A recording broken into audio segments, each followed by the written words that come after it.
Chapter 1. A Decade of Slumber. Time remains unchanged. Ba ba ba. Under the luminous glow of the moonlight, a young man spat out the dirt from his mouth. They promised that the golden Namu would not decay for a millennium, and yet it's turned to mush after just a few years. Cursely the lame. How dare he deceive me with counterfeit goods? Once he had cleared his mouth of the earth, Chen Changsheng stretched his somewhat stiff limbs. In the hazy moonlight, one could faintly perceive the rounded contours of his figure. Yet at this moment, Chen Changsheng appeared rather unconcerned about his rather unceremonious exhibition beneath the moonlight. System, has the decade of slumber come to an end? Replying to the host, the 10 years of slumber has concluded, and the attribute points have been credited. Upon hearing the system's response, Chen Changsheng directed his gaze toward the panel in his mind. Host, Chen Changsheng. Strength 1. Speed 1. Defense 1. Mystical energy 0. Lifespan 80. Indeed, Chen Changsheng was a true blue transmigrator.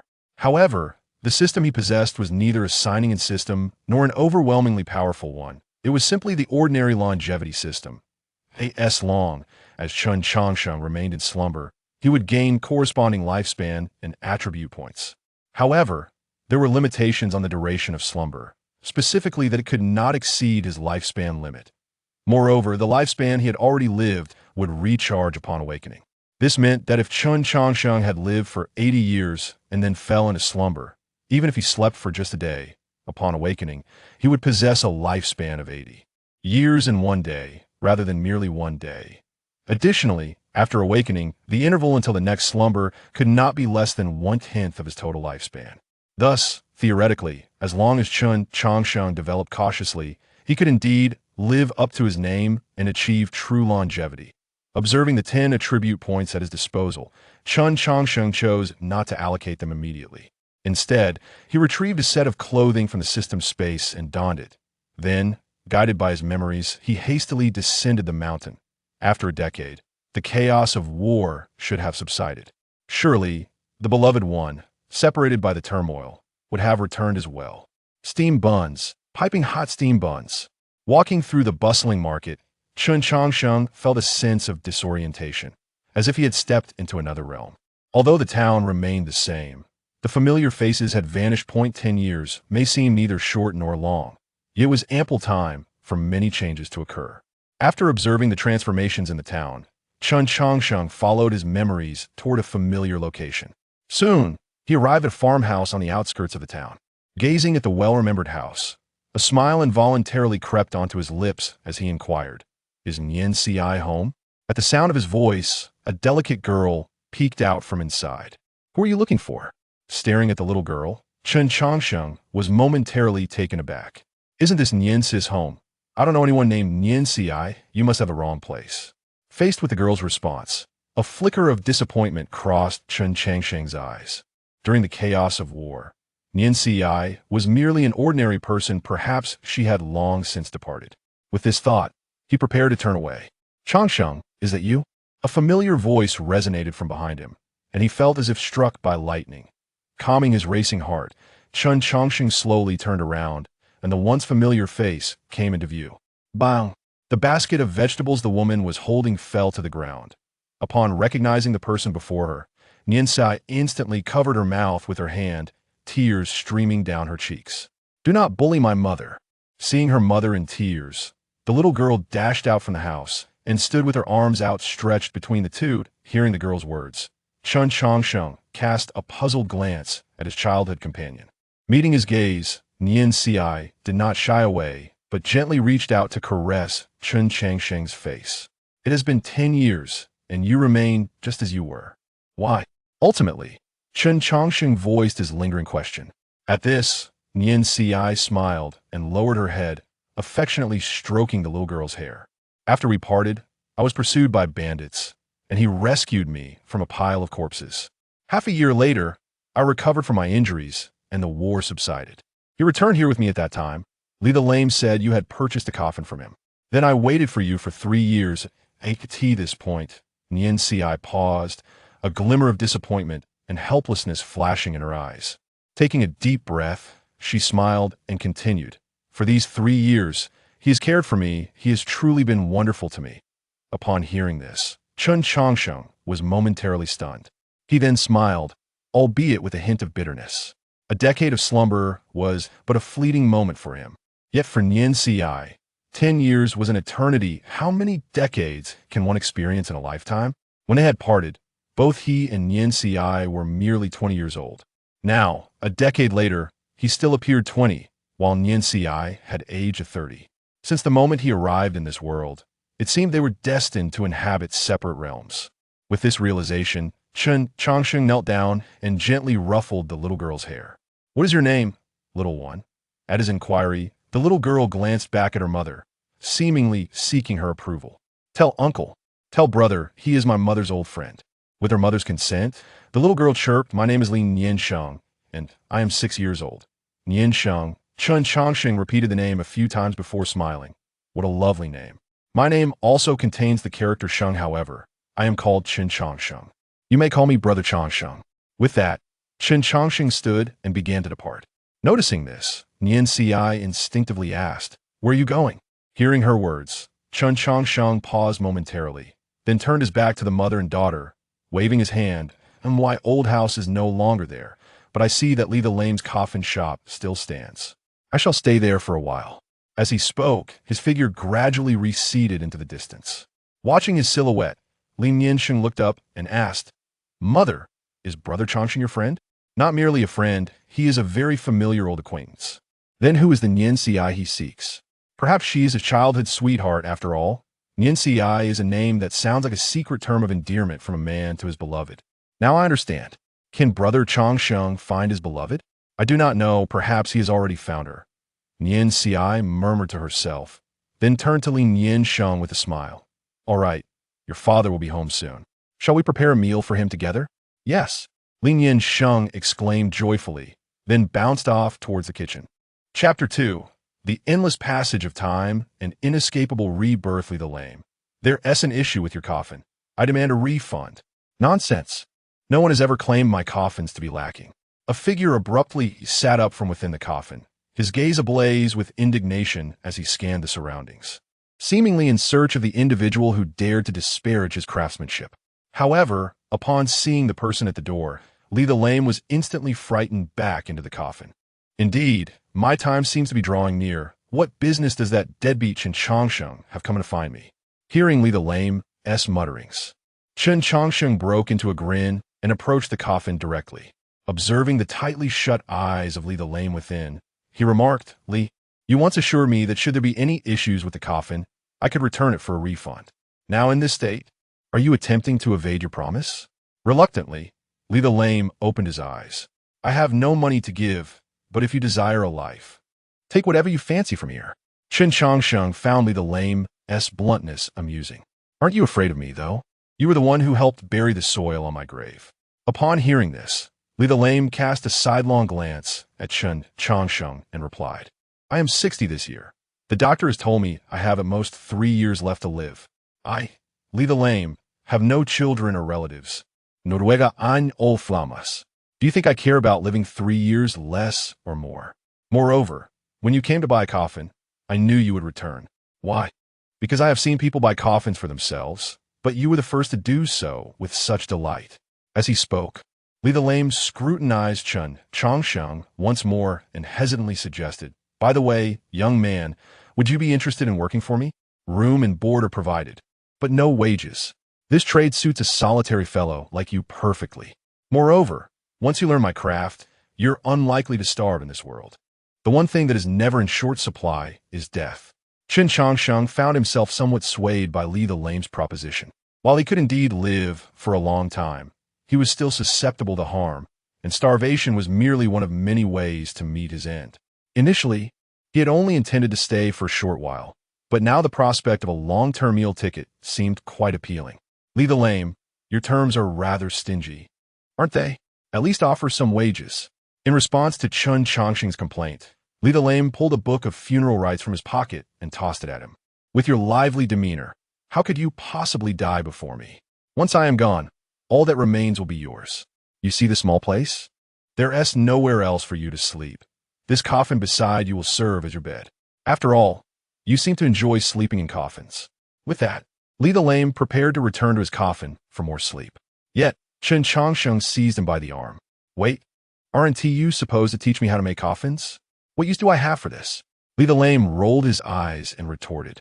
As the saying goes, a multitude of skills is never a burden. If you only sell coffins, who will look after your business? To be frank, I am well versed in all aspects of funerals. There is much for you to learn. Having said this, Li the Lame shrugged off Chen Changsheng's grip and laid back down in his coffin. Holding the book of funeral rites, Chen Changsheng paused for a moment before chuckling. Well said, a multitude of skills is never a burden. With that, he promptly climbed into another coffin. Truth be told, once one becomes accustomed to sleeping in a coffin, a bed feels quite uncomfortable. As the seasons changed, 8 years slipped by like a fleeting shadow. Chen Changsheng settled permanently in Li the Lame's coffin shop, spending his days reading and learning the art of coffin making. Whenever there were funerals with feasts, Chen Changsheng enjoyed a welcome improvement in his meals. However, in these peaceful times, such occasions were few and far between.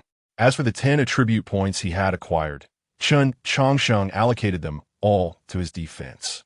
Theoretically, if he could survive just a little longer, he would gain an extraordinarily long lifespan. Thus, defense became the attribute he valued most. Notably, Li the Lame did not pass away in the 3rd year. After Chen Changsheng's arrival, he lived for another 5 years. Ultimately, however, he could not outlast Chen Changsheng. One fateful night, after lying down in his coffin, Li the Lame never arose again. Brother Changsheng. The door to the coffin shop swung open, revealing a young girl. Chen Changsheng, startled by the noise, reluctantly rose from his coffin, saying, Nianxing, how many times must I tell you? This is a coffin shop. What business does a girl like you have here all the time? In response, Li Nianxing stuck out her tongue and replied, I don't care about that. Let them say what they will. Besides, with the plague rampant, who has time to worry about me? I'm gonna make you some food. Hurry up and get out of that coffin. You can't keep sleeping in there all day. With that, Li Nianxing expertly made her way to the kitchen in the back. Watching her retreating figure, Chen Changsheng sighed softly. The plague had been rampant for an entire year at the onset of the outbreak. Nianxi and her husband had passed away. He had even assisted in their funeral arrangements. The interval of deep sleep must not be less than 1/10 of one's total lifespan. It had been 8 years since he last awakened. By all rights, he could enter into another deep sleep. However, seeing that Nianxing was now all alone in the world, he could not bear to leave her to fend for herself. With this thought, Chen Changsheng shook his head and jumped out of the coffin. Well, whether I sleep early or late makes little difference. I shall wait until this girl find a husband. Soon, 2 steaming bowls of breakfast were set on the table. Chen Changsheng and Li Nianxing silently sipped their rice porridge. Suddenly, Li Nianxing looked up and asked, Brother Changsheng, are you an immortal? What nonsense are you talking about? If I were an immortal, how could I bear to see your mother and the others perish from plague? Your mother was a dear friend of mine. Upon hearing this, Li Nianxing cast her gaze down at the bowl in her hands. Brother Changsheng, I am 14 this year. I'm no longer the little girl I used to be. There are some things you cannot deceive me about. Noticing her demeanor, Chen Changsheng gently ruffled her hair and smiled. What a peculiar girl you are today. It's not that I won tea by you candied hawthorn. It's simply that your teeth can't handle it anymore. I'll take you to buy some another day. Nianxi was my mother's nickname. Before Chen Changsheng could finish his sentence, Li Nianxing interrupted him, and her words caused him to set down his bowl. Chapter 3. The Arrival of the Immortal and the Exceptional Water Spirit Root. Are you blaming me for not saving your mother?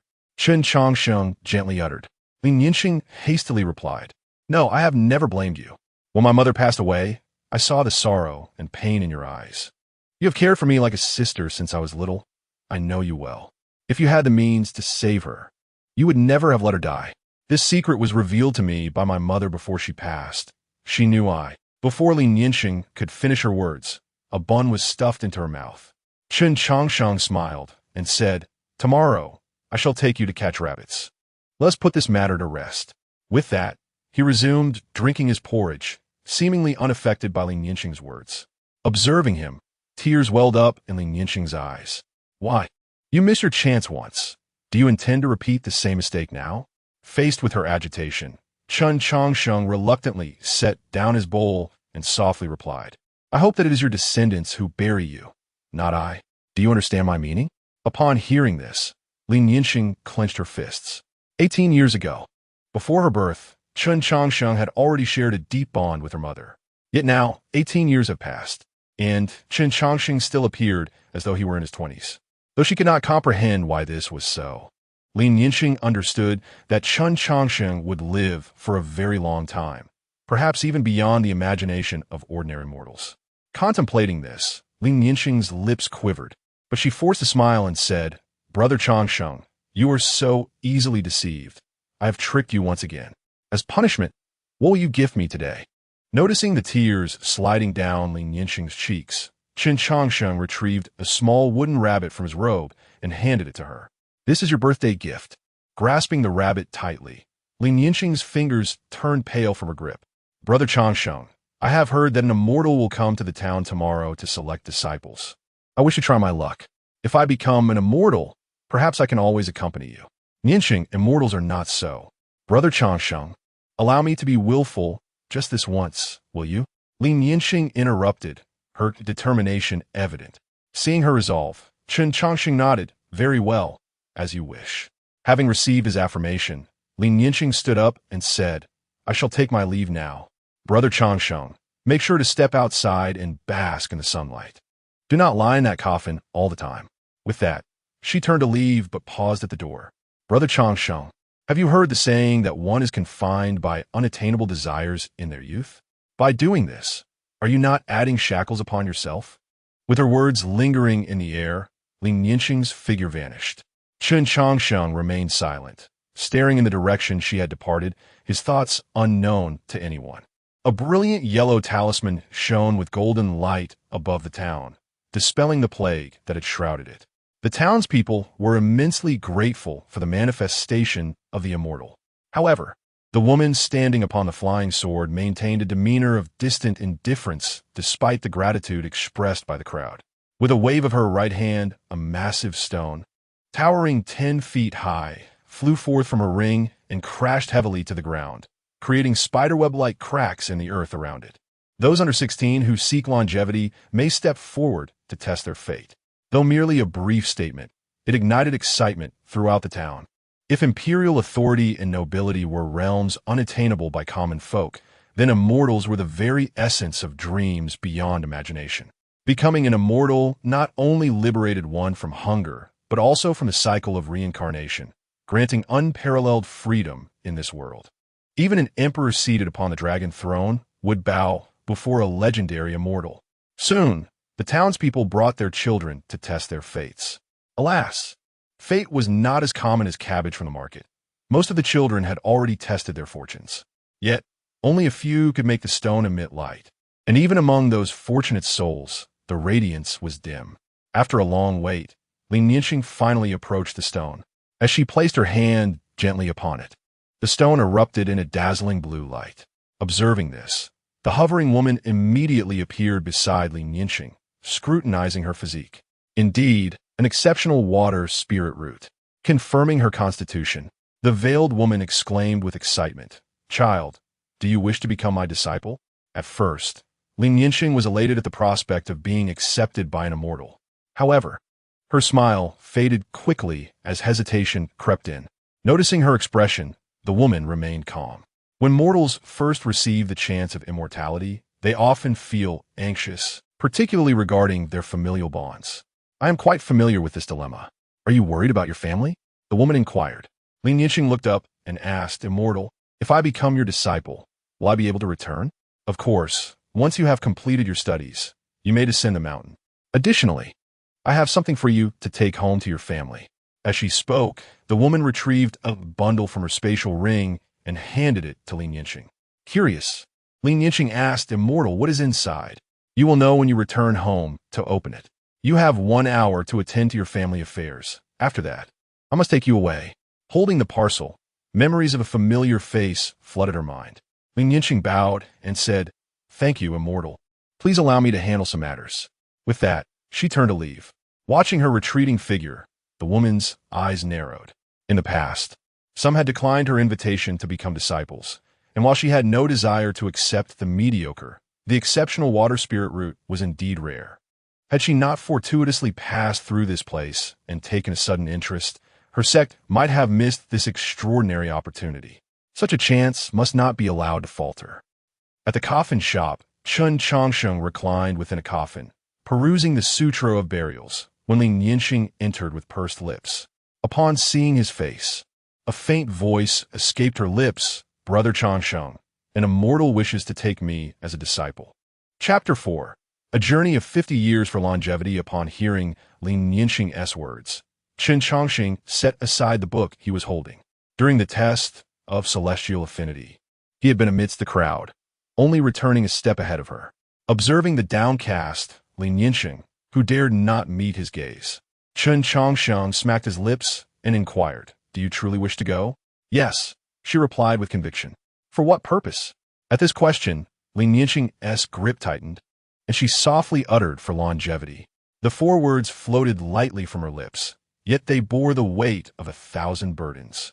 For only by attaining longevity could one remain eternally alongside it.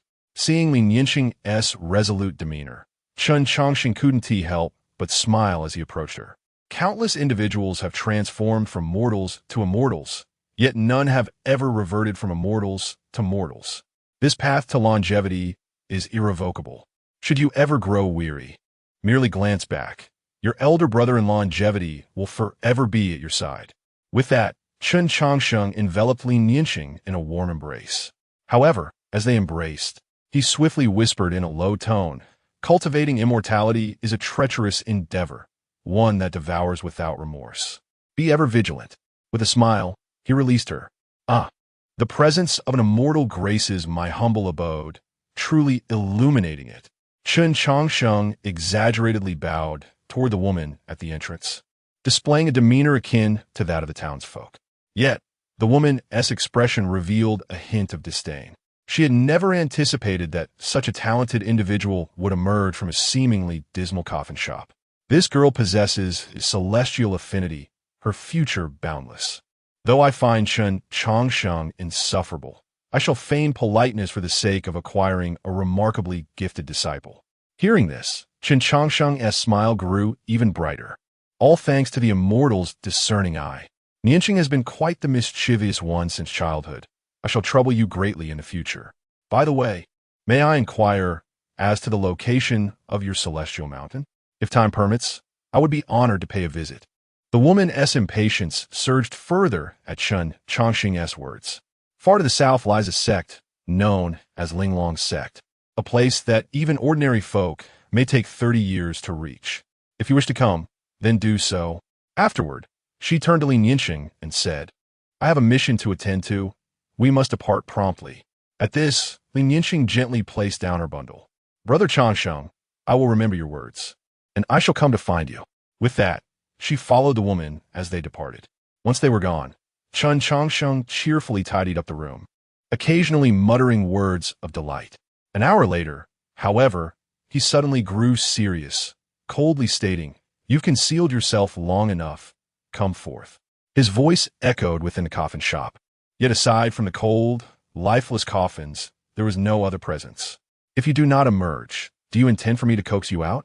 Chen Changsheng's expression hardened further, and after a prolonged silence without response, he finally sighed in relief. "It seems that old woman has truly left. Flying is quite impressive. I could slumber for a millennium and still soar through the skies. You'd best refrain from harboring ill intentions toward Nianqing, lest I unearth your ancestral grave." With that, Chen Changsheng stored the coffins and the bundle left by Nianqing into his system space. Having lingered here for 8 years, his appearance had remained unchanged, sparking rumors throughout the town. If he were to stay any longer, mere claims of good preservation would no longer suffice. With this thought, Chen Changsheng strode out of the coffin shop that had been his home for 8 years. 30 years may be unreachable, but can I not traverse 50? He mused. I possess an abundance of time. After expressing his grievances toward the woman one last time, Chen Changsheng vanished at the end of the street. His disappearance sparked considerable discussion among the townsfolk. Some claimed that Chen Changsheng had ascended to greatness, that the immortal valued Lin Yinxing and thus took him along. Others suggested that a conflict had arisen between Chen Changsheng and the Immortal, resulting in his demise. In any case, a plethora of tales emerged, yet as time passed, the memory of Chen Changsheng faded from the collective consciousness. Refining qi, establishing foundation, golden core, nascent soul. Chen Changsheng lay upon a grassy knoll, perusing a tattered book. It had been 20 years since he departed from that small town. Naturally, he had examined the contents of the bundle left by Nianxing. The items within were sparse: a manual, a pill, a modest amount of gold and silver. The manual's content was rudimentary, even simplistic, briefly outlining the realms of cultivation, accompanied by the methods for refining qi. Upon first acquiring this knowledge, Chen Changsheng had treasured it dearly, for it was a manual on the path of cultivation. Mastering it would allow him to soar through the heavens without the need for prolonged slumber. However, after witnessing the vastness of the world, he realized the inadequacy of his possession. In the realm of cultivation, one must reach the foundation establishment stage to be considered truly on the path to longevity. Moreover, cultivators were not as rare as he had once imagined. His previous lack of encounters was merely due to his secluded dwelling. The refining manual in his possession was nothing more than common fare in the martial world. While it may not be ubiquitous with a few thousand silver coins, one could easily acquire a copy or two. With this realization, Chen Changsheng sat upright and tossed the manual into the fire. Over the past 20 years, he had perused it daily, memorizing every word. System. It states here that achieving the first layer of refining qi within 3 days marks one as a genius, within a day as a top-tier genius, and within an hour as a once-in-a-century prodigy. What, then, does it signify for someone like me who has taken 20 years to reach the first layer? Host. Realm is merely one standard of measuring strength, not the sole criterion. Manuals are but one means of enhancement, not the only method. The cultivation system of this era is ill-suited for you, but that does not imply the next era's system will not be suitable as well. Upon hearing this, Chen Changsheng's eyes sparkled with intrigue. System? What do you mean by the next era? There is no eternal dynasty. The realm of cultivation is no different. The reason beings believe certain things will endure is simply due to their fleeting existence. Chapter 5. The Nameless Coffin Shop. The First Transaction. Chapter 6. Artificial Spiritual Roots. Chen Changsheng's unexpected gain after cleansing the bloodstains. He meticulously stitched the fragmented flesh back together. Stripping away the tattered garments, he donned a pristine burial robe. With deliberate care, Chen Changsheng arranged the remains before him, attending to every detail with utmost seriousness. After half an hour, the deceased's visage had been largely restored. Even the scattered teeth around were carefully gathered by Chen Changsheng. Having completed his task, he clapped his right hand against the animal skin pouch at his waist. Before him appeared a finely crafted coffin. As he placed the body within, Chen Changsheng began to utilize a compass to seek out auspicious ground for burial. Digging the earth and preparing the grave, even with the assistance of a young monk, Chen Changsheng toiled for 2 full hours. However, when it came time to erect the gravestone, he paused in his actions. Young monk, we need to know the name of the deceased to inscribe on the gravestone, as well as the name of the person who erects it. What is his name? Upon hearing this, the young monk pressed his palms together and replied, "This benefactor is the leader of the heavenly demon sect, known as the Blood Demon Ancestor, but his true name remains unknown. As for the name of the one to erect the gravestone, that shall be left to you, benefactor. I am bound by the sect's rules and cannot do so." Faced with this answer, Chen Changsheng pondered for a moment before inscribing on the gravestone, "The Blood Demon Ancestor of the Heavenly Demon Sect rests here, funeral attendant." Observing the inscription, the young monk questioned, "Benefactor, is your nickname funeral attendant?"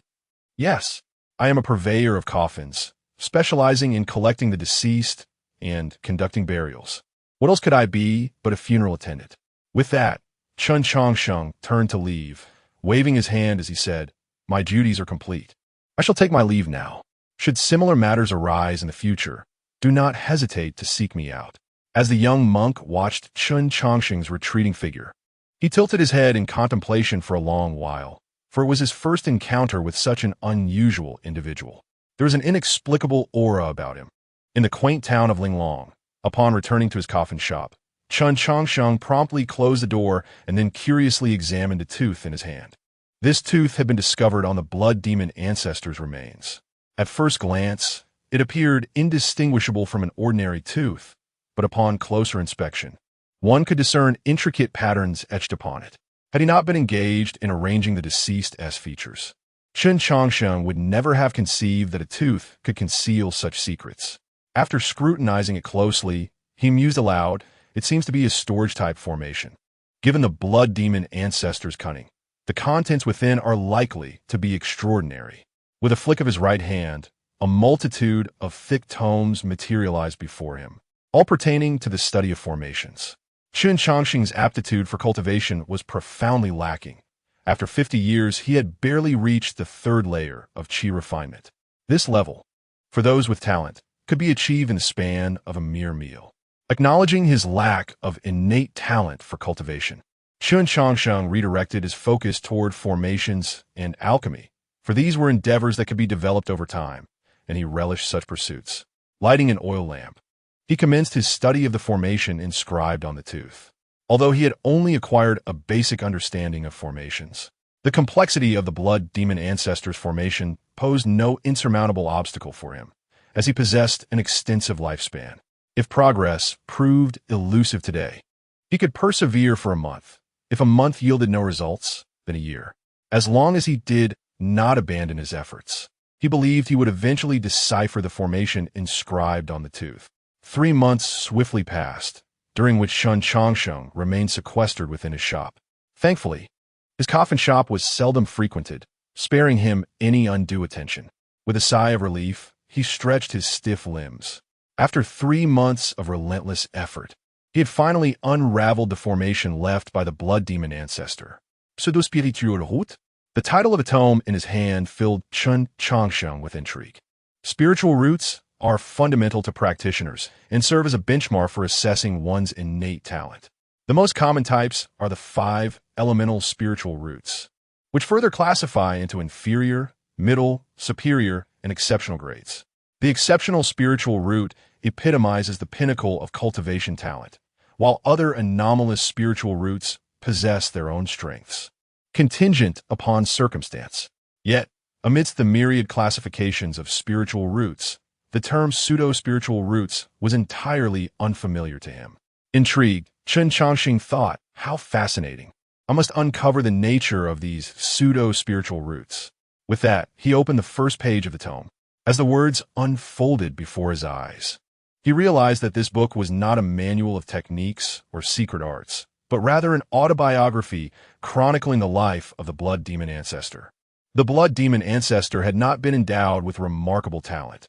In fact, his aptitude could be deemed among the lowest in the realm of cultivation. He possessed a mixed-element spiritual root of extremely poor quality. After years of struggle during the qi refinement stage, he pondered whether it might be possible to enhance the quality of his spiritual roots through postnatal cultivation.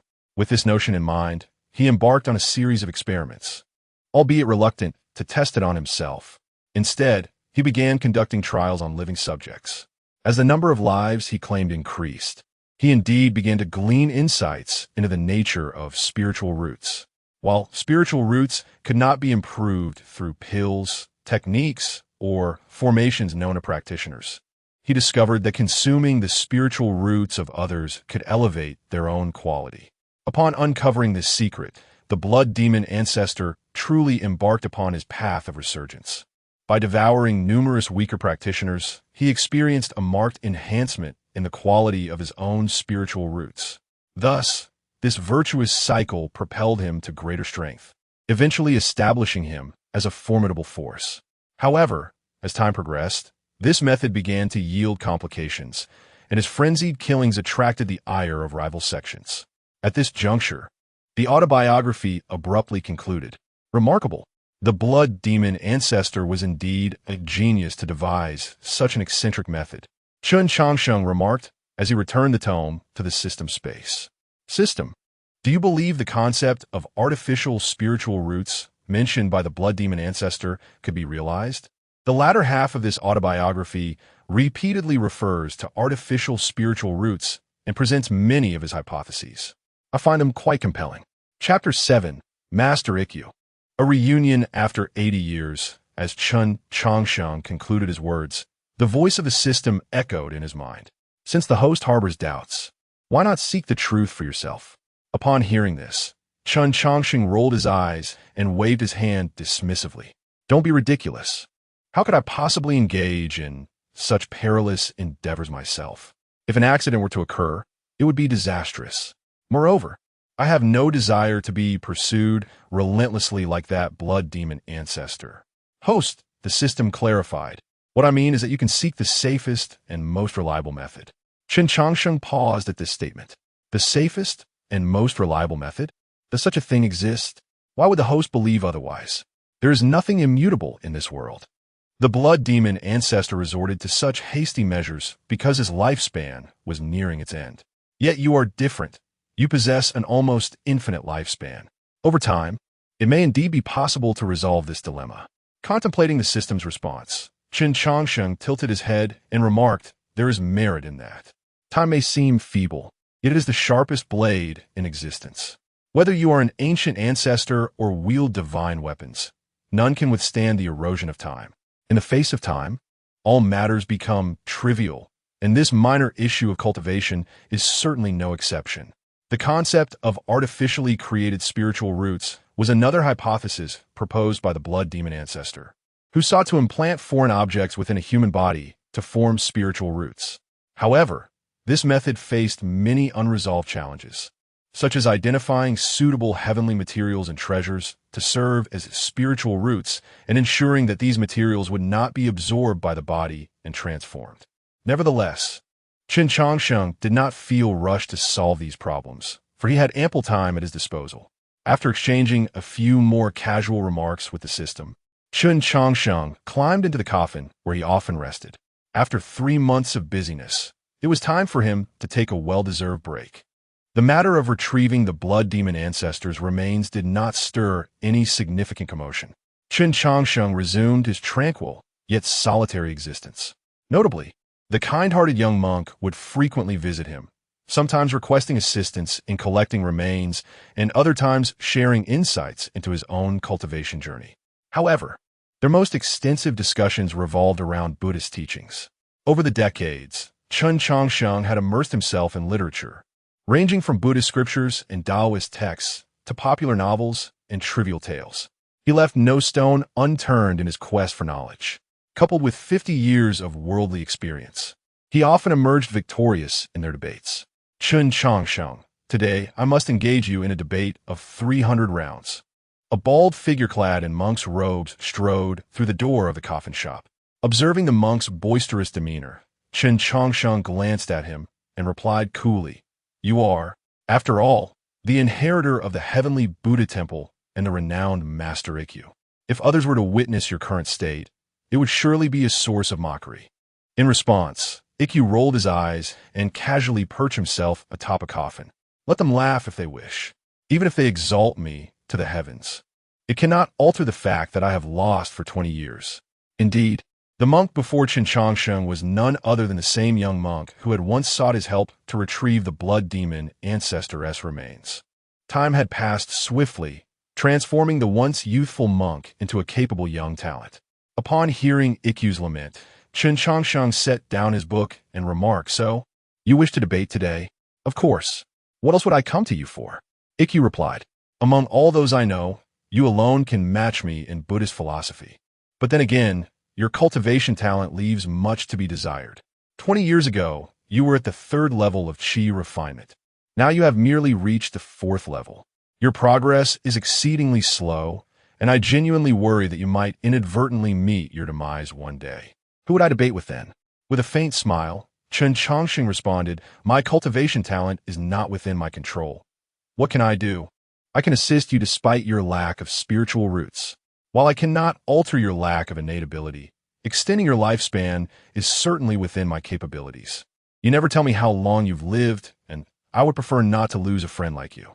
In the face of Ikkyu's insistence, Chen Changsheng merely smiled, offering no direct reply. Navigating the realm of cultivation, the greatest advantage lay in not having to fret over unchanged appearance, as longevity elixirs were not a rare commodity. Life and death are fated, and wealth is determined by the heavens.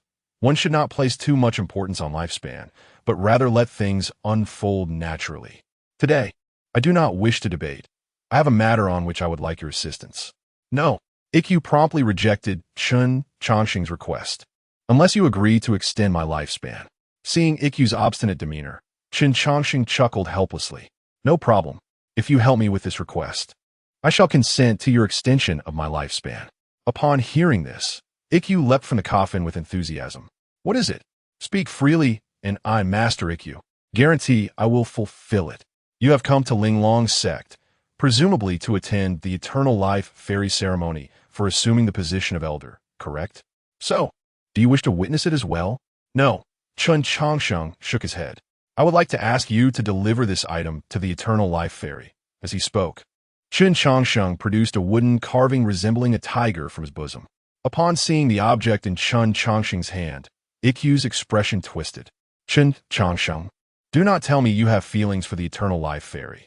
This woman has no interest in matters of companionship. You would be wasting your efforts. Simply ensure the item reaches her. No further explanations are necessary. If you accomplish this, I will agree to extend your lifespan. Ikkyu, feeling overwhelmed by this challenging request, scratched his head in frustration. Ultimately, he seized the wooden carving from Chen Changsheng's grasp and declared, "Let be clear, I will deliver the item. But I cannot mention your name.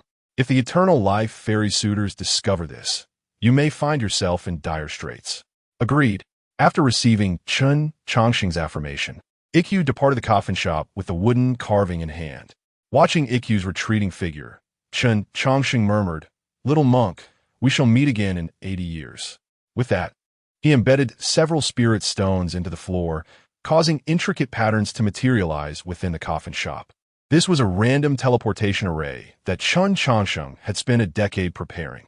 The range and destination of the teleportation were unknown, designed to prevent anyone from locating his position through the array. With a hum, a flash of light enveloped Chen Changsheng, and he vanished within the formation, rendering the random teleportation array utterly inoperative. Chapter 8. The Endless Path to Immortality. Looking back, I remain at Linglong's sect. Countless cultivators gathered from all directions. Some traveled on swords, some soared through the clouds, while others commanded formidable flying beasts. Their sole purpose for coming here was to celebrate the ascension of the Immortal Maiden of Linglong's sect to the position of elder. 70 years ago, the Immortal Maiden arrived at Linglong's sect, and through her innate talent for cultivation, she reached the nascent soul stage in merely 70 years. Such a pace of cultivation was unprecedented throughout the Great Qian dynasty. However, what captivated people even more than her talent was her unwavering resolve. She avoided disputes, shunned romantic entanglements, and regarded the sect's authority with indifference. If anyone were to inquire about her purpose in undertaking such arduous training, her response would invariably be two words: immortality. Nianxing, the ceremony is about to commence. A voice roused Li Nianxing, who stood lost in thought atop the mountain. Upon hearing the call, she sighed softly and turned her head. The speaker was none other than her mentor, Xue Linglong. Looking at Xue Linglong, Li Nianxing quietly said, "Master, I do not wish to become an elder. I only desire to cultivate in peace." In response, Xue Linglong remarked, "You still cannot let go of him? I embarked on the path of cultivation for him. Without him, everything would be meaningless. But he is but a mortal, and 70 years have passed. He has surely become an old man with white hair. He may even lie beneath the earth now. You understand that you are from two different worlds, do you not?" Listening to Xue Linglong's words, Li Nianxing smiled faintly and said, "Master, you do not understand. Brother Changsheng's words must hold true. He said that the path to immortality is long, and if I were to turn back one day, he would surely be standing behind me. He promised, and thus he will fulfill it." Faced with Li Nianxing's determination, Xue Linglong could only sigh. Since arriving at Linglong's sect, Li Nianxing had begun to stand out. But her obsession with that man had only intensified. The sect leader was aware of this, and to resolve Li Nianxing's fixation, The sect sent someone to her hometown with the intention of bringing Chen Changsheng to her. Extending a mortal's lifespan by a few decades would require minimal resources. If it could alleviate Lin Yinxing's obsession, it would indeed be the most profitable endeavor. Unfortunately, when the sect members arrived, the coffin shop was already abandoned. After some inquiries, they learned that after Lin Yinxing left, Chen Changsheng also departed.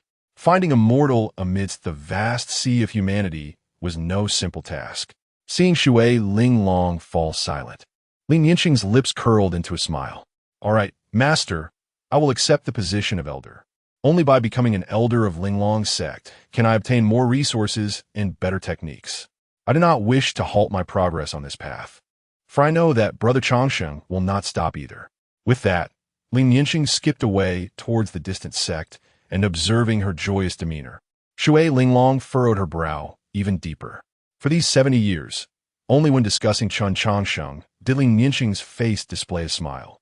But how long could this bubble of illusion last?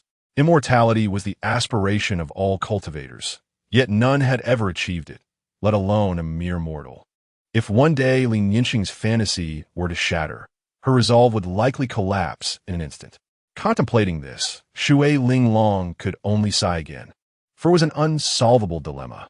At the sect's martial arts arena, the Qingxing sect presents 2 Lioli pills. The Tianfu Temple presents a Buddhist scripture. One after another, congratulatory gifts were presented. Yet, in the face of these coveted offerings that left countless cultivators envious, Lin Yinxing sat quietly at the elder's table, not even glancing at them. As the gift from Tianfu Temple was presented, Yishio, anxious, scratched his head. He was unsure how to present the wooden carving of Chen Changsheng. Moreover, that stubborn man would never allow him to extend his lifespan if he did not fulfill their agreement. As the next sect prepared to present their gift, Yishio steeled himself and said, "Master Changsheng, I have another gift to present on behalf of my disciple." His words silenced the ceremony, all eyes turning to Yishio. The gift from Tianfu Temple had already been delivered, and now another gift was clearly from Yishio himself. In such a setting, a man presenting his own gift carried an unspoken implication. Upon hearing Yishio's words, Lin Yinxing turned her head slightly, her expression devoid of emotion.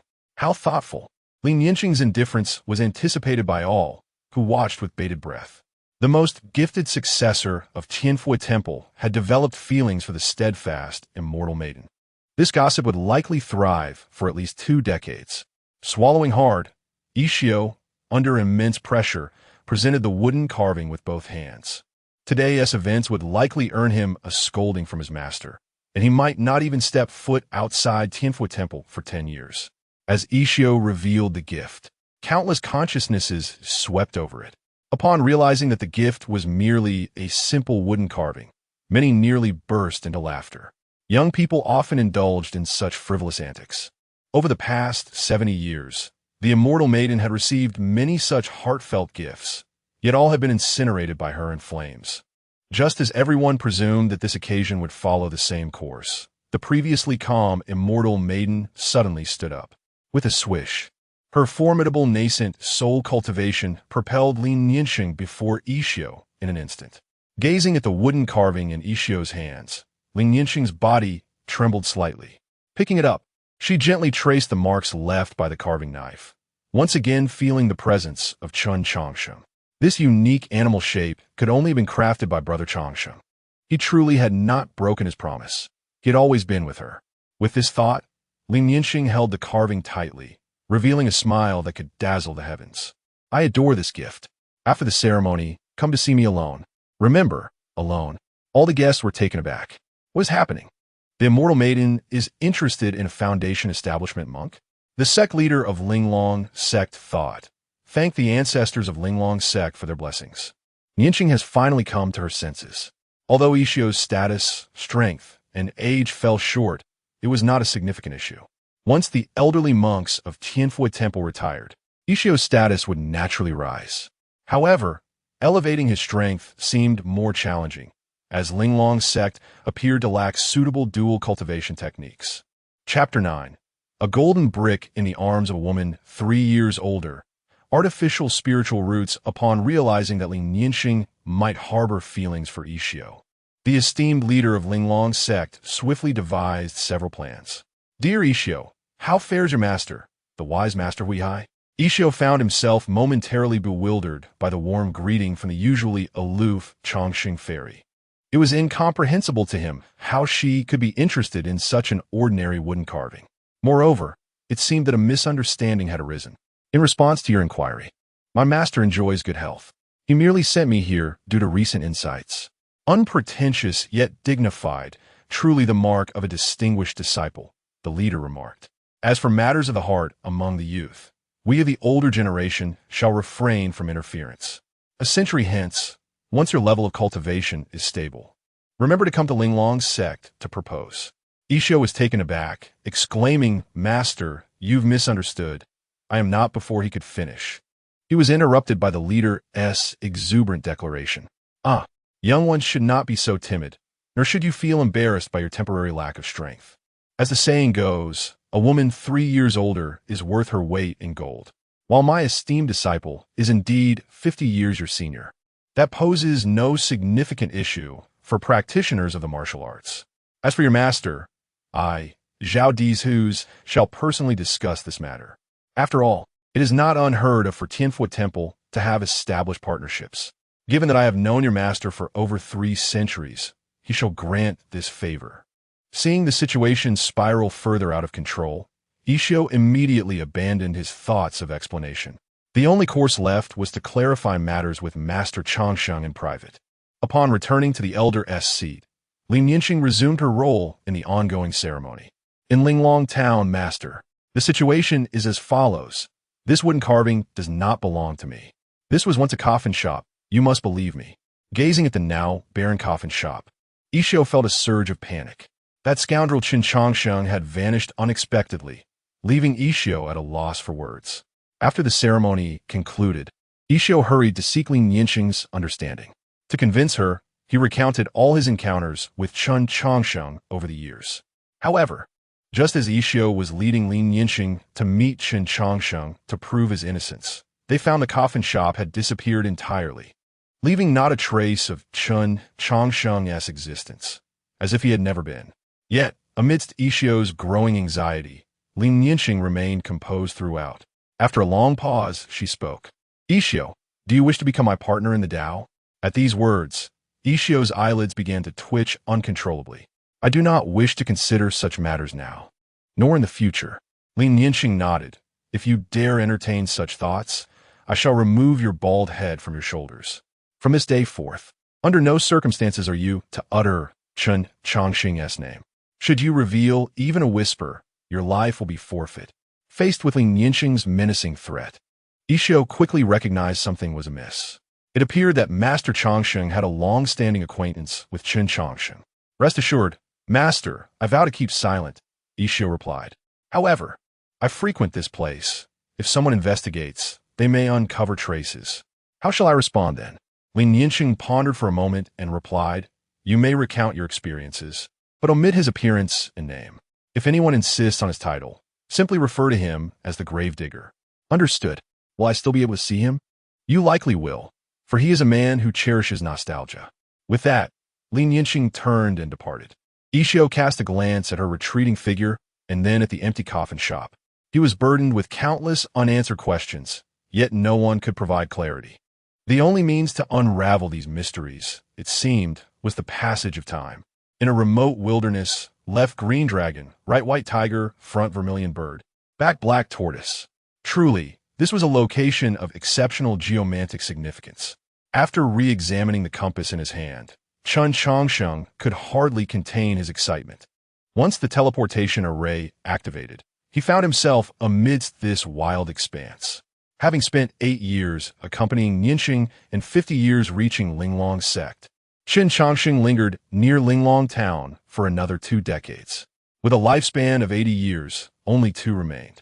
As he was on the verge of an extended slumber, it was imperative to find a suitable resting place. Once he identified the location, Chen Changsheng commenced excavation, a task that consumed an entire year. "Ah, simply perfect. How could I have conceived such an ingenious idea?" He marveled, unable to suppress his glee as he surveyed the cavern he had painstakingly carved into the mountainside. To prevent disturbances during his slumber, Chen Changsheng meticulously disguised the cave entrance. Above the entrance, he piled mounds of earth mixed with various seeds. When it rained, the loose soil would wash down, covering the stones that blocked the entrance. In 1 to 2 years, the signs of human intervention would vanish without a trace. After reveling in his clever design, Chen Changsheng retrieved a jade coffin from the system space. The coffin was filled with a fragrant liquid, marking the second task he needed to complete before his slumber, creating artificial spiritual roots. System, will this method truly succeed? Whether it succeeds or not, the host shall discover through experience. The worst outcome is merely the waste of time you are indifferent to. Chen Changsheng nodded. Indeed, even if I fail, I bear no significant loss. With that, he stripped off his garments and immersed himself in the jade coffin filled with medicinal liquid, embarking on his 80-year slumber. After obtaining the autobiography of the blood demon ancestor, Chen Changsheng had devoted 10 years to contemplating the creation of artificial spiritual roots, ultimately devising a safe and reliable method. Chapter 10. 80 years of slumber at the onset, Chen Changsheng was utterly perplexed despite having set all defenses. Although the spiritual root resided within the human body, its appearance had never been discerned by anyone. In light of this, Chen Changsheng formulated an audacious hypothesis. Perhaps there was no such entity as a spiritual root within the human body. The spiritual roots spoken of by numerous cultivators might merely signify a person's sensitivity to certain attributes. The greater the sensitivity, the superior the quality of the spiritual root. With this hypothesis in mind, Chen Changsheng devised a safe and harmless method, immersing himself in the essence of flora.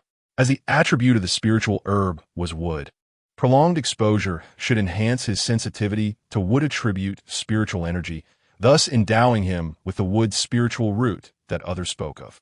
Moreover, during his slumber, his body would enter a lifeless state, perfectly circumventing the issue of his body actively absorbing the herbal essence. To put it more simply, Chen Changsheng envisioned himself as an ingredient steeped in medicinal wine. Boom! With the lid of the coffin firmly in place, Chen Changsheng's vitality vanished entirely. All his organs ceased to function at that moment, rendering him indistinguishable from a corpse. With vitality halted, his body naturally ceased to absorb any energy. Yet, the essence of the flora within the jade coffin persistently permeated his being. Though the process was slow, it never ceased. Time flew by. 80 years for Chen Changsheng might have felt like a mere blink, yet for the myriad beings of the universe, it was not an insignificant span. The mountains where Chen Changsheng lay had witnessed countless cycles of flora. The sapling that once stood at the cave entrance had matured into a towering tree, as thick as a human waist. Creak! The sound of grating echoed through the cave as the magnificent jade coffin lost its luster. The heavy lid began to shift slowly. Crack! A hand covered in green fur grasped the edge of the coffin, and shortly thereafter, a creature resembling a humanoid monster with a coat of green fur sat upright, exhaling a cloud of light green murk from its mouth. It was indeed Chen Changsheng, who had awakened from an 80-year slumber. Upon rousing, rather than hastily allocating his attributes, he retrieved an artifact to test his spiritual root. Placing his green-furred hand upon the crystal sphere, it immediately radiated a vibrant green light. Witnessing this, Chen Changsheng could no longer contain his laughter. Ha! The artificial spiritual root is indeed feasible. Now, I need not worry about being captured by those powerful beings for research. Ever since he had been introduced to the realm of cultivation, a lingering fear had gripped Chen Changsheng's heart, the dread of having his secret of longevity discovered. While slumbering could yield attribute points, the time required to attain strength capable of contending with those formidable figures of the transformation and nascent soul stages was an uncertain and protracted journey. Should any unforeseen circumstances arise during this lengthy period, his fate would be sealed. Thus, he must acquire the power for self-preservation during this transitional phase. And cultivation seemed a splendid method. Having confirmed his possession of a high-quality with spiritual root, Chen Changsheng turned his gaze to the system panel in his mind. Host, Chen Changsheng. Strength, speed, defense, 11 spiritual power, 0 lifespan, 160 Chen Changsheng. His face bore a myriad of questions upon seeing his system panel. What is happening? Why have my attributes regressed? If memory served him correctly, he had been at the 4th layer of chi refinement before his slumber. Though his strength was minimal, his attributes had improved to some extent. Why had they now reverted to those of an ordinary person? In response to Chen Changsheng's queries, the system's voice resonated within his mind. During your slumber, the spiritual energy within your body gradually dissipated. Without the support of spiritual power, your attributes naturally reverted to the standards of an ordinary individual, with the exception of the powers gained through attribute points. Chen Changsheng, after a moment's pause, accepted this explanation with a slight grimace. The 4th layer of chi refinement is but a fleeting loss. With his newfound high quality with spiritual root, attaining the 4th layer of chi refinement would take merely a few days. Subsequently, Chen Changsheng poured all 80 attribute points into defense. Gazing at the staggering 91 points in defense, he contentedly inquired, System, what level of cultivator can my 91 points in defense withstand? Host, with 91 points in defense. No attacks from cultivators below the mid-stage of foundation establishment can breach your defenses. Attacks from mid-stage foundation establishment can inflict injury, while those from late-stage foundation establishment can cause severe wounds. Reaching the peak of foundation establishment poses a risk of death. Exceeding that, the host is assuredly doomed. Just as he spoke, an explosive sound erupted at the cave entrance. Moments later, a figure bounded in with palpable excitement. Heaven is on my side. This time, I shall surely break through to the 9th layer of chi refinement. Upon entering, the figure froze, for she beheld a jade coffin within the cave. More terrifyingly, there lay a body, entirely covered in green fur, sitting upright and staring directly at her. Ah! A blood-curdling scream pierced the air as the figure brandished a flying sword, launching an attack at Chen Changsheng. Reacting instinctively, he raised his hand to block. Clang! The sharp sword was instantly deflected. Faced with the futility of her strongest move, the figure's mind raced with visions of 99 gruesome deaths awaiting her. Overcome by fear and despair, she fainted on the spot. Observing this, Chen Changsheng scratched his head in confusion and stepped out of the coffin. Approaching her, he realized that the intruder was a young girl from the demon clan, sporting 2 furry fox ears atop her head and clad in coarse linen garments, appearing to be around 16 or 17 years of age. What brings a demon here? There are no treasures to be found, Chen Changsheng mused, perplexed by the unexpected intrusion. When selecting his resting place, he had deliberately avoided areas dense with spiritual energy to prevent accidental discovery during treasure hunts or cultivation. Yet, judging by the fox-eared girl's words, she seemed intent on blasting her way in. However, this puzzlement was short-lived as Chen Changsheng soon discerned the reason. The fox-eared girl clutched a sprig of revitalizing herb tightly in her hand, which, judging by its growth, had at least 80 years of age. Revitalizing herb was a common spiritual medicine in the realm of cultivation. When he had scattered seeds at the cave entrance, he had inadvertently sown some revitalizing herb seeds. Little did he expect that one of those herbs would triumph over its growth limitations and survive for an entire 80 years. If his conjecture was correct, it was this very sprig of revitalizing herb that had drawn her here. Chapter 11. The Clever Yet Foolish Fox. Taoist Chen Changsheng having fathomed the underlying reasons, Chen Changsheng was poised to depart from this place. However, the fainted fox-eared maiden suddenly regained consciousness. Upon noticing the green-haired corpse staring intently at her, she instinctively curled up in terror. Please don't eat me. My flesh is sour. The maiden's reaction amused Chen Changsheng greatly. How could you ascertain its flavor without tasting it? Besides, with such a delicate appearance, I dare say you would be quite delectable. Upon hearing this, the fox-eared maiden grew even more anxious. I am not delicate at all. I merely possess a bit of baby fat. In truth, I am quite thin, nothing but skin and bones. If you were to consume me, it would surely be hard on your teeth. As she spoke, she covered her face with her small hands, her fox ears drooping in fear. Yet, after a prolonged wait, the anticipated pain did not ensue.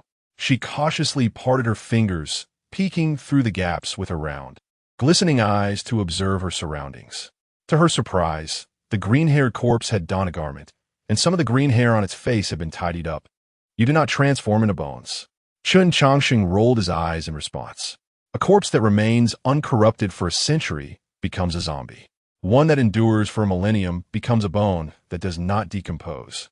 Such a being is born of the gathering of the world's deathly aura, impervious to water and fire, and resistant to blades and swords. It feeds on resentment and sustains itself on flesh and blood. Were such a legendary creature to emerge, you would likely be reduced to nothingness. Having confirmed that the entity before her was not the fabled undying bone, the fox-eared maiden immediately prostrated herself in reverence. I beseech your pardon, esteemed one, for disturbing your serene cultivation. Observing the kneeling maiden, Chen Changsheng initially intended to dismiss her with a few casual remarks and part ways. However, after a moment's contemplation, he resolved to extract some information from this naive fox-eared maiden. Having been randomly transported here 80 years prior, he had spent the remaining time constructing a tomb and was now utterly ignorant of the local environment. Wandering aimlessly could lead to unnecessary troubles. With this in mind, he pondered briefly and inquired, "How did you come to be here alone? Where are your kin?" The fox-eared maiden responded respectfully, "Esteemed one, I am but a wanderer, devoid of kin in this place. What year is it now, and what changes have transpired here? It is now the 380th year of the Great Qian, and all is well. There have been no significant upheavals. However, I have heard that 300 miles to the east, a formidable being has emerged to the Changsheng Temple." Upon hearing the name of the Changsheng Temple, Chen Changsheng immediately began to search his memory. In order to avoid becoming lost after his transportation, he had diligently gathered numerous maps. While he could not claim to know the entirety of the Great Qian dynasty, he was certainly familiar with more than half. If I recall correctly, the Changsheng Temple is situated over 1,000 miles away from the Linglong sect. I had no inkling I had been transported such a distance. Muttering to himself, Chen Changsheng declared, "Given that your intrusion was unintentional, I shall not hold you accountable for trespassing. You may leave." "Ah, esteemed one, am I permitted to depart, just like this?" The naive fox-eared maiden inadvertently voiced her thoughts. Seeing her bewilderment, Chen Changsheng replied coldly, "What else would you desire? But under such circumstances, shouldn't you bestow upon me an opportunity? Who told you that? Such are the tales that circulate." Gazing into the maiden's clear, yet naive eyes, Chen Changsheng could not help but chuckle inwardly. It was said that foxes were cunning creatures, yet this one was refreshingly innocent. "Very well, since our meeting is fated, I shall grant you a modicum of fortune." He then casually shared some insights regarding foundational cultivation, insights that he had previously discussed with a young monk named Ishio. The monk would often visit to chat, and aside from the secrets of the Heavenly Buddha Temple, Chen Changsheng was privy to all aspects of his life, including the fact that he had wet the bed at the age of 5. Having finished, Chen Changsheng waved his hand dismissively. "Our fateful encounter ends here. You may depart. Should you appear before me again, your life may be in jeopardy. Thank you, esteemed one, for your guidance, whom Maignan shall remain eternally grateful." After bowing deeply once more, the fox-eared maiden promptly turned and left. Watching her retreating figure, Chen Changsheng smiled before setting off in the opposite direction. Although his defensive capabilities were formidable, his offensive means were nearly non-existent. This meant he stood no chance against the little fox. Should she discover a flaw in his demeanor, it could lead to dire consequences. As for the insights on foundational cultivation, Chen Changsheng remained uncertain of their efficacy, having never reached that stage himself. Having exited the cave where he had slumbered for 80 years, Chen Changsheng began to wander aimlessly once more. Nian Sheng had embarked on her own journey, no longer requiring his concern. The sole task that lay before Chen Changsheng was to seek his next objective, thereby passing the lengthy hours of his awakened existence. "Chen Changsheng." A furious voice echoed through the scripture pavilion, as a robust man clad in a Taoist robe surveyed the area, seemingly in search of something. Upon hearing the shout, Chen Changsheng, clad in a robe and still half asleep, abruptly lifted his head from a pile of books. Recognizing the visitor, he smiled broadly. "Brother Qingfeng, what brings you here?" Seeing Chen Changsheng's innocent expression, Qingfeng could not help but exclaim in exasperation, "Brother Changsheng, you have been at the Shangqing Temple for a decade now. In these 10 years, you remain stagnant at the 9th level of qi refinement. Do you not wish to establish your foundation?" In response, Chen Changsheng waved his hand dismissively. "Oh, establishing a foundation cannot be rushed. Taking it slow is not a grave mistake. The journey of life is long, and a leisurely pace is quite agreeable." At these words, Qingfeng's eyes began to twitch. His junior, Changsheng, had arrived at the Shangqing Temple 10 years ago, possessing a commendable talent with a superior with spiritual root. The entire temple had lavished affection upon this young disciple, for he was always cheerful, diligent, and patient. He harbored no ulterior motives, seeking neither fame nor fortune, spending his days either engrossed in Taoist texts or diligently cultivating. Such a disciple would be cherished in any sect. However, as time passed, the others began to notice a troubling pattern. He was excessively patient. Under normal circumstances, a disciple with a superior with spiritual root should establish their foundation in about 5 years. Yet, Changsheng had stubbornly taken a decade, still failing to do so. Chapter 12.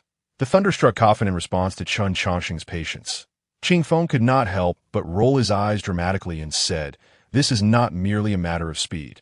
You have no intention of establishing your foundation, do you? While others prolong their qi refining stage to lay a solid groundwork, you have dragged it out for a decade. Despite your 9th layer of qi refinement, you cannot even defeat an outer sect disciple at the 7th layer. What exactly do you intend to achieve?" Faced with Qingfeng's heartfelt admonition, Chen Changsheng merely smiled faintly and replied, "Cultivation is simply cultivation. Why must there be so many ulterior motives? Besides, with you as my senior brother, one more or one less in a fight makes no difference. Please do not trouble me further." With that, Chen Changsheng prepared to retreat into the piles of books once more. However, Qingfeng would not allow him to escape so easily. He seized Chen Changsheng by the collar and hoisted him up. "Chen Changsheng, cease your evasions. Establishing your foundation is a direct request from our master. You must break through, whether you wish to or not. The infinite secret realm will soon be opened, and our master has personally secured a spot for you. There is no way for you to evade this." With that, Qingfeng, with a look of exasperation, led Chen Changsheng away from the scripture pavilion. In the grand hall of the upper clear view, an elder with an otherworldly demeanor stood amidst the hall. The 10 inner disciples of the upper clear view stood obediently to the sides, while Chen Changsheng occupied the last position in line. After a lengthy silence, the elder spoke. "Changsheng, how many years have you been with our upper clear view?" Upon being directly addressed by his master, Chen Changsheng immediately clasped his hands and replied, "Master, I have been in the sect for 10 years. The elder nodded slowly. 10 years ago, when our ancestral master emerged from seclusion, you happened to pass by the upper clear view. Our ancestral master, amidst the vast sea of humanity, chose you at a glance. He brought you directly to the upper clear view, declaring that you were fated to the Tao and conferred upon you the status of an inner disciple." As the elder approached Chen Changsheng, he placed his right hand gently on his shoulder. "Ouch, master, you're going to break my bones. Please be gentle." Chen Changsheng struggled against the elder's immense strength. However, with his meager power, how could he possibly escape the grasp of the sect's leader, the elder of the spirit? At that moment, the elder of the spirit's expression twisted slightly. Forcing a smile, he said grimly, "As for whether you are indeed fated to the Tao, I dare not make a rash judgment. However, could you enlighten me as to why the thunderstruck jujube that has lain in the back mountain for 300 years has transformed into a coffin?" Upon hearing this, Chen Changsheng's 9 senior brothers twitched their lips in dismay. Among the upper clear view, the master dotes most on this junior disciple. For other disciples, there are certain places they cannot enter freely, yet for this junior, there are no such restrictions. He roams freely within the bounds of the sect, even venturing into the ancestral master's secluded area. But no one anticipated that this junior disciple would dare to disturb the master's prized possession. That piece of thunderstruck wood from the back mountain was seized by the master 300 years ago from a fully realized golden core demon. For this wood, The master secluded himself for 30 years to recuperate. Typically, disciples of the upper clear view are not even permitted to glance at it. Now, this junior disciple has the audacity to use the thunderstruck wood as a coffin. What audacity! Master, the junior disciple acted without malice. Please forgive him this once. Qing Feng stepped forward to plead for Chen Changsheng, with the other senior brothers echoing his sentiments. Without malice? I only provided him with the peripheral formations layout. I have never disclosed the core formations design. 3 years ago, that piece of thunderstruck wood was perfectly intact. Yet yesterday, upon inspection, I found it transformed into a splendid coffin. I am curious. What sort of without malice can silently breach my grand formation and turn the wood into a coffin? The elder of the spirit's gaze shifted back to Chen Changsheng. Faced with his master's scrutiny, Chen Changsheng appeared somewhat guilty. Master, that piece of thunderstruck wood has been in place for quite some time. While such materials are rare, they have become somewhat superfluous given your current level of cultivation. Hearing Chen Changsheng's evasive reasoning, the elder of the spirit released his grip on Chen Changsheng's shoulder, only to grasp his ear instead. Though the elder's words sounded intimidating, he felt a pang of sympathy for this disciple. Among the inner disciples, Chen Changsheng possessed the weakest strength and the lowest realm. If he were not careful, he might inadvertently harm him. Do I need you to teach me whether that wood is useful to me? The thunderstruck wood was meant for carving the statue of the three pure ones. When outsiders visit the upper clear view and behold the grand statue of the three pure ones, they will surely develop a sense of reverence for Tao. Now that the thunderstruck wood is gone, you will tell me how we shall address this matter. Upon hearing this, Chen Changsheng instinctively shrank his head, evading the elder's grasp on his ear. Subsequently, he pointed to the clay statue of the three pure ones within the hall and proclaimed, "The Tao resides in the hearts of people. The clay statue of the three pure ones suffices. If one wishes for others to understand our Tao, what need is there for external objects?" With that, Chen Changsheng produced a brush and strode toward the hall's entrance. Observing Chen Changsheng's actions, the elder of the spirit was momentarily perplexed. According to custom, if this boy simply admitted his faults and the other disciples interceded for him, he would have been let off easily. Yet, he was engaging in such unorthodox behavior, leaving the elder somewhat flustered. Soon, the elder of the spirit and Chen Changsheng's 9 senior brothers emerged.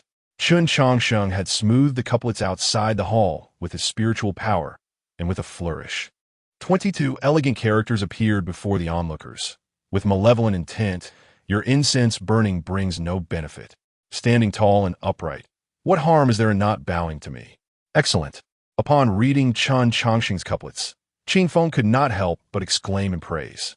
Indeed, the junior disciple is fated to the Tao. These 22 characters vividly embody the essence of our sect.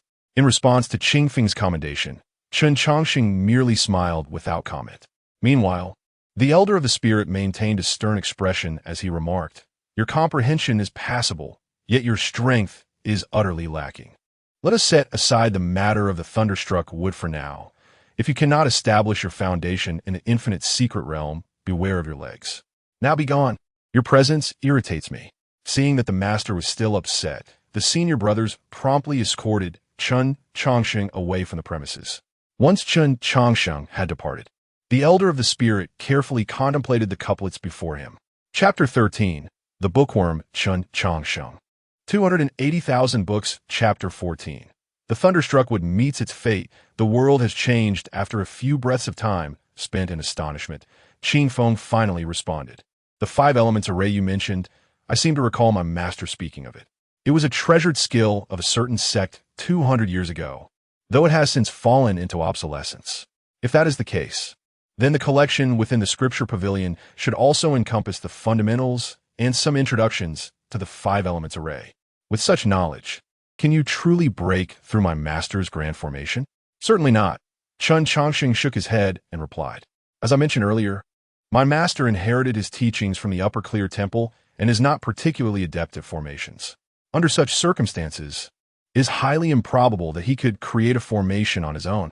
Thus, the skills he possesses in formations must have originated from the scripture pavilion of the Upper Clear Temple. In my 2nd year of apprenticeship, My master presented to me the piece of thunderstruck wood to decipher the core formation he left behind. I spent a year poring over all the formation texts in the scripture pavilion. After much comparison, I discovered that the formation set by my master was a fusion of the 9 palaces and 8 trigrams array and the Big Dipper array, with some modifications of his own. Despite numerous attempts, I was unable to penetrate the formation for 5 long years. Eventually, I stumbled upon the texts on the 5 elements array in the book Grave and gained insight from my master's own interpretations of formations.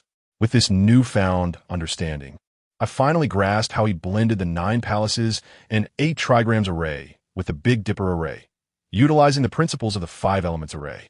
Once I comprehended the arrangement of the formation, I resumed my attempts and spent a year and a half breaking through the formation. Ultimately, just 10 days ago, I completed the crafting of the coffin. Upon hearing Chen Changsheng's account, the others were left speechless. Qingfeng cast a look of pity towards the primordial spirit master, as if to say, "Master, your thunderstruck wood did not die in vain." The primordial spirit master was at a loss, torn between laughter and tears. This fellow had dedicated 8 years to transforming his thunderstruck wood into a coffin. He could not decide whether to commend him for his perseverance or to chastise him for his foolishness. 8 years was a considerable span of time for any cultivator. The lifespan of mortals barely exceeds 100 years, while those in the foundation establishment stage may live up to 200 years. Golden core practitioners can reach 500 years, and those in the nascent soul stage approximately 800 years, with only the divine transformation ancestor able to surpass a millennium. Yet his disciple had squandered 8 years on such a trivial matter. Did he truly not worry about the passage of his own lifespan? In the infinite secret realm, many sects, both large and small, had gathered at the entrance. Ah, is that not the primordial spirit master? It has been 50 years since our last meeting, and you have remarkably advanced to the mid-nascent soul stage. How delightful! As soon as Chen Changsheng and the others descended, Zhao Dizhu's, the leader of Linglong's sect, approached with a broad smile. However, in response to Zhao Dizhu's exuberance, the primordial spirit master did not reciprocate with warmth. "I have no desire to engage in excessive discourse with someone as vulgar as you." Upon hearing this, Zhao Dizhu's feigned sorrow, saying, "Primordial spirit Taoist, you are a member of the Taoist community. Why such a fiery temper? Though my cultivation is slightly higher, and my disciple surpasses yours by a small margin, you can't remain perpetually incensed over such trivial matters. I am well aware that you are envious of my exceptional disciple. He is in the late nascent soul stage before turning 200, a talent unparalleled in the entire Dacian Empire. If I weren't so pressed, I would certainly help you find one as well. Bah, who would covet your mediocre disciple? I have a better one. Your disciple may reach late nascent soul before 200, but mine will achieve it within 100 years. Just wait and see." With that, the primordial spirit master stormed off with Chen Changsheng and the others in tow, fuming. Seeing this, Zhao Dizhu smirked, then ambled toward the seal of the infinite secret realm, humming a tune to himself. Enough. The more I think about it, the angrier I become. Qingfeng, take your junior brothers inside. I shall confront that scoundrel Zhao Dizhu's. Not long after parting ways, the primordial spirit master found himself growing increasingly irate and set off again to find Zhao Dizhu's. Observing his master's demeanor, Qingfeng chuckled but chose to remain unperturbed. The banter between Zhao Dizhu's and his master had been a spectacle he had witnessed for 150 years. At this moment, Chen Changsheng, surveying his surroundings, suddenly spoke up. "Senior brother, is it not said that there's a genius named Changsheng Fairy in Linglong's sect? Why do I not see her? Changsheng Fairy has gone to the borders of the Dacian nation. Not only she, but even the Zen master Ishio from the Heavenly Buddha Temple has gone as well." Ishio, the Zen master? Upon hearing this name, an instinctive curiosity stirred within Chen Changsheng. Qingfeng assumed Chen Changsheng was unfamiliar with the name and proceeded to elaborate. Zen Master Ishio is the heir of the Heavenly Buddha Temple and is the second most gifted individual in the Dacian Empire, next to Changsheng Fairy. He has already reached the late golden core stage before turning 100. It is said he is the most likely candidate to surpass Changsheng Fairy. Upon learning that the once timid and kind-hearted little monk had grown into a formidable individual, Chen Changsheng couldn't help but feel a sense of nostalgia. The little monk used to frequently engage him in debates over Buddhist doctrines, but the outcomes were often unfavorable for the monk. Time truly is the most formidable of all arts. After merely a night's slumber, that once young monk had transformed into the current Zen master. After a moment of reflection, Chen Changsheng continued, "Senior brother, what are they doing at the borders? What else could they be doing? They are preparing for war against the Night Moon Kingdom. As a nation of demon kin, the Night Moon Kingdom engages in conflict with the Qian Empire every 200 years. Although the Qian Empire has emerged victorious multiple times, they have never completely eradicated them. Recently, it is perplexing, but the Night Moon Kingdom has initiated hostilities ahead of schedule. It has only been 170 years since the last Great War, a full 30 years earlier than expected, which is indeed puzzling." As these words left his lips, the smile on Chen Changsheng's face gradually faded. He had encountered records of the war between the Qian nation and the Night Moon Kingdom in the book grave. It was a chaotic battle involving both cultivators and mortals, the brutality of which defied description. Even those of the nascent soul stage faced the risk of perishing. Moreover, Chen Changsheng harbored an unsettling premonition regarding the Night Moon Kingdom's premature declaration of war. Chapter 15. The Infinite Secret Realm and the Mysterious Coffin, seeing Chen Changsheng in a daze. Qing Feng assumed he was preoccupied with the prospect of war between the two nations and laughed, saying, "Do not fret. Such national conflicts can only be participated in by those at the Golden Course stage. By the time you reach that level, it will likely be over. The Infinite Secret Realm is about to commence. Hurry and enter with your senior brother Yuan Shan." With that, Qing Feng pushed Chen Changsheng and Yuan Shan forward. At that moment, the top three immortal cultivation sects, Tianfui Temple, Linglong Sect, and Shanqing View, jointly initiated the unlocking of the Infinite Secret Realm seal. Instantly, a profound black hole materialized upon the altar, and those already selected were swiftly drawn into its depths. After a dizzying whirl, Chen Changsheng and Yuan Shan found themselves amidst a sea of flowers. Observing their surroundings, Yuan Shan tugged at Chen Changsheng's sleeve and inquired, "Junior brother Changsheng, where are we?" Faced with his somewhat timid ninth senior brother, Chen Changsheng couldn't help but smile wryly. Before arriving at Shanqing View, there were 9 inner disciples, each possessing unique skills and distinct personalities. However, his ninth senior brother was notoriously timid, especially at the tender age of 13.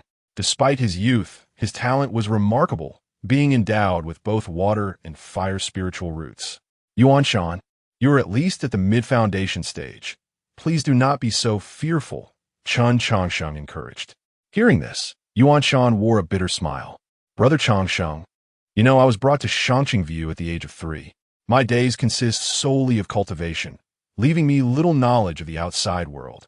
In response, Chen Changsheng grinned and asked, "So, will you heed my words?"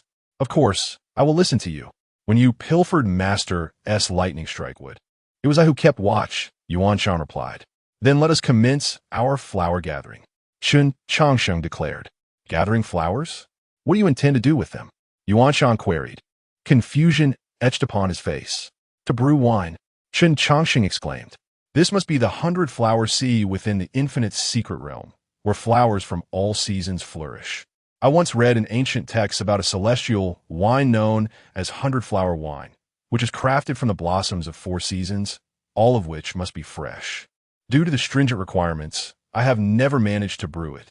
Now we have a fortuitous opportunity." As Chen Changsheng crouched down to collect petals, Yuan Shan scratched his head and replied, "But Master instructed us to seek opportunities. How can we explain to him our flower gathering? According to the map of the Infinite Secret Realm I discovered, if we travel 30 miles east from here, we will find a dilapidated bronze ancient hall. Within it lies the opportunity you seek, albeit requiring trials to obtain it. I am aware of this information, and so are others. Thus, 2 choices lie before you. First, venture to the bronze ancient hall to undertake the trials and compete fiercely against disciples from other sections. Second, remain here with me to brew the 100-flower wine. Master and 3rd senior brother adore fine wines, and with the offering of 100-flower wine, they should not impose harsh penalties. Upon hearing Chen Changsheng's proposition, Yuan Shan tilted his head in contemplation for a moment, and then squatted down to join in the flower gathering. As time slowly passed, the many talented individuals who entered the infinite secret realm were fervently seeking opportunities, often battling fiercely for them. In stark contrast, Chen Changsheng and Yuan Shan enjoyed a leisurely existence. They gathered dew-laden petals in the morning, lounged in the flower sea, gazing at the sky during midday, and spent the afternoon restoring the ancient method of brewing 100-flower wine. Their tranquil life stood in sharp relief against the frantic endeavors of their fellow cultivators. Brother Changsheng, come quick and see this. Yuan Shan's call drew Chen Changsheng's attention from the flower sea. Yuan Shan was excitedly waving, seemingly having discovered something remarkable. What is it? Chen Changsheng instinctively asked as he approached. Yuan Shan pointed to the ground and said, Brother Changsheng, there's a patterned stone slab here. Upon hearing this, Chen Changsheng knelt down and gently brushed away the dust, revealing an intricately carved stone slab. As he traced the patterns with his fingers, he furrowed his brow and remarked, This object seems quite substantial. We should excavate it. With that, the two brothers commenced their digging. After an hour of diligent effort, a massive coffin emerged before them. Strange characters were inscribed upon its surface. Yuan Shan examined it closely and asked, Brother Changsheng, what language is this? I cannot comprehend it. Of course, you cannot understand it. For these are characters from 2,000 years ago, Chen Changsheng replied. 2,000 years. The great Qin dynasty was established only 1,800 years ago. Is this coffin from before the dynasty? Silence. I have only encountered a few of these characters in ancient texts. Some remain unfamiliar to me. Allow me to ponder. Chen Changsheng instructed, prompting Yuan Shan to cover his mouth and stand obediently still. An hour later, Chen Changsheng wiped the sweat from his brow and said, So that is the case. We have indeed stumbled upon great fortune. Eagerly, Yuan Shan inquired, Brother Changsheng, what does it say? It recounts a person's life. From a young age, I cultivated diligently. At 18, I fought 981 battles, winning 756 and losing 225. At 80, I fought 498 battles, winning 325 and losing 173. At 200, I fought 650 battles, winning 985 and losing 780. At 500, I fought 130 battles, winning 115 and losing 15. At 1,000, I fought 9 times and won each encounter, suddenly realizing there were no rivals left in the world. Alas, seeking a worthy opponent throughout life proved fruitless. A truly desolate experience. I once sought a secluded paradise to live in solitude, yet after much contemplation, I chose another path, unwilling to sever my lineage. Thus, I chose to inter this stone coffin beneath the flower sea. The road of longevity is long. Only those with sincere hearts may attain it. After reciting the inscription, Yuan Shan was left utterly astonished, his mouth agape. Brother Changsheng, this individual is astonishing. To have fought so many battles in a lifetime, yet why did he fight less in his later years? Isn't it obvious? As time passed, few could match him in combat. Chen Changsheng replied. By the time he was 1,000 years old, those 9 battles must have been earth-shattering confrontations. 9 wins out of 9, though merely 4 words, cannot conceal his exhilaration. Those 9 encounters were surely the pinnacle of his life. Chapter 16. The undefeated immortal and the urgent crisis at the border. Listening to Chen Changsheng's words, Yuan Shan suddenly spoke. Brother Changsheng, since that esteemed senior left a legacy, why is there no trial set here? Is he not concerned that his belongings might be casually taken by others? Who says there are no trials? The entire infinite secret realm serves as the greatest trial. The name infinite signifies that this secret realm is nearly boundless. It can be opened every 50 years, and it has existed since the establishment of the great Qin dynasty over 1,000 years ago. Even now, the treasures here remain untouched. Faced with such an inexhaustible golden mountain, who would still pay attention to this beautiful yet utterly useless sea of flowers? We cultivate to seek the path. Some pursue martial arts, while others seek the path of longevity. Regardless of the path one chases, the most crucial aspect is to remain unbewildered by external distractions. Yet, observe those who have entered the secret realm. They are all entranced by the treasures, forgetting their original intentions. How could those who have forgotten their purpose pause to admire the flower sea? Yuan Shan nodded, seemingly comprehending. Brother Changsheng, what is the name of this esteemed senior? I do not know. It is not written. Let us open it, and perhaps we shall find a clue. All right. Upon hearing that the coffin needed to be opened, Yuan Shan immediately became excited. With a creaking sound that made one's teeth ache, the heavy stone coffin was pried open a crack by the two. The gap gradually widened, and before Yuan Shan could peek inside, a bright light shot forth from the coffin, engulfing both of them. After a dizzying swirl, Chen Changsheng and Yuan Shan found themselves in a vast, white space. At the center stood a man whose features were indistinct, hands clasped behind his back. Having attained this opportunity proves that you have not yet been captivated by external distractions.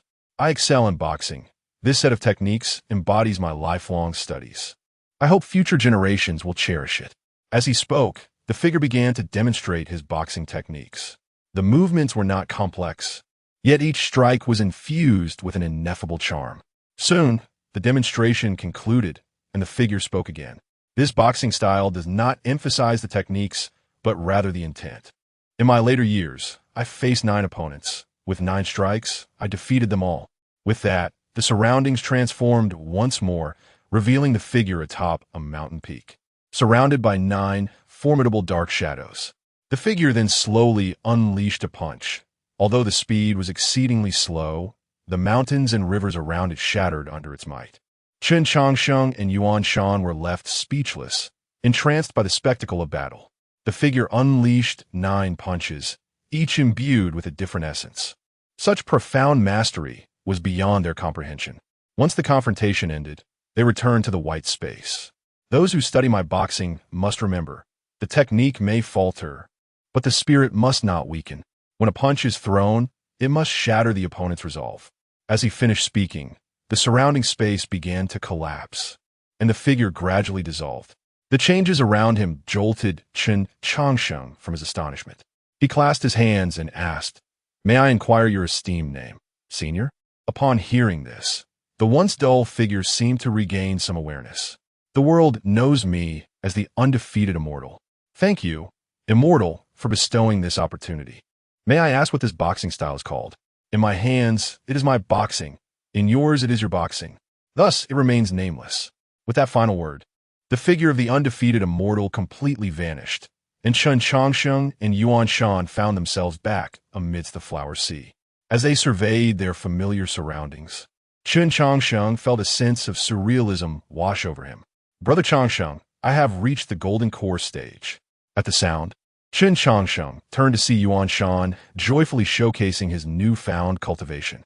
Noticing that Yuan Shan had advanced directly from the mid-stage of foundation establishment to the golden core stage, Chen Changsheng seemed to realize something and hurriedly checked his own realm.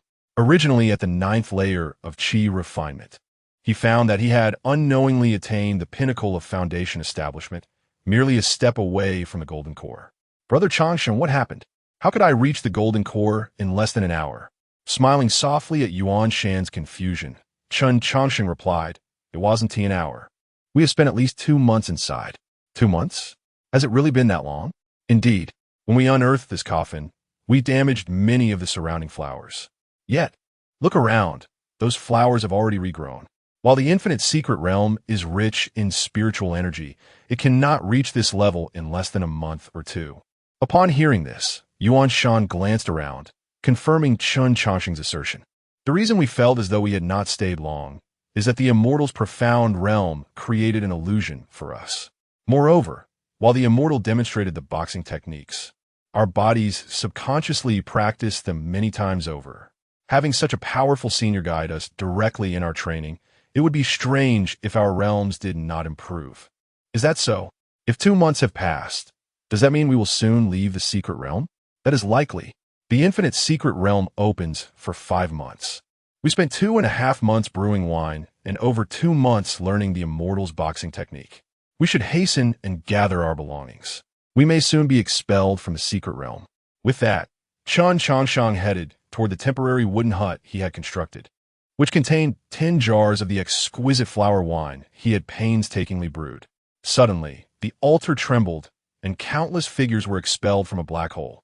Some appeared excited, others frustrated, while some bore expressions of rage. However, they soon realized something was amiss, for their sect elders were nowhere to be found, and only a few individuals had come to greet them. Sixth Senior Brother, why are you the only one here? Where are Master and Senior Brother? In response to Chen Changsheng's inquiry, the Sixth Senior Brother forced a smile. The border is in crisis. Master and Senior Brother left 2 months ago. It seems you both have made significant gains, which puts my mind at ease. For now, Qingqing Temple will be under your management. We will return soon. With that, the Sixth Senior Brother took flight on his sword, leaving Chen Changsheng in deep thought. The Sixth Senior Brother was known for his steadiness, and his urgency raised concerns about the situation at the border. Sighing, Chen Changsheng shook his head, for his worries extended beyond Master and Senior Brother to include a little monk and a girl. Chapter 17. The Reappearance of the Undertaker. The defeat of the Upper Qing Temple, the words spoken by the Sixth Senior Brother, instilled a vague sense of apprehension in Chen Changsheng's heart. However, this feeling did not linger for long, as he soon found solace. After traversing the mortal realm for several decades, Chen Changsheng had come to grasp a profound truth. When matters exceed your capacity to influence, they will unfold regardless of your desire to avert them. Rather than dwelling in worry, it is far more fulfilling to embrace each day with joy, for time shall reveal all truths, including the veracity of one's speculations. Upon returning to the Upper Qing Temple, Chen Changsheng resumed his tranquil life. On ordinary days, he either immersed himself in the library or practiced the nameless martial art of the 100 Defeats Immortal, engaging his body in movement. The celestial being had withdrawn more than half of the temple's strength prior to departing for the border, leaving the young Yuan Shan to barely manage the temple's operations with Chen Changsheng's assistance. As Yuan Shan encountered more experiences, his growth accelerated, and it wasn't long before Chen Changsheng found himself in the position of a carefree overseer. Yet during this period, an unforeseen event transpired. The conflict between the Qian Empire and the Night Moon Kingdom would persist for a full 20 years. By the 5th year, even the long-secluded transformation ancestor had ventured to the border. In the library of the Upper Qing Temple, after gently placing the final tome down, Chen Changsheng stretched his somewhat stiff limbs. At that moment, a striking young man clad in a Taoist robe approached, his brows sharp and his eyes bright. Have you considered the matter we spoke of yesterday? He inquired. Upon hearing this, Chen Changsheng cast him a sidelong glance and replied nonchalantly, No. Why not? The young man pressed. 10 years ago, you said that once you finished the books in the library, you would allow me to go to the border. Now that you have completed reading, why can I not go? Do not forget, I am the acting master of the Upper Qing Temple. Observing the fervent young man before him, Chen Changsheng chuckled. It has been 20 years. The once timid child who sought my counsel on everything now dares to slam the table and challenge me. Quite the progress. Hearing Chen Changsheng's words, Yuan Shan, now grown, felt his eyes welling with tears, his voice choked with emotion. 7th Senior Brother has perished, 5th Senior Brother is blind, and our beloved Senior Brother has lost an arm. Brother Changsheng, I am now at the late stage of the Golden Core. I can assist them. I truly do not wish to witness further calamities befall our brothers. Gazing into Yuan Shan's reddened eyes, Chen Changsheng found himself momentarily at a loss for words. He had been monitoring the conditions at the border, and the situation for the Qian Empire was far from optimistic. More than 10 formidable beings at the nascent soul stage had fallen in battle, with rumors circulating about casualties among the transformation stage as well. In such a brutal theater of war, allowing Yuan Shan to venture forth would undoubtedly be tantamount to sending him to his demise. In that environment, even a golden core cultivator was merely elevated fodder. Just as Chen Changsheng contemplated finding a reason to further deter Yuan Shan from heading to the battlefield, a familiar aura suddenly emanated from above the Upper Qing Temple. Sensing this presence, both Chen Changsheng and Yuan Shan hurriedly went out to greet the newcomer.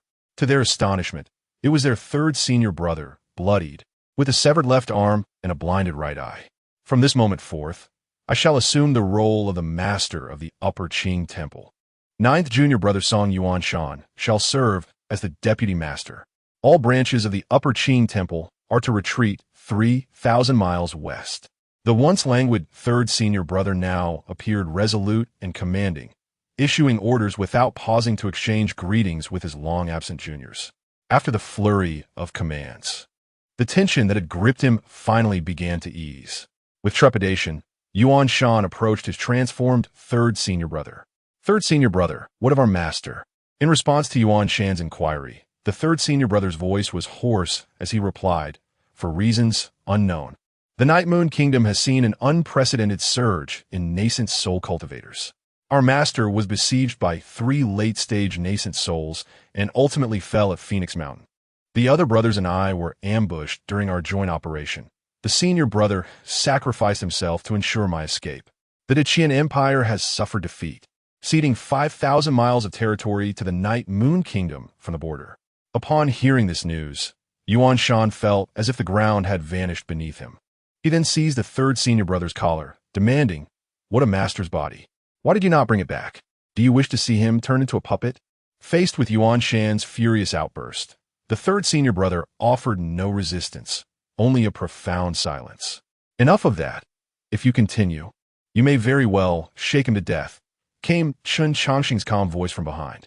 Yuan Shan instinctively halted his actions.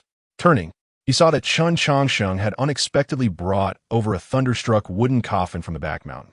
Before Yuan Shan could comprehend Chen Changsheng's intentions, he advanced to stand before the third senior brother, retrieving a porcelain vial and administering a pill to him.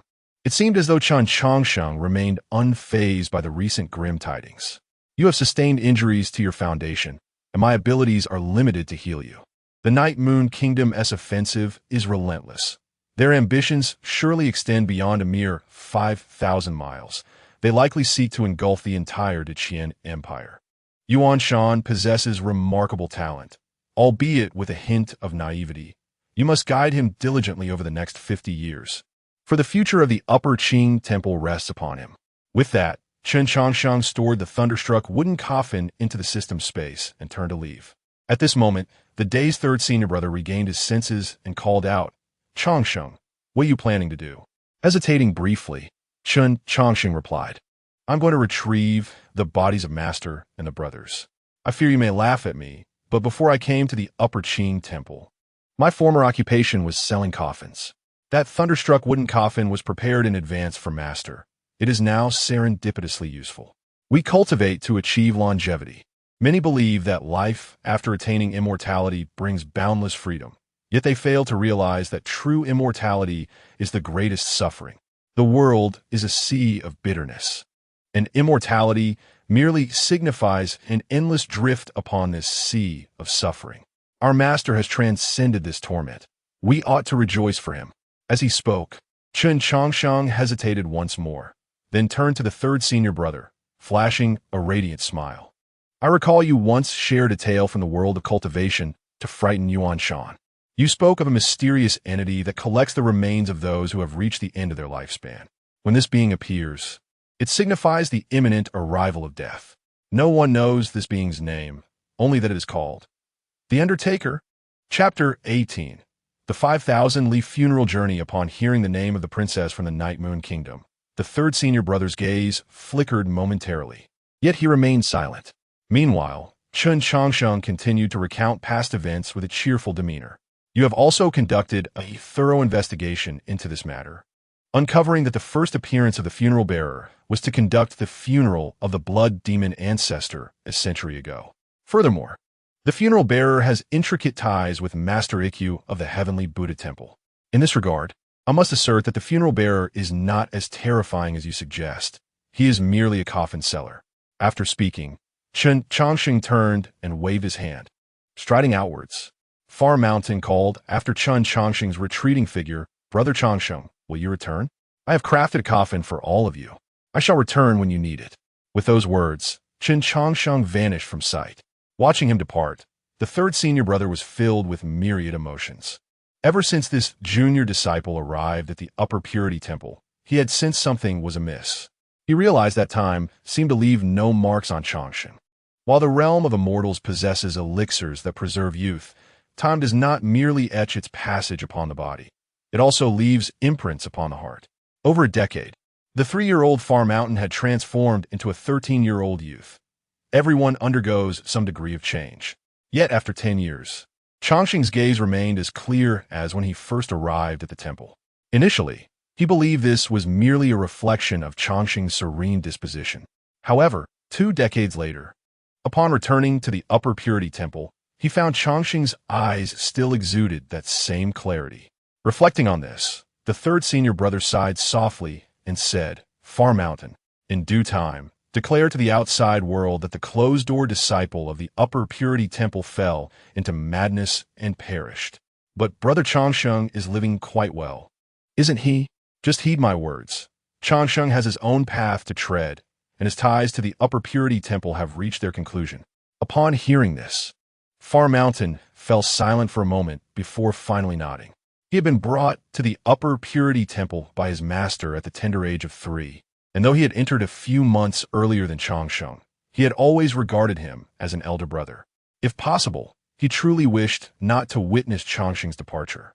However, no banquet in this world lasts forever.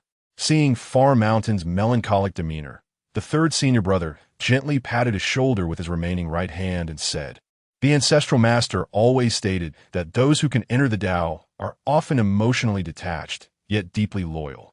Others may not understand him, but we must strive to comprehend him." Upon exiting the Upper Purity Temple, Chen Changsheng looked up at the azure sky and then turned to observe the celestial beings retreating from the border. He chuckled, "My proud master, with your love for face, how could you allow yourself to rest in a foreign land after death? Allow me, your disciple, to bring you back. For this occasion, I shall not charge you any spirit stones." With that, Chen Changsheng set forth towards the border. The great Qian dynasty had been defeated, and the landscape ahead was engulfed in flames of war. However, Chen Changsheng had never paid heed to this turmoil. His sole purpose now was to find his old acquaintances and grant them a peaceful resting place. Human entry requires 3 copper coins. 2 members of the demon race blocked Chen Changsheng's path. Observing their cultivation at the 3rd level of Qi refinement, Chen Changsheng obediently handed over 3 copper coins. After paying the entry fee, he successfully entered the city. Feeling the faint spiritual energy within the town, Chen Changsheng remarked, "It was indeed wise not to reveal my cultivation. Even such a small town has golden core cultivators stationed.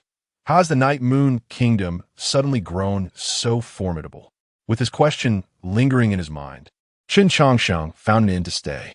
For this journey of recovering the dead at the border, he chose not to fly on his sword or utilize spiritual energy, but instead employed the most primitive method, walking step by step.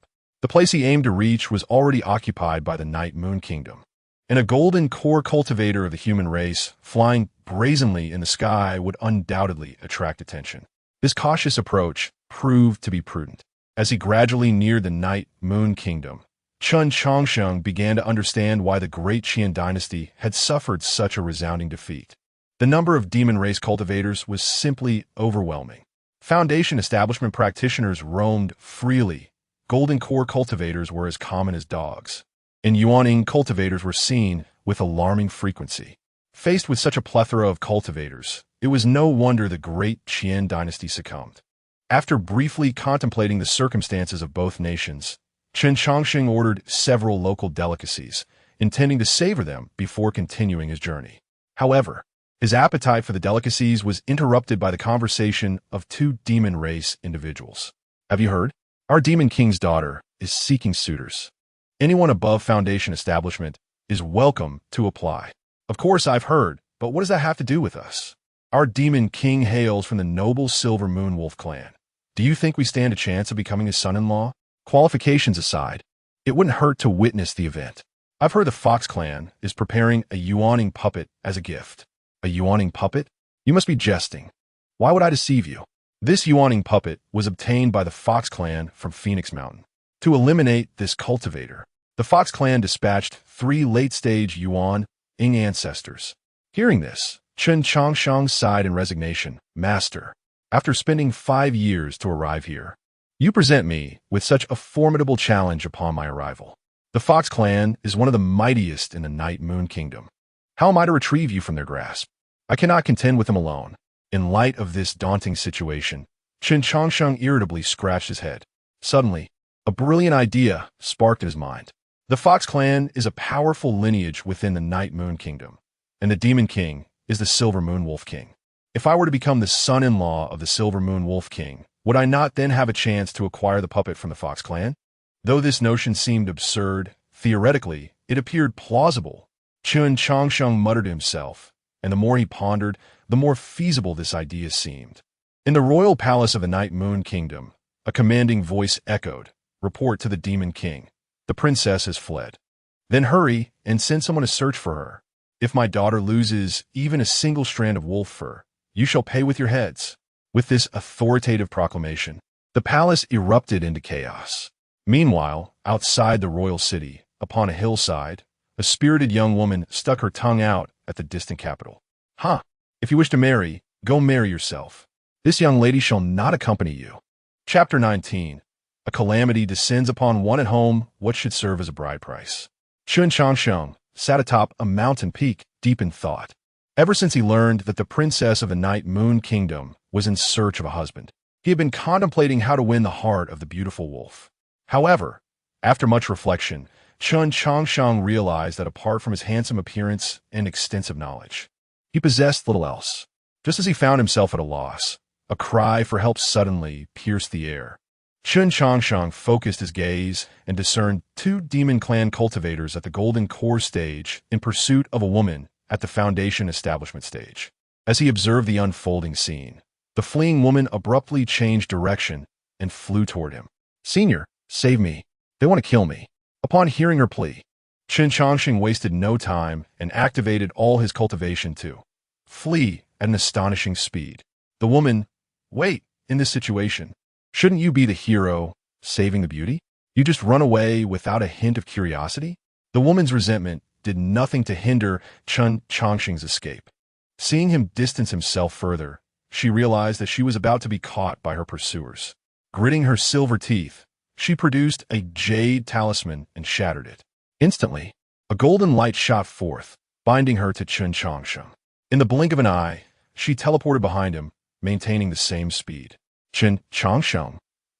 Faced with this sticky situation, Chen Changsheng was utterly stunned. "Why are you clinging to me? Senior, they truly intend to kill me. I implore you to assist me." The woman beseeched him again. "Enough with your poor acting. They are clearly not here to kill you. Those who seek to harm do not merely chase without striking. Furthermore, take a look at yourself. You are adorned with treasures everywhere. How does a Foundation Establishment cultivator possess so many items? You must be the daughter of a wealthy family who has run away, and they are here to bring you back." The woman casually remarked, and immediately, Chen Changsheng began to speak rapidly, analyzing the situation with remarkable accuracy. His insight left her dumbfounded. She had never met him before, yet he could deduce so much from a mere glance. How could his mind work in such a manner? Realizing her deception had been unveiled, the woman decided to lay her cards on the table. "Since you've seen through me, I shall not pretend any longer. They are indeed here to take me back. If I am captured, I shall only face a reprimand and a few days of confinement. But you, on the other hand, if you do not help me escape, I will claim that you lured me away. How do you think my family will handle you then?"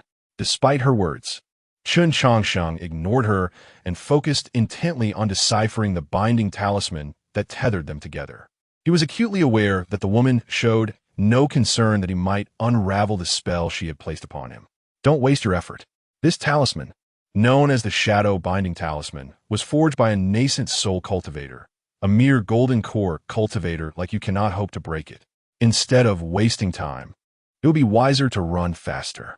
Those pursuing me are 2 late-stage golden core experts, and we are about to be caught."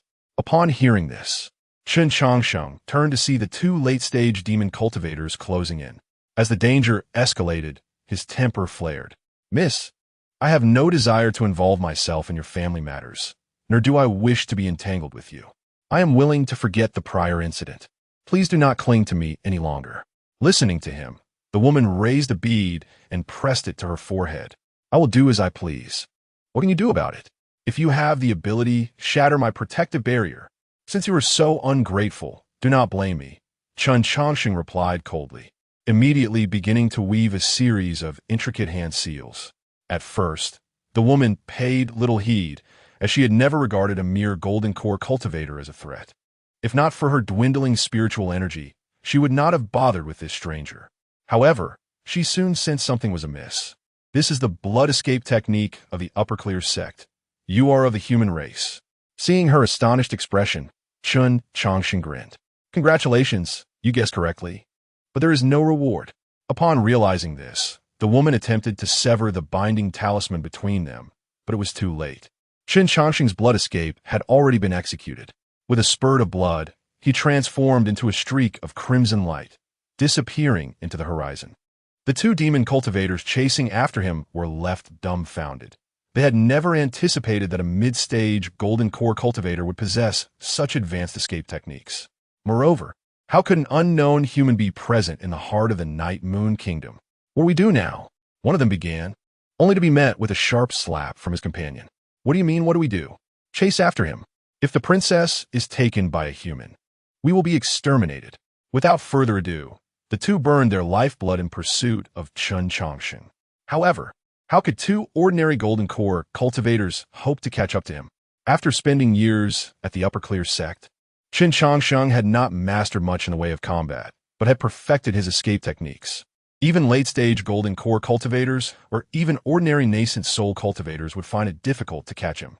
300 miles away, in a tranquil valley, two figures appeared, a man and a woman. These were none other than Chen Changsheng, who had utilized the blood escape, and the mysterious woman. Once the technique concluded, Chen Changsheng wasted no time, swiftly deploying several array flags around them. With practiced precision, he began to execute a complex series of hand seals, as if he had undergone countless trials. Array, activate! A light barrier immediately enveloped Chen Changsheng and the enigmatic woman. In response to his actions, the woman warily drew an ancient dagger. What are you planning? I warn you, if anything happens to me, your fate will be worse than death. Hearing her threat, Chen Changsheng, having completed the formation, shrugged and replied, I did not wish to stir up trouble. But since you have drawn near, do not blame anyone but yourself. Chapter 20. The acquisition of a pet. The bald little white wolf. Ha! You think you could trap me with this formation? Dream on. With that, the woman immediately summoned two powerful magical artifacts, intending to break free from the array. However, just as the artifacts soared into the air, she felt her body weaken and collapse to the ground. Terrified at her lack of control, she gasped, What have you done to me? Nothing much. Merely suppressed the bloodline within you, came the reply.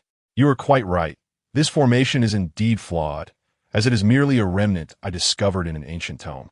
After some patchwork, it can barely function. The purpose of this array is simple, to suppress the bloodline of the demon race, revealing their true forms. At these words, terror intensified on the woman's face. Impossible. If such a formation existed among the human race, the great Qian dynasty would have used it long ago. Ah, how can you, a demon, lack such basic knowledge? Such formations undoubtedly have limitations. The grand array in the ancient text can affect demons at the golden core stage, but the one I completed can only work on those at the foundation establishment stage.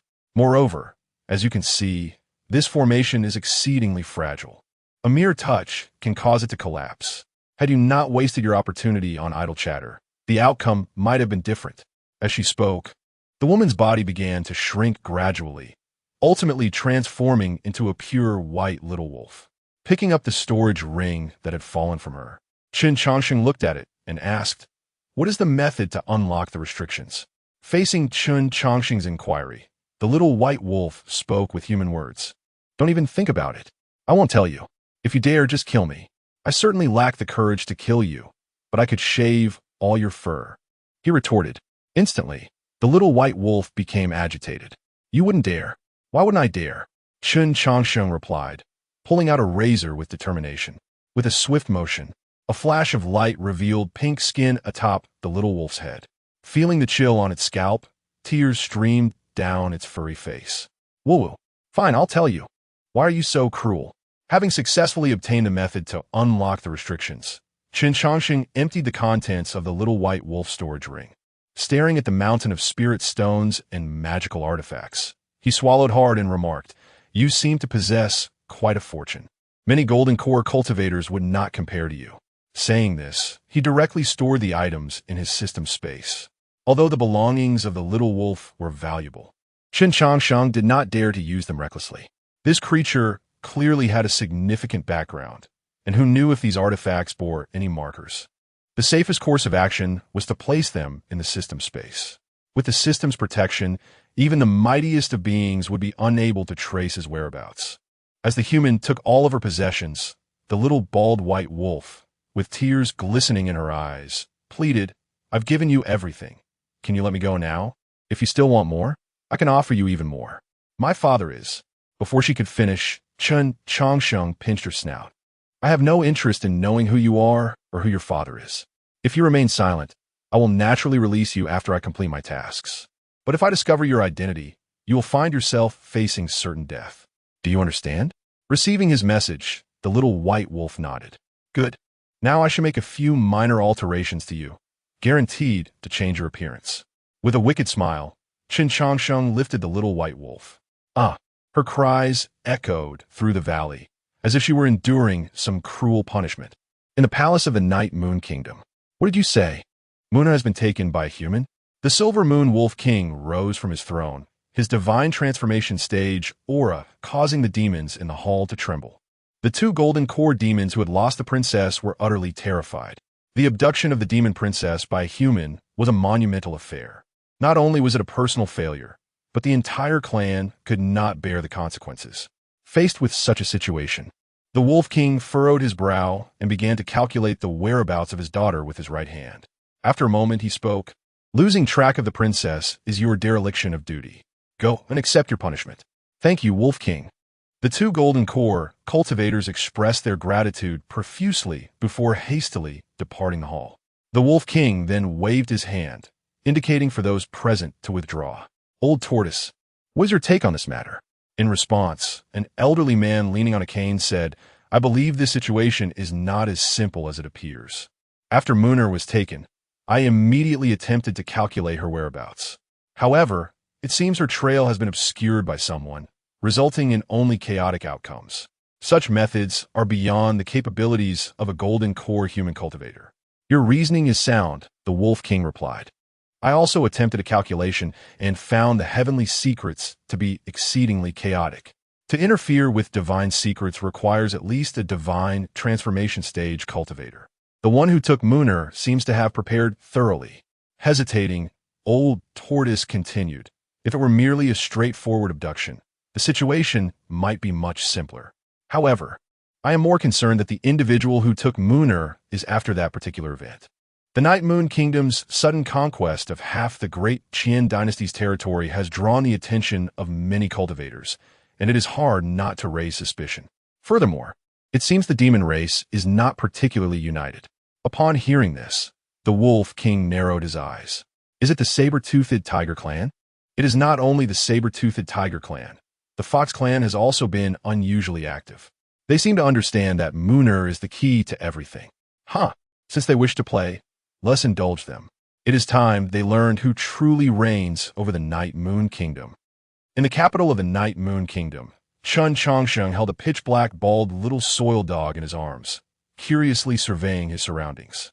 Although this was the capital of the demon race, it appeared no different from a human city, as there were far too many transformed demons on the streets. Hiss! While observing, Chen Changsheng suddenly inhaled sharply.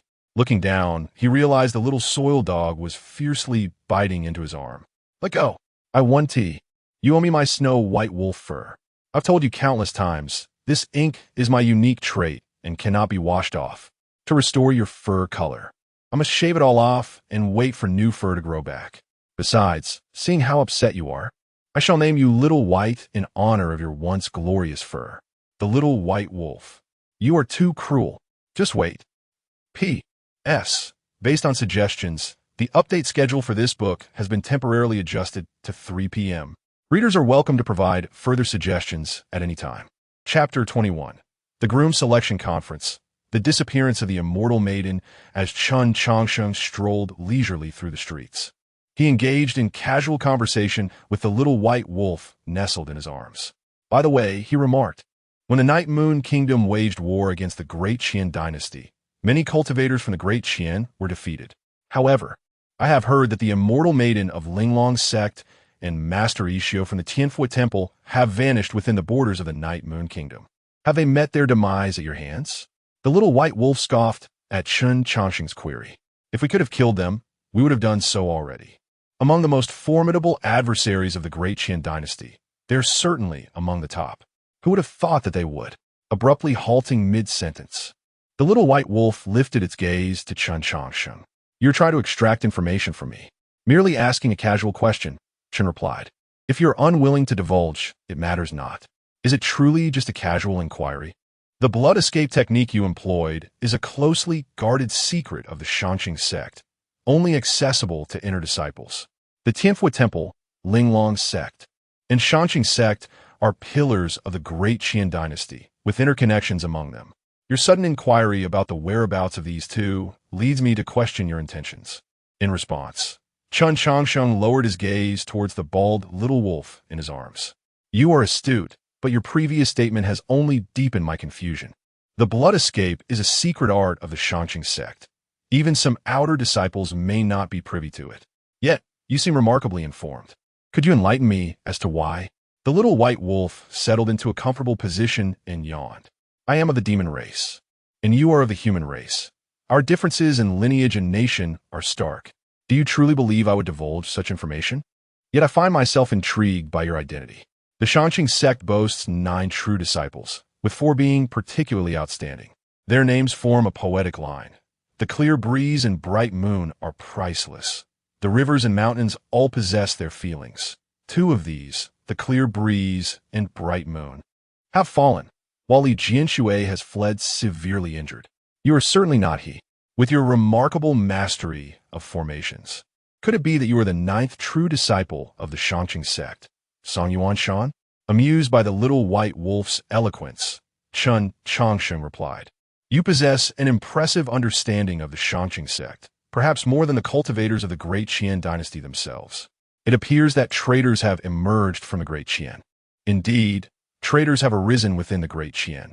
Why not take a guess as to who this traitor may be? I have no desire to speculate. The shifts of dynasties are beyond my control. I merely wish to retrieve the remains of my master and brothers.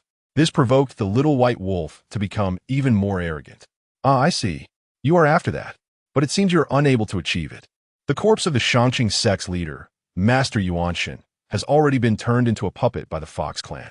The Fox clan is a powerful race within the Night Moon Kingdom, brimming with experts, including those at the transformation stage. What can a mere golden core cultivator like you accomplish? Perhaps you should consider releasing me. If I am in a good mood, I might even return your master's corpse to you. Thank you for your kind offer, but I will not release you until I ensure my own safety. By the way, I presume you do not bear any markings left by your elders? You guess. The little white wolf retorted haughtily. Chen Changsheng merely regarded it with a cool gaze. I have checked numerous times. You bear no markings within you. However, this does not preclude the existence of more sophisticated techniques that I may have overlooked. Therefore, for the sake of security, I shall implant 87 restrictions within you.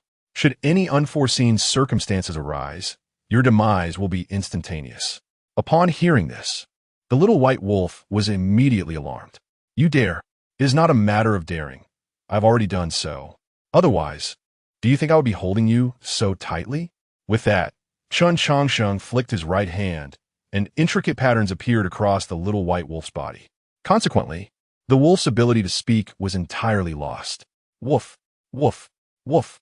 As the little white wolf barked frantically, a subtle smile graced Chen Changsheng's lips as he strode towards the groom selection venue of the Night Moon Kingdom. At the Night Moon Kingdom's groom selection conference, the Wolf King sat solitary upon a towering throne, beneath which stood an elderly man with a white beard. This man was none other than the Wolf King's trusted aide, Old Turtle. mysterious in origin, few in the Night Moon Kingdom knew of Old Turtle's background. Had it not been for the recent war between the two nations, few would have recognized his name. With all the expected races gathered, the Wolf King rose and proclaimed, "The citizens of the Night Moon Kingdom are aware that I, Wanyan Agajo, have a sole daughter, Wanyan Yu. Now that she has reached the age for marriage, I wish to select the most outstanding young man from among the youth of the world to betroth her. Any young talents who are interested may step forward." Upon his declaration, the crowd erupted with excitement. To become the son-in-law of the Wolf King was tantamount to gaining dominion over the entire Night Moon Kingdom. "Your Majesty, I have long admired Princess Wanyan and wish to give it a try," proclaimed a robust youth with bronze skin, stepping forward. His presence exuded a powerful aura, revealing his cultivation at the mid-golden core stage. This was none other than Lin Hu, the heir of the saber-toothed tiger clan. "Ha ha ha, Brother Lin, I too have harbored admiration for Princess Wanyan for some time. It seems we are destined for a fair competition," another dapper young man interjected, wielding a folding fan and exuding an aura to rival Lin Hu's. Before Lin Hu could respond, he squinted and retorted, "Hu Zhan, since when did you admire Princess Wanyan? Surely you jest." "Ha ha ha. Brother Lin, are you joking? One's affection for a woman need not be a spectacle for all to see, as you have done. The Fox clan is cultured and refined. We would never engage in such impropriety." Lin Hu scoffed, choosing not to engage further. The Fox clan was notorious for their sharp tongues. Arguing with them would yield no advantage. As the two young masters of the Tiger clan and Fox clan stood forth, other demon races felt a tinge of disappointment, recognizing their inferiority in background and strength. Even if they participated, it would merely be for formality's sake. With the two frontrunners making their appearances, more members of other demon races followed suit, though their prowess paled in comparison to Lin Hu and Hu Zhan. As it became evident that no more demon contenders would emerge, the Wolf King prepared to announce the details of the trials. At that moment, a figure leaped from the crowd, exclaiming, "Wait, I wish to participate as well." Chapter 22. Arriving at the Hu residence. Encountering an old friend upon entering the Hu residence, Chen Changsheng discovered that there were others intending to participate in the marriage selection event.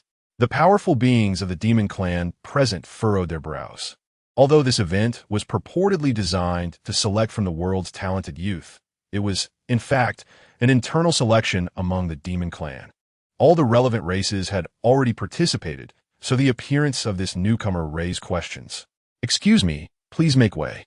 I'm in a bit of a hurry," Chen Changsheng said as he struggled to squeeze through the crowd. Once freed, he adjusted his slightly disheveled attire and clasped his hands in greeting.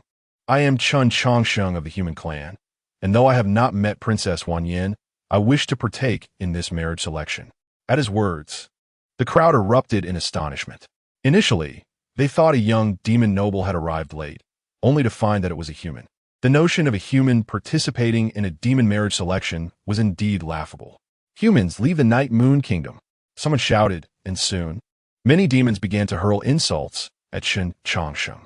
Yet, he maintained a serene smile, seemingly unfazed by their vitriol. Observing this, the Wolf King raised his hands, commanding silence. "You wish to marry my daughter, on what grounds?" he queried. "Only on the foundation of a sincere heart. It takes great courage for a human to participate in a demon marriage selection. My presence here is testament to my feelings for Princess Wanyan," Chen Changsheng replied. The Wolf King's lips curled into a slight smile. "A sincere heart, indeed. For that, I grant you permission to participate in the marriage selection. I have stated beforehand that any cultivator of the Foundation Establishment realm or higher is eligible. Though you are human, you meet the criteria.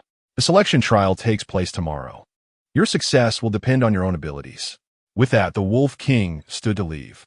However, halfway through his departure, he hesitated and said, "Elder Turtle, this human cultivator has traveled a great distance.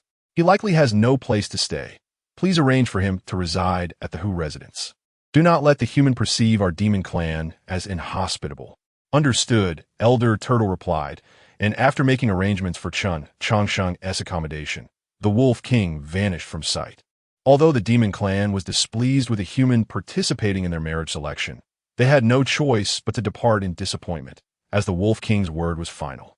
"Brother Hu, I may intrude upon your residence for the next few days," Chen Changsheng said cheerfully, greeting Hu Zhan upon hearing the Wolf King's arrangements. Hu Zhan examined the sudden appearance of this human and responded with a smile, "Brother Chen, your courage is truly admirable. It is a great fortune to share a roof with you." As Hu Zhan and Chen Changsheng engaged in friendly banter, Lin Hu felt a wave of disgust wash over him. "Your Fox clan always delights in such shameful antics. This human is clearly from the great Qian dynasty. A defeated foe. How can he stand before us?" Unfazed by Lin Hu's scorn, Chen Changsheng remained silent.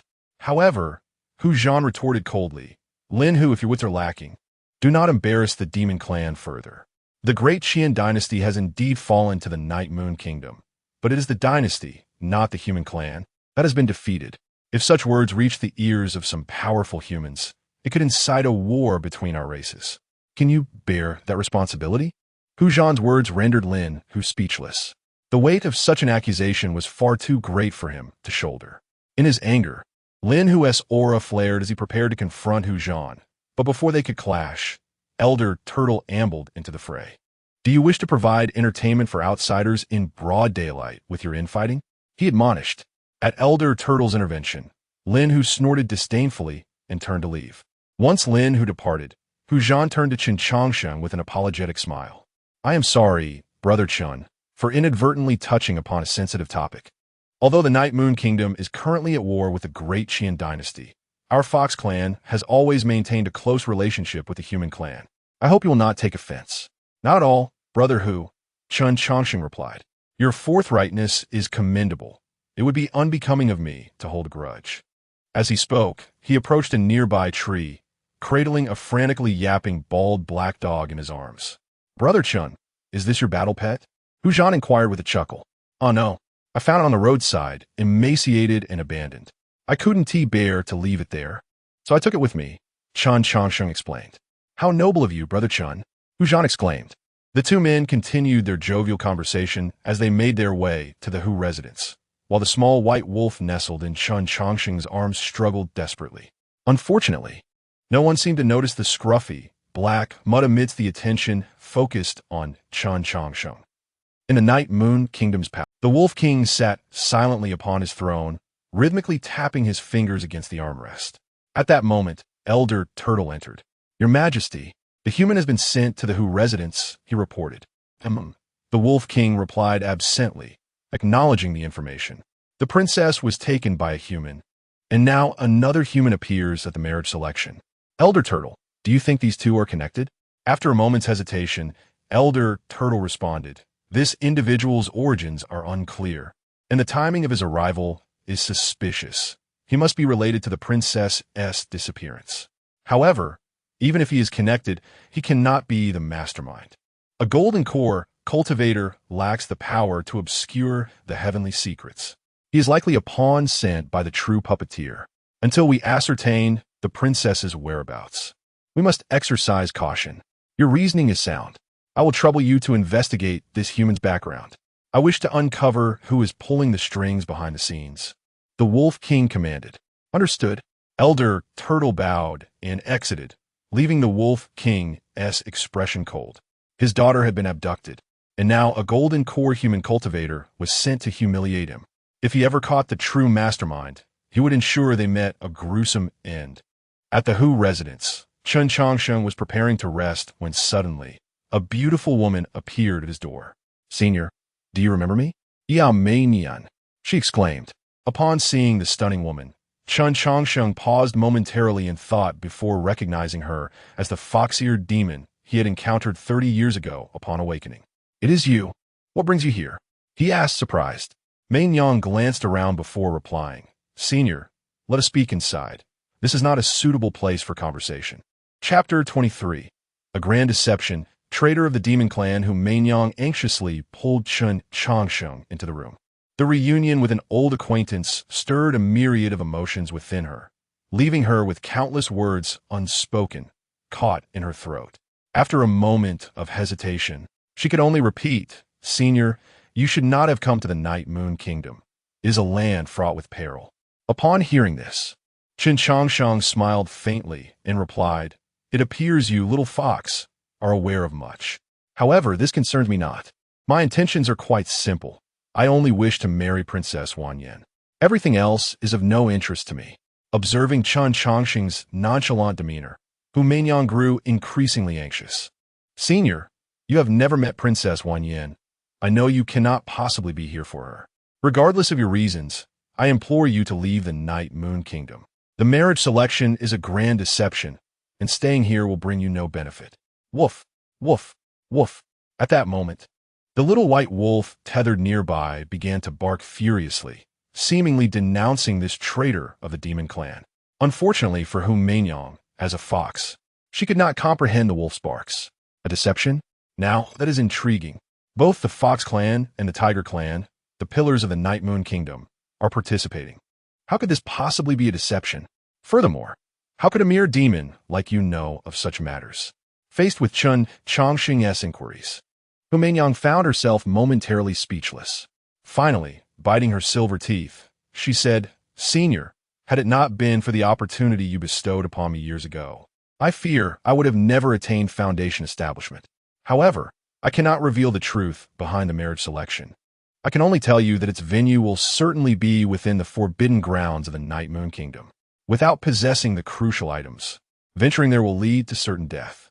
The Fox clan and the Tiger clan have already acquired these key items, thus they are not at risk. Should you insist on going, you must seek out fellow members of the human clan within the forbidden grounds. 5 years ago, during the war between our two nations, 2 humans grasped some secrets and were later pursued into the forbidden grounds by powerful beings of the Night Moon Kingdom. If they're still alive, they may be your only hope." With that, Hu Meinyang hurriedly departed the room, her expression a mixture of urgency and dread. After she left, Chen Changsheng picked up the raucous little bald dog and loosened some of its restraints. "A traitor. She is truly a traitor of the demon clan. I shall ensure she meets a gruesome end." Listening to the wolf's vitriolic words, Chen Changsheng stroked its fur leisurely and said, "Little White, can you now divulge the secrets of the Night Moon Kingdom?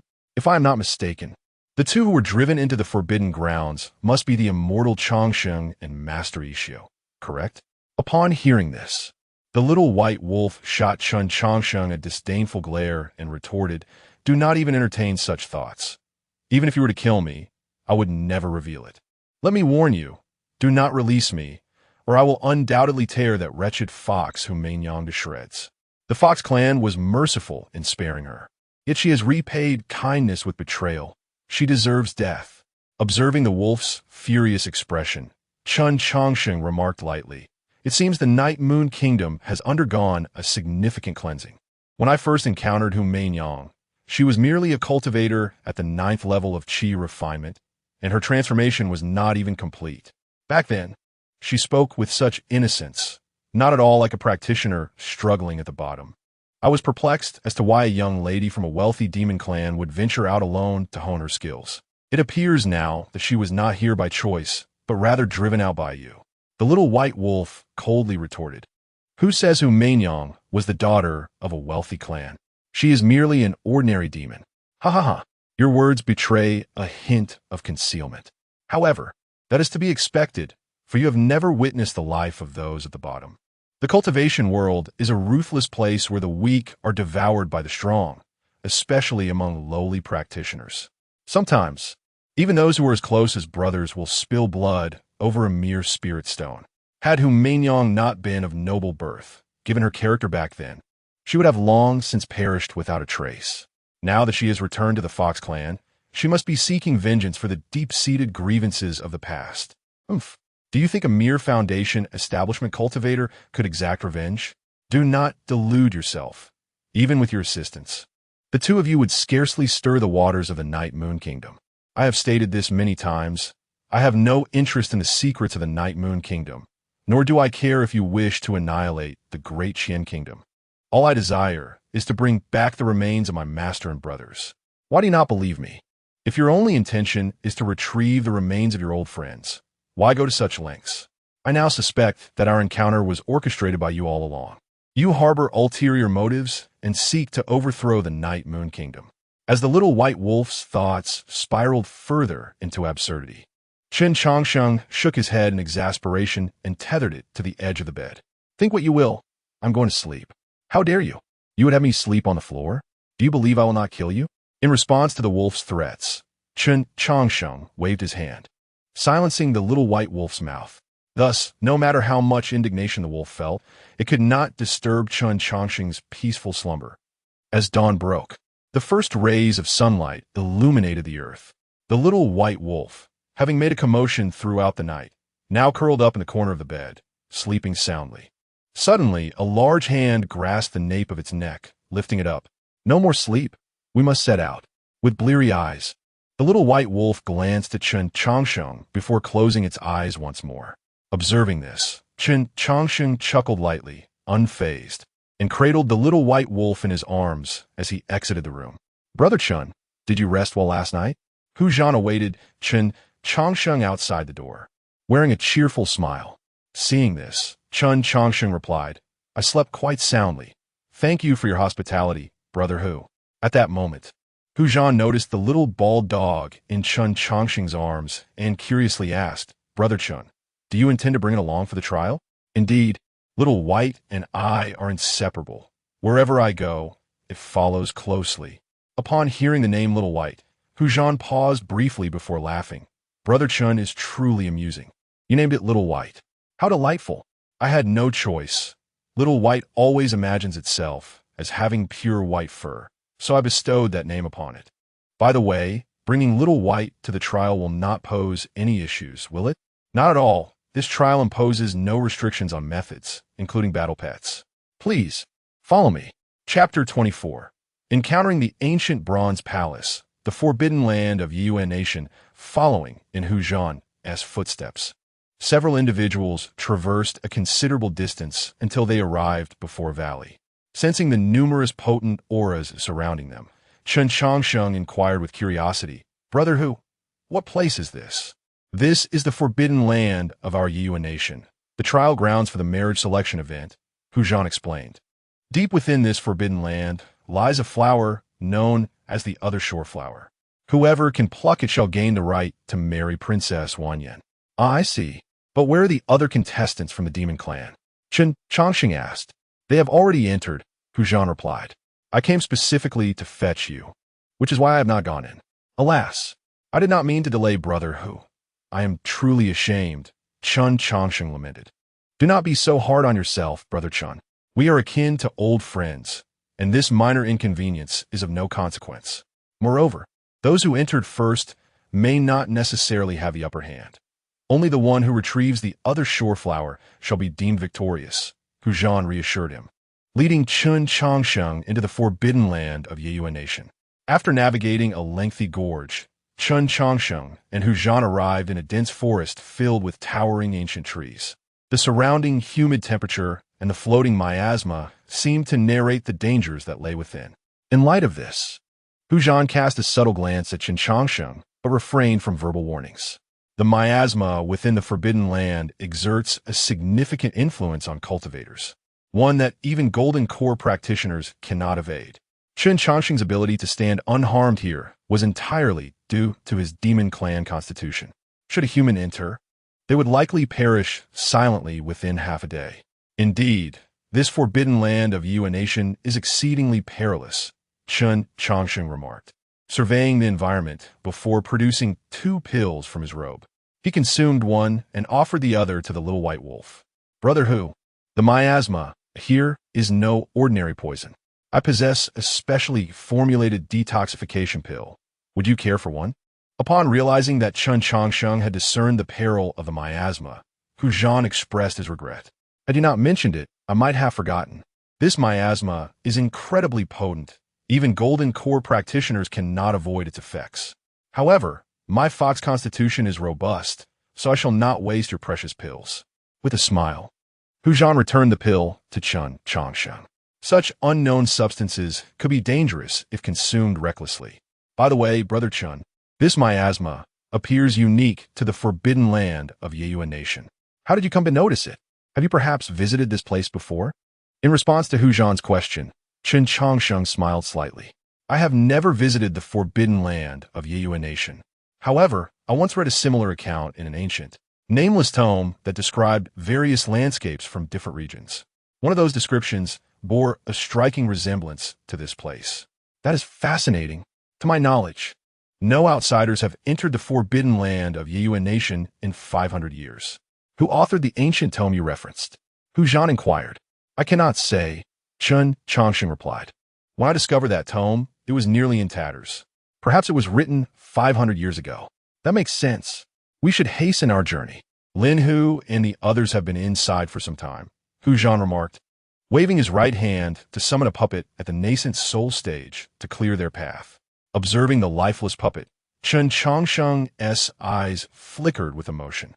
Deep within the forbidden land, a bald figure sat cross-legged before a dark, ominous pool. The water within the pool was extraordinarily thick and occasionally emitted a foul odor. Ixi, your heart of no sorrow cannot withstand much longer, a voice resonated. At the sound, the bald figure slowly opened his eyes. Wolf King, allowing the demon clan to harness such ominous power will ultimately lead to their annihilation. It is not too late to turn back. In response, the Wolf King scoffed. Turn back? Why should I? Power is power. There is no distinction between righteousness and evil.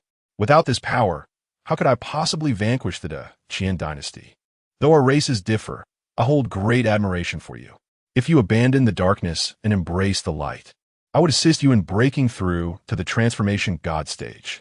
Upon hearing the Wolf King's proposition, Ixiu shook his head and closed his eyes once more. The Wolf King, undeterred by Ixiu's refusal, reflected on the 300 years he had spent tearing a rift in the seal of the Forbidden Land. Although it was merely a crack, the power that seeped through it exceeded his expectations.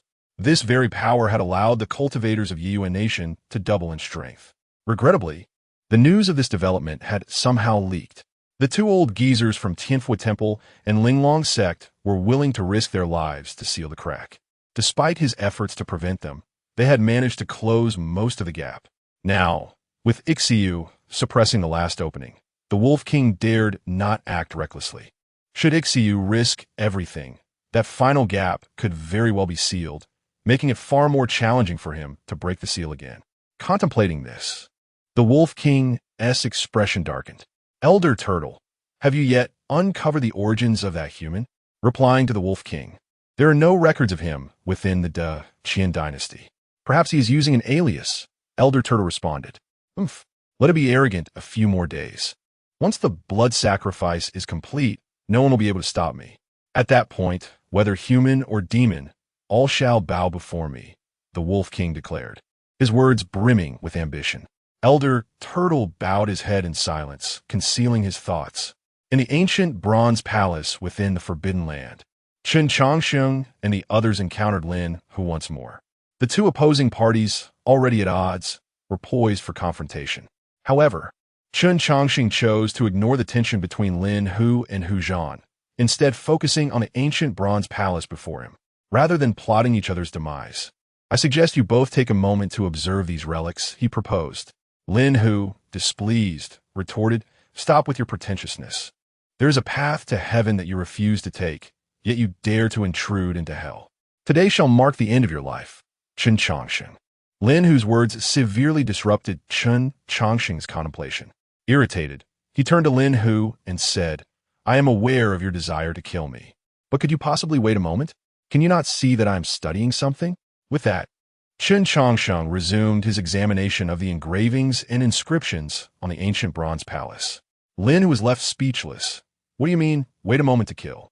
I am already intent on ending your life. Can you not take this seriously? Chapter 25. The Secret of the Bronze Ancient Palace. An ancient tale, Chen Changsheng's unwavering confidence momentarily left Lin Hu in a state of astonishment. However, as Lin Hu regained his composure, a surge of fury ignited within him. Yet, before he could take action, Hu Zhan's yawning puppet had already positioned itself before him. Hu Zhan, what is your intention? Are you siding with the outsiders? Lin Hu confronted him. In response, Hu Zhan cast a glance at Chen Changsheng, who was engrossed in studying the bronze ancient palace, and replied nonchalantly, Lin Hu, killing can be done at any time, but do not forget our purpose for being here." Upon hearing this, Lin Hu's ire subsided significantly. His animosity towards Chen Changsheng was not merely due to his participation in the recruitment tournament. In the current scenario, anyone with a modicum of sense would recognize that this human was certainly not here for Wang Yinyue's sake.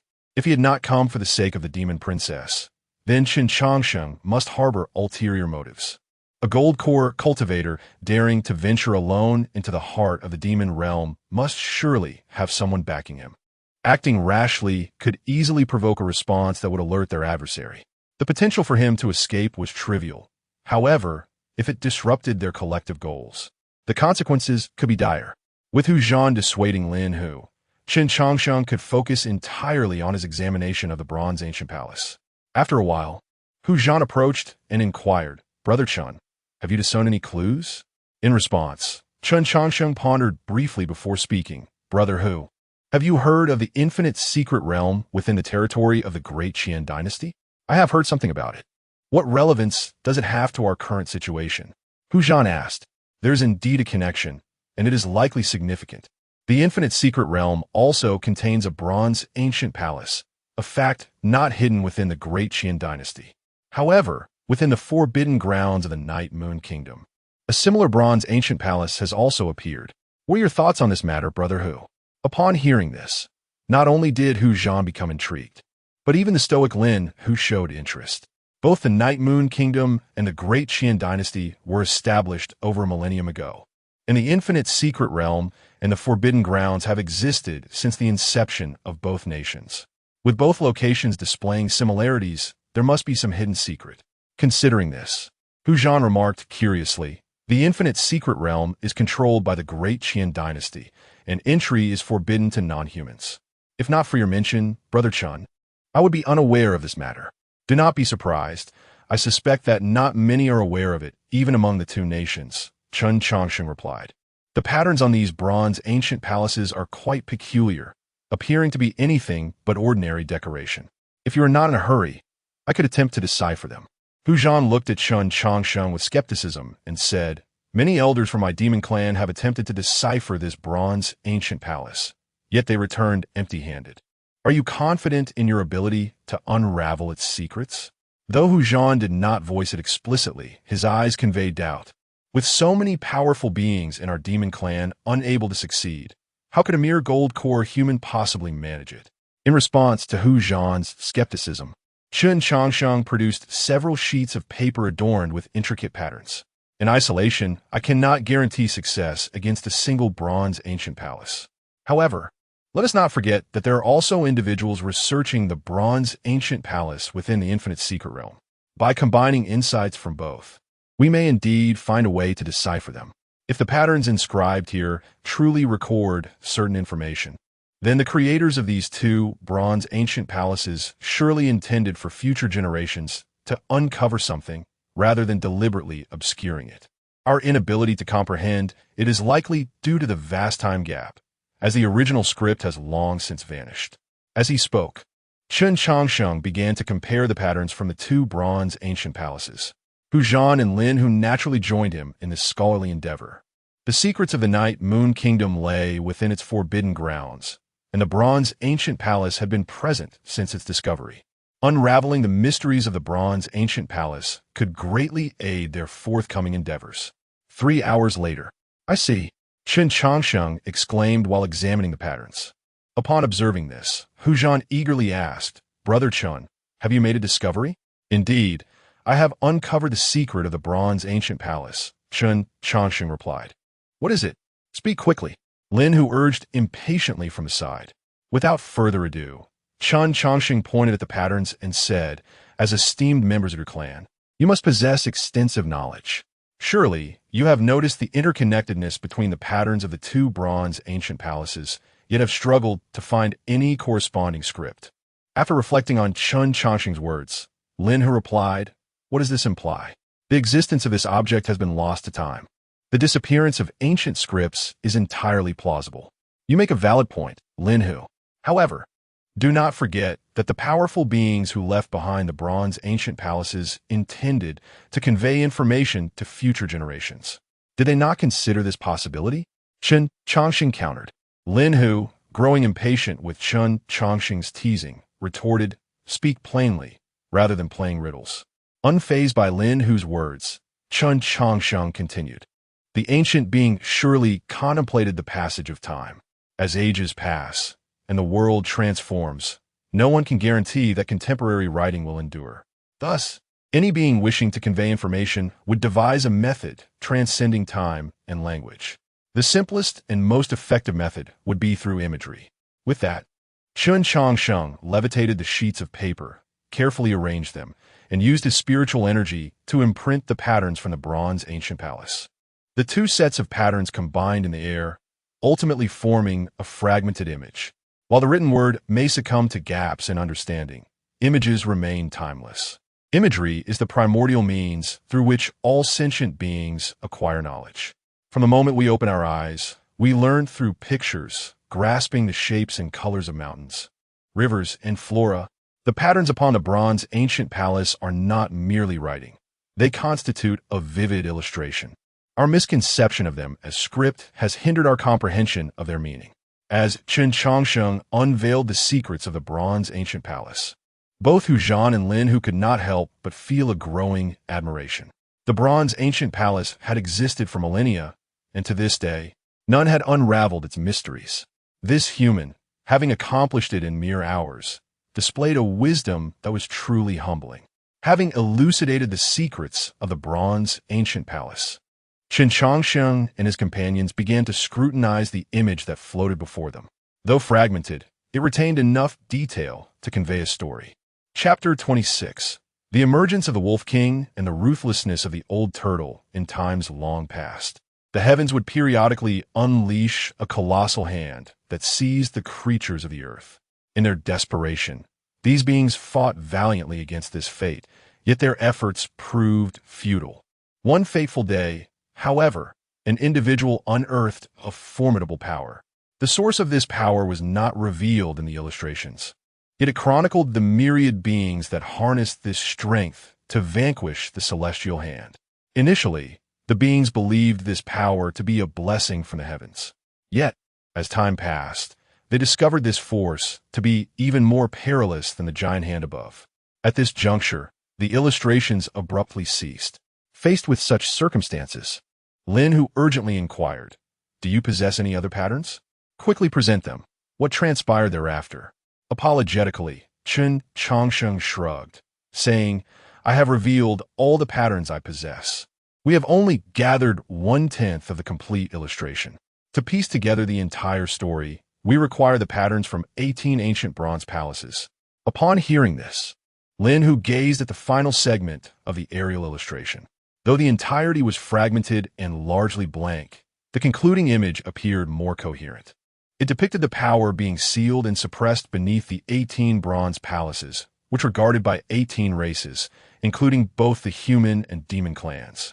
The details concerning the remaining 16 races had long since faded into obscurity due to the passage of time.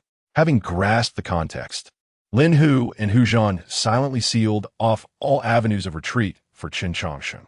Observing this, Chen Changsheng clicked his tongue and remarked, "Considering my assistance in unraveling your doubts, might I be allowed to finish my words before you act?" In response, Hu Zhan chuckled, "Your insight fills us with trepidation. Such talent, regardless of its setting, would be revered as a treasure. Yet, I find myself perplexed as to why you have come to the Night Moon Kingdom for the marriage selection ceremony. At this moment, do not attempt to deceive me with your admiration for Princess Wanyan. I have come to your Night Moon Kingdom with a purpose. Otherwise, why would I have traveled such a distance? However, before I disclose my intentions, I wish to share what I have learned. The sudden proliferation of cultivators in the Night Moon Kingdom has caused the great Qian dynasty to falter. This bizarre situation left me in a quandary during my journey. Yet upon arrival, I uncovered further revelations, namely that the Night Moon Kingdom had recently endured a significant purge. I, too, find this puzzling, for I cannot fathom how, after such a cleansing, the strength of the Night Moon Kingdom could not only remain intact, but actually increase. Additionally, I have learned that there may be traitors within the great Qian dynasty. All these clues seemingly interconnect, yet they lack a pivotal element. Until now, I have finally pinpointed that key. With that, Chen Changsheng approached the ancient bronze palace once more. The carvings on the 18 bronze palaces narrated a singular tale. Yet time had rendered them fragmented and worn. One solitary palace could not yield sufficient information for a coherent understanding. Thus, I suspect that the traders of the great Qian dynasty have aligned themselves with the Night Moon Kingdom, bearing this secret. Moreover, have you not noticed that the bronze palaces here have been deliberately damaged? The ruined sections correspond precisely to the part where myriad beings harnessed the ominous power. Upon hearing this, a sense of foreboding washed over Hu Zhan. What are you trying to convey? In response, Chen Changsheng nonchalantly seated himself upon the ground, saying, "What I wish to convey is that you should abandon any thoughts of killing me, for it is not your place to do so. From your reactions, it is clear that you are unaware of the secret behind the Night Moon Kingdom's sudden strength. If I am not mistaken, both of you have come to uncover this mystery. Now that you are privy to this secret, do you believe that the one who intentionally damaged the bronze palaces will spare you? Excellent. A talent such as yours is indeed rare in this world. I am truly impressed." Just as Chen Changsheng finished speaking, the Wolf King and the old turtle emerged from the shadows. Upon the Wolf King's appearance, Hu Zhan and Lin, who were taken aback. Hu Zhan hastily stepped forward, bowing, "Your Majesty, this individual is a spy. We are prepared to present him to you." In response to Hu Zhan's words, the Wolf King sneered, "Your Fox clan revels in cunning schemes. Initially, you incited the Tiger clan to pursue Yue, merely hoping to leverage her knowledge of the underlying secrets. Now that you have uncovered these secrets, are you not satisfied?" The moment these words were uttered, cold sweat trickled down Hu Zhan's brow. The Wolf King continued, "The two antiquarians of the Fox and Tiger clans believe that by joining forces, they can compel me to divulge the secret. Such a thought is utterly naive." With a swift motion, the Wolf King flung two bloodied heads before Hu Zhan. The sight left both Hu Zhan and Lin Hu in sheer horror, for they had never anticipated the Wolf King's strength to be so formidable. "You are the future of the Demon Clan. Should you choose to abandon the darkness and embrace the light, I may spare your lives and bestow upon you opportunities." Confronted with the Wolf King's olive branch, Hu Zhan and Lin Hu did not hesitate, choosing to submit without reservation. Once the matter with Lin Hu and Hu Zhan was resolved, the Wolf King turned his gaze toward Chen Changsheng. "Chen Changsheng, I hold your talents in high regard. Reveal the puppet master behind this and submit to me, and I shall grant you your life." In response, Chen Changsheng smiled. "I fear the Wolf King may be disappointed. The one behind me is someone you would never suspect.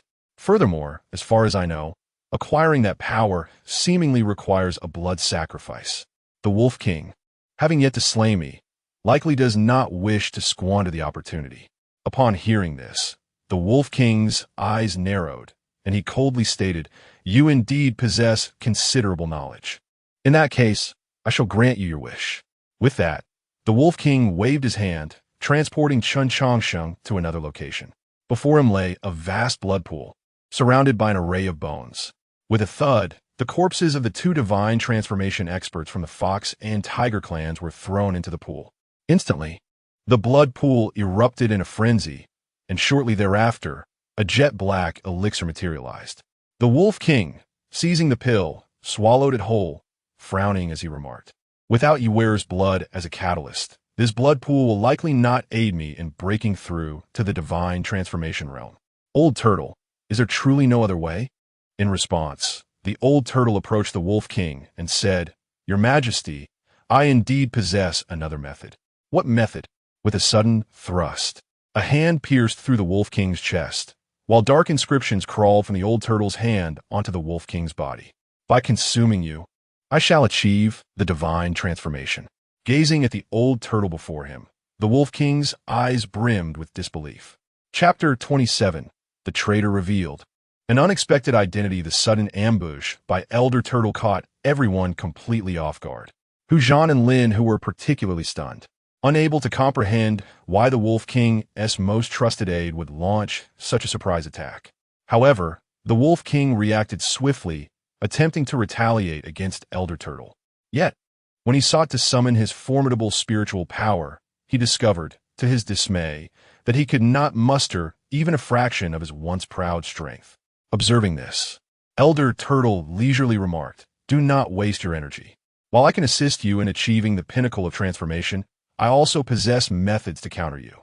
With that, Elder Turtle swiftly extracted the Wolf King's heart and all his cultivation, transforming the vibrant organ into a smooth, round elixir, which he then pocketed. He turned his gaze to the calm Chen Changsheng and inquired, "Why are you not afraid of me?" Boom! As Elder Turtle spoke, he effortlessly knocked Hu Zhan and Lin Hu to the ground. Facing the formidable Elder Turtle, Chen Changsheng exhibited no trace of fear, instead softly addressing him, "Master Ancestor, even at this juncture, you still refuse to reveal your true self?" Upon hearing this, Elder Turtle paused for a moment, then replied, "You have indeed deduced it. You are, without a doubt, the most outstanding disciple of the Changsheng sect in the past 5 centuries. As he spoke, the frail Elder Turtle began to transform, ultimately becoming a refined young man, the very founder of the Changsheng sect and Chen Changsheng's guiding figure on his path of cultivation, the transcendent immortal. You have traveled thousands of miles to the kingdom of Night Moon. It must have been a great challenge for you. Do share with me how you discern my identity." The transcendent immortal said, approaching Chen Changsheng with a tone filled with kindness and warmth. Gazing at the familiar figure before him, Chen Changsheng's lips quivered slightly as he responded, "Ever since I received the grave news from Third Senior Brother, I have pondered a singular question. How could the Changsheng sect have fallen to such a fate? The increase in cultivators within the kingdom of Night Moon is indeed undeniable, yet my master and the others were not novices in the cultivation world. It is unfathomable that they would meet with total annihilation." To this, the transcendent immortal replied calmly, "Thus you suspect that there is a traitor within the great Qian dynasty?" "Indeed," Chen Changsheng affirmed, "but despite my deliberations, I could not fathom what sort of traitor could cause such devastation. While the Changsheng sect collaborated with the dynasty to fend off external threats, the whereabouts of my master and the others were classified secrets. Even the sovereign of the dynasty would not necessarily know all. This indicates that regardless of the faction from which the traitor hails, it could not account for the complete downfall of the Changsheng sect. The only plausible explanation is that there is a traitor within the Changsheng sect itself. Having arrived at this conclusion, I have scrutinized every member of the Changsheng sect, even suspecting at one point that my master was feigning death. However, I never once considered that the traitor could be you, Master Ancestor. You are already a formidable being. Your standing within the great Qian dynasty is unparalleled, and the kingdom of Night Moon could not possibly offer a price to entice you. That is a reasonable deduction," the transcendent immortal nodded. "But how did you ultimately ascertain that I am the traitor?" Hearing this, Chen Changsheng exhaled deeply, stating, "I have only recently dared to confirm that you are indeed the traitor. Upon arriving in the kingdom of Night Moon, I encountered a member of the demon race. She could recognize the Changsheng sect's secret art of blood escape and exhibited profound knowledge of our sect. Interestingly, despite her extensive understanding, she only knew of 9 true disciples of the Changsheng sect. Although my reputation within the sect may be modest, a cursory investigation would reveal my existence. This situation further solidified my belief that the traitor must originate from the Changsheng sect. Moreover, this traitor treated me quite well. Otherwise, they would not have severed the flow of information regarding me. To test this, I even used my true name at the marriage proposal gathering. Yet to this day, the kingdom of Night Moon remains unaware of my identity, which speaks volumes." After speaking, Chen Changsheng looked up at the transcendent immortal and asked, "Master Ancestor, is there anything more that you require me to elaborate on?" In response, the transcendent immortal smiled, taking the little white wolf from Chen Changsheng's arms. He restrained the creature's movements and gently stroked it. Do share. Hearing your story from another's lips is quite an experience. Of course, since Master Ancestor wishes to listen, I shall recount my tale in detail. For one to accomplish such deeds, this traitor from the Changsheng sect must possess considerable status and strength. I had seen my master's body when I entered the Forbidden Grounds. Thus this traitor cannot be my master, until the secret of the Bronze Ancient Palace is unraveled. I have been unable to discern your motive for betrayal.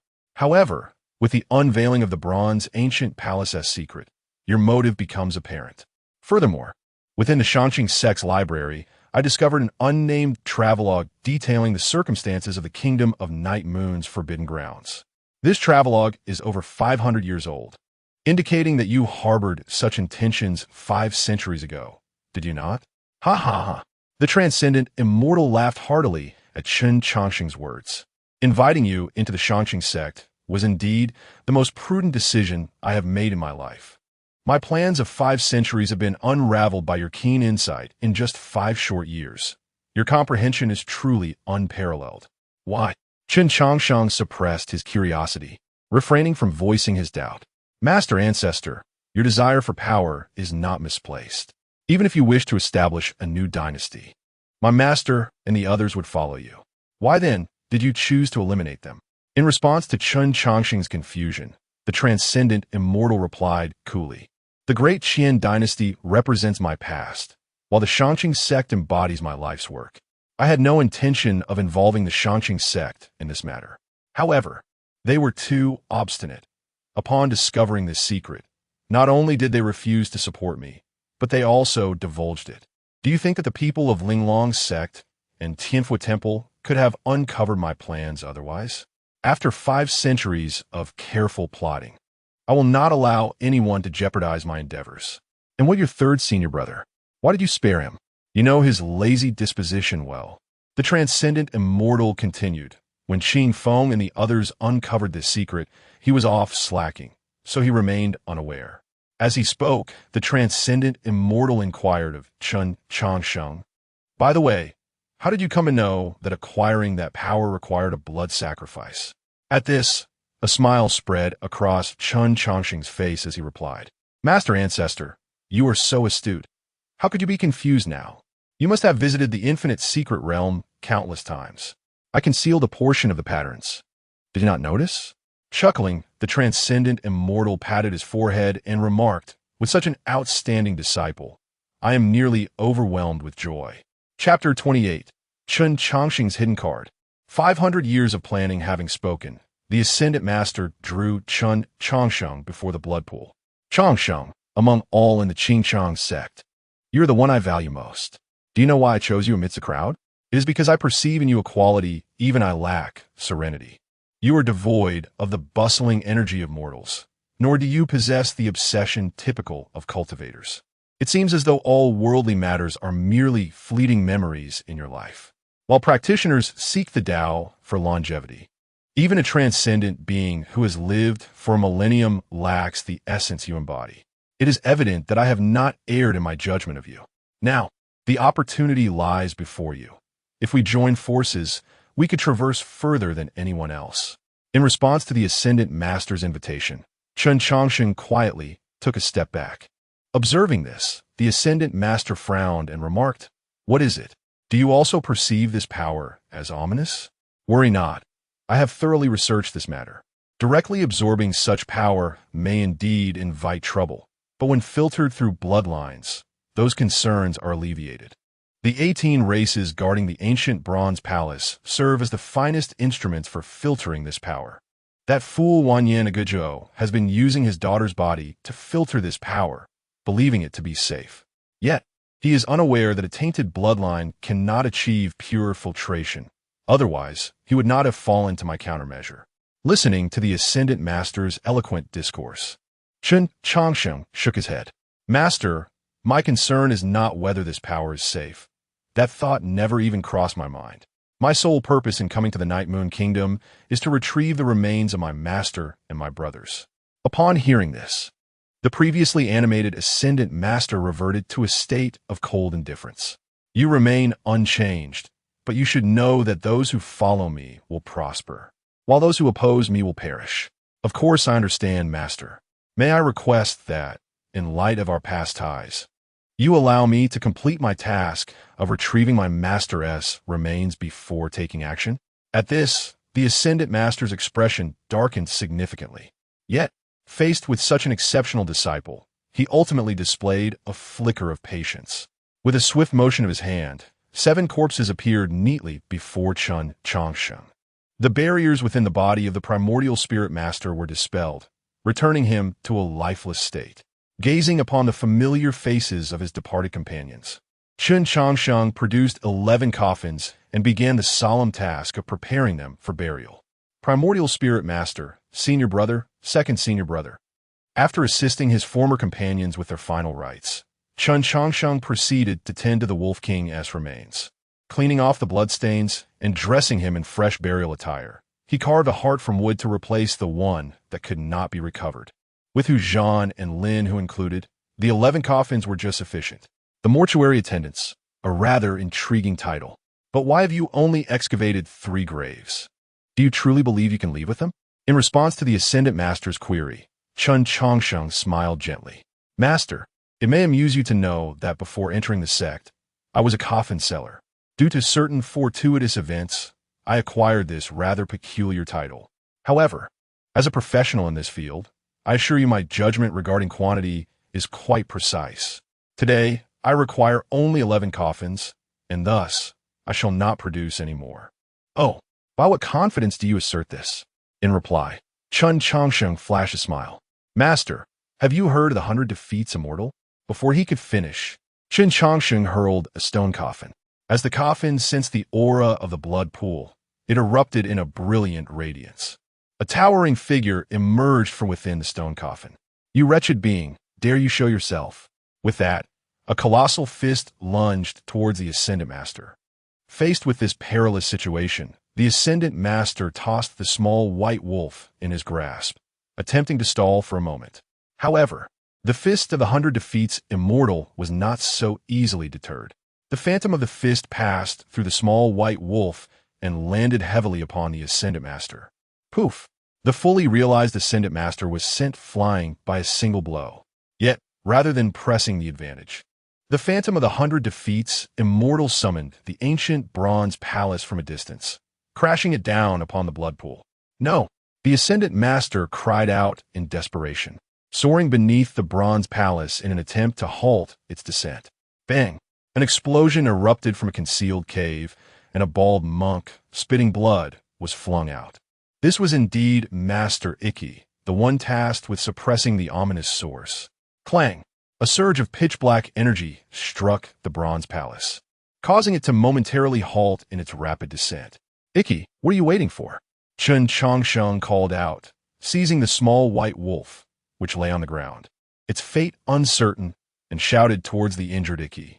Being merely at the Golden Core stage, without Iki's assistance, he knew he could not escape the Night Moon Kingdom. Although the phantom of the 100 defeats immortal was formidable, it was ultimately a transient force. Whether it could withstand the ominous power remained uncertain. Therefore, his most urgent task was to flee swiftly, the farther the better. Upon hearing Chen Changsheng's call, Iki wasted no time, igniting his essence and commencing the invocation of Buddhist powers. As Chen Changsheng prepared to escape, the Ascendant Master's teeth gnashed in frustration. Yet the bronze palace above him rendered him immobile. Countless scriptures swirled around Chen Changsheng and Iki, their figures gradually becoming ethereal. Master, I am but a coffin seller. One day, I shall return to offer you your final rites. Chen Changsheng's voice echoed within the forbidden ground, striking deeply at the heart of the Ascendant Master. 1,000 miles away, poof. Iki coughed up a mouthful of golden blood, collapsing to the ground.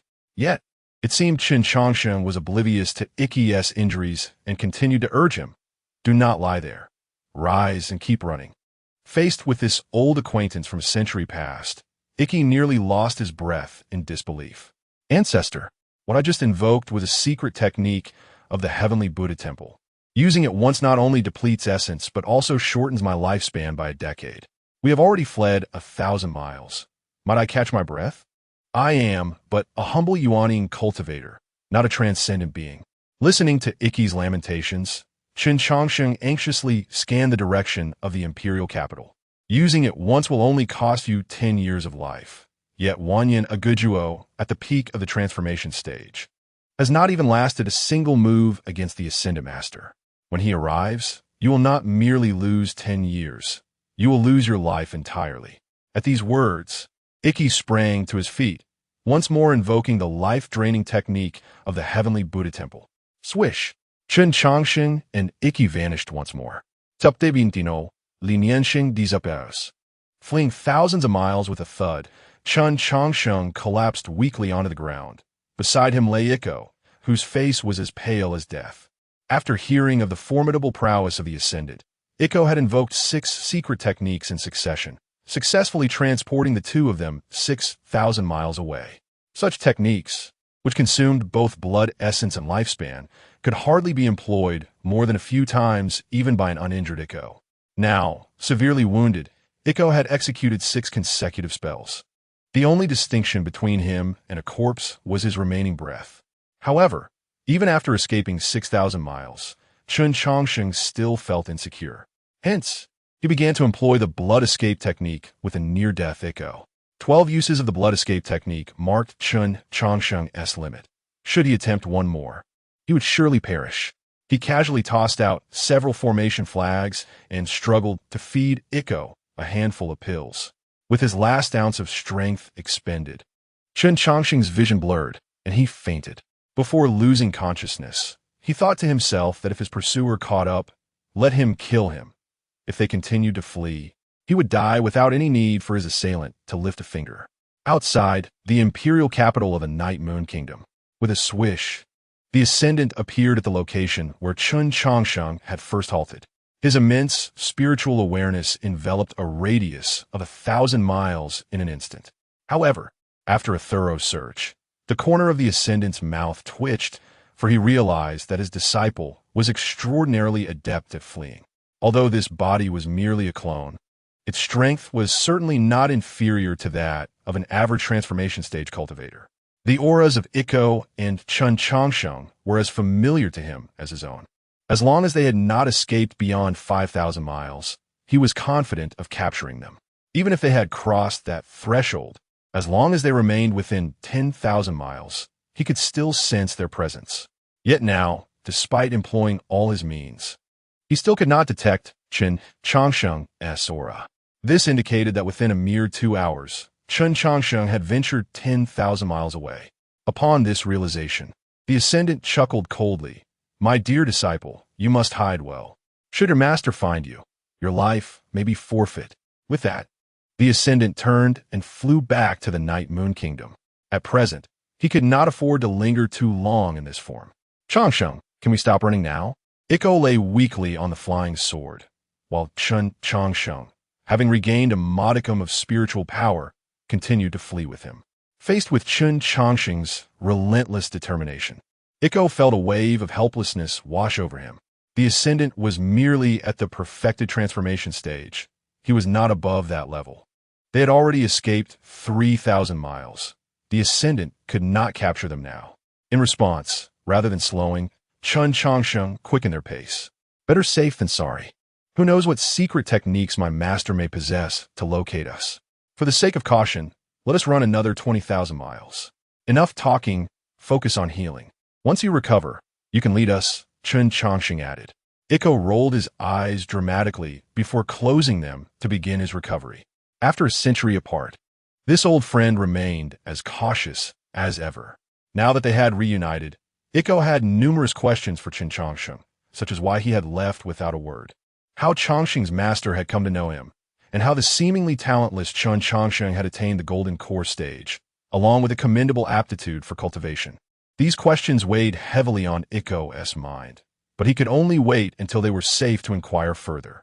Time passed swiftly, and a month had soon elapsed. As Chen Changsheng had promised a month prior, they had successfully fled a total of 20,000 miles. We need not run any longer. We are now 30,000 miles from the Night Moon Kingdom. Even the Ascendant would find it challenging to track us down, Ikko remarked as he and Chen Changsheng gently descended upon a mountaintop. Surveying their surroundings, Chen Changsheng nodded. Indeed, we are quite distant now. We are separated from the Night Moon Kingdom by an entire dynasty. Even if the Ascendant wished to pursue us, it would not be so simple. Since you believe it to be so, it must indeed be so. By the way, what in Yinxing?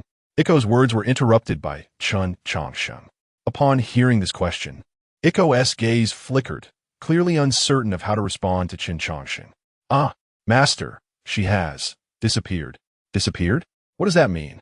Even if you told me now that Nianxing had met with a tragic end, I could somewhat comprehend. But what do you mean by disappeared? She entered the forbidden grounds of the Night Moon Kingdom with you. A living person cannot simply vanish. Listening to Chen Changsheng, Iko wore a troubled expression as he recounted. When the sect learned of the Ascendant's betrayal, they dispatched me and my master to investigate the secrets of the forbidden grounds in hopes of altering the tide of battle. Upon arriving, we followed the clues provided by the Upper Clear View and successfully uncovered the secrets of the Night Moon Kingdom. However, while sealing that ominous power, we were discovered. Wanyan Aguo summoned 2 transformation stage ancestors to besiege us, and at that time, the ancestors of the Tianfu Temple and Linglong sect came to our aid. Yet, we still could not break free. In the end, the 2 ancestors sacrificed themselves to forcibly seal away most of that power. Upon hearing Iko's explanation, Chen Changsheng furrowed his brow. I did not inquire about the circumstances of the forbidden grounds. I wish to know whether Li Nianxing is alive or dead. After the ancestors sacrificed themselves, we naturally could not escape. We had resigned ourselves to death, only to discover that my master found a broken ancient teleportation array within the bronze ancient palace. Though the formation was damaged, it could still function with some rudimentary repairs. And then, you can't tell me you stayed behind to cover her escape, allowing Nianxing to go first. That was certainly not the case. Who would wish for death if they could survive? But as I mentioned, the teleportation array was damaged. I fell out during the process. Ultimately, I had no choice but to hide within the fissures of the seal. If they sought to kill me, I would have to confront them with the resolve to perish together. Were it not for that, I would likely not be here now. Where did the teleportation array in the bronze ancient palace lead? I do not know. The ancient teleportation array is immensely powerful. I cannot comprehend its workings. However, the distance of the teleportation should exceed 100,000 miles. Chapter 30. Diverging Paths. Encounters as farewells. Upon listening, Chen Changsheng was suddenly overwhelmed. In this vast sea of humanity, where could he possibly find that girl Nianxing? Noticing the furrowed brow on Chen Changsheng's face, Ishio chuckled. There is no need for excessive worry. My master has reached the pinnacle of the nascent soul stage, only a step away from the transformation stage. With her strength, she can thrive anywhere. By the way, how did you suddenly attain the golden core stage? I recall your cultivation talent was rather poor. Also, it seems my master has known you for quite a while. Just how long have you been alive? Faced with Ishio's barrage of questions, Chen Changsheng chose silence, instead releasing the restrictions on the little white wolf, allowing her to revert to her human form. Upon regaining her powers, Wanyan Yu neither fled nor attempted to confront Chen Changsheng. She simply sat in a daze. Gradually, 2 streams of tears began to flow from her eyes. Observing this, Chen Changsheng remarked, "Why are you crying? I did not slay your father. In that situation, you should be grateful to have survived." Upon hearing this, Wanyan Yu's temper flared. "Why shouldn't I cry? The father I loved used me, and now he is dead. Would you not shed tears in such a situation?" After venting her frustrations at Chen Changsheng, she wiped her tears and softly expressed, "Thank you for retrieving my father's body. Despite his manipulation, he is still my father. Without your help, he might have faced a fate of being left to rot in the wilderness." In response, Ishio interjected quietly, "Actually, your father wouldn't have been left to rot. The Immortal of Transformation intends to use your father's bloodline, so even if Chen Changsheng buries him, he is likely to be exhumed." Upon hearing this, Wanyan Yu shot a frosty glare at Ishio, who immediately realized his blunder and retreated, covering his mouth. Once she had dismissed Ishio with a glance, Wanyan Yu turned back to Chen Changsheng and inquired, "What are your next plans?" "Nothing in particular. I have seen through the world of cultivation and intend to return to my original trade of selling coffins. As for the Dacian dynasty, I have no plans to return for the time being. What about you two?" Upon hearing Chen Changsheng's question, Wanyan Yu contemplated before replying. "The Immortal of Transformation controls the Night Moon Kingdom. If this continues, its citizens will surely face calamity. Thus, I must return at all costs." Chen Changsheng then looked at Ishio, asking, "And you?" "Umeba. Both the Dacian dynasty and the Night Moon Kingdom are in dire straits. As the saying goes, if I do not enter hell, who will?" I am willing to sacrifice myself for the sake of others. Speak plainly. Ishio continued. I wish to lead the temple of Heavenly Buddha to safety. The immortal of transformation will not spare it. Nodding at Ishio's response, Chen Changsheng summoned 8 coffins before them. These are the bodies of my master and my senior brothers. Since you intend to return, please take them along. Additionally, this is a map marking their burial site. You may inter them according to the locations indicated. Glancing at the well-marked map, and then at Chen Changsheng's actions, Ishio's mouth twitched as he said, You are remarkably adept at this. You must have prepared these long in advance. Congratulations, you are correct. Ever since I joined the Upper Purity sect, I have been preparing coffins and burial sites for all my brothers, including my master and ancestor. By your account, did you prepare one for me as well? Indeed, but you must pay. In light of our acquaintance, I shall offer you a 20% discount. Upon hearing Chen Changsheng's words, Ishio's expression twisted. Chen Changsheng, I'm still very much alive. Is it not a tad premature for you to prepare a coffin and grave for me? Better to prepare early than face trouble later. You are not immortal. It is inevitable that you will meet your end someday. Ishio, you make a valid point. However, I am currently a cultivator at the nascent soul stage. It is not impossible for me to reach the transformation stage in the future. Do transformation stage cultivators not die? Chen Changsheng's words left Ishio momentarily speechless. Ishio, I do not know why, but I can never win an argument with you. Realizing he could not outwit Chen Changsheng, Ishio reluctantly stored the coffins and map. Fine, I appreciate your kindness, but who knows who will collect whose corpse in the end? By the way, who is this 100 defeats immortal you mentioned? If there is no trace of him in the Night Moon Kingdom, we are doomed. Perhaps you could share some clues so I might seek this elder. In response, Chen Changsheng waved his hand dismissively. You need not concern yourself with that. The 100 defeats immortal was a figure from at least 2,000 years ago. He is likely long gone, reduced to dust. I discovered a stone coffin he left behind in the infinite secret realm, which bore accounts of his deeds. Initially, he intended to achieve transcendence there, but he later chose another location. I once thought he had found a suitable place, yet after uncovering the secrets of the ancient bronze palace, I realized the situation is far more complex. What if the stone coffin left by the 100 defeats immortal proves ineffective? Wang Yin asked curiously. Then I shall have no choice but to seek refuge with my ancestor. Although I sell coffins, that does not mean I desire to meet my demise. Wang Yin, while that is indeed reasonable, how can you speak of it so lightly? I cannot decide whether to call you cold-blooded or deeply loyal. You traveled thousands of miles to the Night Moon Kingdom, risking your life solely to retrieve the remains of a deceased friend. Yet when it comes to seeking refuge with an enemy, you express no inner turmoil whatsoever. After discussing some specific details with Ishio and Wang Yin, Chen Changsheng waved his hand. You should depart now. Even if the stone coffin of the 100 defeats immortal does not deal with the immortal of transformation, it will undoubtedly present him with significant challenges. Now that you are aware of his secrets, he will not dare to kill you openly. Exercise caution, and you should be able to survive. Observing Chen Changsheng's calm demeanor, Ishio queried, returning now will surely be fraught with peril. Do you not wish to dissuade us? Rain may fall, and daughters may marry. All beings must eventually face their end. This is a certainty, with the only variance being the timing. This path is yours to tread. Why should I intervene? At most, I shall offer you a discount on the coffins. Ishio, while your reasoning is sound, you truly are a cad. Chapter 31. The booming business of Chen Changsheng in Kuheizan, Xuanwu Kingdom. Faced with Chen Changsheng's nonchalant demeanor, Ishio rolled his eyes dramatically and exclaimed, I can't stand your heartless attitude. I'll take my leave now. Perhaps in a millennium or so, I shall return to collect your remains. With that, Ishio turned and walked away, while Wang Yin cast a lingering glance at Chen Changsheng before following suit. Observing Ishio's retreating figure, Chen Changsheng merely smiled subtly, choosing silence over words.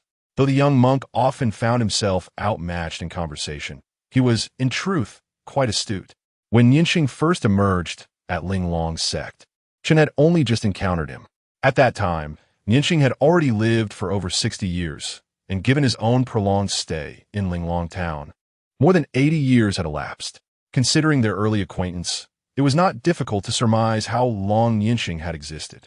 As a mere qi refinement practitioner back then, it was indeed incongruous for him to have lived so long. Yet, Isho had never broached the subject.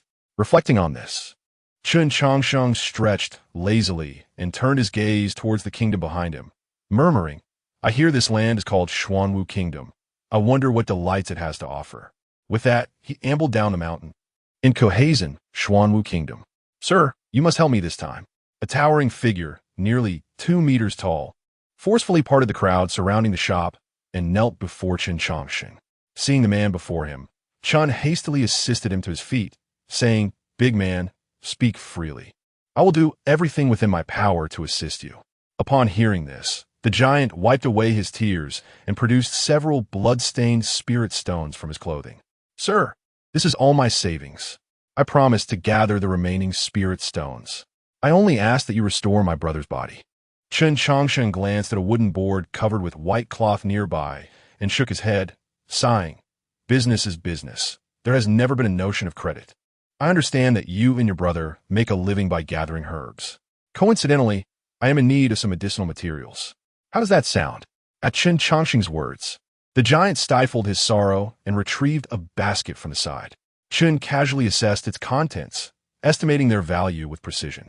The basket contained primarily low-grade herbs, and given their poor quality, even at a premium, they would only amount to 3 low-grade spirit stones at most.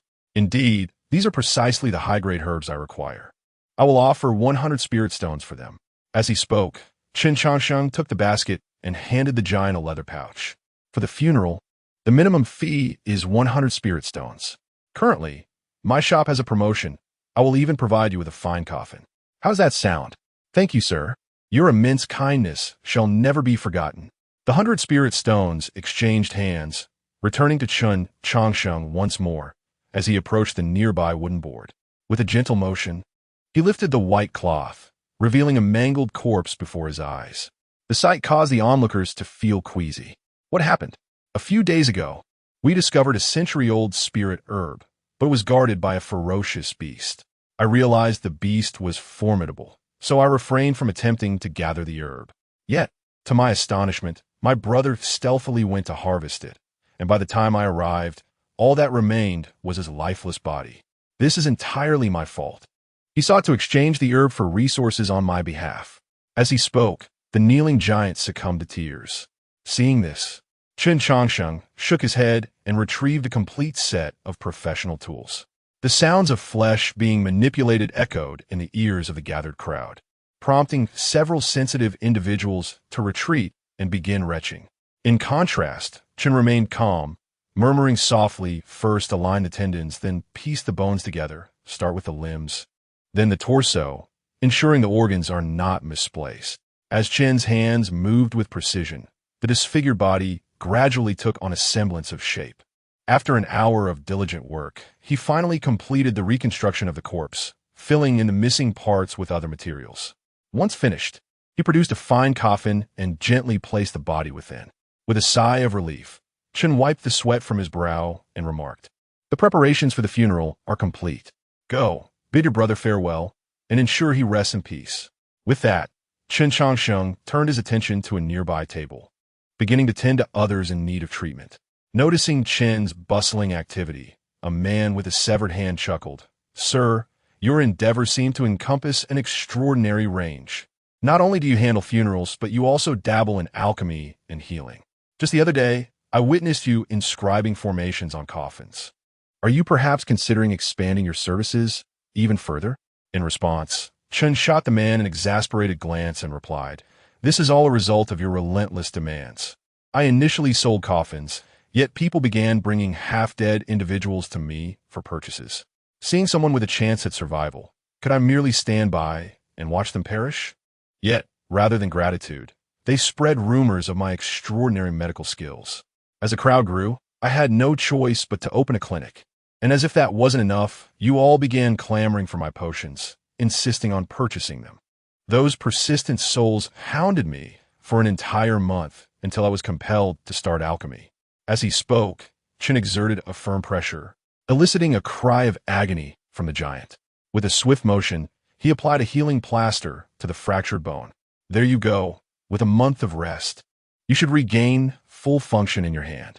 In the future, avoid unnecessary brawls. You are merely at the 3rd level of physical refinement, while your opponent is at least at the 5th level. Had he not shown mercy, your right hand would likely be permanently damaged. In response to Chen's admonitions, the giant grinned and replied, "Sir, I was indeed careless this time. Next time, I shall not be bested. My training in the Sanyang body refinement technique is of the Xian rank, while his is merely of the Huang rank." His victory was only due to a slight edge in cultivation level. Once I reach the 4th level of physical refinement, we shall see how I fare against him. Hearing the giant's boastful words, Chen Changsheng merely smirked, choosing not to argue further. The combative nature of the Xuanwu kingdom seemed ingrained in their very essence. Convincing them to abandon their competitive spirit was akin to persuading them to cease breathing. Chapter 32. The Resurgence of the Bronze Ancient Palace. An olive branch from the Xuanwu Nation. Chapter 33. Conversations in a carriage. The emperor of Xuanwu Nation approaches his end inside the spacious carriage. Chen Changsheng quietly held a book, savoring its contents. Beside him, Zhuo Xinghe, witnessing this, immediately praised, "Sir, your erudition is remarkable, and you remain engrossed in your reading. Such dedication truly commands my utmost admiration." During their journey to Chang'an, Zhuo Xinghe had intended to arrange for a high-ranking magical beast as Chen's steed. However, considering the peculiar circumstances, he feared that too much ostentation might bring unnecessary trouble to Chen. Upon their arrival in Chang'an, Zhuo pledged to host a grand welcome for Chen. Hearing this, Chen Changsheng silently set aside his book and spoke, "If you have inquiries, do not hesitate to ask. My prior silence was merely to avoid entanglement in the affairs of the Xuanwu royal family. Now that I have agreed to assist you, I shall not withhold my knowledge. As the crown prince of Xuanwu, if you cannot resolve such trifles, it would indeed be a source of ridicule." Realizing his thoughts had been laid bare, Zhuo Xinghe smiled without offering a defense. Traveling on a magical beast would take no more than half a day to reach Chang'an, but this would significantly reduce the time he could spend alone with Chen.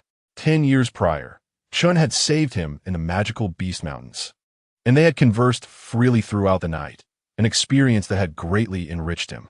However, after reclaiming his identity and seeking Chen again, their discussions had ceased. Now, with this opportunity at hand, Zhuo was unwilling to let it slip away.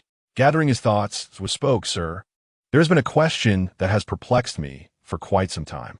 It is well known that human energy is finite, and so too is that of cultivators. Yet, you not only possess commendable cultivation, but are also adept in alchemy, formations, medicine, divination, and many other disciplines. How is it that you have mastered all these arts to such a high degree?" In response, Chen Changsheng clicked his tongue and asked, "How old are you this year?" "I have just turned 100, Zhuo replied. "At 100 years of age, your cultivation is indeed impressive," Chen remarked.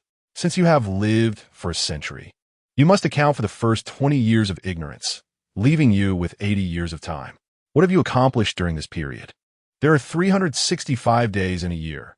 80 years equates to over 20,000 days and nights, a considerable span. For mortals, 80 years may encompass a lifetime. Yet, for cultivators, those 80 years hold even greater value. Mortals are beset by illness, hunger, and fatigue, consuming much of their time. In contrast, cultivators are not hindered by such afflictions, as they can fast and absorb the essence of heaven and earth. Diseases that plague mortals do not afflict cultivators, who can meditate in place of sleep. After all this time, what have you truly gained?"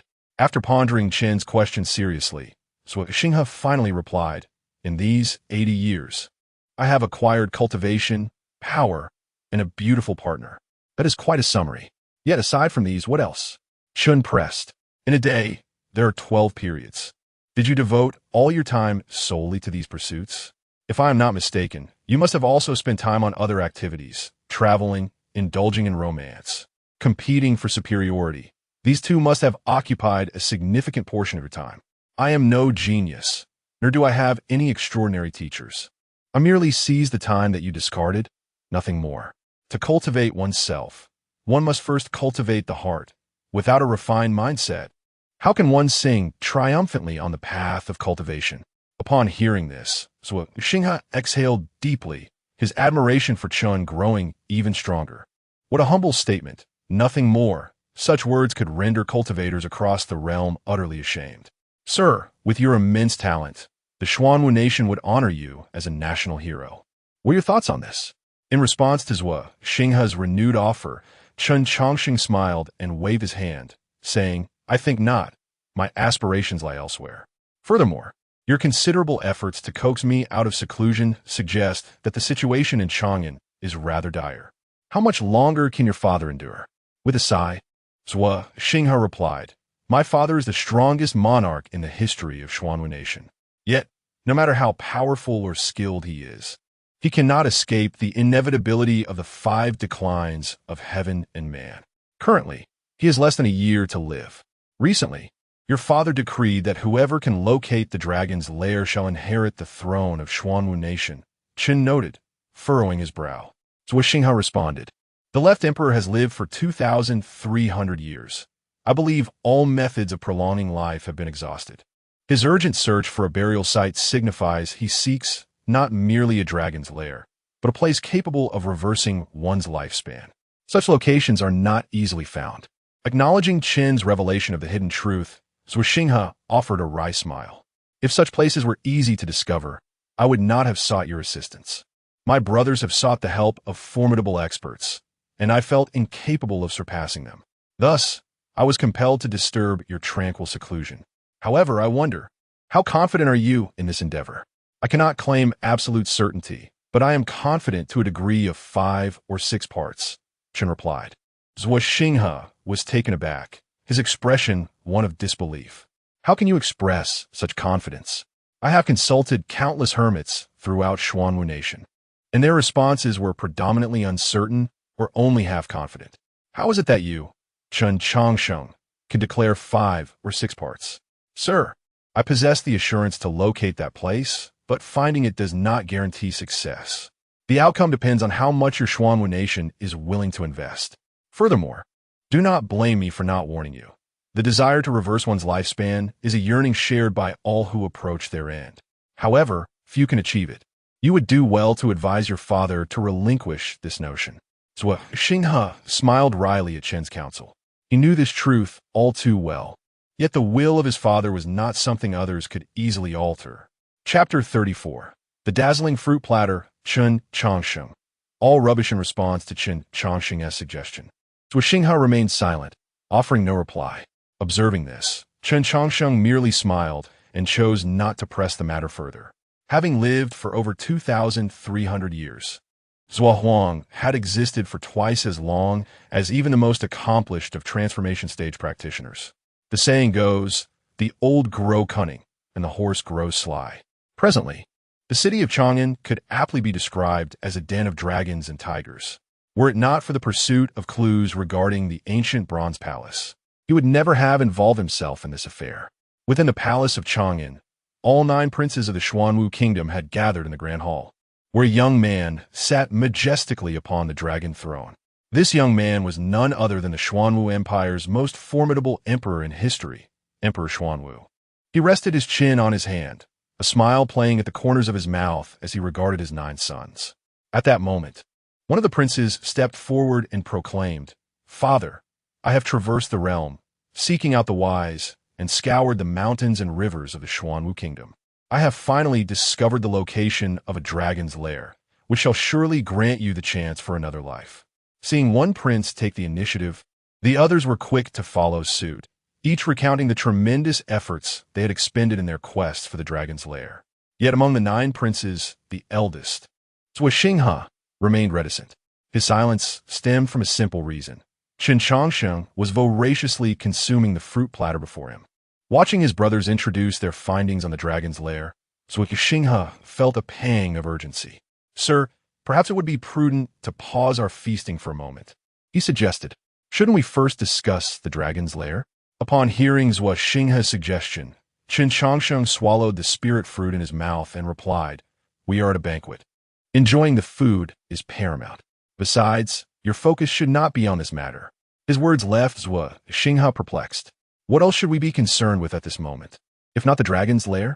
In response to Zhuo Xinghe's lack of understanding, Chen Changsheng rolled his eyes dramatically. Your father is on the brink of death, and you 9 sons are jubilantly searching for his burial site. Do you not find the situation somewhat absurd? At that moment, Zhuo Xinghe suddenly grasped the gravity of the situation. Indeed, their father sought the dragon's lair, but it was equally true that his time was nigh. In this moment, as a son, his first thought should have been one of reluctance, rather than how to secure a suitable resting place for his father. Even if he did not feel this way internally, he ought to at least exhibit the appropriate fa-ade. Realizing this, Zhuo Xinghe murmured, Sir, is it still possible to rectify this?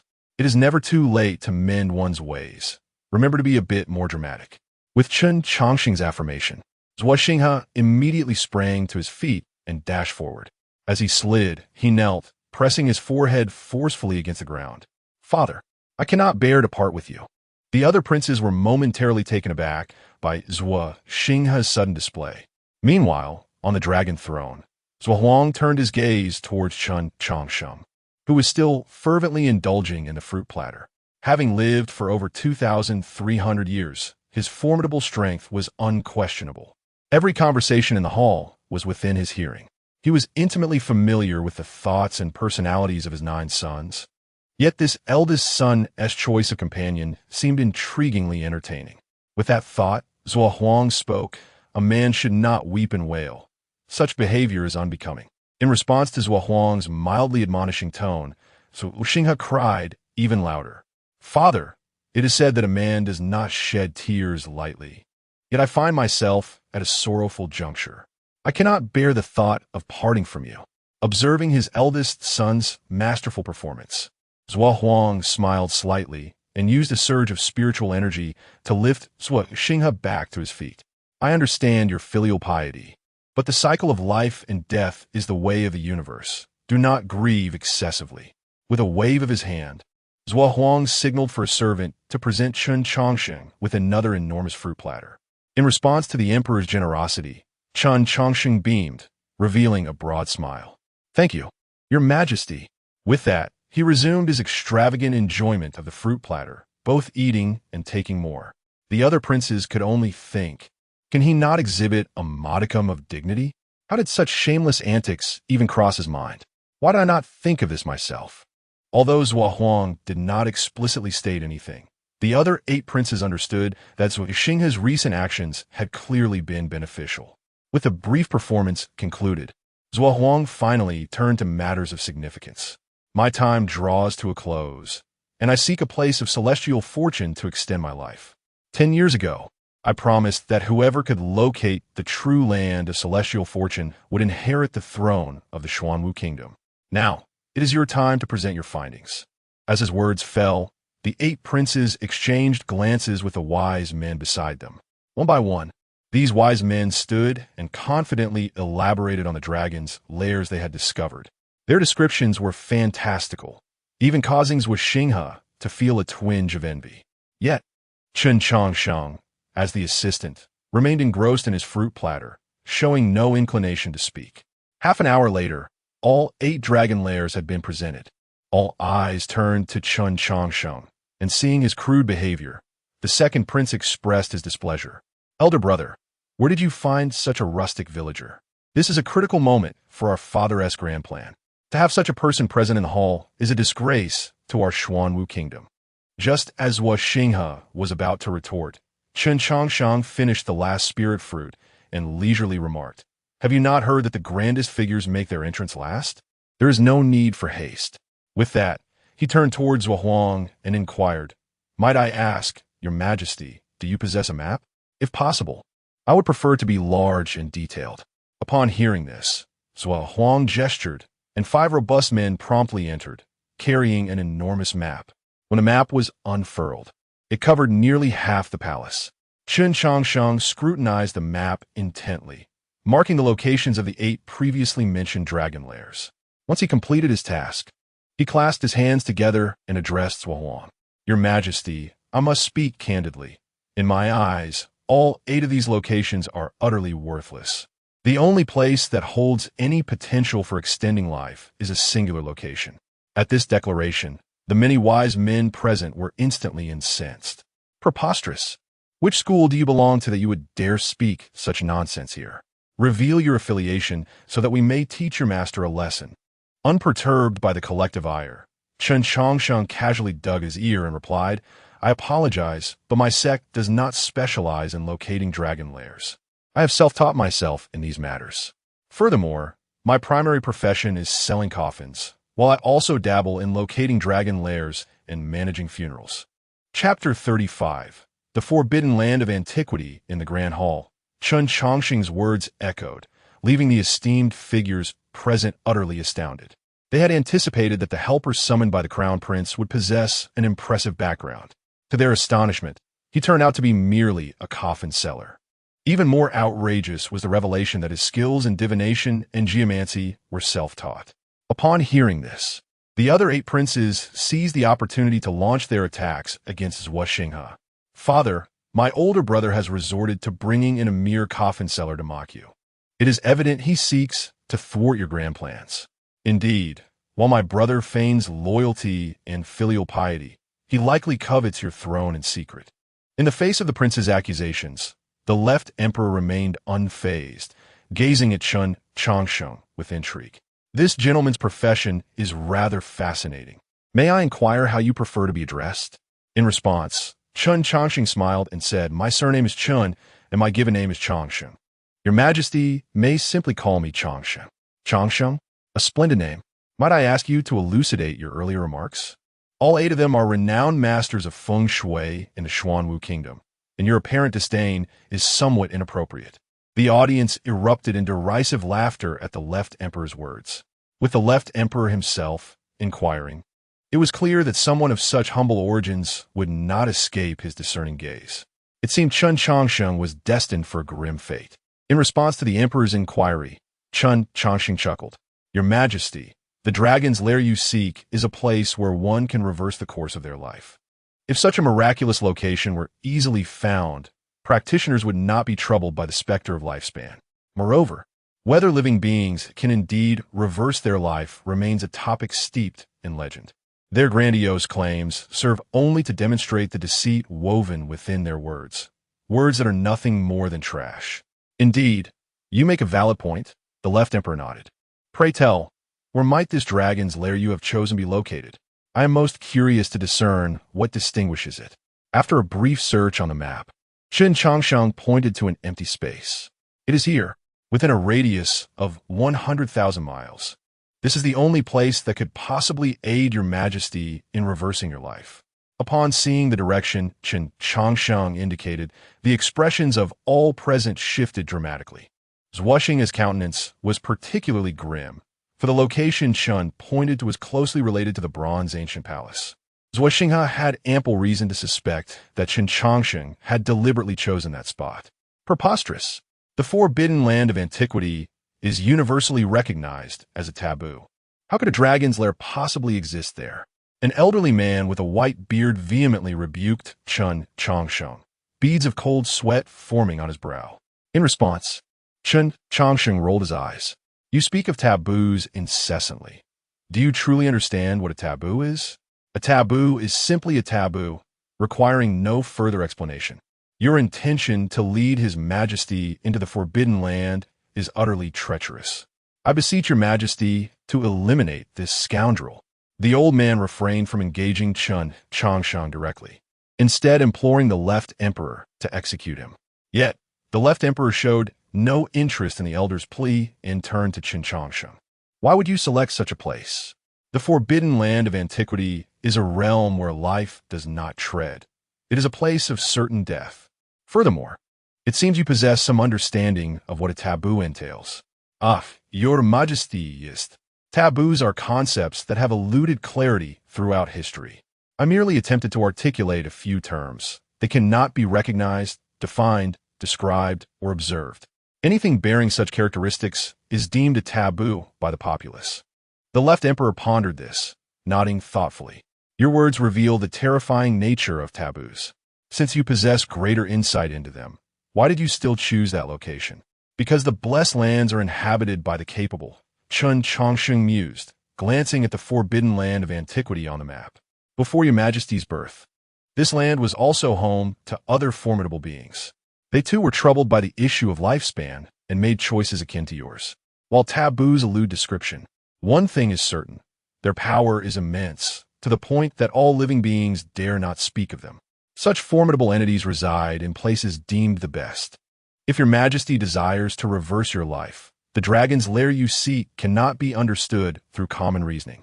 While the 8 dragon lairs previously mentioned may be commendable, they are insufficient for your majesty. To reverse life, one must embrace death and venture into the forbidden land of antiquity, where a glimmer of hope may exist.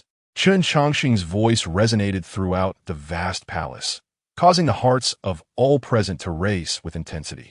They had not anticipated that this rustic villager would dare to propose such audacious notions.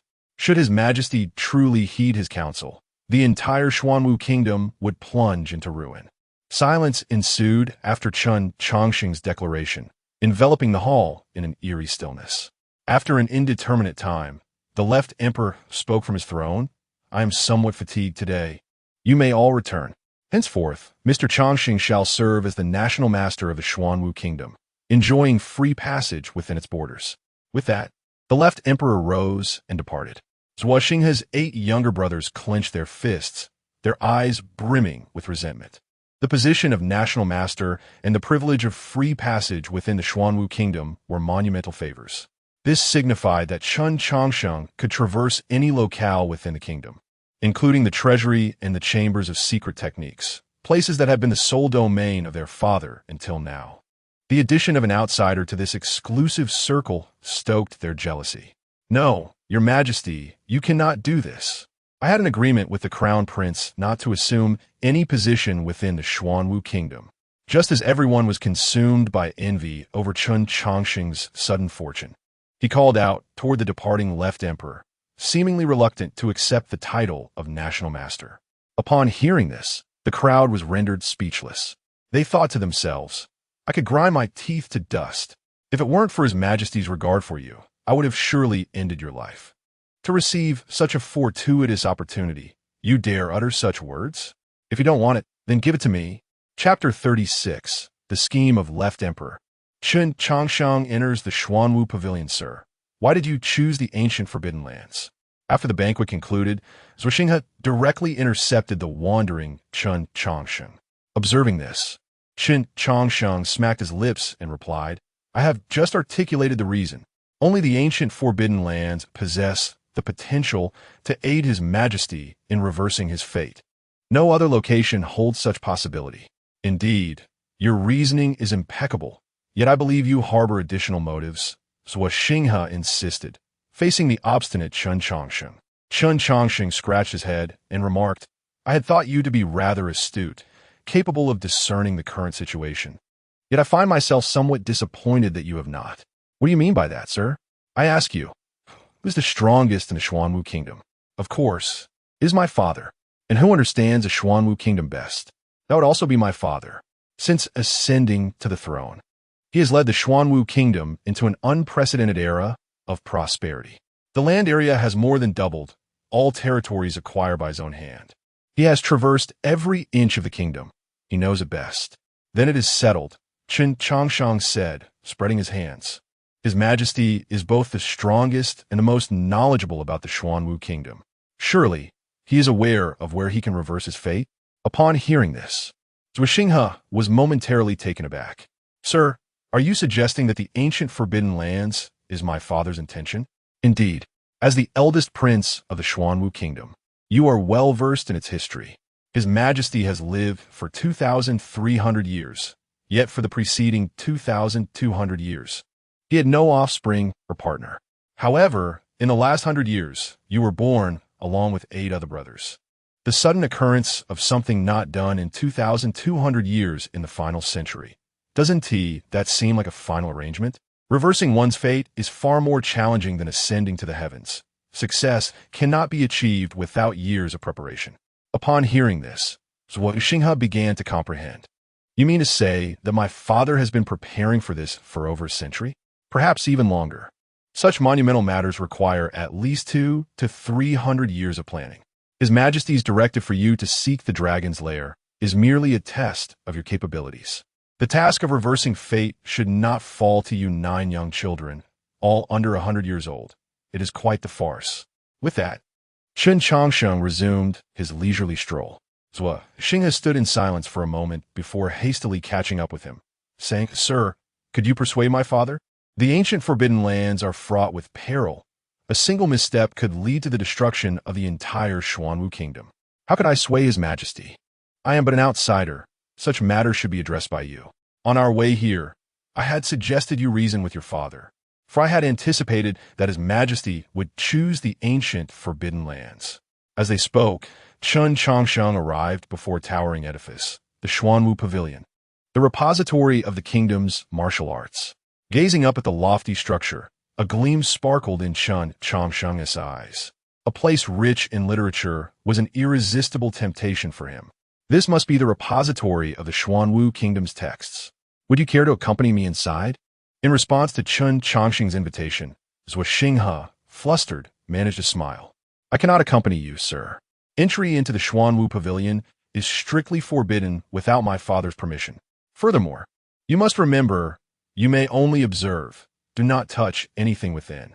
A careless action could lead to. Before Zhou Xinghe could finish, a shadow suddenly appeared before them. His Majesty has decreed that Mr. Changsheng may freely access whatever he desires. No one shall obstruct him. Furthermore, Prince Xinghe is responsible for ensuring Mr. Changsheng's satisfaction during his tour of the palace. Zhou Xinghe, freely access? Is my father jesting? Such hospitality is hardly customary.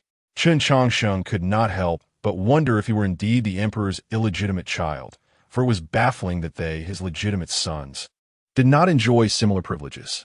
Thank you, your majesty. Chen Changsheng expressed his gratitude with a grin, then led the dazed Zhou Xinghe into the Xuanwu Pavilion. Inside the Xuanwu Pavilion, Chen Changsheng's mouth nearly watered at the sight of the vast array of books. At this moment, Zhou Xinghe was snapped out of his astonishment and hesitantly inquired, "Sir, you are not surnamed Zhou, are you?" In response, Chen Changsheng rolled his eyes dramatically and replied, "Please refrain from making such ethical jests. I am undoubtedly surnamed Chen. I am neither the emperor's illegitimate son nor your elder brother." As Chen Changsheng critiqued Zhou Xinghe, he began selecting books from the Xuanwu Pavilion. Noticing this, Zhou Xinghe pressed on with his inquiries. "If you're not my father's offspring, why does he treat you so favorably? Is it merely because you have discerned his thoughts?" While Zhou Xinghe questioned, Chen Changsheng continued to gather a substantial collection of books. Soon, he stumbled upon a tome larger than a house. "What is this book?" Though Chen Changsheng did not answer, Zhou Xinghe respectfully replied, "This is the historical record of the Xuanwu Kingdom, detailing all events since its founding." "Ah, the historical record of the Xuanwu Kingdom. This is a valuable find." With that, Chen Changsheng levitated, aligning himself with the grand historical book. He observed that a portion had been opened, revealing details about the bronze ancient palace. Pointing to the relevant passage, Chen Changsheng remarked, "You discovered the information about the bronze ancient palace from here, did you not?" "Indeed. I recently accessed the Xuanwu Pavilion to retrieve the 9 transformations of the profound arts, hoping to invite you out of seclusion. It was by chance that I stumbled upon this clue." Nodding, Chen Changsheng responded, "His Majesty has indeed gone to great lengths to summon me." "Zhou Xinghe, what do you mean by that? When has my father ever summoned you?" Confronted with Zhou Xinghe's bewildered expression, Chen Changsheng explained, "What are you looking at? Do you truly believe that the lead to the bronze ancient palace was your own discovery? This book is so voluminous and filled with content. What are the odds that the page I happen to open would contain the information I seek? Does that not strike you as rather coincidental?" Upon hearing this, Zhou Xinghe exclaimed, "Then who has been orchestrating this behind the scenes? Who else could it be but your father? For a decade, you have sought me out annually. Such an unusual pattern could hardly escape His Majesty's notice. Once he became aware of my existence, he would certainly investigate my background and assess my situation. Perhaps, driven by curiosity, he subtly nudged you towards me, leading me to this city of Chang'an. But you have only ever spoken to me about the bronze ancient palace." "True, but once you began your inquiries, the information would inevitably leak. To investigate news, one must seek out individuals for inquiries or consult ancient texts. In the vast expanse of Chang'an, how could your majesty possibly be unaware of my actions? Zhuoxinghe, I suddenly feel like a child. Chapter 37.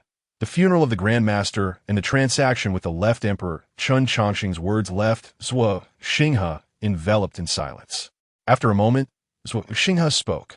Since you understand my father's intentions, what do you believe he will do next? What else can he do? He must consider whether he can accept the price I have proposed. At this, Zhuoxinghe gazed at Chen Changsheng in astonishment. Sir, do you truly know the chances of entering the ancient forbidden land? I possess a glimmer of assurance, though it is scant, barely 50%. However, do not underestimate this slight assurance. To acquire the half chance I possess, even if your father were to exchange the entire Xuanwu pavilion, it would still be a tremendous bargain, Chen Changsheng replied, waving his hand dismissively. Now, you may take your leave. I wish to read in peace. Additionally, ensure that someone copies all the texts from the Xuanwu pavilion for me. I intend to study them at my leisure. Faced with Chen Changsheng's request, Zhuoxinghe's lips twitched. Yet he refrained from protest, knowing this matter was beyond his control. Once Zhuoxinghe departed, Chen Changsheng began to peruse the historical texts of the Xuanwu kingdom, a pursuit that consumed an entire month. During this time, the Xuanwu kingdom sent numerous cultivation resources daily, all of which Chen Changsheng graciously accepted. Yet, he remained reticent about the ancient forbidden land. With a crunch, he bit into a coveted spiritual fruit, reclining on a page larger than a bed, engrossed in his reading. His leisurely demeanor evoked envy in those around him. You truly possess remarkable composure, a voice interjected. Chen Changsheng turned to find the left emperor had arrived at the Xuanwu pavilion unbeknownst to him. Your Majesty, Chen Changsheng bowed, but the left emperor paid him no heed, instead inspecting the historical records of the Xuanwu kingdom. You have read so much in just a month. It appears you have a fondness for books. Your Majesty, your insight is unparalleled. I have no peculiar hobbies, save for a profound love for literature, for it imparts boundless knowledge. Chen Changsheng responded. The Xuanwu pavilion has been granted to you, and you have assumed the role of national teacher, accepting all the resources bestowed upon you. Yet, you remain insatiable. Do you truly believe I would hesitate to end your life? The left emperor's icy gaze bore down on Chen Changsheng. In response, Chen Changsheng flashed a smile. Your Majesty, your assertion is misplaced. While I have received many gifts, none are what I desire. A fair trade is paramount. Coercion is unacceptable. Your strength is indisputable, and my life rests solely in your thoughts. Yet, I am confident that you will not kill me, nor force me into servitude. Humph. The left emperor scoffed. What grants you such confidence? Simply the ancient forbidden land, Chen Changsheng replied. The terrors of the ancient forbidden land are well known to you. Yet one must not encounter any mishaps in such a perilous locale. This implies that those you lead there must exhibit unwavering loyalty. Should you compel me to assist you, I suspect you would harbor some unease, he added, unperturbed. The left emperor fell silent for a moment before stating, State your conditions. I wish to request your assistance in eliminating a certain individual. As for that 50% chance, you shall acquire it in the process of this task. Intriguing. A person whom your strength and wisdom cannot defeat must surely be no ordinary figure. Although you have adopted the cultivation methods of the Xuanwu kingdom, I sense another path within you. If I am not mistaken, you hail from the great Qin dynasty, 30,000 miles away. Zhuoxinghe has sung your praises. Might you share your past with me? Upon hearing this, Chen Changsheng smiled faintly. Since your Majesty is interested, I shall comply. This tale dates back 80 years. Chen Changsheng recounted his experiences with the transcendent master Yu Hua, omitting his connections with Yi Xiu and others. He was cautious, not wishing to disclose his attainment of immortality to someone nearing their end. After the battle at the Night Moon Kingdom's Forbidden Land, I fled to the Xuanwu Kingdom, where I have resided for 43 years. Having listened to the entire account, the left emperor felt a flicker of curiosity towards Chen Changsheng. The arduous journey, fraught with danger, undertaken solely to honor a fallen friend. Such a person should be deeply loyal. Yet, as Chen Changsheng narrated the tragedies of his sect, his eyes remained tranquil. presenting a striking contradiction. Reflecting on this, the left emperor inquired, "You risk provoking my ire by asking me to eliminate your grandmaster. What is your purpose in this? Is it vengeance? Not at all. I implore your majesty to act solely to fulfill a past promise. When I departed the Night Moon Kingdom, I vowed to ensure his burial. A promise must be honored." Chen Changsheng responded earnestly. "Ha ha ha. A true man of his word," the left emperor laughed. "You mentioned that there are 18 ancient bronze halls, which must hold some connection. One of these halls has appeared in the ancient Forbidden Land, which I presume is the source of your 50% chance. Indeed, are you not concerned that by revealing the secret of the bronze hall, I might, like your grandmaster, exploit its ominous power?" To the left emperor's query, Chen Changsheng replied calmly, "As I have stated, I am indifferent to that sinister power. My quest for the bronze hall stems from the disappearance of a dear friend within its confines. I merely wish to ascertain her safety, nothing more." With that, Chen Changsheng awaited the left emperor's response. "I must admit, your request is difficult to refuse. The hazards of the ancient Forbidden Land are manifold. Even a slight increase in the probability of success is not to be disregarded. Prepare yourself. We shall depart tomorrow, for my time is limited." With that, the left emperor turned to leave. "Your Majesty, my grandmaster reached the pinnacle of transformation 50 years ago. Are you truly confident?" Upon hearing this, the left emperor hesitated momentarily. How vast is the Xuanwu Kingdom?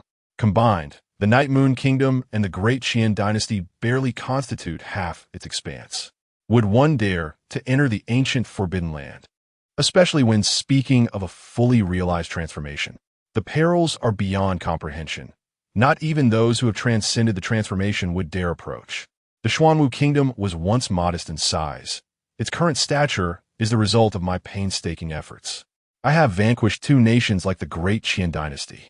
I undertake what others fear to confront." With that declaration, the left emperor vanished completely. Once he departed, the vast Xuanwu Pavilion was left with only Chen Changsheng.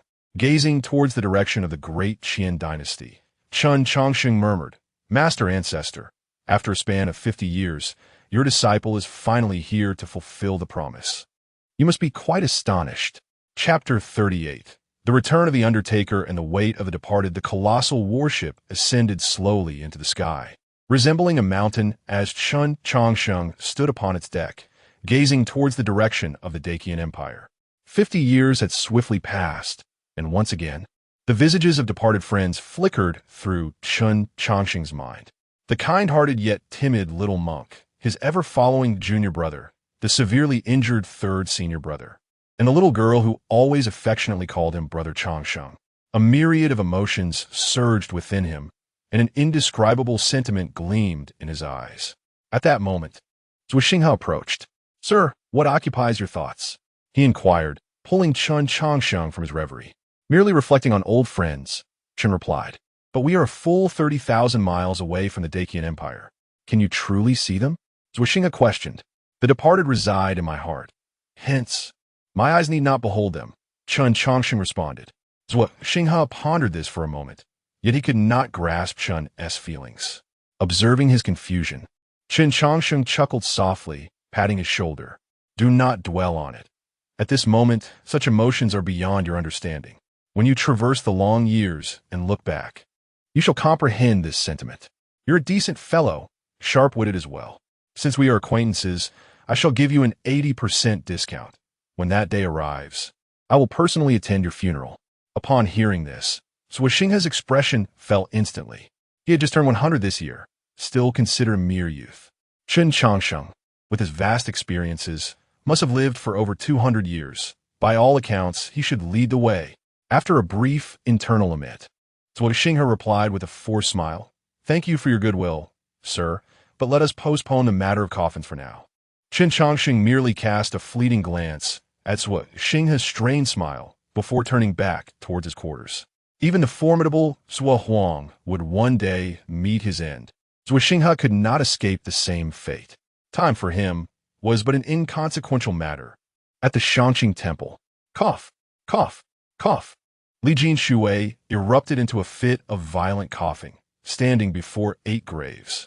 These graves belonged to his former master and brothers. The once elegant Changsheng temple now lay in ruin, and the couplets penned by Chen Changsheng had faded into obscurity. "Brother, why have you returned here again?" Song Yuanshan chided, observing the shaky form of the third senior brother. Li Jinshui chuckled lightly. "That should be my question. You are now the master of Changsheng Temple, the renowned undefeated Taoist, and the defense against the Night Moon Kingdom's onslaught relies upon you. If something were to happen to you, what would become of the others? As for me, I am but a man on the brink of death. Even if the Night Moon Kingdom discovers me, they would have little power over me." Upon hearing this, Song Yuanshan fell silent. Years ago, when Chen Changsheng departed from Changsheng Temple, he sought to retrieve the bodies of his masters. Time passed, and just as Song Yuanshan was ready to give up, the long-missing master Isha returned, bringing not only the princess of the Night Moon Kingdom, but also the remains of their masters. However, he did not bring Chen Changsheng back. After a long pause, Song Yuanshan finally spoke. "Brother, do you believe Brother Changsheng will return?" "Of course, he will return, for he must collect our remains and see us off." Li Jinshui Ruplia. "My junior brother is a man of his word. Whatever he has promised, he shall fulfill. Now that I am nearing death, it signifies that he is on his way back." As he spoke, Li Jinshui lifted his gaze to the distance, as if he could already see that familiar figure. Moments later, weary, Li Jinshui leaned against the gravestone of the Yuan Shun Shirin, waving his hand. "Go on, you carry many burdens. No need to linger with the dead man. I shall soon meet our master. There are many things I wish to share with them. As for what transpired in the forbidden land of the Night Moon Kingdom, forget about uncovering the truth. Master Ishio will not reveal it, nor will Princess Wanyan. We have mutually agreed to take this secret to our graves." Faced with the words of the third senior brother, Song Yuanshan fell silent once more. Yet he did not pursue the truth as he once did. Growing up, he understood that knowing certain truths did not equate to goodness. After Song Yuanshan departed, Li Jinshui caressed the gravestone of the Yuan Shun Shirin, speaking softly. "Master, how did the Changqing Temple come to this state? Is strength and longevity truly worth more than everything else?" As he spoke, sorrow filled his eyes. When Master Ishio returned, he had already revealed all the truths. Upon learning the reality, Li Jinshui could not accept it, for he could not fathom how their benevolent ancestral master had caused the demise of his own master and brothers. Yet, cruel reality would not change merely because someone could not accept it. In resignation, Li Jinshui and Master Ishio made a pact to never disclose this secret. As for the true immortal of Changqing Temple, he had perished shortly after the onset of the national war. Aboard the warship, the massive vessel had been flying for an entire month, drawing ever closer to the Dacian Empire. As the distance dwindled, Chen Changsheng began to receive news regarding the Dacian Empire. It had been completely overtaken by the Night Moon Kingdom, with only remnants of power clinging to life. Furthermore, he learned additional tidings, such as the Undertaker having slain the Demon King of the Night Moon Kingdom and the newly appointed Master of Changqing Temple, a martial artist of unparalleled skill, revered as the undefeated Taoist. "Sir, is the Undertaker truly so formidable? He managed to silently slay a Demon King within the Demon territory. You are from the Dacian Empire, with the Night Moon Kingdom bordering it. Have you not heard of him?" So Xinghe scrutinized the freshly acquired information, seeking to comprehend the strength of their future adversary. Observing this, Chen Changsheng smacked his lips. "I am aware of the Undertaker, but fear not. He will not obstruct the Xuanwu Kingdom." Upon hearing Chen Changsheng's words, Zhui Xinghe immediately expressed his dissent. "Sir, that is not a valid statement. This individual is shrouded in mystery, and his temperament is unpredictable. He could very well be a capricious killer. Otherwise, why would he bear such an ominous title like Undertaker? It is prudent to prepare for any eventuality. The title Undertaker is merely a nickname of mine. How could I be unaware of my own temperament or be a madman?" Zhui Xinghe. Chapter 39. The Courage to Pursue Longevity. Farewell to the third senior brother. Chen Changsheng's words left Zhui Xinghe momentarily stunned. "Sir, how can you be the Undertaker? Why can't I be the Undertaker? Do not forget that I sell coffins and handle funerals in their entirety. Is it so strange to hold the title of Undertaker, specializing in collecting corpses and burying them?" Faced with Chen Changsheng's response, Xinghe fell silent once more.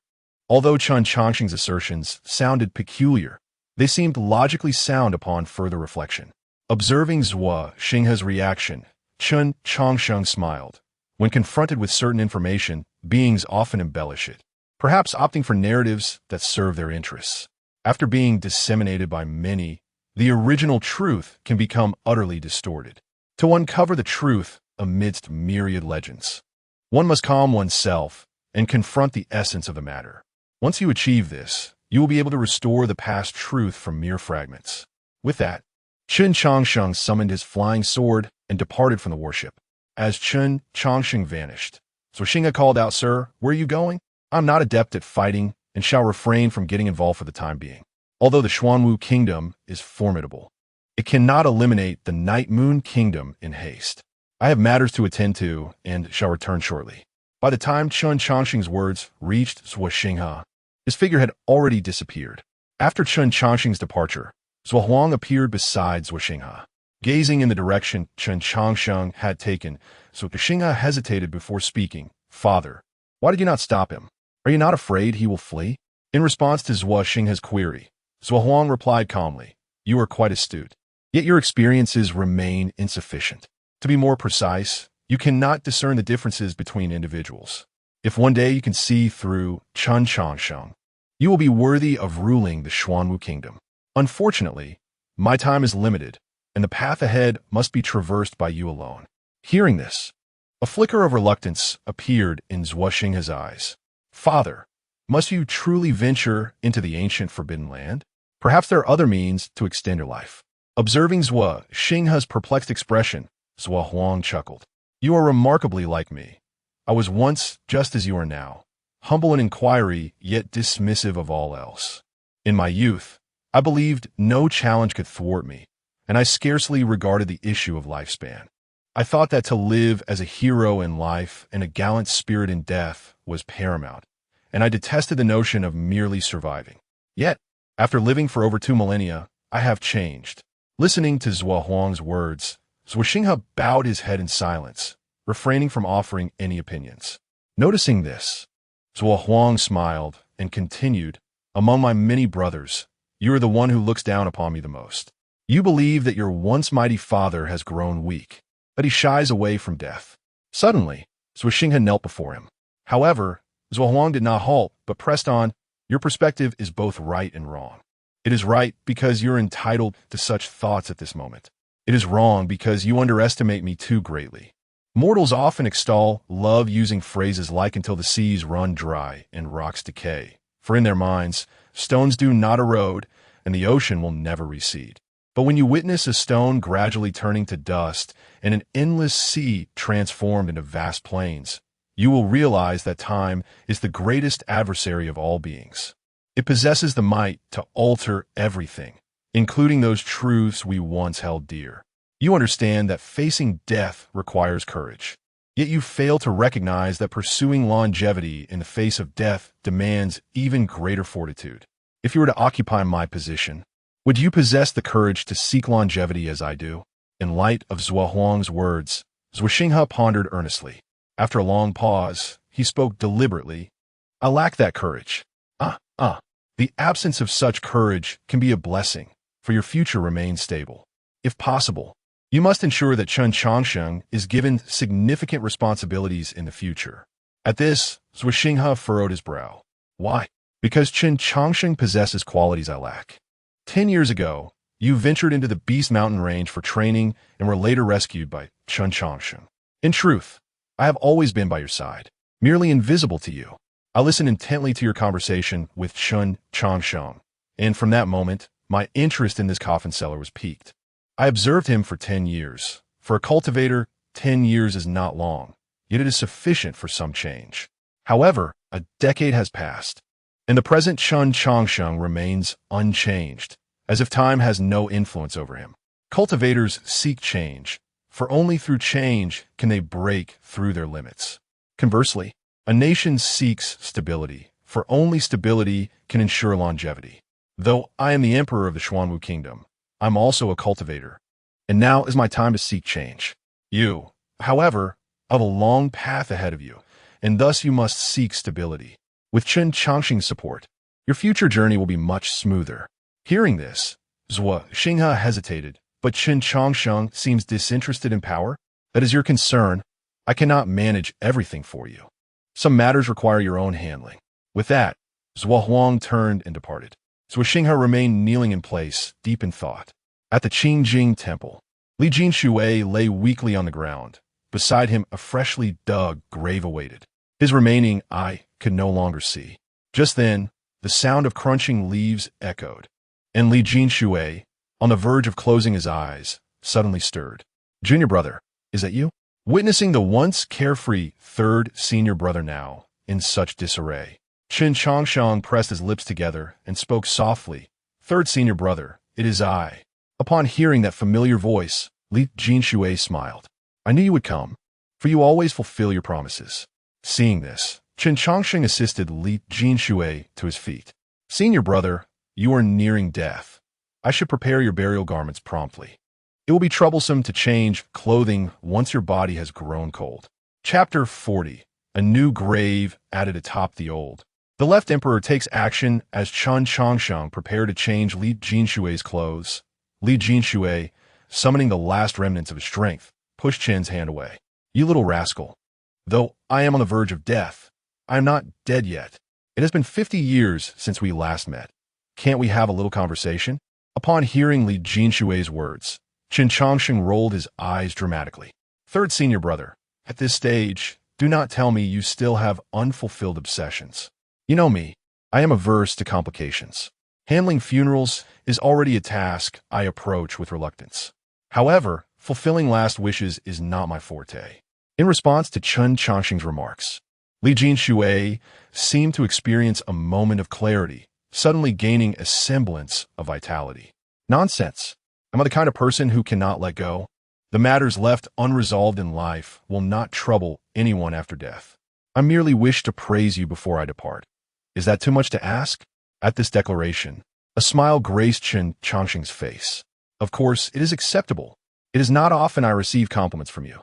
Third senior brother, your praise serves as encouragement, but do not let it inflate your ego. The two engaged in conversation as they once did, yet the smiles faded swiftly and silence enveloped them again. After a while, Li Jinshui struggled to reach for the epitaph of the master of the Yuan spirit. As his fingers traced the inscriptions on the tombstone, a drop of light brown blood teardrop escaped from his solitary eye. One lifetime is but a fleeting autumn for the grass and trees. Regardless of how one roared through life, one cannot escape the inevitability of this wooden slab. What techniques or divine weaponry? They are but remnants of the past. When you fashioned a coffin from your master's thunderstruck wood, I thought it was merely childishness. Yet, now I understand, among the Qing dynasty, you possess the clearest vision. With those words, Li Jinshui's lips quivered. After a long pause, he regained his composure and wore a smile once more. I've shared my sentiments. Now let me see what kind of coffin you have prepared for me. At Li Jinshui's urging, Chen Changsheng retrieved a brand new coffin from the system space. Senior brother, I have prepared a splendid coffin made of golden silk namu. This one can preserve the body for a millennium without decay. Feel it. As Chen Changsheng assisted Li Jinshui to the coffin, he touched the wood's grain and nodded in satisfaction. Excellent. It was worth my affection for you. Have you prepared the coffin for our Grandmaster? It is also ready. Made from thunderstruck peach wood, it is inscribed with all the formations I have learned, ensuring that our Grandmaster shall never rise again. When the time comes, I will bury both him and you together, so you may reminisce about the past. Ha ha! Li Jinshui laughed heartily upon hearing Chen Changsheng's reply. You, my junior brother, are indeed thoughtful. After this, Li Jinshui stood tall, adjusted the creases in his garments, and then he froze in that pose forever. Witnessing Li Jinshui's lifeless form, Chen Changsheng calmly tended to the arrangements. Once everything was complete, he interred the coffin in the grave Li Jinshui had dug, erecting a tombstone beside it. The inscription read simply, The Undertaker. Gazing at the tombstone he had set up with his own hands, Chen Changsheng quietly retrieved a jar of wine. Senior brother, this is the floral wine I brewed according to ancient methods. In the infinite secret realm, I held back Yuanshan and prevented him from engaging in battle with others. By tradition, I'm certain I will be scolded by my master for this. To evade punishment, I have prepared a portion of this floral wine for him, hoping he will show mercy. The remainder is intended as a bribe for you, so you can speak kindly on my behalf. Who would have thought that after emerging from the infinite secret realm, events would unfold one after another, and you're only now able to enjoy this wine? However, it is not entirely a bad thing. 70 years of aging has elevated the flavor, and I am certain you and Master will both relish it. With that, Chen Changsheng poured the floral wine before the graves of his third senior brother and the Master of the Yuan spirit. Once the pouring was complete, Chen Changsheng remarked, "It is indeed a bit stingy to share a jar between two, but I only have 10 jars in total, and I still need to enjoy some myself. So, bear with it. After all, you cannot rise from below to scold me." With that, Chen Changsheng turned to leave the dilapidated Qing dynasty. As he walked away, he waved farewell to the 9 graves. "Masters and senior brothers, I must go fetch our grandmaster to meet you. I shall take my leave for now." There was no trace of sorrow in Chen Changsheng's tone, as if in his heart, this was merely a brief farewell to departed friends. The horn of war from the Xuanwu kingdom soon sounded, although the Night Moon kingdom had already absorbed the great Qian dynasty. Both nations had suffered considerable attrition during this time. Now, confronted by the overwhelmingly powerful Xuanwu kingdom, the Night Moon kingdom could only retreat in disarray. There were no excuses, no superfluous words. The left emperor paid no heed to any negotiations from the Night Moon kingdom, directly sweeping through all with his formidable strength. In the span of merely a month, the left emperor had reduced the Night Moon kingdom to utter ruins. Simultaneously, the sites of the 2 ancient bronze halls were completely encircled by the left emperor's forces. "Father, the infinite secret realm is now under our control. We only lack the Night Moon kingdom's forbidden grounds, occupied by the Ascended One. Additionally, the monks from the Tianfu temple wish to see you," reported Left Xinghe to the left emperor. Upon hearing this, the left emperor replied coolly, "We shall surround the forbidden grounds of the Night Moon kingdom without attacking. Let the monks from Tianfu temple wait." This matter arose because of Chen Changsheng, and naturally, he must be the one to conclude it. With that, the left emperor paused for a moment, gazing into the distance. What a coincidence! Just as I mention him, he arrives. A point of light appeared on the horizon, gradually enlarging until it landed on the deck. "Your Majesty, forgive me. Changsheng has been delayed by personal matters," Chen Changsheng said as he clasped his hands in salute. "Not late at all. Your timing is impeccable. Your master is trapped in the forbidden grounds, waiting for you to send him off. I must say, your master possesses some skill. It took me 2 moves to shatter his avatar. Moreover, it seems your old acquaintances are aware of your return.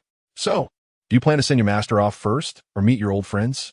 Faced with the left emperor's choice, Chen Changsheng grinned and replied, "Of course. I shall first meet my old friends. Although my master may not be much in your eyes, I am no match for him. Should he retaliate as he departs, I will be unable to withstand it. Thus, it is better for us to act separately." "Ha ha ha." The left emperor laughed and pointed at Chen Changsheng. "I admire your prudent approach to matters. Very well, I shall grant your master a breath of life, allowing you two to reminisce." With that, the left emperor instantaneously appeared above the forbidden grounds, his right fist clenched, and struck down with tremendous force. Boom! A colossal fist imprint manifested upon the earth, shattering the mountains and rivers within 100 miles into dust. Chen Changsheng. Is it truly that formidable? Chapter 41. The falling flowers have intent, while the flowing water is heartless. Burying the master ancestor as Zhua Huang unleashed a powerful punch. A colossal cauldron soared forth from the forbidden grounds of the Night Moon Kingdom, aimed at him. Observing the earth-shattering battle, Chen Changsheng clicked his tongue in astonishment. The realm of cultivation is indeed perilous. How fortunate that I have no penchant for fighting. After his moment of reflection, Chen Changsheng immediately flew toward the distance where Yi Xiao and others awaited. Upon witnessing the reappearance of Chen Changsheng after a 50-year absence, an overwhelming sense of joy surged within the hearts of the crowd. "Brother Changsheng, I knew you would return," exclaimed Song Yuanshan. filled with excitement as he stepped forward to greet him. Chen Changsheng scrutinized Song Yuanshan, who donned a robe of Taoist elegance, and smiled. It has been decades. The once bumbling follower has finally matured. Very well. Your growth honors the diligent teachings of our third senior brother.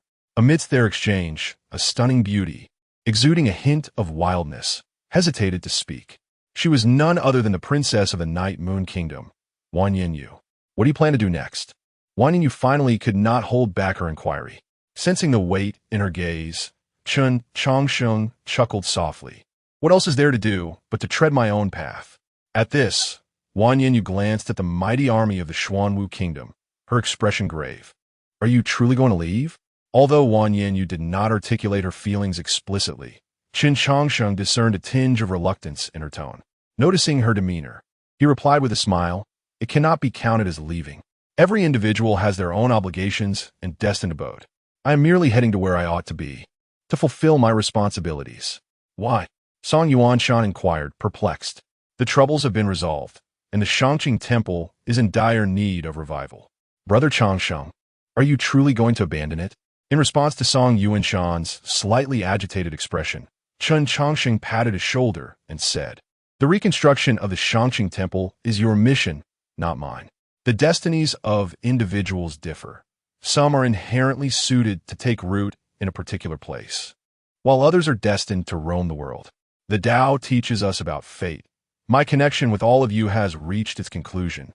It is time to bid farewell. Upon hearing Chen Changsheng's words, Song Yuanshan could not help but clench his fists.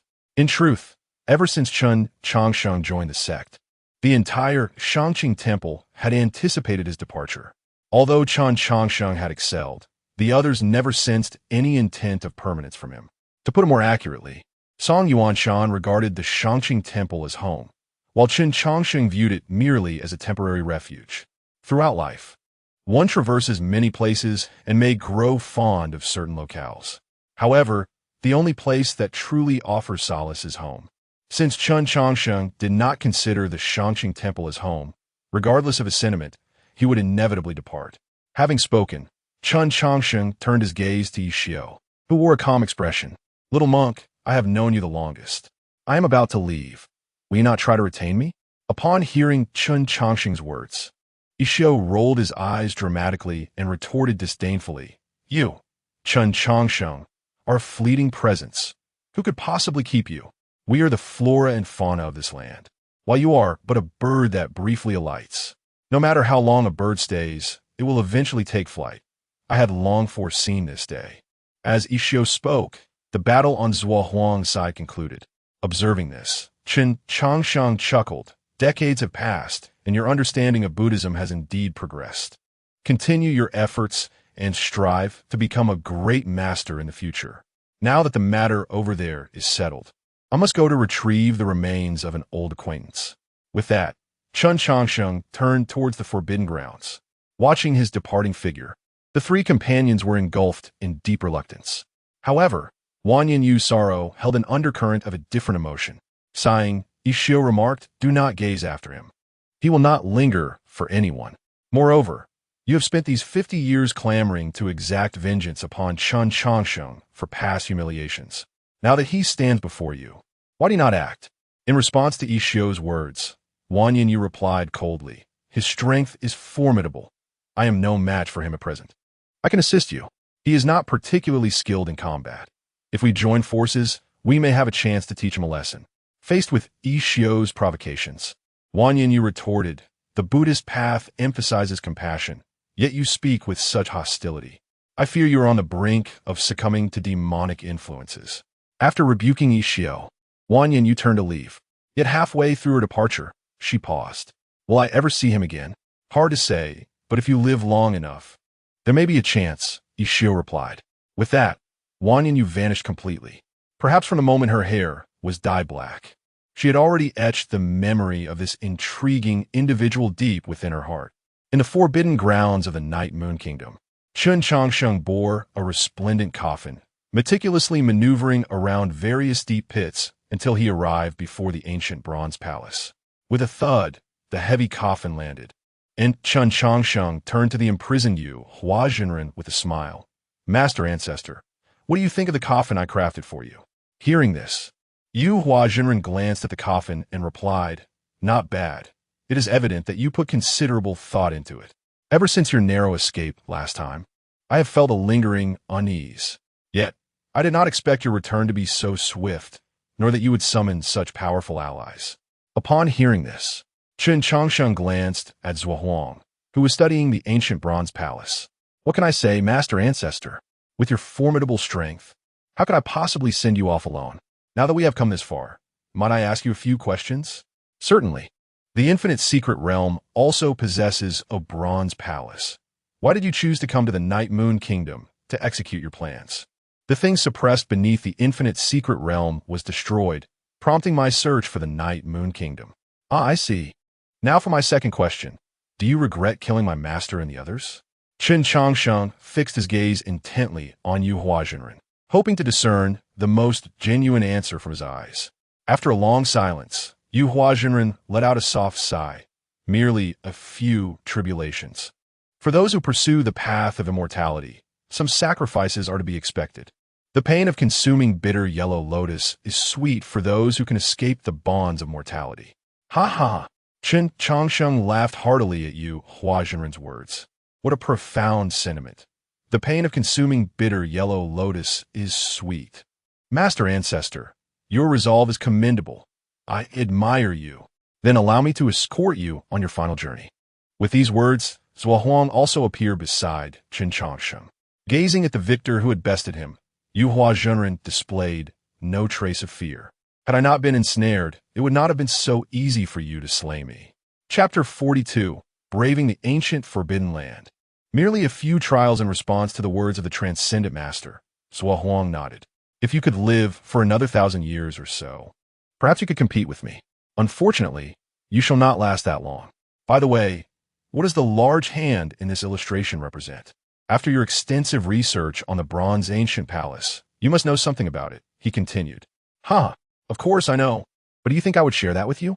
Even if I told you, would you dare to believe me? True, I genuinely cannot trust your words.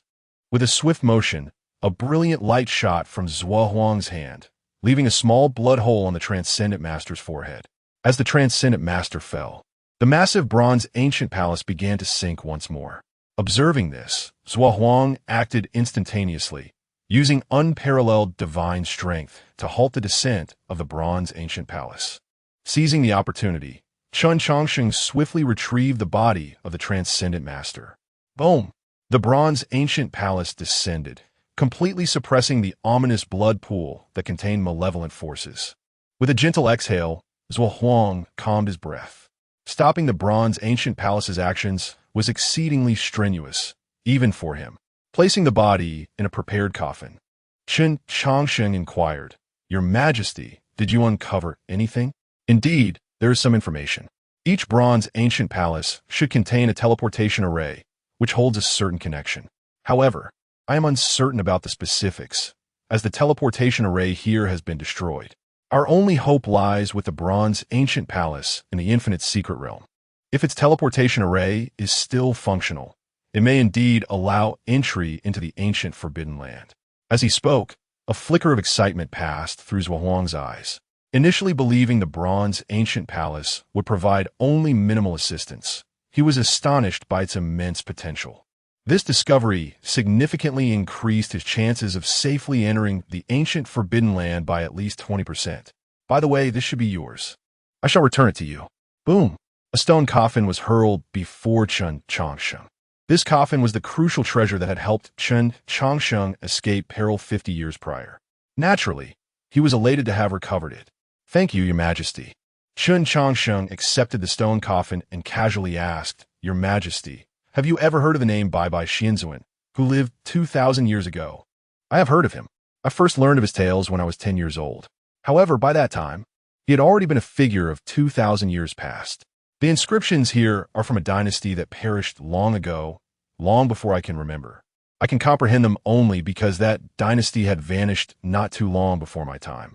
Upon hearing this, Chen Changsheng's face was filled with confusion. He had thought Bai Xianzuan to be a figure from 2,000 years ago, yet he never imagined Zhuohuang had heard of him during his youth. Furthermore, The legends surrounding Baibai Xianzuan had circulated for over 2 millennia. This would imply that Baibai Xianzuan was, in fact, a figure from 4,000 years ago. Your Majesty, Chen Changsheng remarked, if Baibai Xianzuan existed 4,000 years ago, how formidable was his power? I cannot say. To suppress this ominous force and the transcendent master merely with a phantom is beyond my capabilities. Had it not been for the suppression of the bronze ancient palace, I would have desired to harness the power of this place. Chen Changsheng silently criticized Zhuo Huang for not mentioning the ominous power, as he had assumed the latter was too proud to utilize it. Your Majesty, I must proceed to arrange for my master's burial. I shall take my leave now. Go ahead. However, be swift. Retrieving the bronze ancient palace from the infinite secret realm will not take long. Having received Zhuo Huang's permission, Chen Changsheng turned to depart the forbidden land of the Night Moon Kingdom. Half a month passed in the blink of an eye. With the collective efforts of the Xuanwu Kingdom, the bronze ancient palace within the infinite secret realm was excavated. Standing on the deck, Chen Changsheng gazed at the lands of the Qian dynasty, feeling a wave of nostalgia wash over him.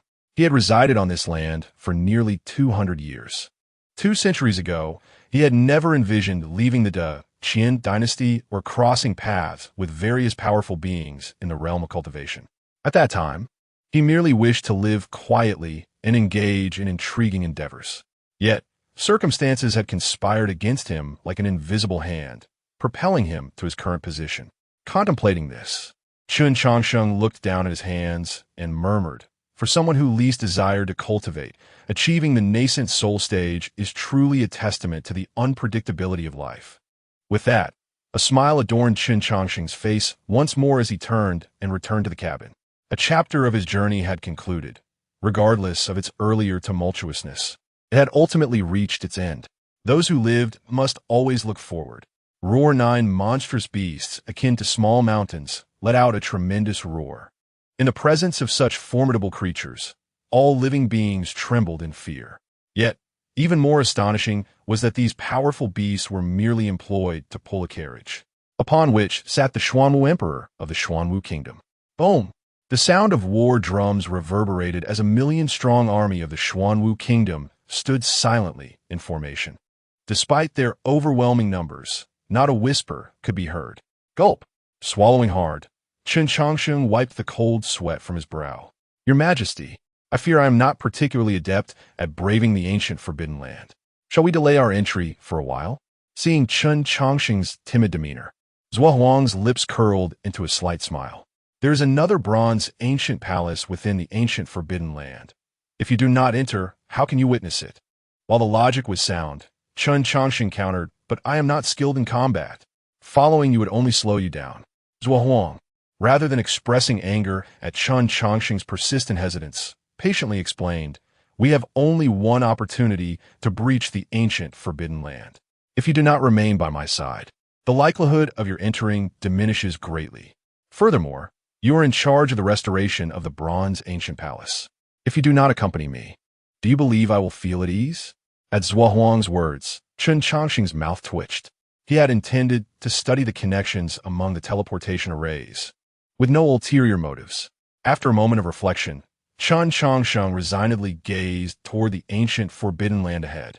Even if Zhuo Huang abandoned his ambition for eternal life, Chen Changsheng would still find a way to enter the ancient forbidden land.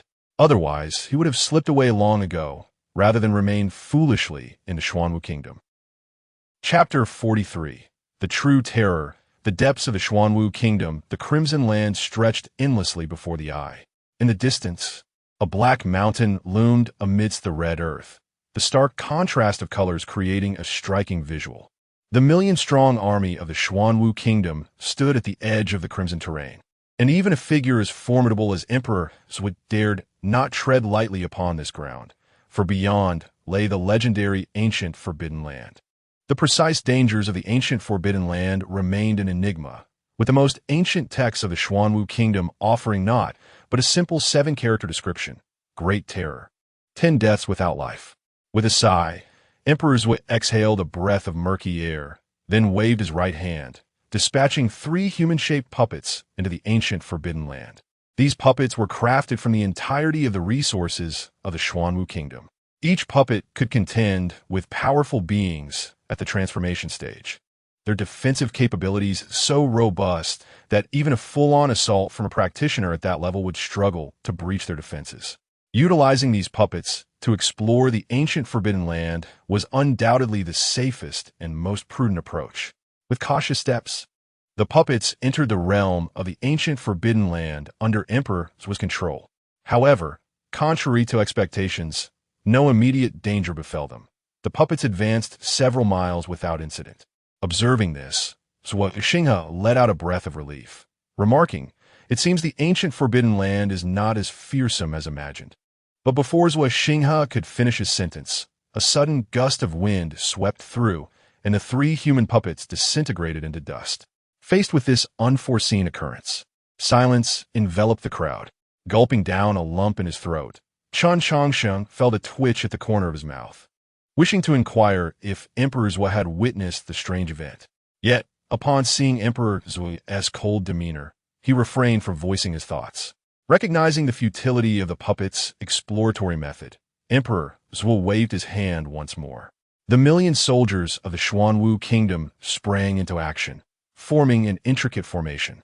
They pooled their collective strength, coalescing it into a massive black spear that spanned several miles. This method of unifying their power was one of the Xuanwu kingdom's trump cards, a key reason for their many years of undefeated campaigns. Kill! The soldiers roared in unison, their voices resonating with such force that they shattered the clouds overhead. The spear, capable of annihilating all, surged towards the black mountain of the ancient Forbidden Land with an unstoppable momentum. Boom! The spear, forged from the might of 1,000,000 soldiers, did not collide with the black mountain, but struck an invisible barrier instead. In response to this tremendous assault, an array of intricate silver patterns ignited within the ancient Forbidden Land, covering every inch of its expanse. Chen Changsheng, well-versed in formations, glanced at the spectacle and felt a piercing headache, his vision blurring. The overwhelming backlash compelled him to avert his gaze, fearing to delve deeper into the supreme patterns within the ancient Forbidden Land. Kill! Seeing the impenetrable array, the general of the Xuanwu kingdom bellowed again. Instantly, the soldiers began to bleed from their 7 orifices, forcibly enhancing their strength at the cost of their own vitality. With a surge of life force injected, the black spear transformed into a blood-red weapon, its power magnified several-fold. Yet, as the soldiers reveled in their recent success, a piercing neigh of a horse echoed through the air.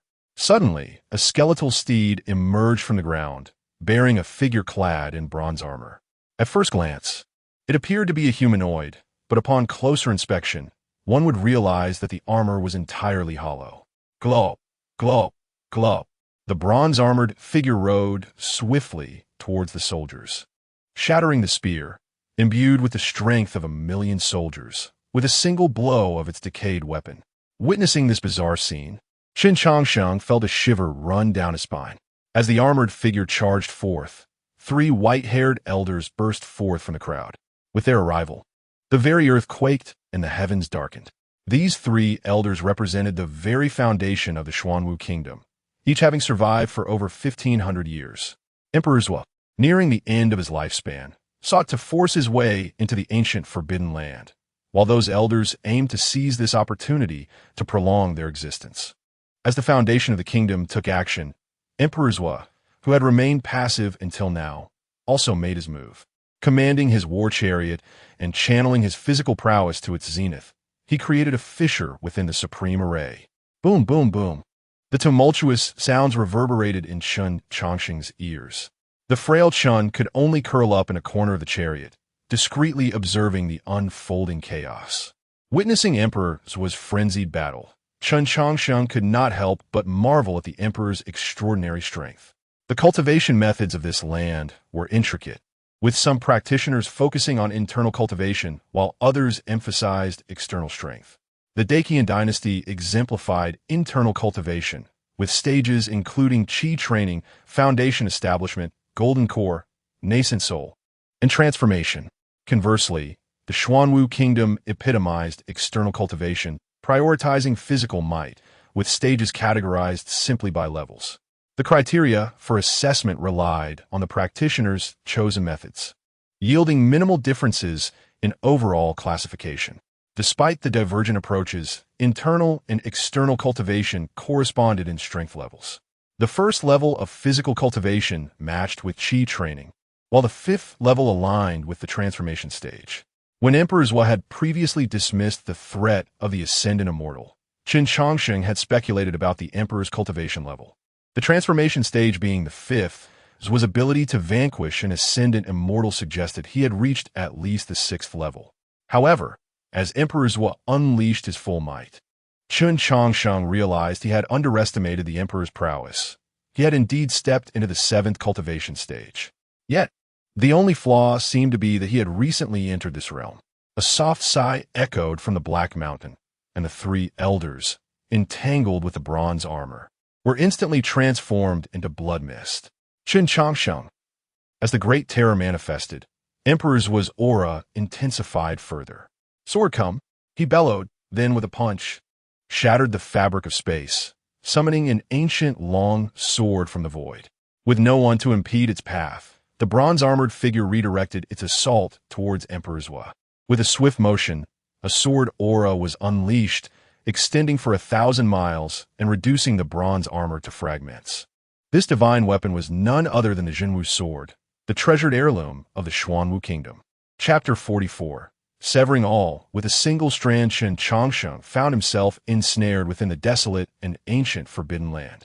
After vanquishing the formidable bronze armor, Zhua Huang swung his sword once more, unleashing unparalleled sword energy that shattered the intricate formations of the forbidden land.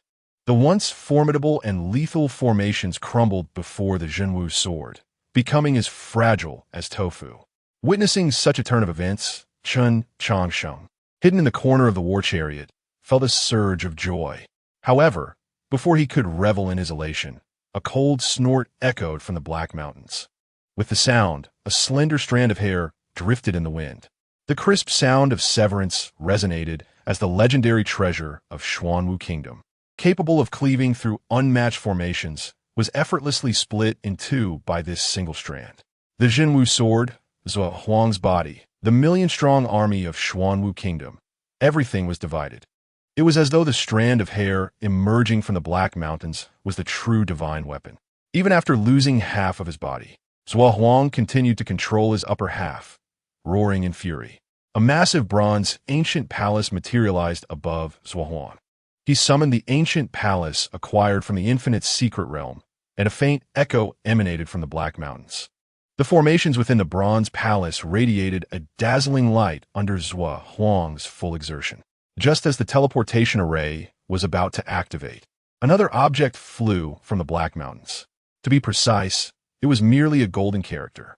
With a resounding clang, the golden character struck the bronze palace, causing it to tremble violently, reducing Zhua Huang's flesh and blood to nothingness.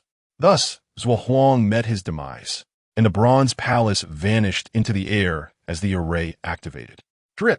Blood trickled down from Zhua Xinghe's chin. The scattered bronze armor reassembled, glancing hollowly at Zhua Xinghe before retreating back into the Black Mountains. All were dead, everyone perished. The grand plan that expended the entire might of Xuanwu Kingdom ended in failure. Zhua Xinghe's survival was not due to his strength, but rather because the ancient forbidden land wished to leave a living witness. They desired him to return and proclaim to the world that the ancient forbidden land was untouchable. In the ancient forbidden land, the bronze palace crashed heavily to the ground, and not far away stood another similar palace. These two bronze palaces lay haphazardly amidst the Black Mountains, while Zhua Huang's remained scattered like refuse. With Zhua Huang's demise and the bronze palace's descent into the Black Mountains, the ancient forbidden land returned to tranquility. Time flowed slowly, and all things transformed, yet the ancient forbidden land remained eternally unchanged. However, 3 months later, the silent ancient forbidden land stirred. The sound of stone slabs rubbing together emerged as a half-buried stone coffin began to move. A crack opened, revealing a pair of vigilant eyes surveying the surroundings. Indeed, These eyes belonged to Chen Changsheng. Upon the appearance of that strand of hair, Chen Changsheng sensed something amiss. Faced with this indescribable terror, he took a decisive action. He concealed himself within the stone coffin left by the Immortal of 100 Defeats and ingested a specially crafted elixir to feign death. After thoroughly confirming that no danger lurked outside, he cautiously emerged from the coffin. Goodness, is this the terror of the ancient forbidden land? This world is indeed perilously dangerous. Although 3 months had passed, the events of that day still haunted Chen Changsheng. After expressing his thoughts, he curiously observed his surroundings. While Chen Changsheng was uncertain whether feigning death could deceive the ancient forbidden land, he was aware of one undeniable truth. He was still alive. His survival suggested that the ancient forbidden land would not take his life for the time being. The reasons for his continued existence were manifold. Perhaps it was due to the ancient forbidden land sparing him in deference to the Immortal of 100 Defeats, or perhaps they deemed him too weak to warrant their attention. In the eyes of those great terrors, Chen Changsheng's current cultivation was likely less significant than mere air. Such a diminutive existence, even if fortunate enough to enter the ancient forbidden land, would perish in no time, rendering them disinclined to act. After scrutinizing for an entire hour, Chen Changsheng found no signs of danger within the ancient forbidden land. The absence of danger only heightened his unease, for in the ancient forbidden land, the lack of danger was the greatest peril. Realizing this, Chen Changsheng began to rummage through his clothing, ultimately extracting a thread from the corner of his garment. With a gentle breath, he released the thread, which floated away from his palm. Swish! The ordinary thread vanished, and a fleeting glimmer of golden light flickered on the ground. Though the moment was brief, Chen Changsheng caught a glimpse of it. Chen Changsheng. Is this the end? Upon seeing the golden light, Chen Changsheng grew anxious. He had witnessed the unparalleled formations outside the Black Mountains, knowing full well that he lacked the capability to breach them. Moreover, the external formations were merely silver, while the ones within the Black Mountains were golden. Although he was uncertain of the power wielded by these supreme formations, he was certain that the golden formations surpassed their silver counterparts in might.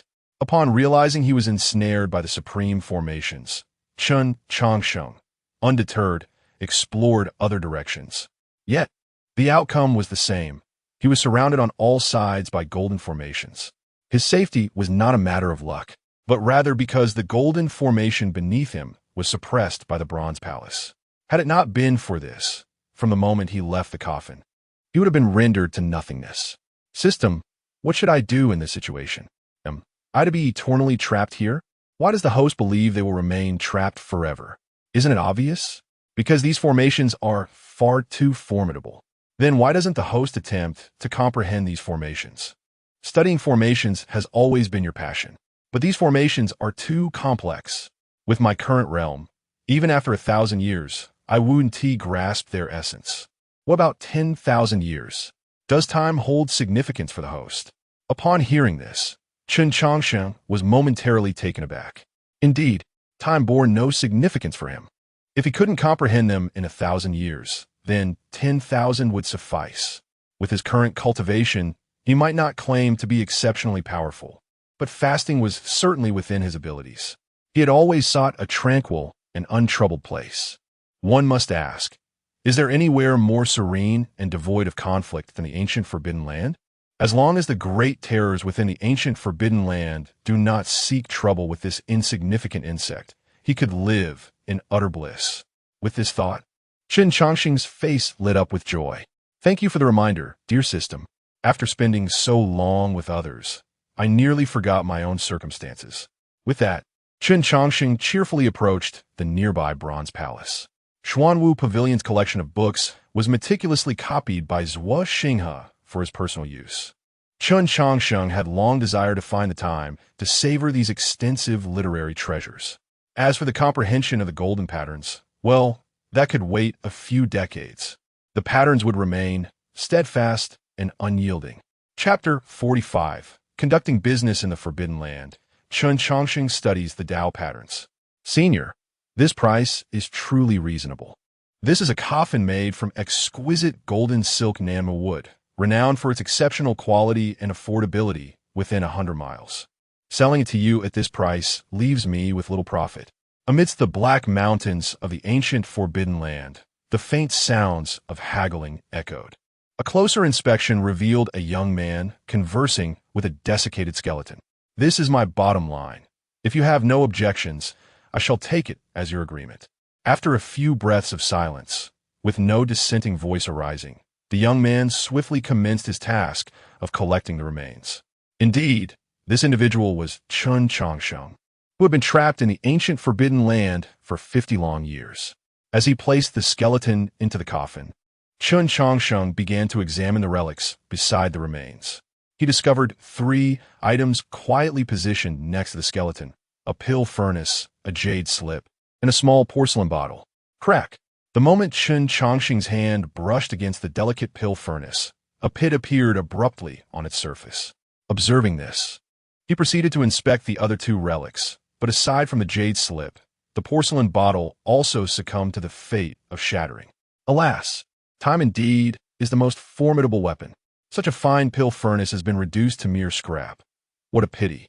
After a brief lament, Chen Changsheng turned his attention to the jade slip in his hand. This jade slip was crafted from millennium-old cold jade. Worth a fortune, 10,000 spirit stones would scarcely purchase a piece the size of a fingernail. Yet, the jade slip in Chen Changsheng's possession was substantial, almost the size of his palm. Repairing heaven ointment? Upon glancing at the formula recorded on the jade slip, Chen Changsheng tilted his head in contemplation, unable to recall any relevant information from his memory. According to the jade slip, this repairing heaven ointment possesses the miraculous ability to reverse life and death. Regardless of the severity of one's injuries or proximity to death, possessing this ointment would grant an extension of life for 7 additional days. As the name suggests, even if the heavens were to rend, this ointment could remedy it. Having comprehended the contents inscribed on the jade slip, Chen Changsheng promptly stored it within his system space. Such an extraordinary elixir, naturally, he yearned to concoct. However, lamentably, his knowledge was insufficient, rendering him incapable of deciphering the formula for the repairing heaven ointment. The skeleton had lain here for an indeterminate number of years, and the information it once held had long since ceased to circulate. Chen Changsheng could only grasp the general meaning of the characters on the jade slip, and the names of the herbs mentioned were entirely foreign to him. As time flowed, the herbs that may have existed a millennium ago could still linger. Yet, their names had likely transformed countless times. Possessing the formula without the corresponding illustrations rendered Chen Changsheng incapable of concocting the repairing heaven ointment. After successfully selling another coffin, Chen Changsheng turned his gaze toward the ancient bronze palace 500 paces away. Behind him stood another bronze palace, separated by a distance of 300 paces. Eyeing the distant 500 paces, Chen Changsheng smacked his lips and then knelt down to study the golden array patterns on the ground. Beyond those 500 paces lay the other ancient bronze palace he sought, where the corpse of Emperor Zhou also resided. Upon initially arriving in the ancient Forbidden Land, Chen Changsheng had intended to spend 2 or 3 decades in leisurely pursuits before gradually delving into the study of the golden array patterns. However, having completed the readings of the Xuanwu Pavilion's vast collection in under 10 years, Chen Changsheng was left with no choice but to study the golden array patterns. At the outset, his progress was exceedingly slow. It took him an entire year to advance merely an inch. And even that inch remained incompletely comprehended as he only managed to find a safe path forward. Thus, it took him a full 20 years to venture a mere 5 steps beyond the safe confines of the ancient bronze palace. At this juncture, Chen Changsheng encountered his first customer in this realm. Upon seeing a corpse exposed to the elements, his professional instincts kicked in, prompting him to retrieve a coffin for the customer. Interestingly, while many items on the skeleton had decayed, a mysterious tome, made of animal hide, remained untouched. Accepting the price offered by the customer without hesitation, Chen Changsheng diligently studied the tome. He discovered that its former owner was a master of formations, and the tome contained the entirety of his life's work. Through his study of the animal hide tome, Chen Changsheng's understanding of formations advanced significantly, and he uncovered the name of the golden array pattern he had been researching. Ordinary formations typically harness the forces of mountains, rivers, or follow specific trajectories to unleash various formidable powers. However, the patterns within the ancient Forbidden Land were distinct. They evolved from the great principles of heaven and earth. To be precise, these golden array patterns were manifestations of a Tao, also referred to as Tao patterns. The original text in the Animal Hide Tome described, Tao patterns possess the ability to reverse mountains and rivers, to turn day into night. Only the Supreme can wield them. Progress still feels sluggish. After successfully taking a step forward, Chen Changsheng gazed at the remaining 499 steps, his lips twitching. Despite the fact that his speed had increased several-fold after acquiring the Animal Hide Tome, traversing this 300 paces still consumed him 40 years. In addition to the 10 years spent reading in the ancient Forbidden Land, Chen Changsheng had now resided in the ancient Forbidden Land for a full 50 years. Since his last slumber, 130 years had elapsed, and he was left with fewer than 30 years until his next sleep. Contemplating this, Chen Changsheng promptly retrieved the Animal Hide Tome and began to peruse it once more. However, after several readings, he still could not fully comprehend all the characters inscribed within. How absurd! Why has a universally comprehensible script not been created? If only I could understand every character, I could undoubtedly accelerate my progress even further. After a brief moment of frustration, Chen Changsheng began to retrace his steps. Having summarized his experiences over the past 50 years, he had gained some understanding of the conditions within the ancient Forbidden Land. During the day, it was likely safe. However, at night, uncertainty loomed. In the first 10 years, Chen Changsheng had witnessed shadows moving outside the ancient bronze palace more than once during the night. This world had never known the existence of ghosts. Yet the entities capable of moving within the ancient Forbidden Land were unlikely to be human. Thus, for safety's sake, Chen Changsheng exclusively operated during daylight hours.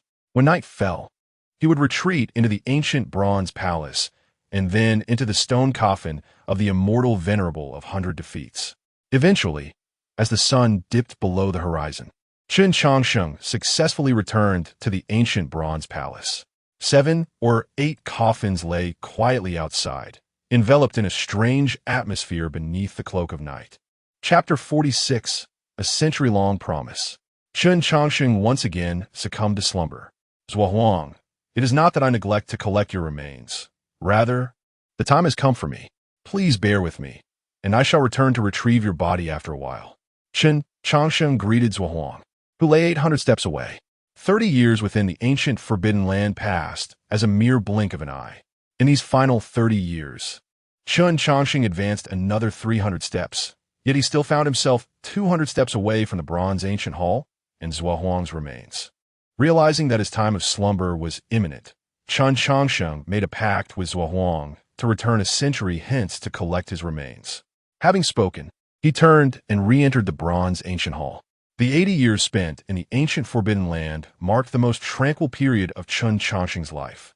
Here, he was free from various grievances and entanglements, and was surrounded only by profound silence. Each day, he dedicated himself to studying the Tao patterns and attending to the remains of the deceased that passed by. In this process, he frequently stumbled upon peculiar little trinkets, such as rusted iron rods and expired elixirs. Among the most bizarre was a silver bone he discovered. While it served no particular purpose, its remarkable hardness was noteworthy. After some contemplation, Chen Changsheng decided to keep the bone. Inside the bronze ancient hall, Chen Changsheng stored away his collected trinkets into the system space, then reclined within the stone sarcophagus. He had long grown accustomed to the darkness enveloping him. Before succumbing to slumber, he voiced his lingering concerns. System. Although I have spent such a lengthy time in the ancient Forbidden Land, I still lack confidence in my safety. Will anything go awry during my slumber? In response to Chen Changsheng's apprehensions, the system's voice echoed in his mind. Rest assured, host, during your slumber, you will be in an invincible state, impervious to harm from any entity. Furthermore, all vital signs will cease, rendering you akin to a mere stone on the ground. What existence would dare attack a stone without cause? Upon hearing this, Chen Changsheng's eyes sparkled with renewed hope. So, according to you, I could traverse the ancient forbidden land freely during my slumber? The system cautioned him, we do not recommend such actions, for the invincibility lasts only 10 breaths. After this duration, you will be forcibly awakened. At this revelation, Chen Changsheng's expression fell.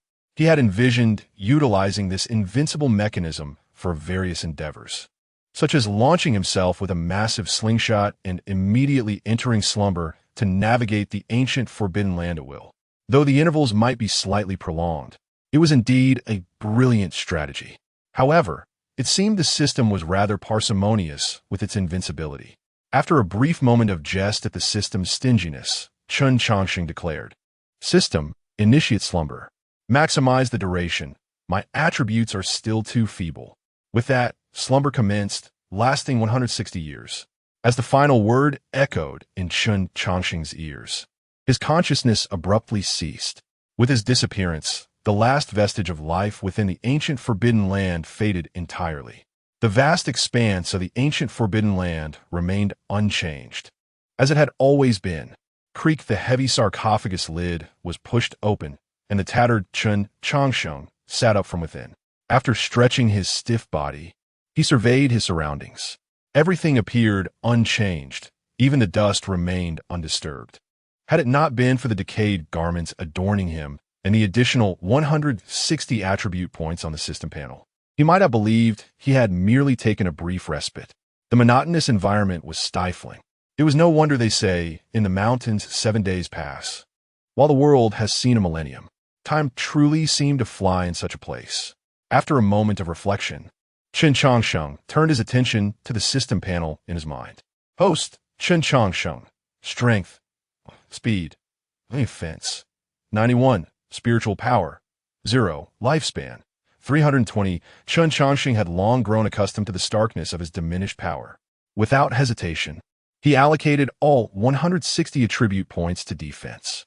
Upon completing his allocation, Chen Changsheng nodded in satisfaction and remarked, System, could you grant me a label?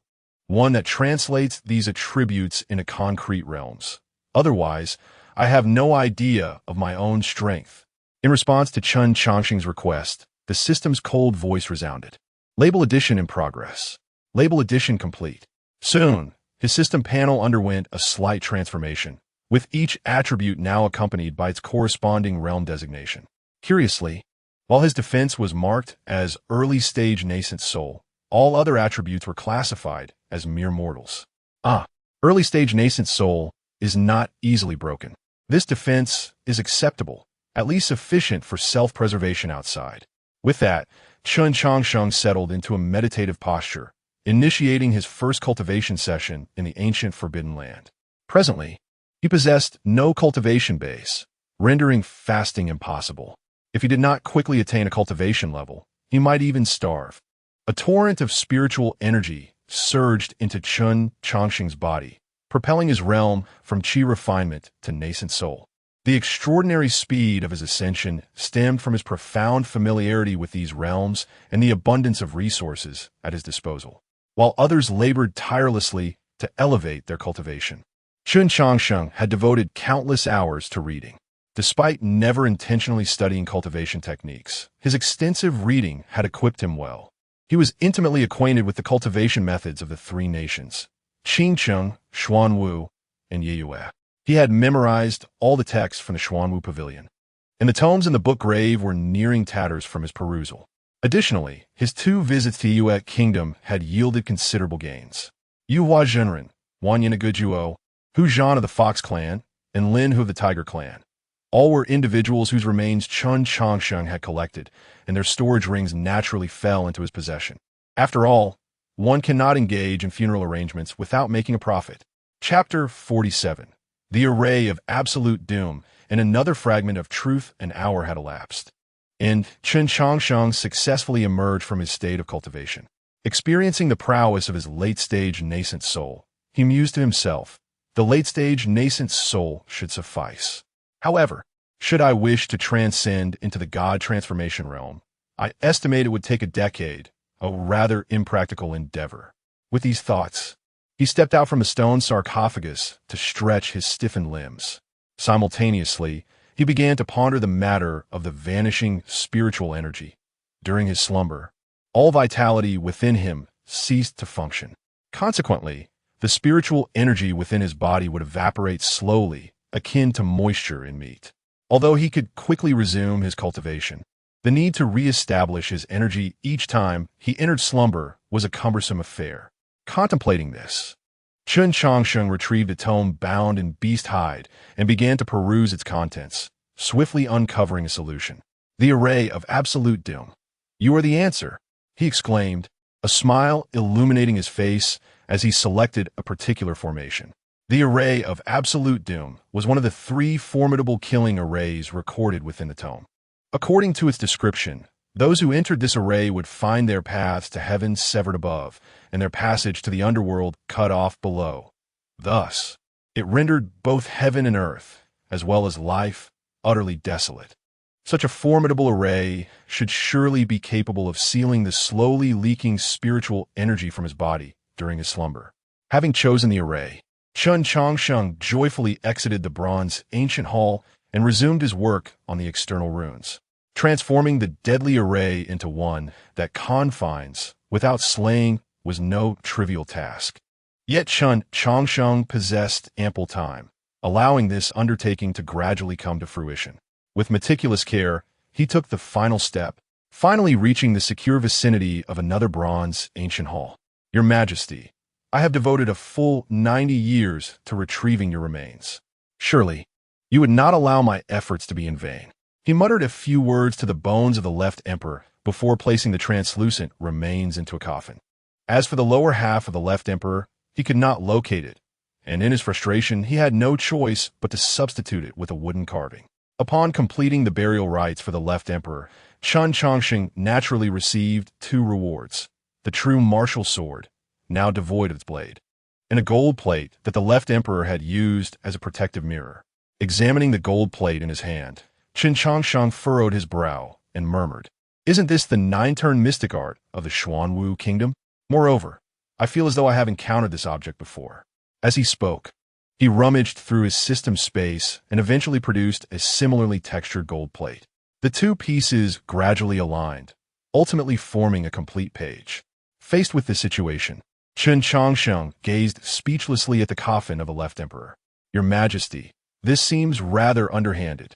It appeared that an ancestor from the Xuanwu kingdom had previously ventured into the ancient Forbidden Land and had brought back some artifacts.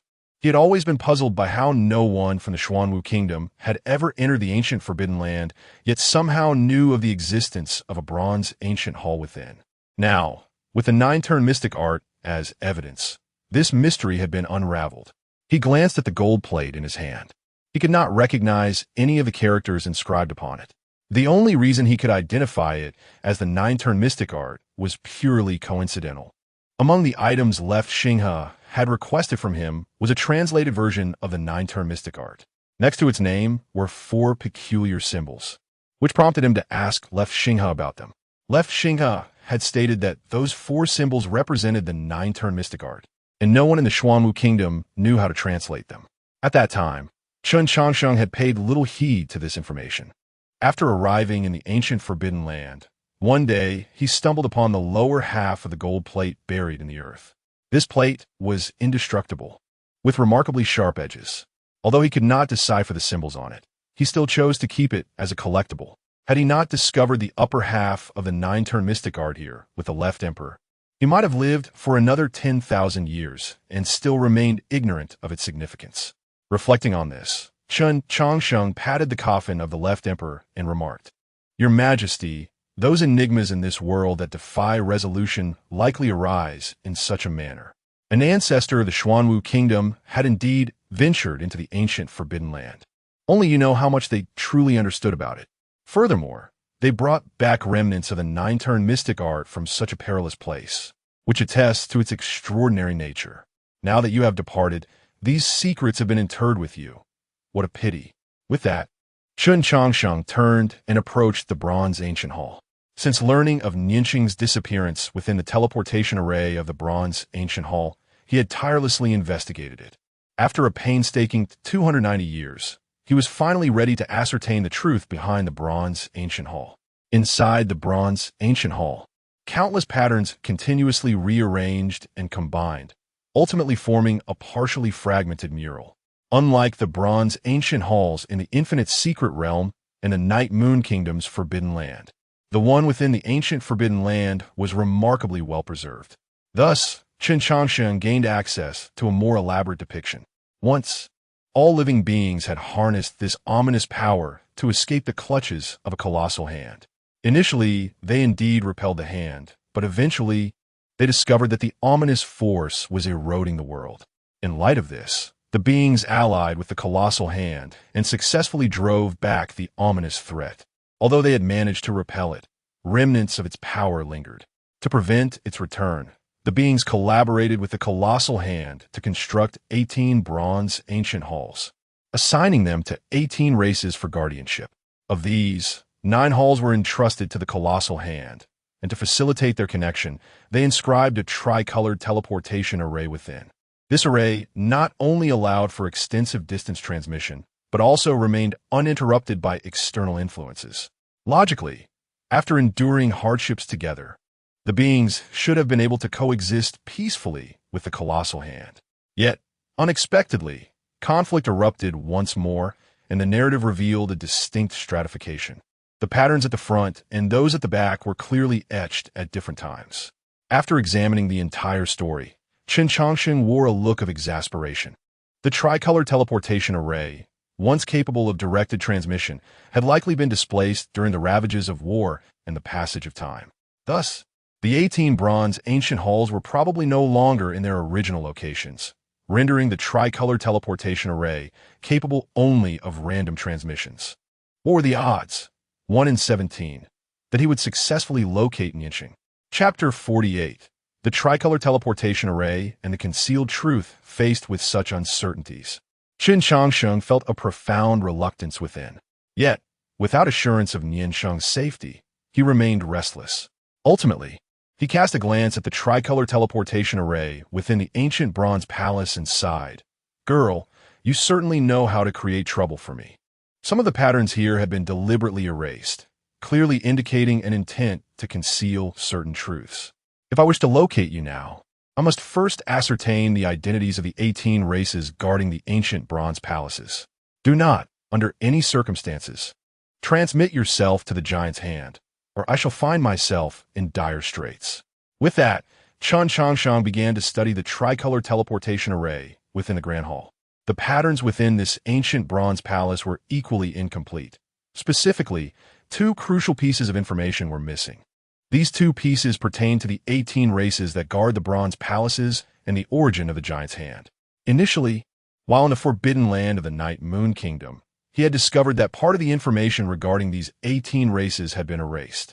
He had thought this was merely due to the reluctance of the Ascended One to allow others to learn too much. However, it seemed the situation was far more complex than he had presumed. The entity capable of erasing patterns in the primal forbidden land must possess unimaginable power. Or perhaps these patterns were intentionally obliterated by the great horrors residing within. Furthermore, the 18 bronze palaces had shifted positions. Logically, the entities they suppressed should have long since escaped. Yet, that was not the case. The ominous presence within the limitless secret realm had been eradicated. This indicated that some beings were quietly eliminating these calamities. Regardless of the validity of these speculations, the forces behind them were beyond Chen Changsheng's current capabilities to confront. As time passed, Chen Changsheng devoted 2 months to deciphering how to activate the tricolor teleportation array. His rapid progress was attributed to his significantly enhanced mastery of formations and his prior experience while repairing the bronze palace within the limitless secret realm. Although that tricolor teleportation array had been in a state of utter disrepair, he had nonetheless accrued considerable knowledge. Drawing spiritual energy from the spirit stones, he infused it into the tricolor teleportation array.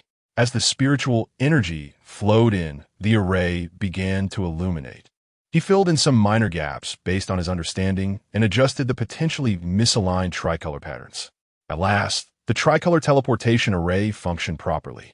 Gazing at the array before him, Chen Changsheng swallowed hard and retrieved the stone coffin of the 100 defeats immortal sovereign, lying within the coffin. He executed a spell with his hands and swiftly closed the lid. He had not fully comprehended the intricacies of the tricolor teleportation array, and managing to activate it all was already a significant achievement. God knows what unforeseen occurrences might arise from his modifications. Under these circumstances, he would never dare to attempt a simple physical teleportation. With a hum, the tricolor teleportation array activated, and the coffin within the array vanished instantaneously. The sound of relentless pounding echoed within the stone coffin, causing Chen Changsheng to cover his ears in cold sweat. Given Chen Changsheng's proficiency in formations, he easily deduced what was transpiring outside. Countless rifts in space-time were currently slicing through the coffin. The occurrence of such a phenomenon indicated a malfunction in the teleportation arrays on either side, resulting in the creation of numerous space-time rifts. Fortunately, his caution had spared him. Had he attempted a physical transmission, he likely would have been reduced to nothing. With a shiver of trepidation, he began to await in silence. A group of several hundred robust men, clad in animal hides and with bronze-colored skin, danced around a fire, seemingly engaged in some form of ritual. Not far from the fire stood a towering bronze altar, where an elderly high priest was kneeling and murmuring incantations. Suddenly, the long-dormant altar emitted a dazzling tricolor radiance. This spectacle left not only the onlookers below in awe, but also rendered the high priest beside the altar speechless. This ritual occurs every decade. Ostensibly, it is merely a formality. Why has it suddenly responded? With a resounding crash, a heavy stone coffin landed heavily upon the altar, causing the already indistinct tricolor patterns to shatter entirely. Faced with this bizarre turn of events, the gathered crowd fell into silence. The stone coffin atop the altar stirred, startling the participants in the ritual who instinctively took a step back. The coffin lid creaked open, revealing a peculiar being with delicate skin and unusual attire rising within. At that moment, thousands of eyes fixed their gaze upon him. Chen Changsheng, is this truly happening? I just arrived, and already I find myself in such a grand spectacle. Can I not enjoy myself? Indeed, the figure who appeared upon the altar was Chen Changsheng, having utilized the tricolor teleportation array to escape from the primal forbidden land. Surveying the shattered tricolor array and the densely packed surrounding crowd, he pondered for merely a second before deciding to engage these individuals in friendly dialogue. "Where's this?" he inquired tentatively. Noticing their lack of response, he switched to another language. Well-versed in numerous tongues, Chen Changsheng understood that the language spoken by these individuals was unlikely to be that of the Great Qian Empire or the Xuanwu Kingdom. To comprehend his surroundings, he first needed to address the issue of communication. Thus, he proceeded to attempt 28 different languages. Finally, when he employed a fragmented dialect, the high priest beside him reacted. "This is the 10,000 Great Mountains. Who are you?" With the communication barrier resolved, Chen Changsheng let out a sigh of relief. "I'm a traveler from afar, not well-versed in your tongue. May we communicate through spiritual consciousness?" In response, the high priest nodded and projected a wave of spiritual consciousness toward Chen Changsheng. However, it was peculiar. While the high priest exuded formidable presence, his spiritual consciousness was pathetically weak. Such a level of spiritual strength was inferior even to that of a golden core cultivator. Although the situation was odd, Chen Changsheng did not dwell on it. His only desire was to swiftly repair the tricolor teleportation array and depart from this place. However, the moment Chen Changsheng's consciousness connected with that of the high priest, the latter was instantly paralyzed by the overwhelming strength of Chen Changsheng's spiritual presence. He promptly knelt and began fervently bowing to Chen Changsheng, urging his fellow tribesmen to do the same. Due to the rapidity of his speech and Chen Changsheng's unfamiliarity with the fragmented language, he could not comprehend their utterances. Nevertheless, he managed to discern a few recognizable words: celestial god, gratitude, and white shaman. Chen Changsheng. Surely, they cannot be mistaking me for some grand figure. Moreover, judging by their reactions, it seemed that he might not be leaving anytime soon. Chapter 49. The struggle between the witch clans and their subtle hostility, Your Excellency. Please take your time. The high priest respectfully exited the room, leaving Chen Changsheng before an array of unfamiliar meats and some fresh spiritual fruits. Observing the spread before him, Chen Changsheng could only smile wryly and then address the woman beside him with his divine sense. I cannot consume all of this alone. Do join me in partaking. Upon hearing this, the woman quickly shook her head, babbling a series of words in her native tongue.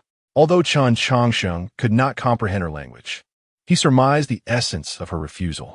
In response, he smiled and said, "Since you do not wish to eat, perhaps you could teach me the language of this place. I find myself struggling to understand it." The woman, elated by Chen Changsheng's request, nodded enthusiastically and began to instruct him in the local tongue. As the long night passed, Chen Changsheng, after a night of diligent study, began to grasp the language, albeit with some difficulty.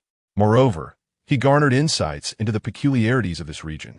It bore no specific name, merely referred to as the 10,000 Great Mountains. The vastness of this mountainous expanse remained a mystery. No one had ever traversed beyond its bounds. Additionally, the local cultivation system was intriguing. Here, the focus was not on physical prowess or internal elixirs, but rather on the mastery of goo insects.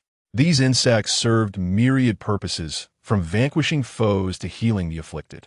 However, specializing in goo insects came with a significant drawback. It did not effectively enhance one's divine sense.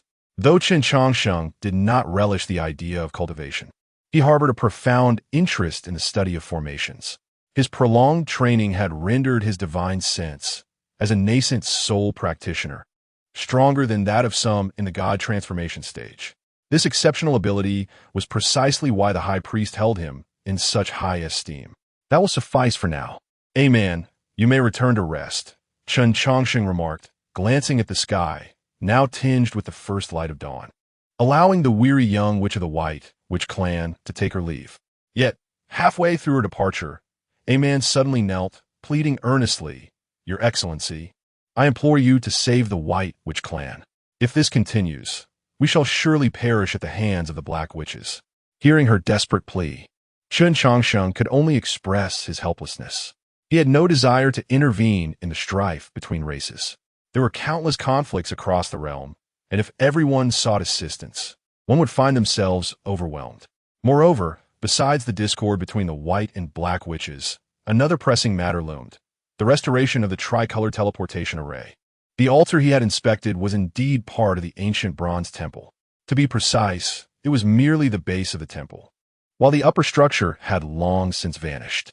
Repairing the tricolor teleportation array necessitated a plethora of materials, with the most crucial being the metal used to forge the ancient bronze temple. As the indigenous people of this land, the White Witch clan possessed the most intimate knowledge of the area. Without their assistance, locating the missing bronze temple would prove exceedingly difficult. However, to gain their help, he must first offer assistance in return. Otherwise, they would likely remain uncooperative. Contemplating this, Chen Changsheng spoke, "I am not well versed in your conflict with the Black Witch clan, yet I can mediate. Whether it bears fruit, however, is contingent upon fate. I cannot make any guarantees." Upon hearing his response, a man expressed her gratitude exuberantly and dashed from the room. Watching her retreating figure, Chen Changsheng chuckled, shaking his head. "The people here are indeed innocent. Had I been elsewhere, I might have already been captured for scrutiny." With that, he resumed his efforts to familiarize himself with the language of the White Witch clan while pondering how to mediate the discord between the two clans. "Your Excellency, ahead lies the encampment of the Black Witch clan," the high priest indicated excitedly towards a distant settlement, reminiscent of a child reporting to a parent. As Chen Changsheng gazed at the Black Witch clan stronghold, a frown creased his brow. The proximity between the encampments of the White and Black Witches was alarmingly close. Mere 2 or 3 miles apart. Such a distance appeared illogical.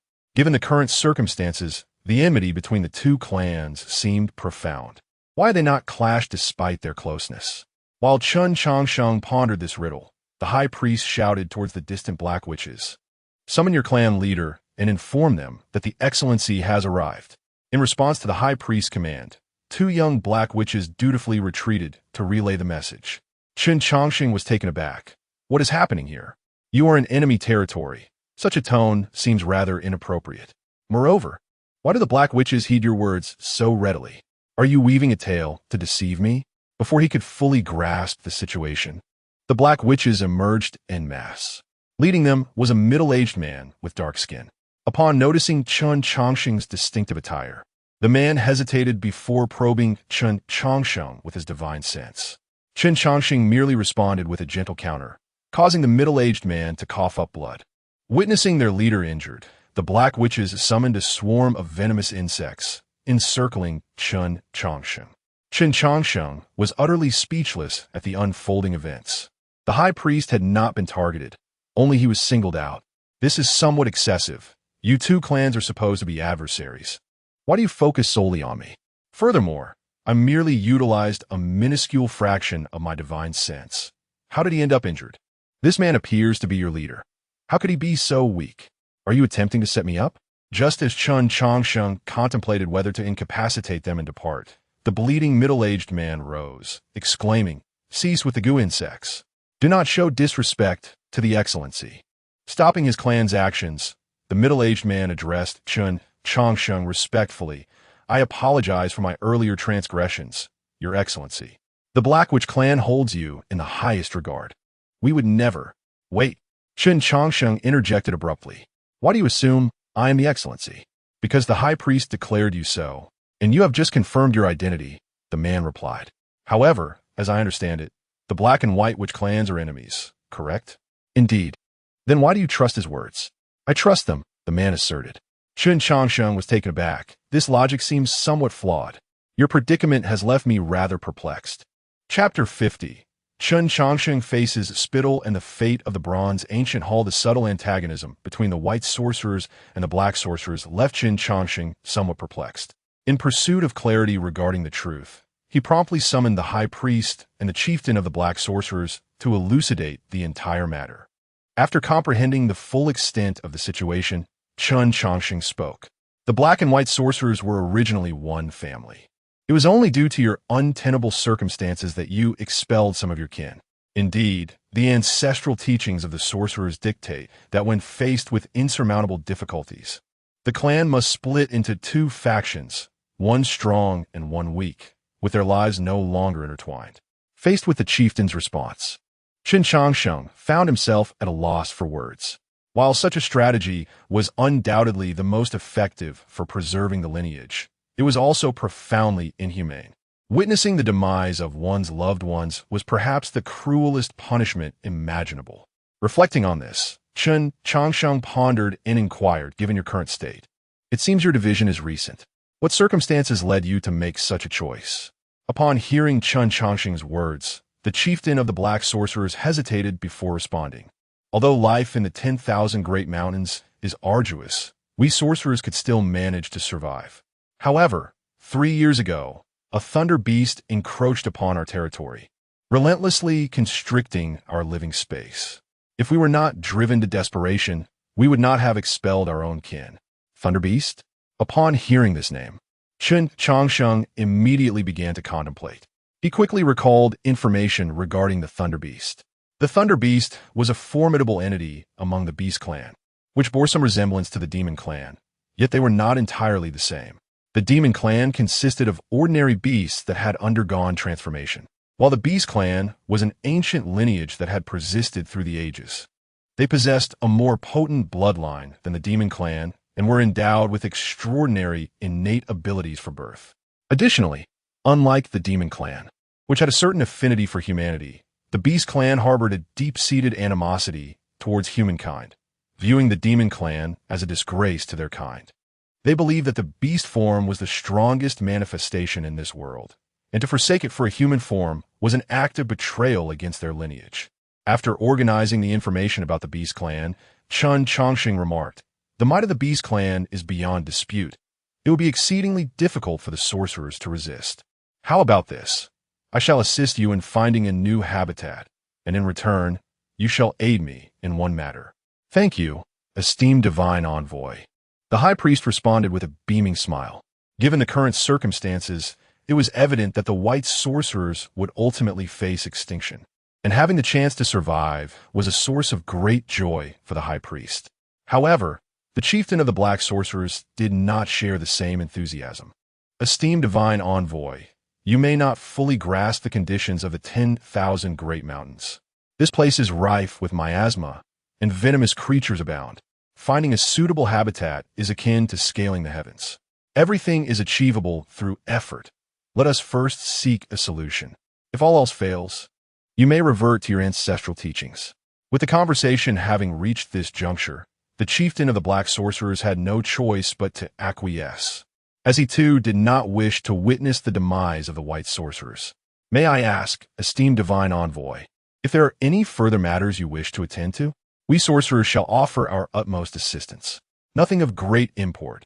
I seek a certain artifact, a bronze ancient hall. You must have seen it before, correct? At this, the expressions of the sorcerers shifted dramatically. Observing their reactions, Chen Changsheng inquired, "What troubles you regarding the bronze ancient hall?"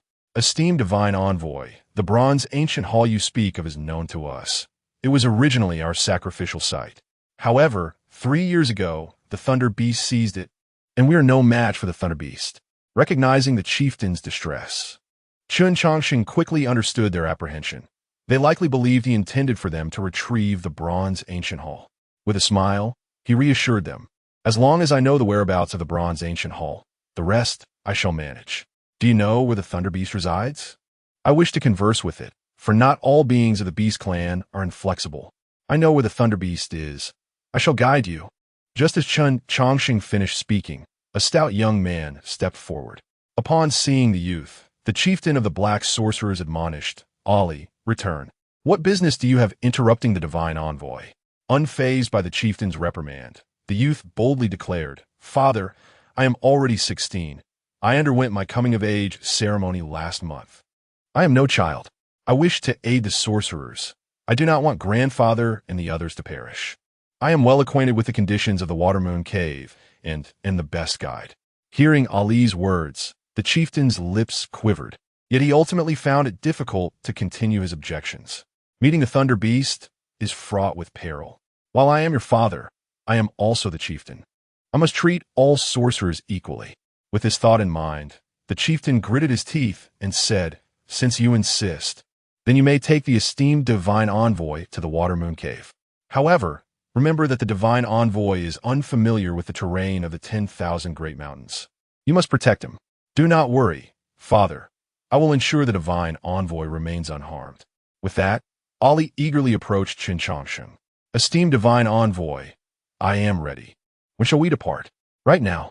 As he spoke, Chen Changsheng grasped Ali, and they vanished from the spot. "Esteemed divine envoy, let's not fly too high, lest we attract the attention of ferocious beasts." As Ali guided Chen Changsheng, he provided counsel on how to avoid various dangers. Indeed, Ali's suggestions proved invaluable, as Chen Changsheng encountered numerous formidable beasts along the way, some of which posed a significant challenge even for him. The scenery around them whirled by, and Ali could not help but feel envious of Chen Changsheng's formidable prowess. "Esteemed divine envoy, you can help the sorcerers escape from their plight, correct?" In response, Chen Changsheng smiled and replied, "I can assist in certain respects, but whether you can extricate yourself from your predicament ultimately depends on your own efforts. In this world, relying on others is never as effective as relying on oneself. Moreover, I am merely a transient presence in your lives. I shall not remain here forever. In the days to come, you will have to depend on yourselves." With that, Chen Changsheng halted before a vast cavern. Adjusting his attire, he clasped his hands and announced, "Human cultivator Chen Changsheng seeks an audience." Just as his words fell, an unidentified liquid drenched him completely. Moments later, a massive head emerged from the cavern. Staring at the enigmatic liquid that now coated him, Chen Changsheng was momentarily stunned. If he was not mistaken, this must be spittle. Lowly insect, begone. With that, another torrent of spittle cascaded down upon Chen Changsheng, leaving him thoroughly drenched once more. After a brief moment of bewilderment, Chen Changsheng silently wiped the spittle from his face and proceeded to leave with Ali. Noticing Chen Changsheng's impassive demeanor, Ali cautiously asked, "Great deity, are you unwell?" "I am fine, but there is something I must convey. I do not intend to depart for the time being. I shall leave the 10,000 great mountains only when I have vanquished this thunderous beast. Chapter 51. The arrival of the elder after dealing with the younger. Chen Changsheng, on what grounds? Chapter 52. An unexpected delight listening to Guli's description. Chen Changsheng nodded and remarked, "Indeed, it is a remarkable treasure, but regrettably, it has been lost to time. Since your methods are ineffective against the thunder beasts, why not try mine? I have observed that the members of the witch clan possess formidable physical prowess, making them exceptionally suited for cultivating body-refining techniques. You may take these 2 manuals for now. Once you have enhanced the strength of your kin, we could discuss further plans. Additionally, you might find my script challenging to comprehend. I've already conveyed its meaning to A-Man, so feel free to consult her for specifics." Upon receiving the 2 pieces of bark from Chen Changsheng, Chief Guli could hardly contain his joy. "Thank you, esteemed divine envoy. We shall not disappoint your expectations." With that, Guli departed with the teachings. After Guli's exit, Chen Changsheng did not linger within the witch clan, but sought a secluded spot to delve into the intricacies of the 9 transformations' profound art. Previously, he had shunned cultivation, as he had no need for violence. However, with the impending conflict, it was essential for him to engage in some training. "Why on earth can't I master the 9 transformations' profound art?" Chen Changsheng pondered, gazing at the text in his hands, utterly perplexed. The first half of the translation had long been provided by Zhuo Xinghe, and from that, Chen Changsheng had deduced the complete translation of the 9 transformations' profound art. Yet, upon translating it, he found himself unable to cultivate it. Ruminating over the golden pages, Chen Changsheng contemplated where he might have erred. At that moment, Ali approached, peering curiously. "Esteemed divine envoy, what are you doing?" Casting a glance at the good-natured Ali, Chen Changsheng replied nonchalantly, "Nothing much, just studying something." "What brings you here?" As he spoke, he carelessly set the golden pages aside, untroubled by the thought of Ali attempting to learn from them. Ali's face flushed with embarrassment as he fidgeted with his hands. "Esteemed divine envoy, you are so impressive. I wish to become your disciple." "You need not entertain such thoughts. I do not take on disciples.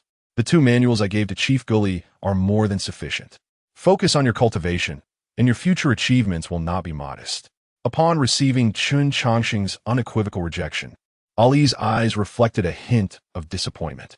However, just as he was about to leave, he caught sight of the golden pages beside Chen Changsheng and remarked casually, "Esteemed divine envoy, you are truly remarkable. The 8-9 profound art sounds extraordinarily powerful." "Wait." Ali's offhand comment startled Chen Changsheng, who then asked, "What did you just say about the 8-9 profound art?" "Ah, the 8-9 profound art." Without hesitation, Ali uttered a name that was both strange and familiar, prompting Chen Changsheng to pick up the golden pages and inquire, "Can you understand the characters on this page? What's there to misunderstand?" "Among the youth in the clan, I am the most literate," Ali replied confidently. "That's not what I meant. I'm asking how you came to recognize the script." "Esteemed divine envoy, what do you mean?" "This is the script of the witch clan. Why would I not recognize it?" Chen Changsheng was left speechless, as he had not anticipated such a coincidence. While he had indeed studied the language of the witch clan, he had only learned how to speak it from A-Man and had never encountered their writing. Furthermore, while he had gleaned fragments of the witch clan language from ancient texts, those texts only indicated that it was a distant language and recorded some phonetics. He had never actually seen the script of the witch clan. This led him to the subconscious assumption that the witch clan language lacked a written form, existing solely as an oral tradition. Realizing this, Chen Changsheng beckoned Ali, "Come help me translate the text on this page." Delighted by the request, Ali eagerly complied. After about 15 minutes, Ali had translated all the text. Upon hearing Ali's version, Chen Changsheng rolled his eyes dramatically. The 9 transformations' profound art, regarded as the second strongest technique of the Xuanwu kingdom, had seen few able to master it across millennia. And even those who did found its power to be less than the legend suggested. At last, Chen Changsheng understood the source of the confusion. The ancestors of the Xuanwu kingdom had made an erroneous translation from the start. If they could mistake the name 8-9 profound art for 9 transformations profound art, they could easily misinterpret 2 characters out of 4. and the subsequent text was likely even more flawed. After mentally ridiculing the ancestors of the Xuanwu kingdom for a moment, Chen Changsheng turned to Ali and said, "It appears that you're destined for this opportunity. Since you translated the 8-9 profound art, I shall pass this technique on to you." At this declaration, Ali immediately dropped to his knees to express his gratitude, but a surge of spiritual energy halted him. "Hold on, do not rush. My imparting of this technique signifies that you possess this opportunity, but it does not mean I will take you as a disciple. Furthermore, once you learn the 8-9 profound art, you must not divulge it to anyone, including your clansmen. This technique has significant origins, and careless disclosure could bring calamity upon the witch clan." In response to Chen Changsheng's admonition, Ali nodded solemnly. "Esteemed divine envoy, you need not worry. I will tell no one. That is for the best. Also, refrain from calling me esteemed divine envoy. Simply refer to me as teacher." "Understood, teacher." With that, Chen Changsheng began to impart some fundamental cultivation principles to Ali. Although the 8-9 profound art was indeed formidable, it was an intricate technique that would be beyond Ali's grasp without a solid foundation in cultivation. An hour passed, and Chen Changsheng had shared several foundational practices with Ali. "That will be all for today. Upon your return, make sure to familiarize yourself with what I have taught." Ali nodded in agreement.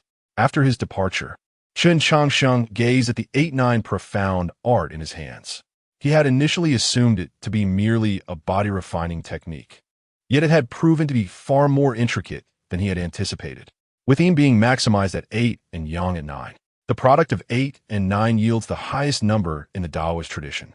Completing the 9 transformations, one sheds all postnatal shadows, revealing the true essence of primordial yang. The 3 souls unite as one. The 7 spirits merge into the body, and the primordial spirit remains eternally cohesive, rendering the practitioner impervious to destruction. As he finished speaking, a smile crept across Chen Changsheng's face. For the 8-9 profound art is a theoretical technique of longevity. Whether it leads to true immortality remains uncertain. However, its potential is beyond Chen Changsheng's imagination. This technique harmonizes both internal and external practices, recording a multitude of extraordinary abilities. Although Chen Changsheng currently possessed only a single golden page, it surpassed everything else he owned combined. Chen Changsheng mused, the name itself, soaring earth golden light. Law of heaven and earth. Sounds formidable indeed. It feels as though I have stumbled upon a treasure. Chapter 53. The Transformation of Women and a Decade of Planning, Sir. Have you made any discoveries today? A robust young man clad in coarse linen approached Chen Changsheng. In response, Chen Changsheng withdrew his pen and paper, replying, as usual, "That thunder beast seldom shows itself." Upon hearing this, the young man asked, "Are you not a match for the thunder beast, sir?" "I cannot say for sure. You know, I generally prefer to avoid conflict. By the way, how is your practice of the 8-9 mystical arts progressing?" "Thank you for your concern, sir. I have already reached the 7th level of the 8-9 mystical arts. Soon, I will be able to cultivate the earth-soaring golden light technique." Chen Changsheng nodded in satisfaction at the young man's response, saying, "Achieving the 7th level in just 10 years is indeed a testament to your innate talent for this discipline. Unfortunately, I only possess the methods for the first 9 levels, and I fear I may never gather the remaining 63. Let us wait a few more months. Once you master the earth-soaring golden light, we shall confront the thunder beast." Indeed, the young man before him was none other than the earnest youth Ali from a decade ago. When the news of Chen Changsheng's intent to take revenge on the thunder beast spread, the entire witch clan anticipated an imminent war. Yet, none foresaw that a full decade would pass. Throughout these 10 years, apart from instructing Ali and Amon, Chen Changsheng devoted himself to observing the thunder beast. Now that he finally intended to take action, Ali felt a tinge of anxiety. After all, the thunder beast was a formidable creature of the divine transformation stage. While Chen Changsheng had ascended to that level 3 years prior, he was still newly promoted, and his chances against an established opponent were not particularly favorable. Reflecting on this, Ali inquired, "Sir, with the cultivation system being so complex, how shall I judge the strength of future adversaries should I ever leave the 10,000 great mountains?" "You cannot judge. You must rely on your instincts. Both external and internal cultivation possess their merits. Although the realms may not differ greatly upon a broad examination, the nuances become apparent upon closer inspection. In battles of life and death, victory often hinges on the slightest margin. Even the minutest differences can determine fate. Ollie chuckled at this response. That sounds rather troublesome. Why can't there be a unified method of cultivation? While internal and external practices each have their advantages, a synthesis of both would be ideal. Theoretically, such a concept is feasible, yet no one has achieved it thus far. The 8-9 mystical arts can cultivate the primordial spirit through the physical body, but it still leans towards external cultivation. You possess knowledge of both methods, and your theories are quite intriguing. However, there remain countless questions that you must resolve on your own. Perhaps in 1,000 years, you might unify the entire cultivation world and establish an entirely new system. Facing Chen Changsheng's eloquence, Ollie smiled but did not take the words to heart. The theory of integrating internal and external cultivation was merely a topic of leisurely discussion with Chen Changsheng. Even as the initiator, he never truly believed it would come to fruition. What are you two discussing? May I join in? At that moment, a modestly dressed woman approached, carrying a food container. Despite her simple attire, her natural beauty was undeniable. Her eyes sparkled like dark grapes, and her cherry-red lips were tantalizing. Her skin was flawless, and her long black hair was casually pinned with a single hairpin. This understated look only accentuated her inherent charm. Upon seeing her, Ollie grinned. "Amon, you're growing more beautiful by the day. I remember when you were so dark and skinny." He continued, "Moreover, with your brother-S level cultivation, you must have long since ceased eating. Why do you continue to bring him meals?" At this, Amon shot Ollie a sharp glance, retorting, "After learning from Brother Changsheng for so long, you still can't control that mouth of yours. Since you've already ceased eating, you should skip today's meal." Ollie, taken aback by her gaze, recoiled slightly. Observing this, Chen Changsheng smiled gently. While cultivators can indeed fast, indulging in food is still beneficial. Ollie, curious, asked, "Why is that?" "Humans require sustenance. Engaging with the mundane world enriches one's humanity. Besides, Amon's cooking is exquisite. Do you not wish to partake?" "Indeed, Brother Changsheng understands." Amon chimed in. "Unlike some, whose cultivation has dulled their wits." Ollie rolled his eyes. "It's not that I do not wish to eat. It's simply that you are biased. Brother's meals always include chicken legs, while I am left with an abundance of greens. If you added chicken legs to my portion, I would gladly eat. Eat if you want. If not, then leave." Amon retorted playfully. "If you want chicken legs, go fetch them yourself. You complain when I offer them. Yet today, you shall have no food." With that, Amon shoved Ollie aside and arranged the food before Chen Changsheng. In light of this unequal treatment, Ollie could only sulk quietly in the corner. In stark contrast to her behavior towards Ollie, Amon exhibited a gentle demeanor with Chen Changsheng, embodying the essence of a devoted partner. "Brother Changsheng, after observing the Thunder Beast for 10 years, have you discerned its weaknesses?" After swallowing a mouthful of chicken leg, Chen Changsheng mused, "I have not identified the Thunder Beast's weaknesses, but I have noted numerous peculiarities. The Water Moon Cave is one of the Witch Clan's habitats. In terms of spiritual energy, this place is rather lacking.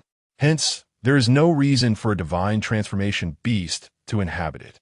Yet, the Thunder Beast has chosen to remain here. What is even more intriguing is that the Thunder Beast could easily annihilate the Witch Clan, yet it refrains from doing so. Instead, it merely frightens you away, which is hardly typical behavior for a ferocious beast. Furthermore, I have observed that after each meal, the Thunder Beast becomes excessively lethargic, which defies logic. A creature of the divine transformation stage should be able to go years without sleep." Upon hearing Chen Changsheng outline these issues, Amon pondered, "Will these observations aid in defeating the Thunder Beast? Such insights may not be useful in others' hands, but in mine, they may prove invaluable." Chapter 54. Capturing the Thunder Beast. An ordinary corpse listening to Chen Changsheng's words. A man was perplexed by his intentions. However, such matters seldom piqued her interest. Her concerns had always revolved around a singular issue. As time gradually slipped away, 3 to 5 months passed in a flash. One day, just as Ali was concluding his cultivation, Chen Changsheng approached with an air of mystery, cradling an object in his arms. "Have you mastered the golden light of the earth?" Chen Changsheng inquired. Ali, responding honestly, affirmed, "Yes, I have mastered it, sir." "That's splendid. Follow me."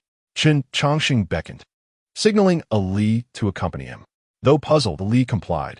However, as their journey unfolded, Ali began to sense something amiss. "Sir, are we heading to the Water Moon Cave?" Ali asked. "Indeed. Is there a problem?" Chen Changsheng replied nonchalantly.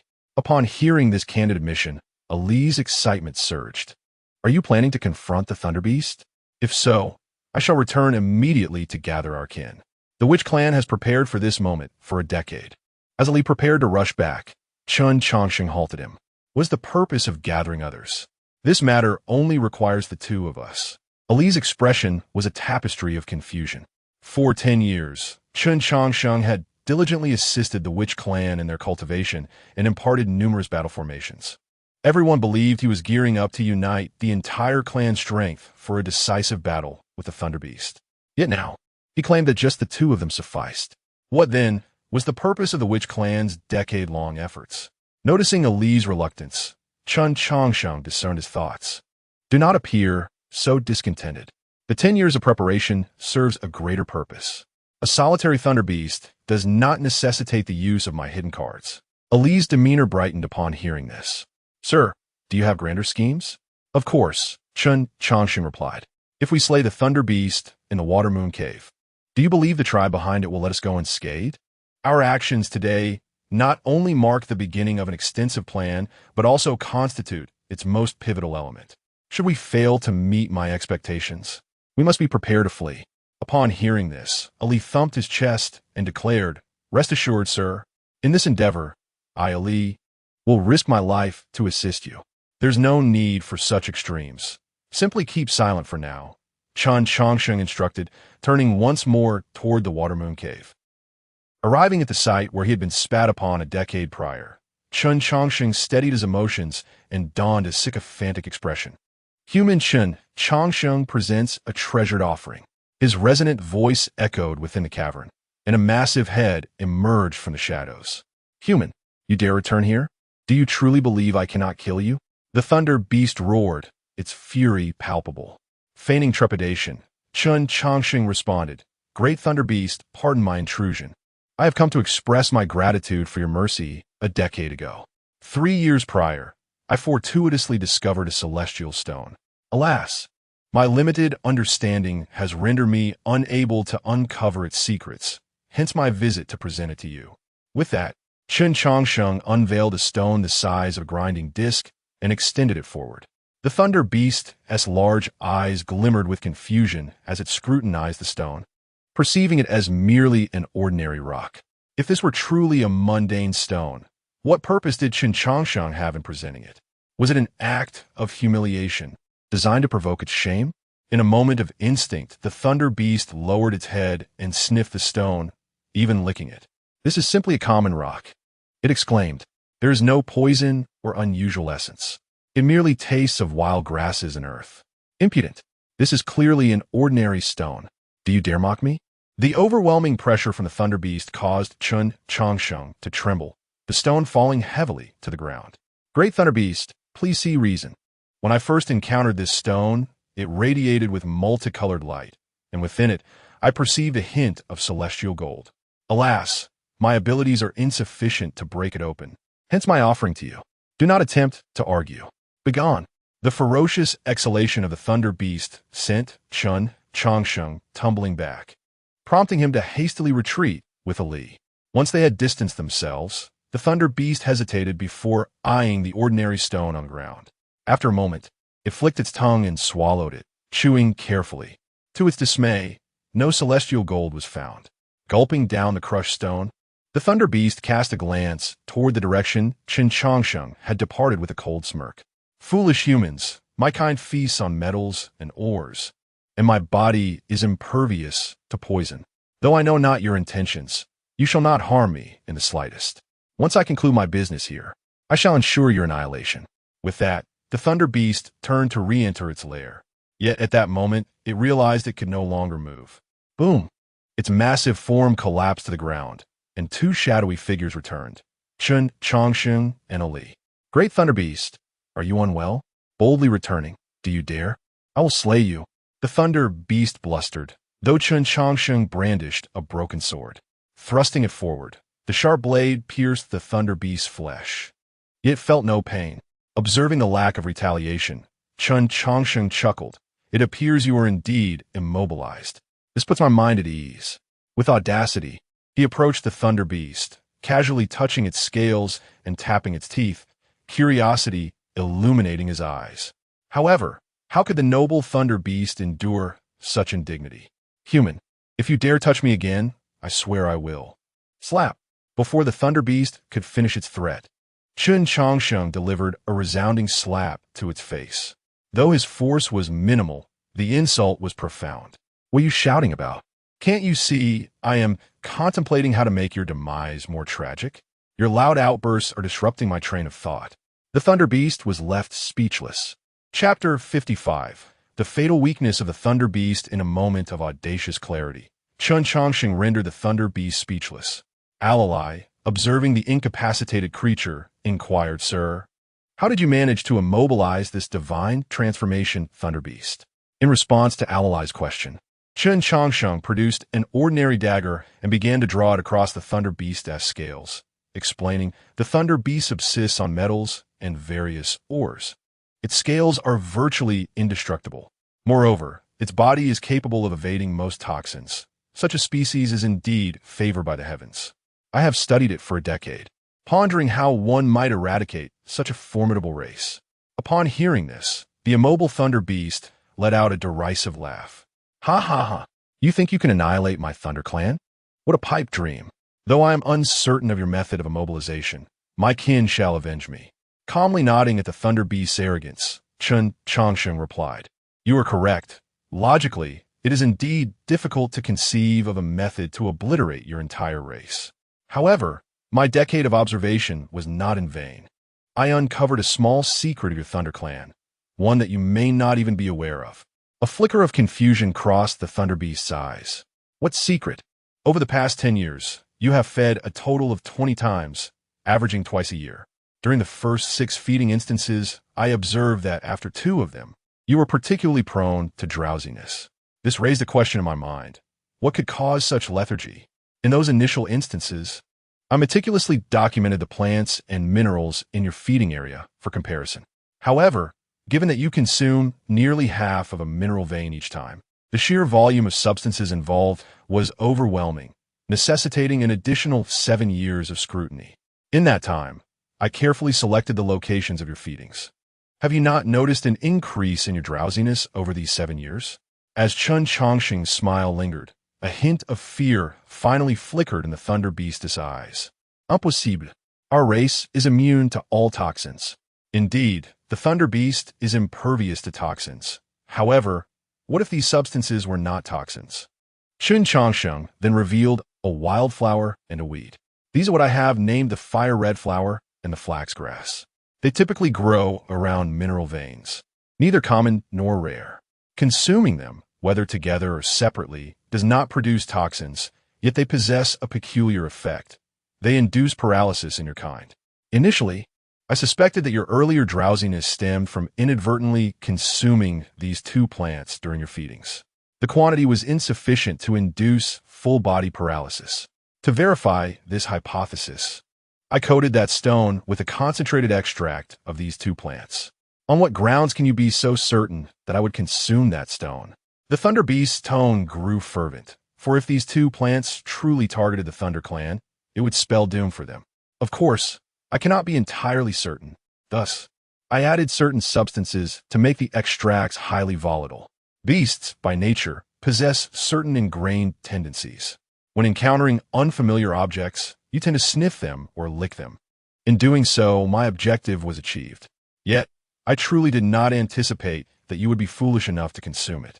With a sudden crack, Chen Changsheng's dagger snagged on a peculiar scale of the Thunder Beast. Upon sensing the contact, a flicker of terror crossed the creature's gaze, while Chen Changsheng's lips curled into a slow smile. The Thunder Beast's scales were exceptionally hard. Even divine weapons could only graze its surface. I had just verified this. Yet I could never believe that a species could be devoid of flaws. Surely, there must be a weakness in your scales. With a swift thrust, the sharp dagger pierced beneath the Thunder Beast's scales. The excruciating pain, even for a creature already numbed, caused it to tremble uncontrollably. Alas! Chen Changsheng lamented as he observed the Thunder Beast's quivering form. I did not expect your scales to possess a vulnerability. However, the more troubling aspect is that I seem to have discovered it. As Chen Changsheng casually remarked, his pace quickened. The once impenetrable scales of the Thunder Beast were methodically stripped away by Chen Changsheng in a precise sequence. Kill me. If you dare, kill me. The Thunder Beast roared in fury, yet its body remained utterly immobilized. With a grin, Chen Changsheng retorted, "What are you thinking? Why would I allow you to perish so easily? I want you to witness, piece by piece, how I dismember you. I will examine every part of your body, seeking out your weaknesses, which shall become the harbingers of doom for your race." Boundless wails and curses echoed throughout the Water Moon Cave. As time passed, the effects of the drug within the Thunder Beast began to fade, yet it remained motionless. Chen Changsheng had extracted its source of power, the Thunder Pill, and severed all its meridians, ensuring that the dissipation of the drug only intensified its suffering. With a swift motion, the massive heart was removed, and the Thunder Beast, now gasping for its last breath, finally succumbed. Gazing upon the pristine, skeletal frame before him, Alalai struggled to swallow. "Sir, is this not a tad cruel?" Turning to Alalai, his bloodied visage adorned with a smile, Chen Changsheng replied, "Cruel? Perhaps moderately so. The world outside is 100 times more ruthless. You have encountered ferocious beasts before, half a human body crushed, while the other half writhes in agony. Did you find that cruel? Would a ferocious beast spare its prey merely because you deem it cruel? Growing up in the 10,000 Great Mountains, you should understand this well. Discussing emotions with humans is one thing. Attempting to impart such sentiments to other species is nothing short of ludicrous."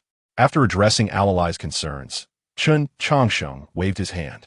"Go and summon others. We cannot consume all this meat ourselves. It is an opportune moment to improve our rations." Chapter 56. The Ancient Moon Illuminates the Present. Wrath from the Thunder Clan before long.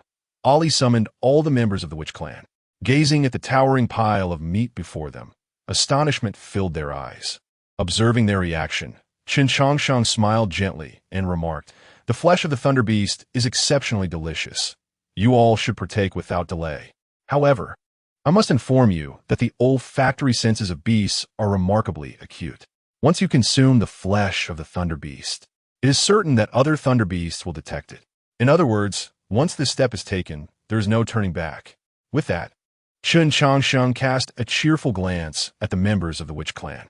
For them, 10 years was a considerable span of time, long enough to forget their previous objectives.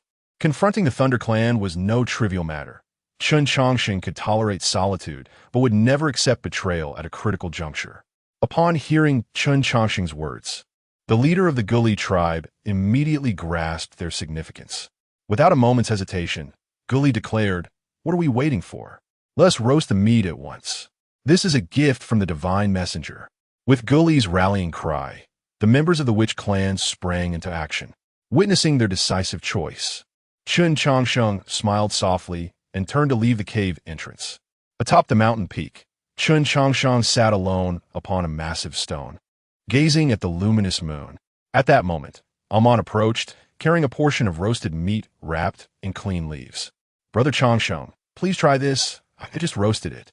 Hearing her words, Chen Changsheng grinned and said, "Amon, you are indeed considerate, unlike that scoundrel Ali, who only thinks of himself when good things come along." After praising Amon, Chen Changsheng leisurely savored the roasted meat, while Amon rested her chin in her hands, her eyes brimming with happiness as she observed him. "Brother Changsheng, once the issue with the Thunder Beast is resolved, what do you plan to do?" "Of course, I shall depart from here and resume my former pursuits." Although Amon had anticipated Chen Changsheng's intention to leave, a pang of sadness stirred within her heart. "Brother Changsheng, what is it that weighs so heavily on your mind?" "It is nothing. I am searching for someone." She has gone quite far. I've spent nearly a century seeking her, and only heaven knows how much longer it will take. Upon hearing this, Amon's eyes instantly reddened. She is a woman, isn't she? Indeed. Amon's silence deepened upon receiving Chen Changsheng's affirmative response. After a long pause, she trembled, managing a bittersweet smile as she said, "To make Brother Changsheng search for so long. She must be someone very dear to you." Ha ha ha ha.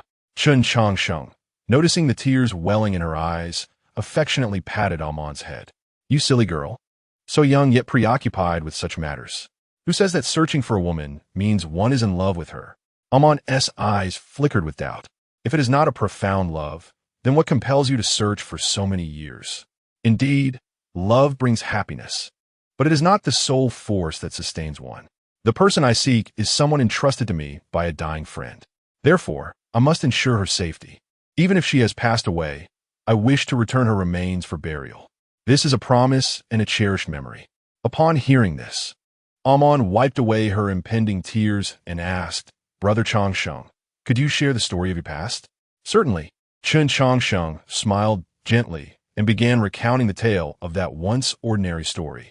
As the gentle breeze caressed them, the moon remained steadfast in the sky. Amon, her silver teeth clenched, glared at Chen Changsheng with fury. "She loves you." "Yes, but you rejected her." "Indeed, I know everything, including Nianqing's feelings for me." Upon hearing this, Amon sprang to her feet in agitation. "And what of me? Will you reject me just as you rejected her?" Meeting Amon's reddened gaze, Chen Changsheng replied calmly, "Yes." "Why? You do not obsess over cultivation. You follow your heart in all you do. If that is the case, why do you repeatedly refuse? If you intended to reject from the start, why treat those around you so kindly? Why not harden your heart from the very beginning?" At this question, Chen Changsheng did not respond immediately. Instead, he looked up at the moon high above the Tianshan Mountains and said, "The present does not see the moon of ancient times. This moon once illuminated the ancients. There is a saying, one only learns to cherish something after losing it. If you knew in advance that something was destined to be lost, would you refrain from cherishing it? You are being evasive. How can one know what the future holds? On what grounds can you assume you will inevitably lose? Why not? Such foresight is within your reach as well. For instance, your kin from the witch clan will gradually perish. This is an unchangeable truth in a foreseen future." Upon hearing this, Amon was momentarily speechless. Although Chen Changsheng did not explicitly state anything, she had already deduced the answer from his words. Trembling, she asked, "Brother Changsheng, can you truly see everyone's future?" "Yes." With Chen Changsheng's affirmation, Amon slowly raised her right hand, gently caressing his face. Gazing at his youthful and handsome visage, she spoke with a heavy heart. "After all this time, your heart must ache greatly. Pain becomes familiar, and that is why I find solace in collecting the remains of the deceased. For by gathering the remains of the departed, I can preserve their memories within my heart and lay them to rest there." Listening to Chen Changsheng's response, Amon remained silent. To hold your hand and grow old together is the greatest blessing for lovers. Yet, if this blessing befalls Brother Changsheng, it becomes the cruelest curse. Watching the one you cherish age and fade away, ultimately becoming a mere handful of dust, can there be a more merciless curse in this world? In the gathering place of the thunder beasts, thunder rumbled. A bolt of lightning, as thick as a barrel, struck a metallic mountain with great force, and a colossal figure soared from the mountain. "Who is it? Who has slain my child?" A gigantic thunder beast hovered in the air, its scales distinct from the others, shimmering with a faint purple hue. An overwhelming fury consumed its heart, for it had just sensed the fall of its offspring. At that moment, other thunder beasts emerged from the mountain. Observing the surrounding kin, the purple thunder beast bellowed, "My child, Lei Shan, the pride of the Thunder Clan, has perished. Regardless of who killed it, we, the Thunder Clan, shall ensure they pay in blood." With that, a multitude of powerful roars ascended towards the heavens. Clearly, the Thunder Clan was poised to unleash their full might. Chapter 57, Chen Changsheng. "So, I am this powerful." Instantaneously defeating the Thunder Beast, two massive figures emerged above the Watermoon Cave. Upon sensing the aura of their fallen kin, The two thunder beasts let out a ferocious roar. Do not be hasty in your cries. Soon, you shall meet the same fate. Chen Changsheng appeared atop the mountain, clad in golden-scaled armor that gleamed brilliantly under the sun. Witnessing the scales of their kin fashioned into armor by the enemy, one of the thunder beasts seethed with rage. Human, you possess great audacity to affront the Thunder Clan in such a manner. We shall demand 100,000 lives from your kind to wash away this humiliation. In response, Chen Changsheng smiled broadly and retorted, 100,000 lives, you say? Do you possess the strength for such a feat? One beast is insufficient. Two of you are even better. Impudent. The thunder beast bellowed, unleashing a bolt of lightning as thick as a water barrel towards Chen Changsheng. Boom! The powerful impact sent Chen Changsheng flying over 100 feet. However, the formidable lightning failed to harm him. Observing the lightning swirling around his armor, Chen Changsheng marveled. I did not expect that your scales could not only withstand blows, but also defend against lightning. What a delightful surprise. With that, he summoned a radiant golden light with his left hand while swinging his right arm with all his might. Swish! The golden light pierced through one of the thunder beasts, while the sword energy from his right hand severed the claw of the other. In an instant, one thunder beast lay dead while the other was grievously wounded. Such a turn of events left not only the thunder beasts in shock, but even Chen Changsheng himself, as he realized his own power. After all, he too was merely at the initial stage of the god transformation. To effortlessly vanquish foes of the same realm was a privilege only those of extraordinary talent could claim. Retrieving the golden light, Chen Changsheng gazed at his own hands and exclaimed, after hundreds of years without combat, I had no idea I was this formidable. Before his words could settle, he began the pursuit of the injured thunder beast, while the first, as the vanguard, frantically attempted to flee. What terror! Chen Changsheng's might had stripped the thunder beast of its courage to confront him. The Thunder Clan's prideful scales seemed as fragile as paper before the golden light. Apart from that golden light, the broken sword in his possession exuded an aura of unparalleled terror. What right did a mere human at the god transformation stage have to wield such an exceptional weapon? Why do you flee? Chen Changsheng, enveloped in golden light, soared forth from the ground, blocking the thunder beast's escape. Spare me. If not, I shall self-destruct. Swish! The golden light disregarded all defenses of the thunder beast, piercing through its heart with the ease of slicing tofu. Gazing at the fine strands of injury upon its body, the thunder beast was filled with confusion before slowly plummeting from the sky. It could not fathom what weapon this human wielded that could bypass all its defenses, nor why he always found its vital points. With a heart full of questions, the thunder beast gently closed its eyes, having successfully dispatched the two vanguard scouts. Chen Changsheng furrowed his brow in contemplation. This makes no sense. According to records, thunder beasts are ancient bloodlines of the beast clan, immensely powerful. How could they be so easily defeated? Muttering softly, he glanced at the two weapons in his hands, the tipless true martial sword and the golden page inscribed with the 8-9 mystical arts. After a moment of reflection, Chen Changsheng shook his head and declared, it must not be the weapons. These creatures are simply too weak. Even a thunder beast, no matter how feeble, should not be incapable of withstanding the remnants of the ancient forbidden grounds I scavenged. With that, Chen Changsheng collected the corpses of the two thunder beasts. However, if his words reached the ears of Zhuang, who was entombed in the ancient forbidden grounds, he would likely spring from his coffin to deliver a couple of slaps. Then, grasping Chen Changsheng by the collar, he would fiercely demand garbage. How dare you refer to these items as trash? The true martial sword is a weapon of a 7th realm expert, and the golden page was my heart's shield. To be regarded as a trump card by a 7th realm powerhouse, and you dare to belittle them? Though the true martial sword had been severed by a single hair from an entity within the ancient forbidden grounds, and the golden page discarded at will. How many ancient forbidden grounds exist in the world? The Thunder Beast race would not even qualify to serve as gatekeepers for such places. Thunder Clan. Crack. Two scales shattered, and the Thunder Clan leader's brow furrowed deeply upon witnessing the broken fragments. Two god transformation experts had fallen within such a brief span. What kind of formidable foe had they provoked? Realizing this, he immediately commanded, send forth my orders. Advance at full speed." As his words fell, over 1,000 thunder beasts surged forward with incredible velocity. Casting his gaze into the distance, the Thunder Clan leader murmured, "Whoever you are, I, Lei Yun, shall avenge my son by slaying you." With that, Lei Yun's pace quickened further. The Thunder Clan's mass exodus naturally alarmed the other races dwelling in the 10,000 mountains. Upon learning that the young clan leader of the Thunder Clan had been slain, many races were initially astonished, followed by a sense of eager anticipation.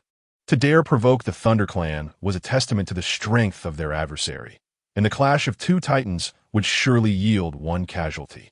Such an opportunity to witness this spectacle was indeed rare.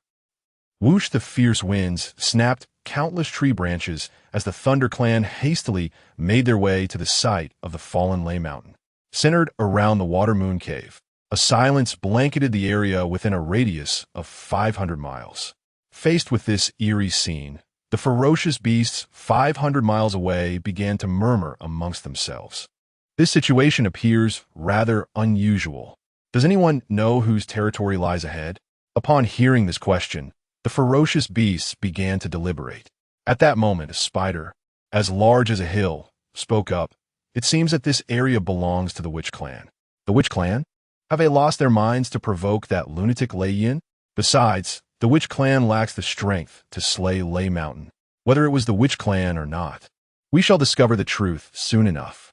However, I suspect a powerful force is orchestrating events behind the scenes. The Witch Clan alone surely lacks the ability to accomplish such a feat as the various ferocious beasts engaged in discussion." Lei Yun finally located his son. Regrettably, the once vibrant thunder beast had now been reduced to a pristine skull. Even more audaciously, inscribed beside the skull were a few words. "I took the skeleton for soup. Here, a skull for you. And do not venture forward. There are too many to consume." Chapter 58. The Void Refinement Expert, Thundercloud, and the ultimate death array of heaven and earth. A resounding roar echoed as the sky was enveloped in a tempest of thunder, casting a vast radius of 1,000 miles into chaos. Even the ferocious beasts, situated 500 miles away, found themselves ensnared by the fallout of this fierce storm. Rage. At this moment, Thundercloud was consumed by this singular emotion. Since the inception of the Thunder Clan, no creature had dared to regard the Thunder Beasts as mere prey. Yet now, beings treated the Thunder Beasts as livestock to be slaughtered at will, an affront not only to himself but to the entire Thunder Clan. Has Thundercloud lost his mind? Does he truly believe the Thunder Clan is invincible? The beasts, engulfed in the tempest, began their retreat, cursing under their breath. After all, being struck by lightning for no reason was intolerable to anyone. The boundless sea of thunder raged for a solid quarter hour, and upon its cessation, the once verdant forests within a 1,000-mile radius were reduced to scorched earth. "Show yourself," Thundercloud bellowed, causing the very ground to tremble. Despite his formidable powers, he could not detect the entity that had provoked the Thunder Clan, yet he was certain the enemy remained nearby. "What are you afraid of? I am right here." As his words fell, numerous figures emerged from the earth, over 30,000 from the Witch Clan, surrounding the Thunder Clan from all directions. Thundercloud, gazing down at the diminutive figures below, seethed, "Call forth your hidden allies to face me. You pitiful creatures are not worthy of taking my son's life." "Ha ha ha, such bravado. The Thunder Beast is not invincible. Why should we not slay it? With your cultivation, you must sense the aura of your son upon us. Indeed, you are correct. Your son has already met his end within our bellies." Listening to Chen Changsheng's words, Thundercloud's gaze turned icy. "Sharp-tongued, are we? I hope you maintain that bravado when I employ my soul-searching technique." Throughout, Thundercloud had never believed that the individual before him was responsible for the death of Thunder Mountain. This human cultivator was merely at the initial stage of the Transformation God realm, while Thunder Mountain had already reached the mid-stage of Transformation God. Even a late-stage cultivator would struggle to match its prowess. Thus, the true culprit must lie elsewhere. Seeing Thundercloud's disbelief, Chen Changsheng shook his head in resignation. Though innate abilities are indeed formidable, they are not omnipotent. The reason humanity stands resilient upon this land is not without merit. Today, allow me to demonstrate the innate ability of the human race. With that, Chen Changsheng struck the ground with his right hand, causing the terrain within a 1,000-mile radius to shift dramatically. Suddenly, an overwhelming darkness engulfed the sky. The formation gradually activated, and a hint of unease crept into Thundercloud's heart.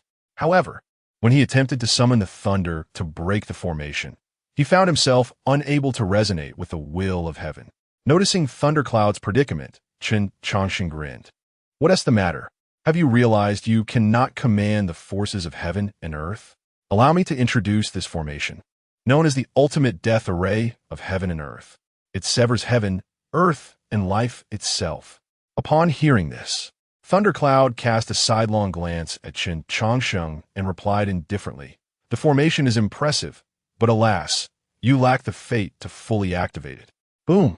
Before his words could settle, Chen Changsheng was propelled into the air, crashing through 3 mountain peaks with tremendous force.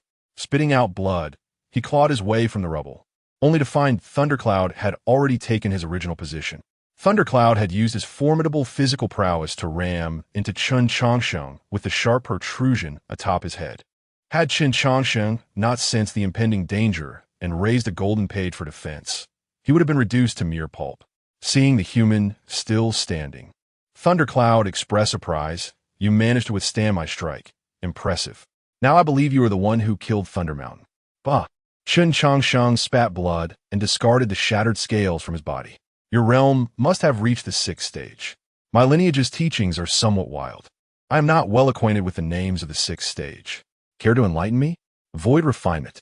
Nodding in acknowledgement, Chen Changsheng responded, "Thank you.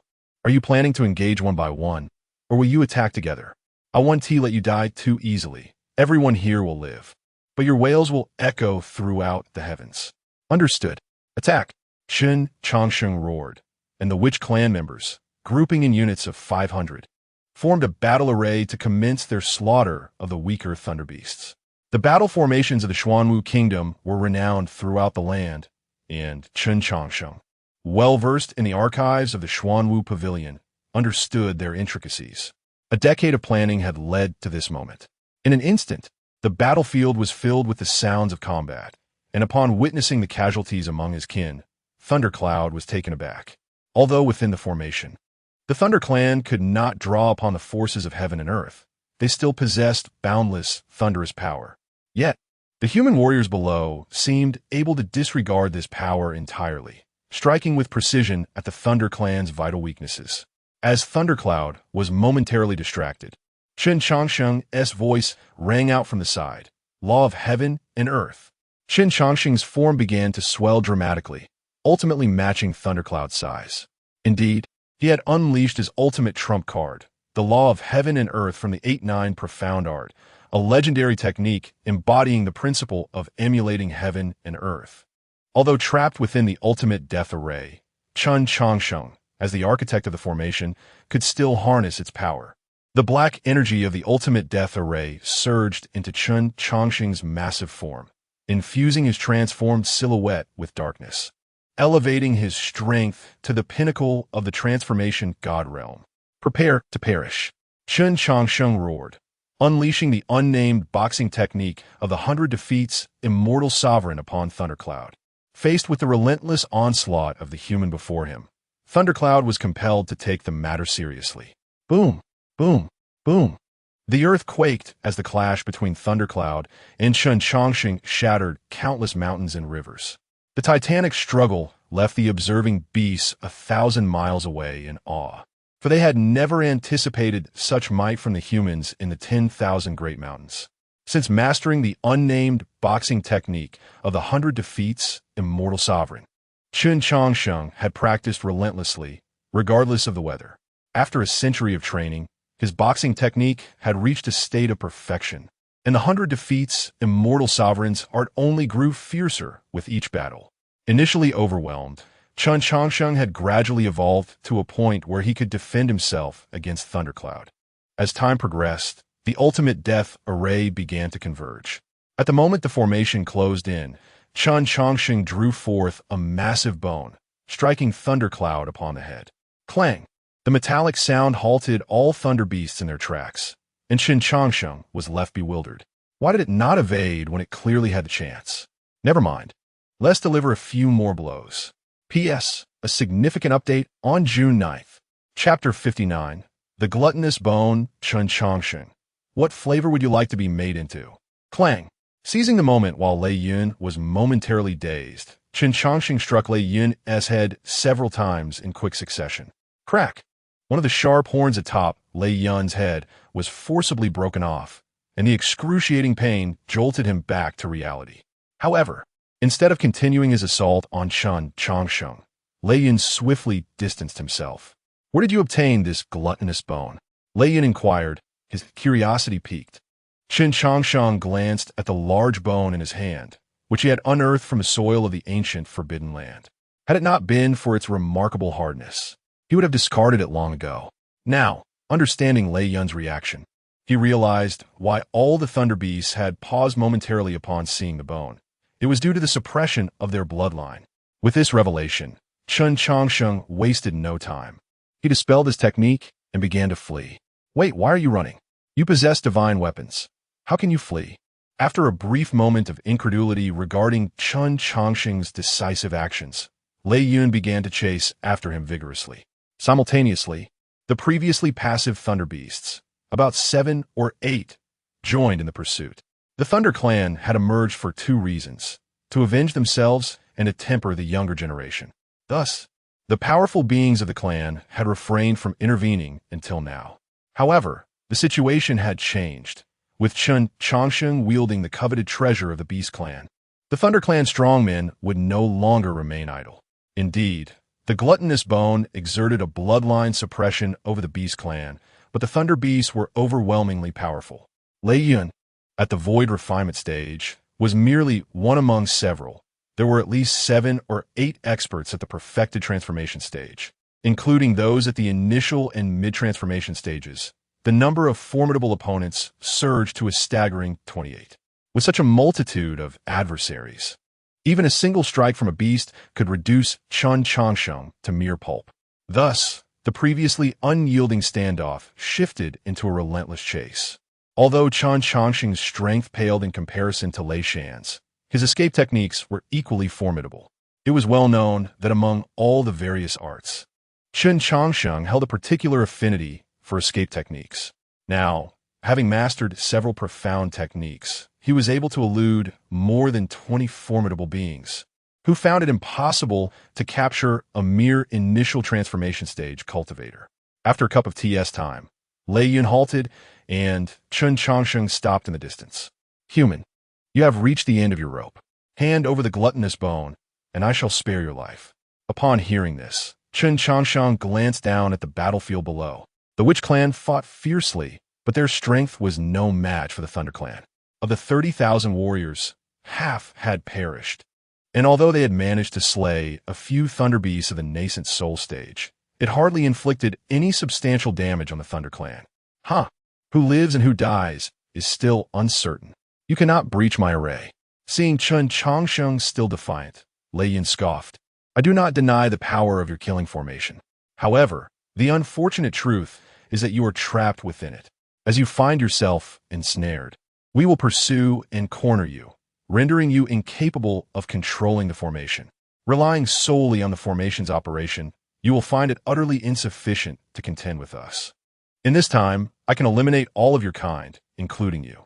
Every word from Lei Yun struck at Chen Changsheng's vulnerabilities. The heaven and earth obliteration formation was indeed potent, but Chen Changsheng lacked sufficient materials and had yet to master it completely. As such, confining the entire Thunder Clan was extraordinarily challenging. The thought of exterminating them was sheer folly.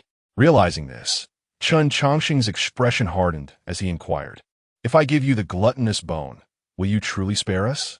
Upon hearing this, Lei Yun's heart swelled with joy, though he maintained an impassive facade. I make no guarantees. However, if you refuse to hand over the gluttonous bone, I shall kill them all. As he spoke, a massive ball of lightning coalesced within the formation.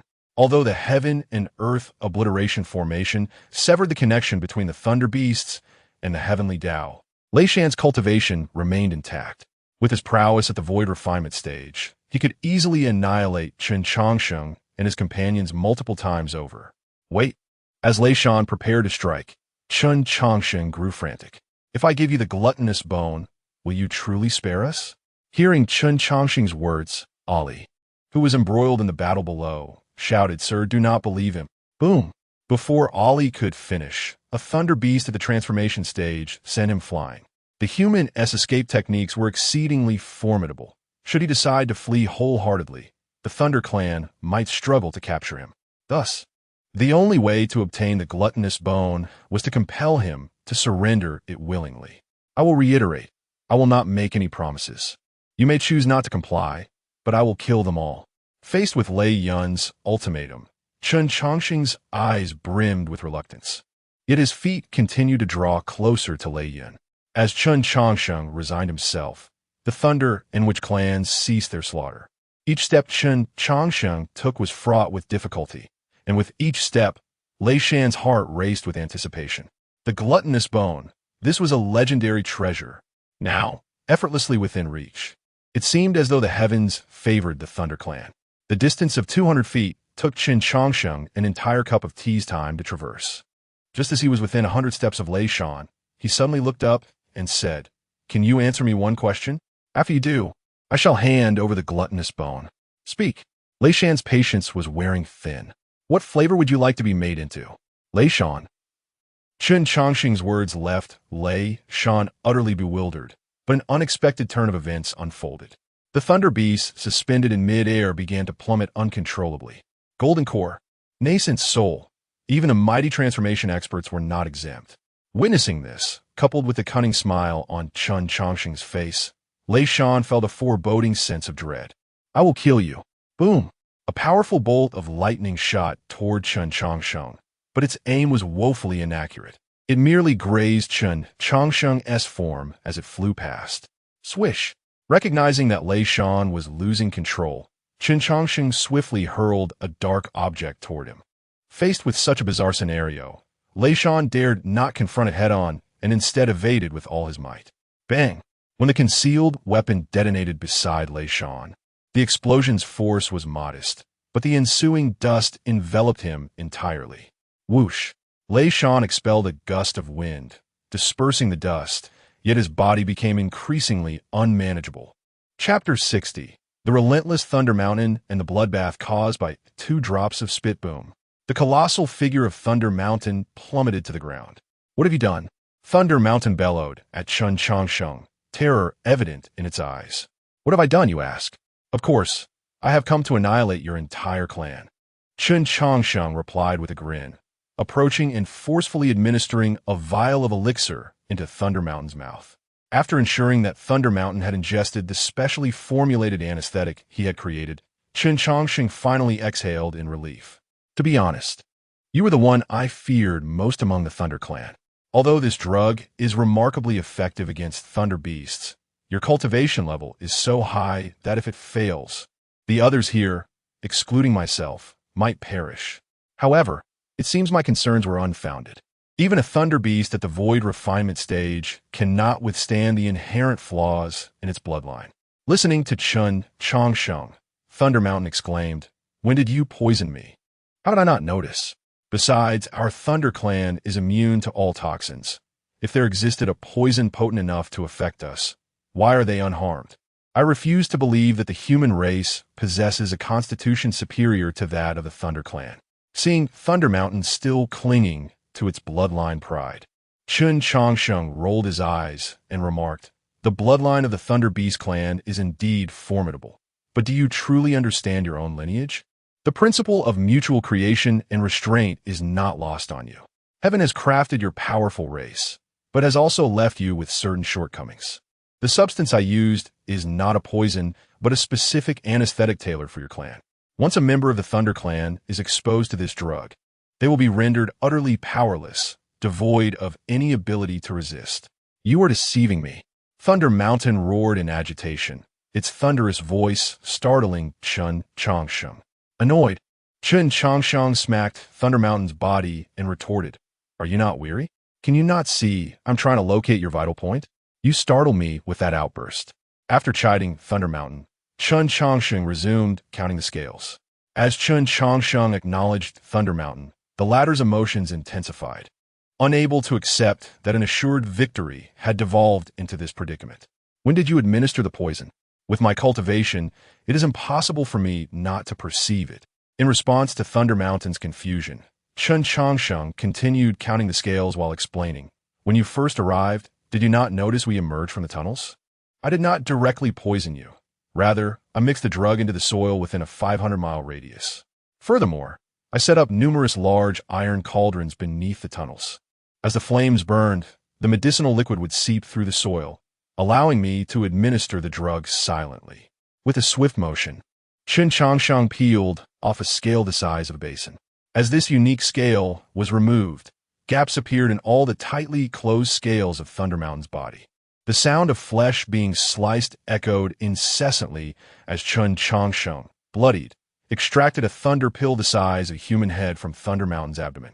After seizing the source of Thunder Mountain's power, he severed all the meridians throughout its body, having rendered Thunder Mountain entirely incapacitated. Chen Changsheng sighed in relief and leaned against the beast's enormous head. Ah, what a tough creature you are. The thunder pill is the lifeblood of your kind. This pain resonates from the depths of your soul, impervious to anesthesia. When I vivisected your son, his wails echoed through the heavens. Yet you remained silent. Truly remarkable. Witnessing Chen Changsheng's nonchalance, Thunder Mountain's eyes reddened with fury. You have long orchestrated this trap. The lethal formation here merely serves as a distraction. Indeed, the Heaven's Death formation is but a supplementary tool. The Thunder Clan is numerous. If even a single perfected deity were to escape, I would be faced with annihilation. Thus, even with knowledge of your clan's fatal weaknesses, I dared not act recklessly. This formation serves only to contain this territory, preventing the medicinal effects from dispersing excessively. What remains is to prolong the inevitable. Strong clans like yours, when confronted by mere minnows like us, will inevitably toy with their prey. Now it seemed that all of Chen Changsheng's plans had unfolded flawlessly. Hearing his words, Thunder Mountain's heart brimmed with despair. How could the mighty Thunder Clan be exterminated by a swarm of insignificant insects? This was nothing short of a tragic farce. One must understand that among the Wu clan, apart from Chen Changsheng, the only other formidable warrior was Ali, whose cultivation barely grazed the threshold of the nascent soul stage. With the clan's strong yet unengaged combatants and countless powerful artifacts yet to be revealed, Thunder Mountain could not accept such an absurd fate of annihilation. Time passed, and the ferocious beasts outside the Heaven's Death formation grew increasingly impatient. What is the Thunder Clan doing? Is it truly necessary to squander so much time merely to slay a few two-legged sheep? A massive python coiled around the mountain peak flicked its tongue and remarked, "What is the rush? Perhaps the Wu clan harbors strong warriors as well? That is preposterous. Am I not familiar with the Wu clan? They dabble in the art of insect manipulation, which may pose some threat to other beings, but the Thunder Beast clan is inherently resistant to such tactics." As they spoke, the long-closed Heaven's Death formation gradually opened, revealing a scene that would forever be etched in their memories. Chapter 61. The Taboo of the 10,000 Great Mountains. In a fleeting moment, corpses. A mountain of lifeless bodies, the soil soaked in blood. Among the beast tribes, the formidable warrior Lei Shan lay atop the mound of corpses. A diminutive figure stood upon his lifeless form, clad in a once pure white robe, now stained crimson. He stood there with an unassuming presence, yet no fierce beast dared to meet his gaze. The phrase "one man can annihilate a clan" had always been an exaggeration, yet it had morphed into stark reality. None could fathom how this human had achieved such a feat, despite the involvement of the Witch tribe in the battle.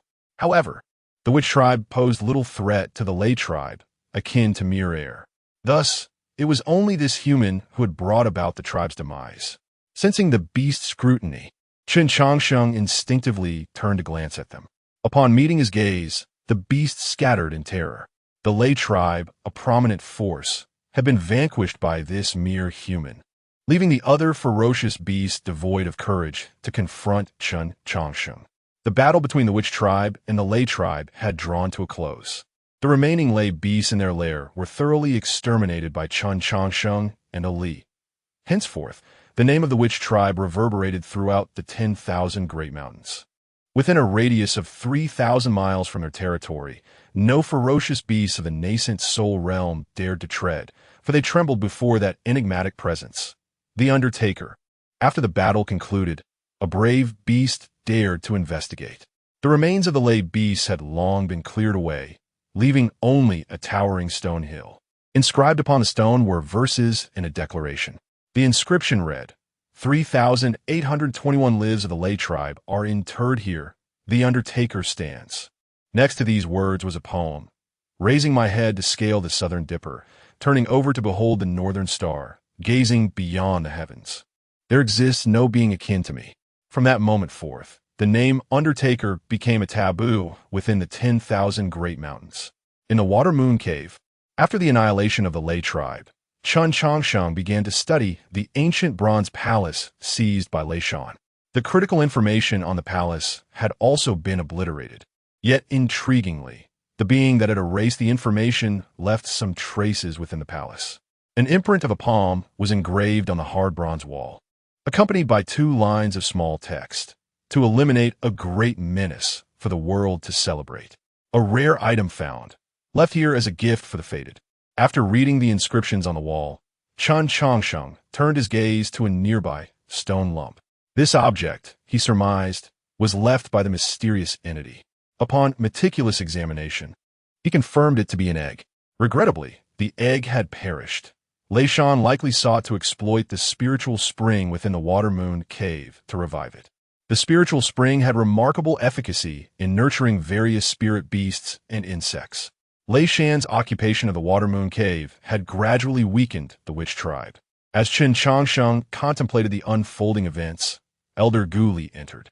Divine Envoy, we have completed the inventory of the Lay tribe's resources. Upon hearing this, Chen Changsheng turned to Gu Li, who kept his head bowed. I shall take half of the Lay tribe's resources, leaving the other half for you. Within a century, the ferocious beasts in the 10,000 Great Mountains should not dare to provoke you. So seize this opportunity for rapid development. Moreover, your current standing is a gift from me. Thus you owe me a favor, one that must be repaid regardless of how many years pass. Should you fail to repay, I shall reclaim what I have bestowed upon you. Upon hearing Chen Changsheng's words, Gu Li immediately replied, Rest assured, Divine Envoy. Even after countless years, the witch tribe will not forget your kindness. However, he added, Please leave a token for future recognition. After a moment's contemplation, Chen Changsheng handed over the second half of the golden pages of the 8-9 profound art. The profound intricacies of this technique were unfathomable without the first half. One cannot practice it. This token was perfect. The other half of the golden page would symbolize him. When it reappeared, it would signify that the favor must be repaid. The repair of the 3-color teleportation array will take some time, during which I shall not appear in the witch tribe. Furthermore, once I depart, I do not wish for my name to be remembered. Do you understand? Gu Li understood. With that, he turned and left the Water Moon Cave. Watching Gu Li's retreating figure, Chen Changsheng pursed his lips and resumed his examination of the dead egg. His lingering presence in the 10,000 Great Mountains was due to 2 reasons. The 3-color teleportation array was not yet fully repaired, and he intended to attempt reviving the lifeless egg. While the spiritual spring could not restore it, the addition of the sky mending ointment might yield different results. Although the 10,000 Great Mountains were perilous, they were also replete with resources. Having defeated the Lay tribe, his reputation instilled fear in many beasts. Thus, it was an opportune moment for Chen Changsheng to scour the area thoroughly. After all, finding medicinal herbs for alchemy outside was no simple task. Thus, Chen Changsheng secluded himself within the Water Moon Cave. Initially, he anticipated staying for no more than 2 or 3 years, yet unexpectedly, a decade had elapsed. The complexity of the 3-color teleportation array far exceeded his expectations. Even with the Lay tribe's abundant resources, he had squandered countless top-tier array materials. Additionally, progress on the sky mending ointment had stagnated, as he could not decipher certain characters within the formula. Attempts to substitute with other herbs had all ended in failure. During these 10 years, aside from Ali and a man, no one else from the witch tribe had seen Chen Changsheng. Along with Elder Gu Li's decree, his name gradually faded from the tribe's memory. Brother Changsheng, the three-color teleportation array has been repaired. A man exclaimed joyfully as she approached Chen Changsheng. Hearing this news, Chen Changsheng, who had been refining medicine, lifted his head. Finally repaired. It is time for me to depart. He began to gather his belongings. However, as he prepared to leave, a man spread her arms to block his path. Brother Changsheng, I wish to accompany you. Looking at a man, Chen Changsheng replied, A man? You understand me. You know my choices. Hearing this, a man beamed with a radiant smile. Brother Changsheng, I know you will not linger for anyone. Life is fleeting, and so it is for me. You walk a long and endless road, yet you cannot deny those who wish to walk alongside you. I wish to accompany you, even if this journey is but a fleeting moment in your life. Faced with a man's request, Chen Changsheng fell silent for a while. Eventually, a smile graced his face. Very well. Chapter 62. The Great Simulation Technique. The journey to find a person comes to an end. Ali, you're crowding into Brother Changsheng's space. Could you shift over a bit? Ali was being incessantly nudged by a hand, his face uncomfortably close to the coffin. Ali, surely this is excessive. It really is. The stone coffin was ample enough to comfortably accommodate 3 people. After all, they were not intending to consummate their union in this chamber, were they? Indeed, upon learning that Chen Changsheng intended to depart, Ali had beseeched him to lead him out of the 10,000 great mountains. His rationale was simple. The world is vast, and he yearned to explore it. Although Chen Changsheng had not formally taken Ali as his disciple, he regarded him as a half-disciple nonetheless. Naturally, Chen Changsheng would not refuse such a modest request. Thus, the aforementioned situation transpired. While the coffin of the 100 defeats immortal was spacious, lying down with 3 individuals was still somewhat cramped. Chen Changsheng occupied the center, with Ali and A-Man positioned on either side. A-Man, displeased with Ali's larger frame encroaching upon Chen Changsheng, caused Ali's face to press against the coffin's interior. Time passed, and at last, the sound from outside faded. A frustrated Ali lifted the coffin lid. Sir, could we not employ alternative methods? What respectable person sleeps in a coffin daily? Ignoring Ali's complaints, Chen Changsheng rose to survey his surroundings. The ancient bronze temple stood in a state of disrepair, the majority of its structure long since vanished. Once he confirmed there was no danger, Chen Changsheng and his companions emerged from the stone coffin. Gazing at the world beyond, Ali's eyes sparkled with curiosity. Sir, where are we? Responding to Ali's incessant inquiries, Chen Changsheng shot him an exasperated glance. Must you inquire about everything? Do you truly believe I am a deity? Let's first observe. With that, Chen Changsheng exited the bronze temple to examine the environment.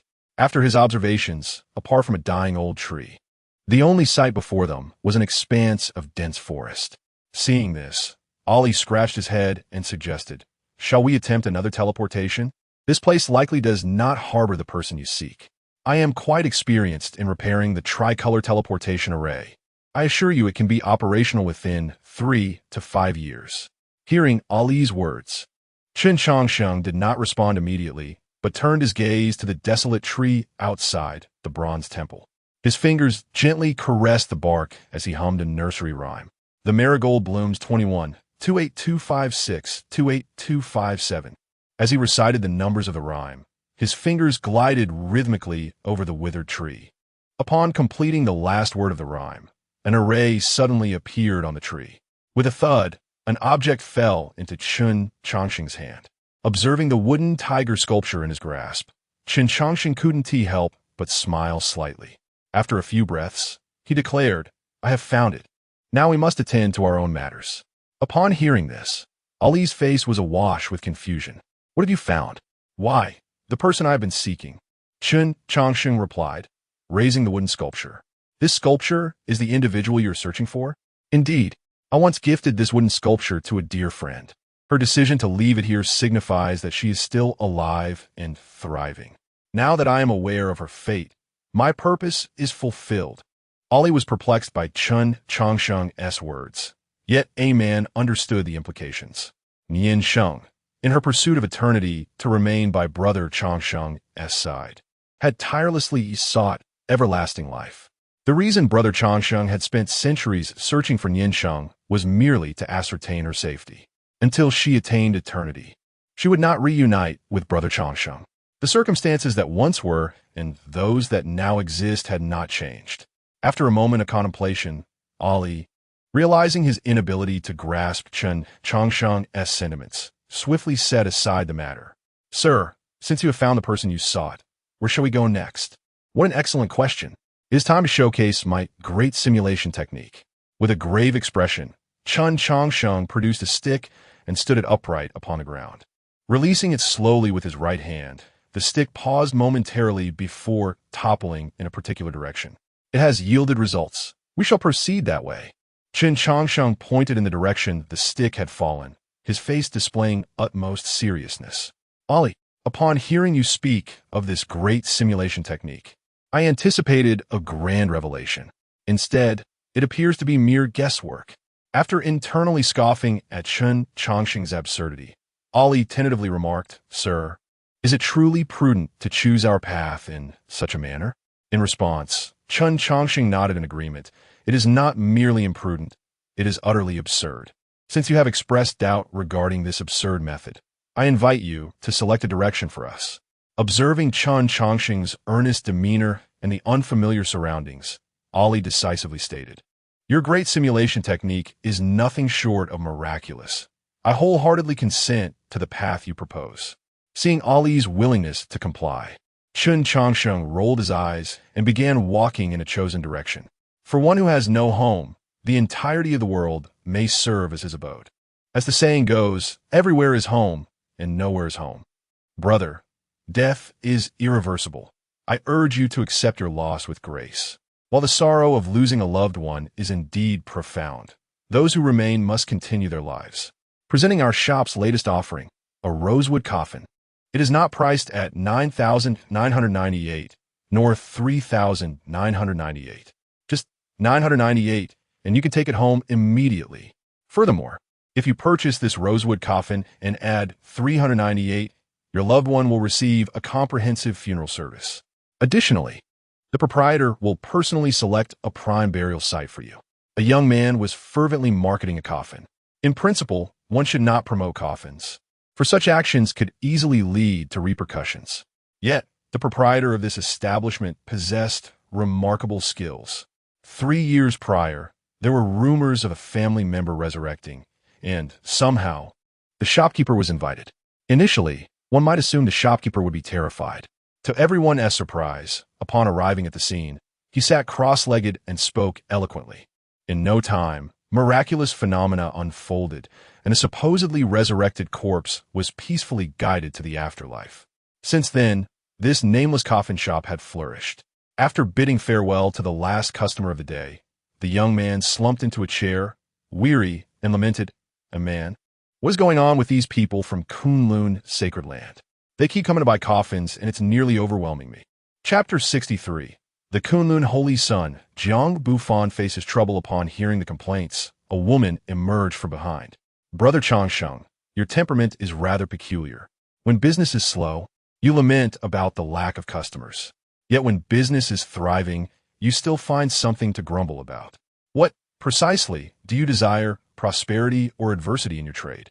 In response to Amon's remarks, Chen Changsheng shrugged and replied, "In this line of work, I neither wish for it to flourish excessively nor dwindle too much. The cycle of life and death is an immutable law. Too many deaths would pose a problem, while too few would also lead to complications. In essence, a delicate balance must be maintained. By the way, where has Ali wandered off to?" Hearing this, Amon placed the dishes on the table and said, "He has likely gone with the Kunlun Sacred Land people to seek spiritual sources. We arrived here 40 years ago, and you kept him in the shop for a full 20 years. Naturally, when you finally let him out, he would want to experience the world."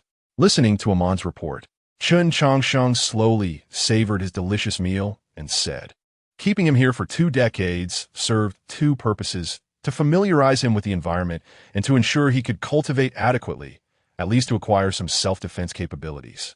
Once he possesses the ability to protect himself, I will certainly allow him to venture out.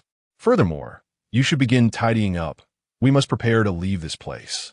I have a premonition that tranquility here will soon be disrupted."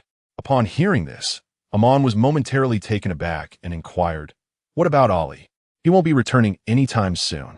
"Precisely because he won't be back soon, we should depart," Chen Changsheng asserted. "Ollie's ambitions lie beyond this modest coffin shop. Remaining by my side would only stifle his growth. Without me, his potential will be boundless." Upon hearing Chen Changsheng's reasoning, Amon smiled gently and said, "Brother Changsheng, I shall always support your decisions.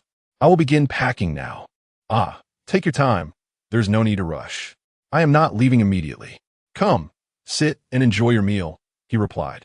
Amon smiled and then joined Chen Changsheng for dinner. Their interaction was calm and familiar. They had shared such days for 40 years. Amon relished this tranquil companionship, finding it sufficient to have such a presence in her life. At that moment, a voice suddenly echoed from outside. "Jiang Bufan from the Kunlun Sacred Land requests an audience." Upon hearing the name of the Kunlun Holy Son, Amon immediately rose. However, Chen Changsheng gestured for her to remain seated. "Do not mind him. He brings nothing but trouble." Upon hearing this, Amon glanced at the young man outside, but ultimately complied and sat back down. Seeing that Chen Changsheng ignored him, Jiang Bufan remained calm, standing quietly at the door. Time passed, and as Amon cleared the table, Chen Changsheng reclined in his rocking chair, perusing an ancient text. After a while, he beckoned. "Come in. With a prospective holy son of Kunlun lingering at my doorstep, how can I continue my business?" Upon hearing this, Jiang Bufan immediately bowed and said, "Thank you, sir. I have come today with a request. I wish to ask you." "Stop." Before Jiang Bufan could finish, Chen Changsheng raised his hand to halt his words. "Inviting you in does not imply I consent to assist you. I merely wish for you to convey a message to Ollie. No banquet lasts forever, and he must forge his own path henceforth. Furthermore, my capabilities are limited. I cannot offer any assistance to the Kunlun Sacred Land, so you would do well to seek a more capable ally." In the face of Chen Changsheng's refusal, Jiang Bufan smiled slightly and replied, "You are too humble, sir. Few can rival your abilities. If you cannot accomplish something, it is likely no one can. I have heard that you wish to utilize the Kunlun Sacred Land's super teleportation array. Should you be willing to act, I would persuade the Sacred Land to lend it to you." At this declaration, Chen Changsheng narrowed his eyes. "It seems you have conducted a thorough investigation into my affairs. Of course, if I wish to enlist your aid, I must present a commensurate price. However, I wonder if the price would meet your satisfaction?" Seeing Jiang Bufan's confidence, Chen Changsheng replied sternly, "You have indeed offered something that piques my interest. I find it difficult to refuse. Return to me in 3 days. I need time to prepare some matters." "Understood. I shall return in 3 days," Jiang Bufan said, turning to depart from the coffin shop. Watching Jiang Bufan's retreating figure, Amon expressed her concern. "Sir, are you truly going to assist him?" Originally expecting Chen Changsheng to provide a detailed analysis filled with reasons for refusal, instead, he waved his hand dismissively and said, "Assist him? I am merely deceiving him." "Brother Changsheng, does that not imply you have agreed to meet again in 3 days?" Amon asked, puzzled. Chen Changsheng stood and stretched, stating, "If I do not agree to meet him again, how shall I find the time to prepare for our escape? The reason I stayed in the Kunlun Sacred Land was due to my interest in its unique spiritual resources. Spirit stones are mined from veins. Yet these spiritual sources are even more precious. They not only contain highly refined spiritual energy, but also preserve various ancient artifacts. However, upon learning about the origins of these spiritual sources, my interest waned. They are birthed in ominous places, and now the Kunlun Sacred Land seeks to explore the sacred ruins, an utterly forbidden domain. I would be foolish to assist them." Upon hearing this, Amon pondered for a moment and said, "But Brother Changsheng, without utilizing the super teleportation array, how will we return to the Eastern Wasteland? We are currently in the Central Court, which is thousands of miles away. What a distance! If we move slowly, we shall reach our destination someday." I had hoped to exchange spirit stones for the use of the teleportation array, but it appears that plan has fallen through. "Now, pack your belongings. I must make a trip to Butterfly Valley. With that, Chen Changsheng exited the small coffin shop. Butterfly Valley. Old Yao, I have come to seek your assistance once more. Chen Changsheng's voice echoed through the elegantly serene valley. Moments later, an elderly man with a kind demeanor and white hair and beard emerged from a thatched cottage. Your timing is impeccable. I just translated the celestial repair ointment 2 days ago. Upon hearing this, Chen Changsheng grinned widely and replied, I knew you could do it, Old Yao. It was worth my weight of 40 years. Spare me the flattery. Without your assistance, I could have spent another 400 years deciphering this ointment. Chapter 64. Deciphering the healing ointment. Chen Changsheng has fled. Chapter 65. Companionship across 10 million miles. The once little monk, Chen Changsheng, has departed, leaving behind the formidable Kunlun sacred land and the bustling central courtyard. He embarked on his journey with the girl who accompanied him from the depths of the 10,000 great mountains. Throughout the long span of several centuries, Chen Changsheng encountered numerous beings, those who were gifted with unparalleled talents, noble scions from esteemed families, and even formidable entities beyond words.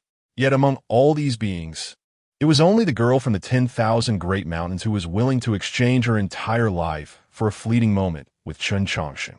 The Kunlun sacred land remained unchanged by Chen Changsheng's departure, nor did the world itself transform.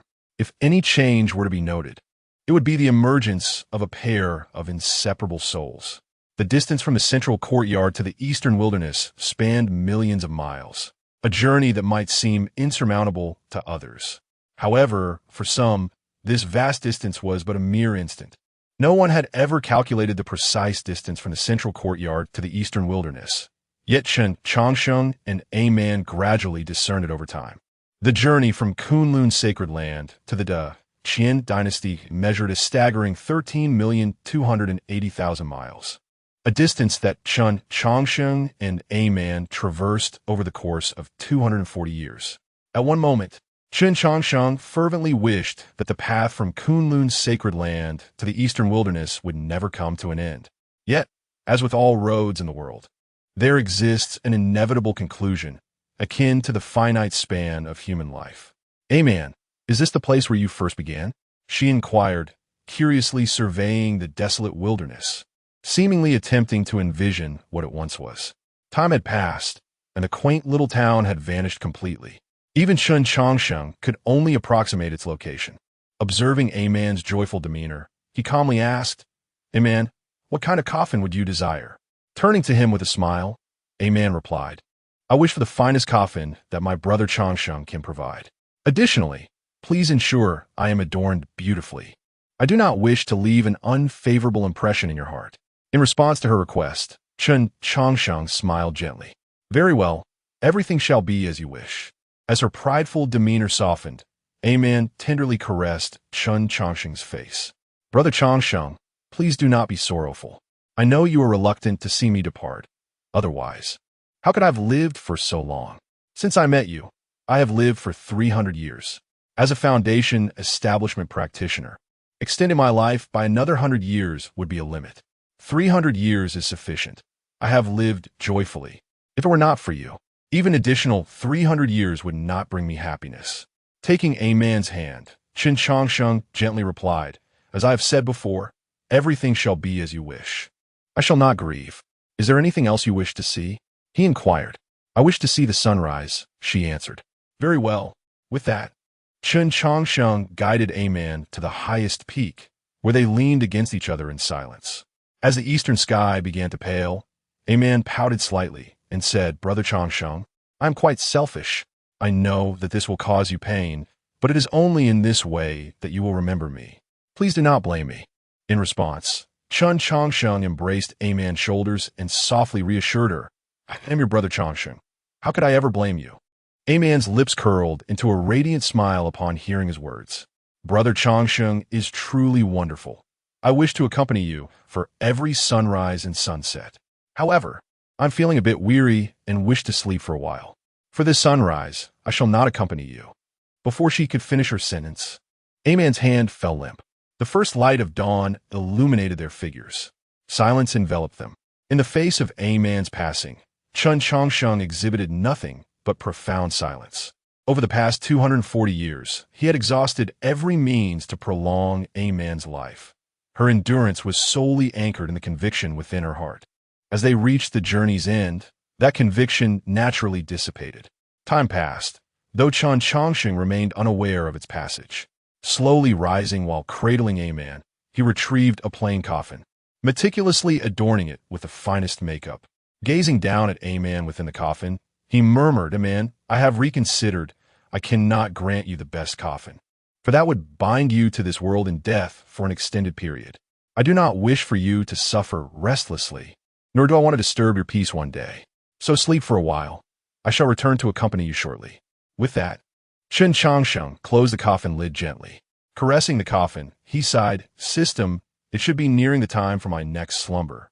In response to his inquiry, the system's electronic voice replied, "Host, after your last awakening, you spent 18 years in the ancient Forbidden Land, 20 years in the 10,000 Great Mountains, researching spiritual sources and celestial repair ointment for 40 years, and traversed the distance from Kunlun's sacred land to here over the course of 240 years. In total, you have lived for 318 years, with 2 years remaining until your next slumber." Upon hearing the system's words, Chen Changsheng smiled and remarked, "When I met a man, she was merely 18 years old. This implies that she came into existence just as I awakened. Wouldn't you say she was destined to accompany me during this time? Host, this is merely a coincidence.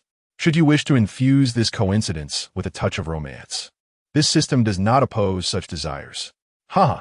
System, you truly lack an understanding of romance. Perhaps, after living for so long, I too shall grow to be like you. But that is a distant future.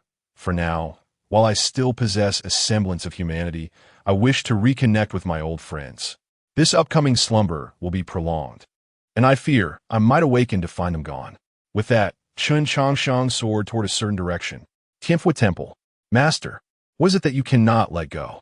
A multitude of monks knelt before an aged monk, whose vitality was nearly extinguished. This venerable figure was the abbot of Tianfu Temple, Master Ishio.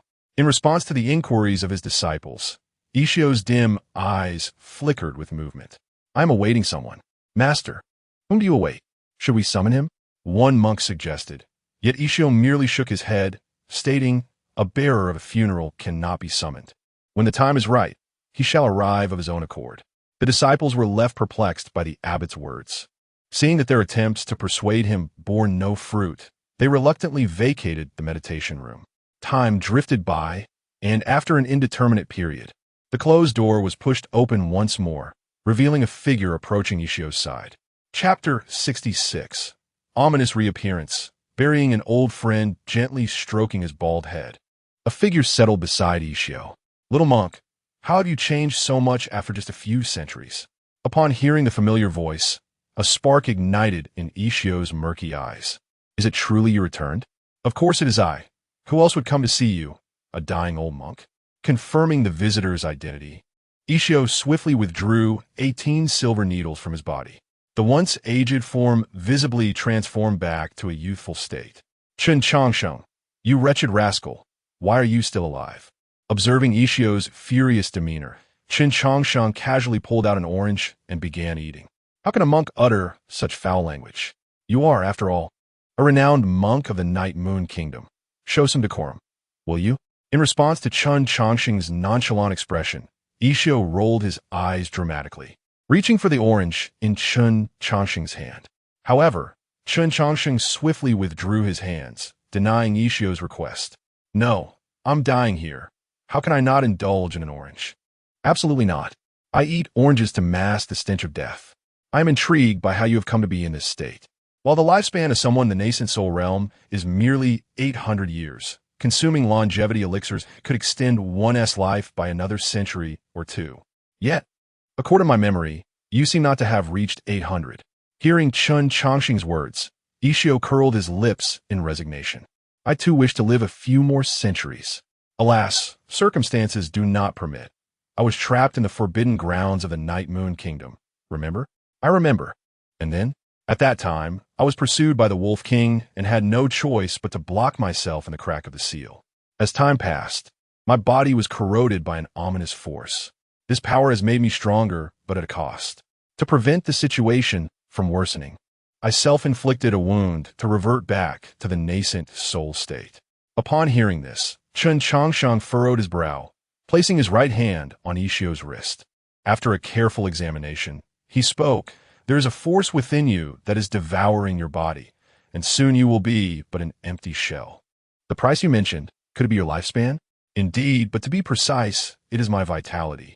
The ominous force consumes the host's vitality, transforming it into power to nourish the host. This is the truth behind being strengthened by such malevolence. To avoid harm from this force, I can only supplement my life with the lives of others. The higher my realm, the more beings I must slay. When I can no longer satisfy it, it will drain me dry and seek another host. Now you understand why I am in this condition. With that, Ishio regarded Chen Changsheng quietly. After a moment of silence, Chen Changsheng asked, "Have you never considered destroying it?" "I have certainly contemplated it. I have tried numerous methods, but none have succeeded. It will not vanish unless I perish. Furthermore, I suspect that if I die naturally, it will leap from my body to find its next host. This is why I have been holding on, waiting for your return. The allure of enhanced power is too tempting. Few can resist such temptation. I do not wish for this calamity to propagate." Saying this, Ishio produced a delicate urn and handed it to Chen Changsheng. "The best way to eliminate this force is to reduce me to ashes. I have already prepared the urn. The rest is up to you. Moreover, upon my demise, I should leave behind several relics. Consider these as payment for your assistance. I know your character well. To let you work for nothing would be more painful than killing you." Gazing at the urn in his hands, Chen Changsheng remarked, "Where should your ashes be interred? Should they be entrusted to your disciples? Better not. The heavenly Buddha temple has declined over the years, and those little monks are not to be trusted. If my ashes were in their possession, who knows, they might one day be paraded around. You may choose the burial site. After all, I can no longer concern myself with it." With that, Ishio once more assumed a meditative posture, his vitality extinguished. As Ishio entered nirvana, countless golden characters emerged, enveloping his body like a grand net. Observing Ishio's corpse, Chen Changsheng shook his head and sighed. "Oh, little monk, you remain as benevolent as ever. Had it been another, they would have likely unleashed a massacre by now." As his words faded, Chen Changsheng vanished, and Ishio's body simultaneously disappeared from the meditation chamber. However, 3 large characters remained on the wall. The Undertaker. In the forbidden grounds of the Night Moon Kingdom, a breathtaking woman stood silently before 3 withered figures. Suddenly, a frivolous voice broke the silence. "Xiaobai, how have you been lately?" Boom! Without a moment's hesitation, the enchanting woman lunged towards the source of the voice. "Do not strike." Chen Changsheng evaded her attack and quickly clarified his identity. However, upon realizing it was Chen Changsheng, the woman's assault grew even fiercer. Seeing that she would not relent, Chen Changsheng shook his head in exasperation and then unleashed his celestial manifestation. Boom! With a single blow from his unnamed fist technique, he sent the woman flying. Immediately after, he inscribed intricate runes to bind her tightly. Once he completed his preparations, he set up a temporary formation to prevent any disturbances from outsiders. "Wang Yanyu, we are somewhat familiar. Must you strike so ruthlessly?" Despite being restrained, the hatred in Wang Yanyu's gaze remained undiminished. "It is you I wish to strike. Not only do I want to hit you, but I also want you dead. If you have the ability, keep me trapped for eternity. Otherwise, I will make you pay." In the face of Wang Yanyu's fury, Chen Changsheng clicked his tongue and said, "Can we not speak civilly?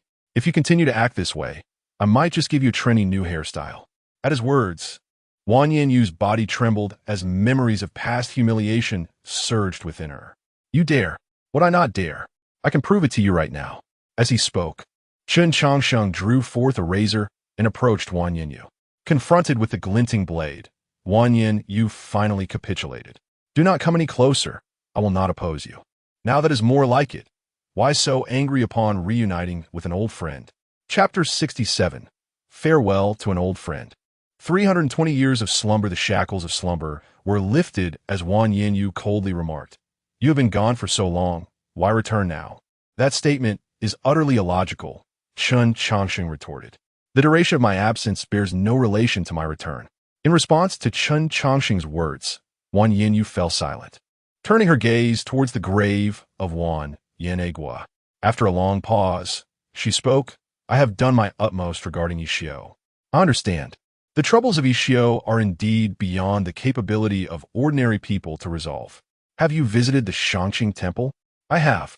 That fellow in the distant mountains has shown promise, successfully breaking through to the transformation stage. You have visited both places, so what brings you here? I came to check if the treasures beneath the bronze ancient palace remain undisturbed. Yet, the moment I greeted you, you attacked me. After posing her question, Wan Yinyu fell into silence before continuing. Where have you been all these years? I've wandered about, traversing many places. It's difficult to articulate in brief. How long do you intend to stay this time? I do not know. I might leave tomorrow. And if I were to forcibly keep you here, you cannot defeat me. You. Confronted with Chen Changsheng's candid reply, Wan Yinyu finally lost her composure. She seized his collar, disregarding the dignity befitting a monarch, and exclaimed, After all these years of diligent cultivation, why are you still stronger than I? Chen Changsheng shrugged, an expression of innocence on his face. I genuinely do not know. I devoted only 10 years to serious cultivation. The rest of the time, I hardly considered it. I also do not understand why I have grown stronger, surpassing those who focus intently on their training. Wan Yinyu retorted, Your words are infuriating. Were it not for your strength, I would have thoroughly dealt with you. Releasing Chen Changsheng, she turned away, stating coldly, The bronze ancient palace is under my watch. There shall be no issues. You may leave. Observing her expression, Chen Changsheng tilted his head and cautiously inquired, You cannot possibly have developed feelings for me? Did you ever grant me such an opportunity? Never. Then that settles it. Be gone swiftly. As Wan Yinyu once again urged him to leave, Chen Changsheng forced a smile and remarked, It would not be surprising if you had fallen for me. After all, I am quite remarkable and handsome. However, our paths cannot intertwine. You are a wolf, and I am but a human. Our offspring might very well become wolves. I shall slay you. In a fit of rage, Wan Yinyu lunged at Chen Changsheng once more. In response to her fierce onslaught, he vanished into the horizon in the blink of an eye. Watching his retreating figure, Wan Yinyu's chest heaved with frustration, clearly incensed. After a moment, she composed herself and turned away, heading towards the cold and desolate imperial palace. Their youthful encounter, absurd yet unforgettable, had granted her the strength to survive. It was because of him that her father did not meet a grim fate. And it was also due to him that the great enmity of the Night Moon Kingdom was avenged. To be precise, her meeting with Chen Changsheng was laced with destiny. Yet, the bonds of fate vary in depth and duration. From a moment the Ascended Master departed this world, her connection with Chen Changsheng had reached its conclusion. She could not forsake the Night Moon Kingdom, and he would not linger for the sake of any one individual.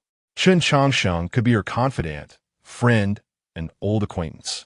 Yet he would never be her partner in the journey of life. My dear, I have visited all my old friends. That little bald-headed fellow remains as kind-hearted as ever, and my little senior brother has shown commendable progress, having broken through to the transformation stage. I need not worry about waking to find him missing. Leaning against the tombstone of man, Chen Changsheng engaged in idle chatter. Beside the tombstone lay a freshly dug grave, prepared for himself. Having spoken, he retrieved the stone coffin of the 100 Defeats Immortal. He placed the coffin into the grave and skillfully lay down within. Gazing at a man's grave, he murmured, People often say that while one cannot share life, one can seek to share death. In this life, I have wronged you. Should there be a next life, I hope you shall not encounter me again. With that, he closed the coffin lid, activating the array outside. A great deal of earth buried the stone coffin beneath the ground. Thus, Chen Changsheng commenced his third slumber, this time for an extended period of 320 years. As days turned to nights and seasons changed, the time, cherished by countless souls, slipped away silently. 320 years is an eternity, sufficient to reshape mountains and rivers. The two graves, meticulously constructed by Chen Changsheng, had long since vanished without a trace. With a sudden rustle, a towering tree trembled and was uprooted by an unseen force. Spitting out the soil that had inadvertently entered his mouth, Chen Changsheng surveyed his surroundings. The memories from before his slumber no longer aligned with the present environment. After surveying the area, Chen Changsheng turned his attention to the system panel. Host, Chen Changsheng. Strength, 200, mid-yuan ing. Speed, 260, late yuan ing. Defense, 280, full yuan ing. Spiritual power, 200, mid-yuan ing. Lifespan, 640. Gazing at the data on the system panel, Chen Changsheng nodded in satisfaction. Ever since he discovered that his spiritual power would dissipate during slumber, he had been contemplating a solution. Ultimately, he decided to employ the heavenly doom array to create a sealed environment, thereby curbing the outward flow of his spiritual energy. Now, it appeared that while he had not fully succeeded, the results were nonetheless commendable. Adhering to his previous practice, Chen Changsheng allocated all 320 attribute points directly to his defense. However, the subsequent label regarding his defense attribute left him somewhat perplexed. Rather than transforming into transformation stage or refinement void, it had shifted to the words fifth realm. In response, Chen Changsheng inquired, "System, what is the meaning of this?" To his confusion, the system replied, "The label is merely a standard for measuring the host's strength. When the standard changes, the label will naturally change as well. Due to the peculiar circumstances, only a vague label is applied." Chen Changsheng. The system's explanation not only failed to clarify his confusion, but only deepened it. "What do you mean by the standard has changed and the circumstances are special?" "The current situation is far too complex. Once the host restores his cultivation, all will become clear." Chapter 68. Unexpected changes in the midst of his egg-hatching life. Chen Changsheng was perplexed by the system's words. Nevertheless, he diligently resumed his cultivation.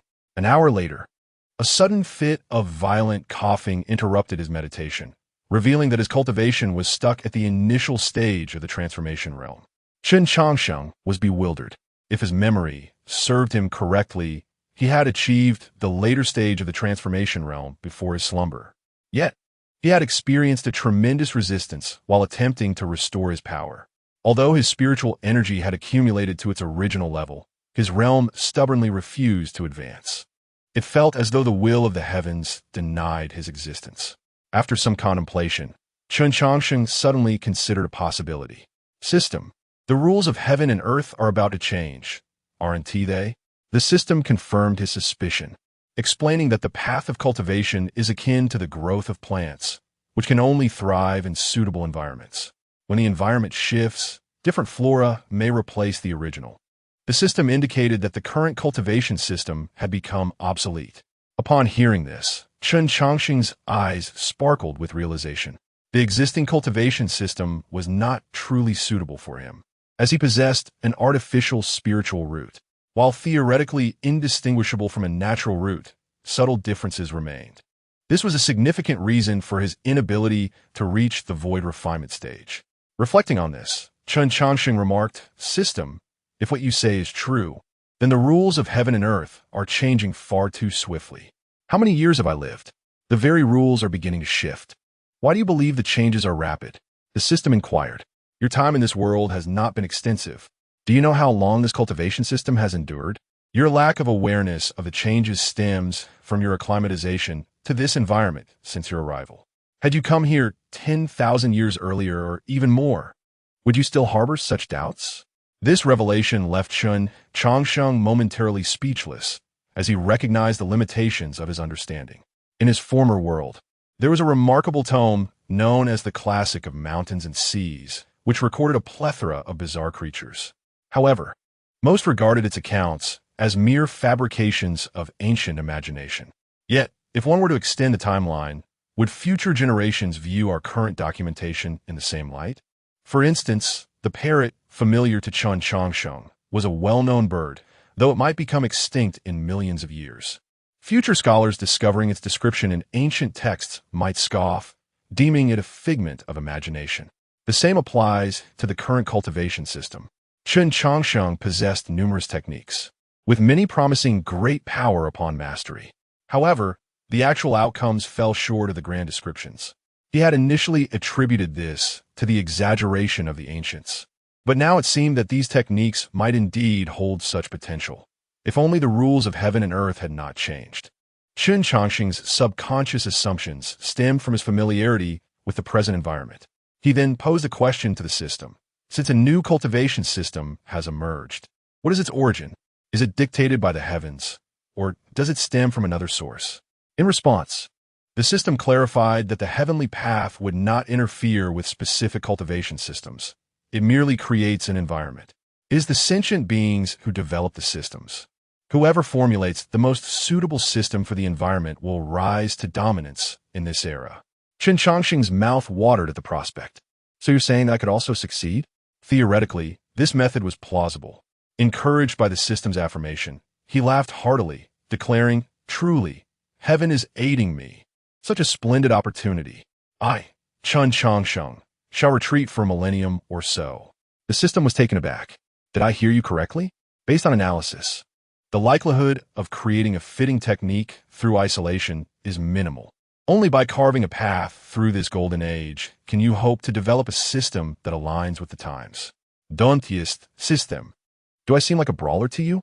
I merely wish to witness this golden age, not create it. Once the new era's sovereign emerges, I'll simply become acquainted with them. After their demise, I will befriend the new ruler, and such a position would surely elevate me. The system fell silent, its thoughts shrouded in mystery. Meanwhile, Chen Changsheng was brimming with excitement, surveying the terrain as he prepared to set up a grand formation for hatching eggs. He had successfully concocted the celestial restoration ointment, which had previously saved Man's life, ensuring she reached her current state. With most matters settled, Chen Changsheng was ready to commence the hatching process. Although uncertain of its success, it was undoubtedly a splendid way to pass the time. The area within a 500-mile radius was inscribed with intricate array patterns, a culmination of Chen Changsheng's lifelong learning.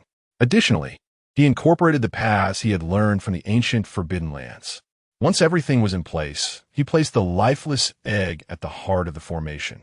As the array activated, the essence of heaven and earth gradually converged, nurturing the long-dead egg. Observing the operation of the formation, Chen Changsheng nodded in satisfaction. He then retrieved the celestial restoration ointment alongside the spiritual spring from the Watermoon Cave, carefully mixing the two in precise proportions before gently applying the mixture to the egg. While others tended to flowers, Chen Changsheng nurtured an egg. Thus, he continued this endeavor for 200 years. However, one fateful day, a visitor arrived, shattering the tranquility of his egg-hatching existence.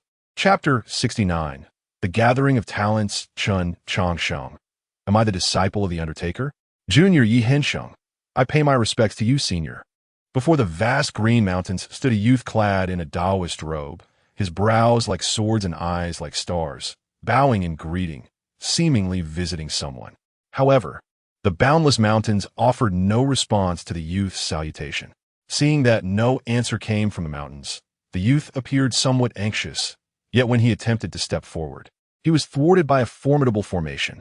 Just as the youth pondered a solution, a young man aged around 18 or 19 emerged from the distant green hills. This young man, barefoot and carrying a hoe, wore a conical hat atop his head, strolling leisurely towards a nearby thatched cottage. Noticing someone emerging from the great formation, Yi Hensheng stepped forward and said, "Brother, could you kindly deliver a message for me?" The young man replied with confusion, "What message?" "It is as such. My master has a deep connection with the elder here. I have come to request the elder to emerge from seclusion." Upon hearing this, the young man scratched his head and scrutinized the stranger before him. "Do you know the elder's name?" "I do not know. I only know that he is referred to as the Undertaker." The young man's expression turned blank as he realized that the Undertaker was none other than himself. Indeed, this young man was Chen Changsheng, who had spent over 200 years in a state of stagnation. Chen Changsheng had set up a formation, harnessing the essence of heaven and earth with the intent of reviving a once lifeless egg.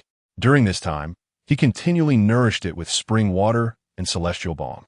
Over time, being immersed in the essence of the world transformed Chen Changsheng, leading to a rejuvenation of his appearance. Although this transformation did not extend the lifespan of a cultivator, it certainly restored his youthful visage. Faced with his increasingly youthful body, Chen Changsheng felt considerable distress, as he did not wish to bear the form of a child. Thus, he had constructed a thatched cottage outside the formation, hoping to resolve this minor inconvenience. However, just as he stepped out, he heard someone seeking an audience with him, and to his astonishment, the person did not recognize him. Contemplating this, Chen Changsheng reflected that few knew of his presence in seclusion, and most were old acquaintances. If an acquaintance were seeking him, it was odd that this person did not know his true name. "May I ask your esteemed surname?" Chen Changsheng inquired tentatively. Yi Hensheng responded, "My surname is Yi, and my name is Hetsheng." Yi Hensheng thought to himself, "This name seems to carry ill intent towards me, but it must be a coincidence.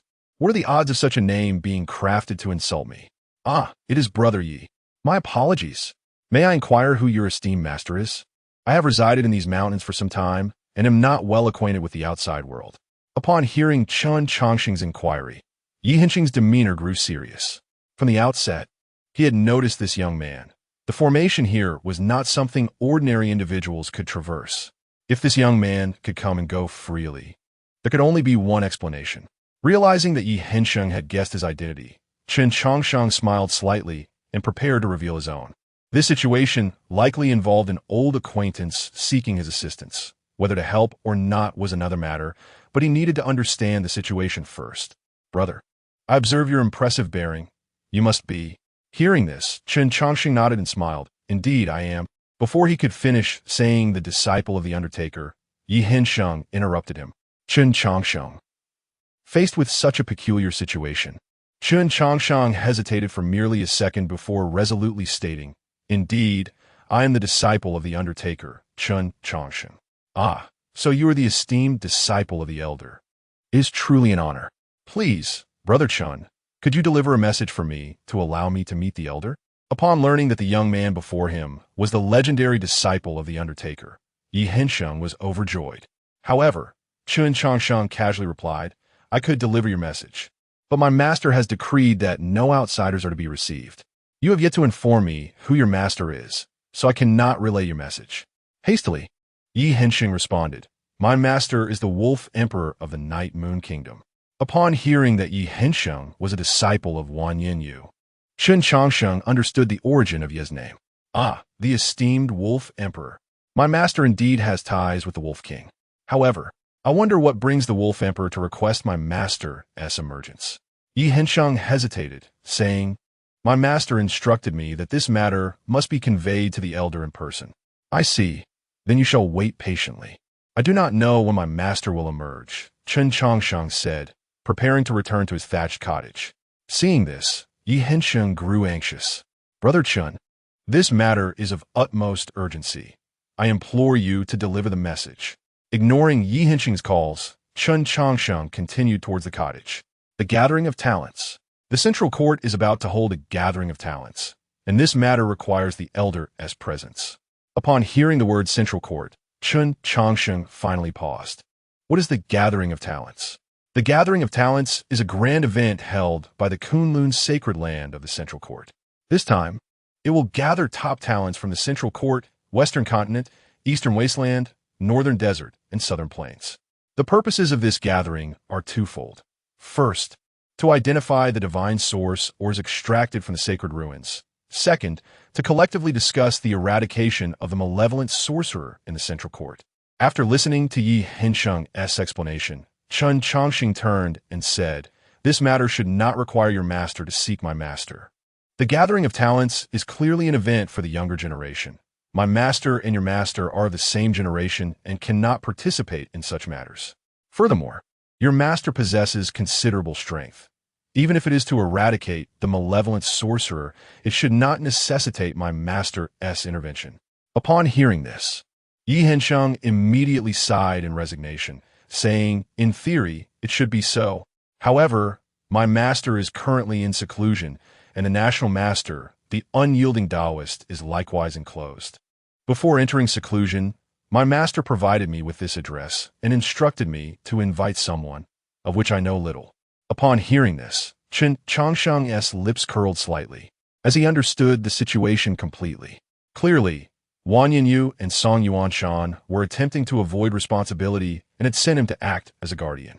Chapter 70. The Sickly Puppy and the Kindergarten Rampage. Upon discerning Yi Hensheng's intentions for this journey, Chen Changsheng felt a profound reluctance.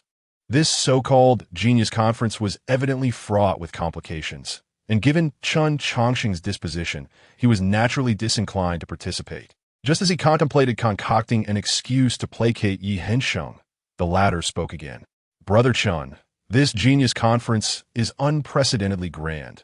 With your prowess, do you not wish to witness it firsthand?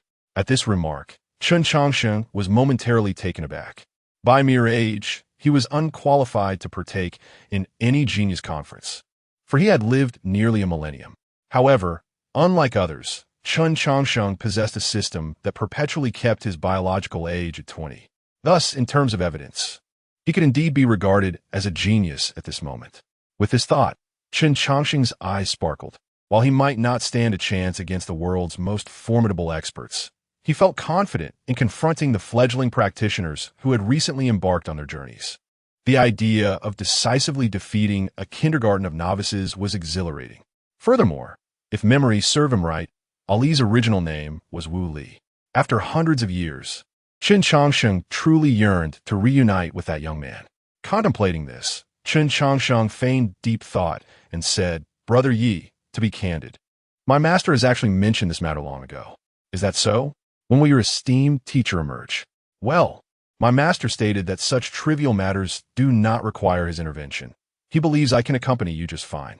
Yi Hensheng's eyes brimmed with confusion upon hearing this. The Genius Conference was replete with powerful figures, and protectors were as numerous as the stars. Without a formidable guardian, the journey would undoubtedly be perilous. "Brother Chen, did your master truly say that?" "Indeed, my master asserted that true geniuses require no protectors. They can carve a bloody path with nothing but their iron fists. Those who depend on guardians are, in his view, merely ineffectual." As Chen Changsheng spoke, Yi Hensheng felt his head spinning. Such platitudes could be uttered by anyone. Yet the reality was far more daunting. Attending the Genius Conference without a protector was tantamount to courting death. "Brother Chen, perhaps you should discuss this further with your master. This situation is genuinely hazardous." "Brother Yi, as a grown man, why are you being so fussy? What my master has decreed is immutable. Do not waste your efforts. Furthermore, he mentioned he has his own arrangements for critical moments. You need not worry." With the conversation reaching this juncture, Yi Hensheng found himself at a loss for words. Others' disciples would attend the Genius Conference with their masters and ancestors, fearful of even the slightest harm. Yet here he was, with his master and the national teacher both in seclusion, leaving him in the care of an inexplicable figure. The absurdity of being sent to the Genius Conference alone by this peculiar escort was beyond comprehension. As Yi Hensheng lamented, Chen Changsheng returned to the array and emerged with a frail white puppy cradled in his arms. Observing the sickly creature, Yi Hensheng inquired, "Brother Chen, what is this?" "This is my puppy, which has fallen ill recently. I intend to take it to the central court for a doctor's care." "Yes, you. Though it appears frail now, it is quite intelligent. Once its ailment is treated, you will be thoroughly astonished." Upon hearing Chen Changsheng's words, Yi Hensheng instinctively examined the puppy nestled in his arms. Upon realizing it was indeed an ordinary dog, he fell silent. Yi Hensheng thought, "What transgression did I commit in my past life to encounter so many oddities?" "Brother Yi, are we truly flying there? The central court is quite far from the East Wilderness." "Brother Yi, where are we headed? This doesn't seem to be the direction of the central court." "Brother Yi, your cultivation method seems somewhat unique. Is this also something your master taught you?" Yi Hensheng's eyes twitched incessantly, for since boarding the airship, Chen Changsheng had been incessantly chattering. At this moment, Yi Hensheng felt as though a million insects were buzzing around his ears. Sensing his emotions teetering on the brink of eruption, Yi Hensheng inhaled deeply and exhaled slowly. "Brother Chen, we are currently en route to Xuanwu Nation. The two principal forces in the East Wilderness are Xuanwu Nation and Yiyue Nation. To reach the central court, we must utilize the super teleportation array, which is situated in Xuanwu Nation. Additionally, aside from myself, there's another friend from Yuan Nation attending the Genius Conference. Brother Chen, if you find yourself bored, feel free to explore the airship. With that, Yi Hensheng retreated into the cabin and closed the door, seemingly disinclined to see Chen Changsheng again anytime soon. Observing Yi Hensheng's hasty retreat, Chen Changsheng's lips curled into a faint smile as he continued to caress the puppy in his embrace. Indeed, this puppy was the being that had hatched from the lifeless egg. Despite Chen Changsheng's arduous efforts to bring it to life, the egg had long since perished, leaving the being within severely weakened and on the brink of death. Chen Changsheng's willingness to venture to the central court stemmed in part from his desire to utilize the region's rare resources for healing. The central court, being the heart of the 5 continents, was replete with abundant cultivation resources. Xuanwu Nation. Brother Yi, it has been a while. A young man clad in a python robe approached to greet Yi Hensheng. Their familiarity suggested a long-standing acquaintance. After exchanging pleasantries, the young man in the python robe glanced at Chen Changsheng beside Yi Hensheng and inquired, Brother Yi, who is this? I am Chen Changsheng, an aide dispatched by Yuan Nation. By the way, when do we depart for the Genius Conference? Observing Chen Changsheng's youthful and seemingly weak demeanor, the young man's brow furrowed, prompting him to pull Yi Hensheng aside. Brother Yi, what is the meaning of this? This individual appears to have recently emerged. Moreover, where is your protector for this journey? Faced with the young man's questions, Yi Hensheng felt his lips twitch. Brother Su, this matter is complex. Let me explain it to you in detail. Thus, Yi Hensheng began to unburden his heart, recounting his tribulations. A quarter of an hour later, the young man's expression mirrored Yi Hensheng's distress, for the tale was utterly absurd. Brother Yi, you truly have my sympathies. Chapter 71. A farewell to an old friend as the Celestial Heroes Gathering approaches. Chapter 72. The Talented Assembly. Chen Changsheng. Earning a modicum of wealth after an extensive journey, Chen Changsheng and his companions finally arrived at their destination, the sacred grounds of Kunlun. However, as soon as their feet touched the ground, the sounds of a skirmish echoed from afar. Holy Maiden of the Purple Mansion, today I, from the Golden Light Cave, dare to seek your guidance. A young man, his vitality surging, was illuminated by a radiant sun that emerged behind him. In response to this audacious challenge, a veiled woman merely cast a fleeting glance in his direction. Then, with a graceful motion of her right hand, she plucked a flower, her body ascending gently into the air. Buzz! Crash! A magnificent spectacle of azure green waves materialized behind her, and with a slow extension of her right hand, a powerful force surged forth, overwhelming the challenger from the Golden Light Cave in a single strike. Witnessing this, the crowd furrowed their brows in concern. Yet, Chen Changsheng's exclamation shattered the tense atmosphere. Incredible! At that moment, the hundreds of gifted individuals present turned to Chen Changsheng in unison. Their expressions a mixture of incredulity and disdain, almost overflowing with contempt. They thought, we know she is formidable, but you needn't be so blunt about it. We are all prodigies here. Can you not exhibit a modicum of pride? To react so dramatically before a duel is rather embarrassing. Faced with the collective gaze, Chen Changsheng blinked in surprise and remarked, what are you all staring at? Is she not impressive? The battle has manifested an extraordinary phenomenon. How can that not be remarkable? Upon hearing his words, Yi Hensheng felt a throbbing at his temples. Brother Chen, please refrain from further comments. In this era of celestial upheaval, any technique outside the previous cultivation system may indeed produce phenomena. Ah, I see. So, all newly created techniques will generate phenomena? As he spoke, the disdain in the eyes of those around him intensified. It was evident that he was woefully ignorant, a simpleton emerging from some obscure nook. Not all. Only techniques with great potential can yield phenomena. The greater the potential, the more formidable the manifestation. Then she truly is impressive. She has indeed produced a phenomenon. Yi Hensheng nearly lost his composure, wishing he could seal Chen Changsheng's lips, for his embarrassment was palpable. Brother Chen, this is the talented assembly. A prodigy is defined by their ability to achieve what ordinary individuals cannot. In other words, everyone here possesses phenomena. You should too, not that I know of. I haven't fought recently, and had you not mentioned it, I would have remained oblivious. Yi Hinshang sighed. Why did I bring you along? My past misdeeds seem to have found a balance today, as you are clearly sent by the heavens to torment me. After explaining the basic rules, Yi Hinsheng and his companions hastily departed. The other prodigies from distant lands merely smiled, seemingly unconcerned with Chen Changsheng's ignorance. Feeling ignored, Chen Changsheng clicked his tongue and wandered in another direction. He genuinely had no prior knowledge of the situation, and his earlier praise was sincere. Yi Hinsheng found Chen's behavior embarrassing because they placed too much value on decorum and face. In the grand scheme of time, all matters appear trivial, especially that laughable notion of pride. With an eternity ahead of him, how could Chen Changsheng, who possessed boundless longevity, care for such trivialities?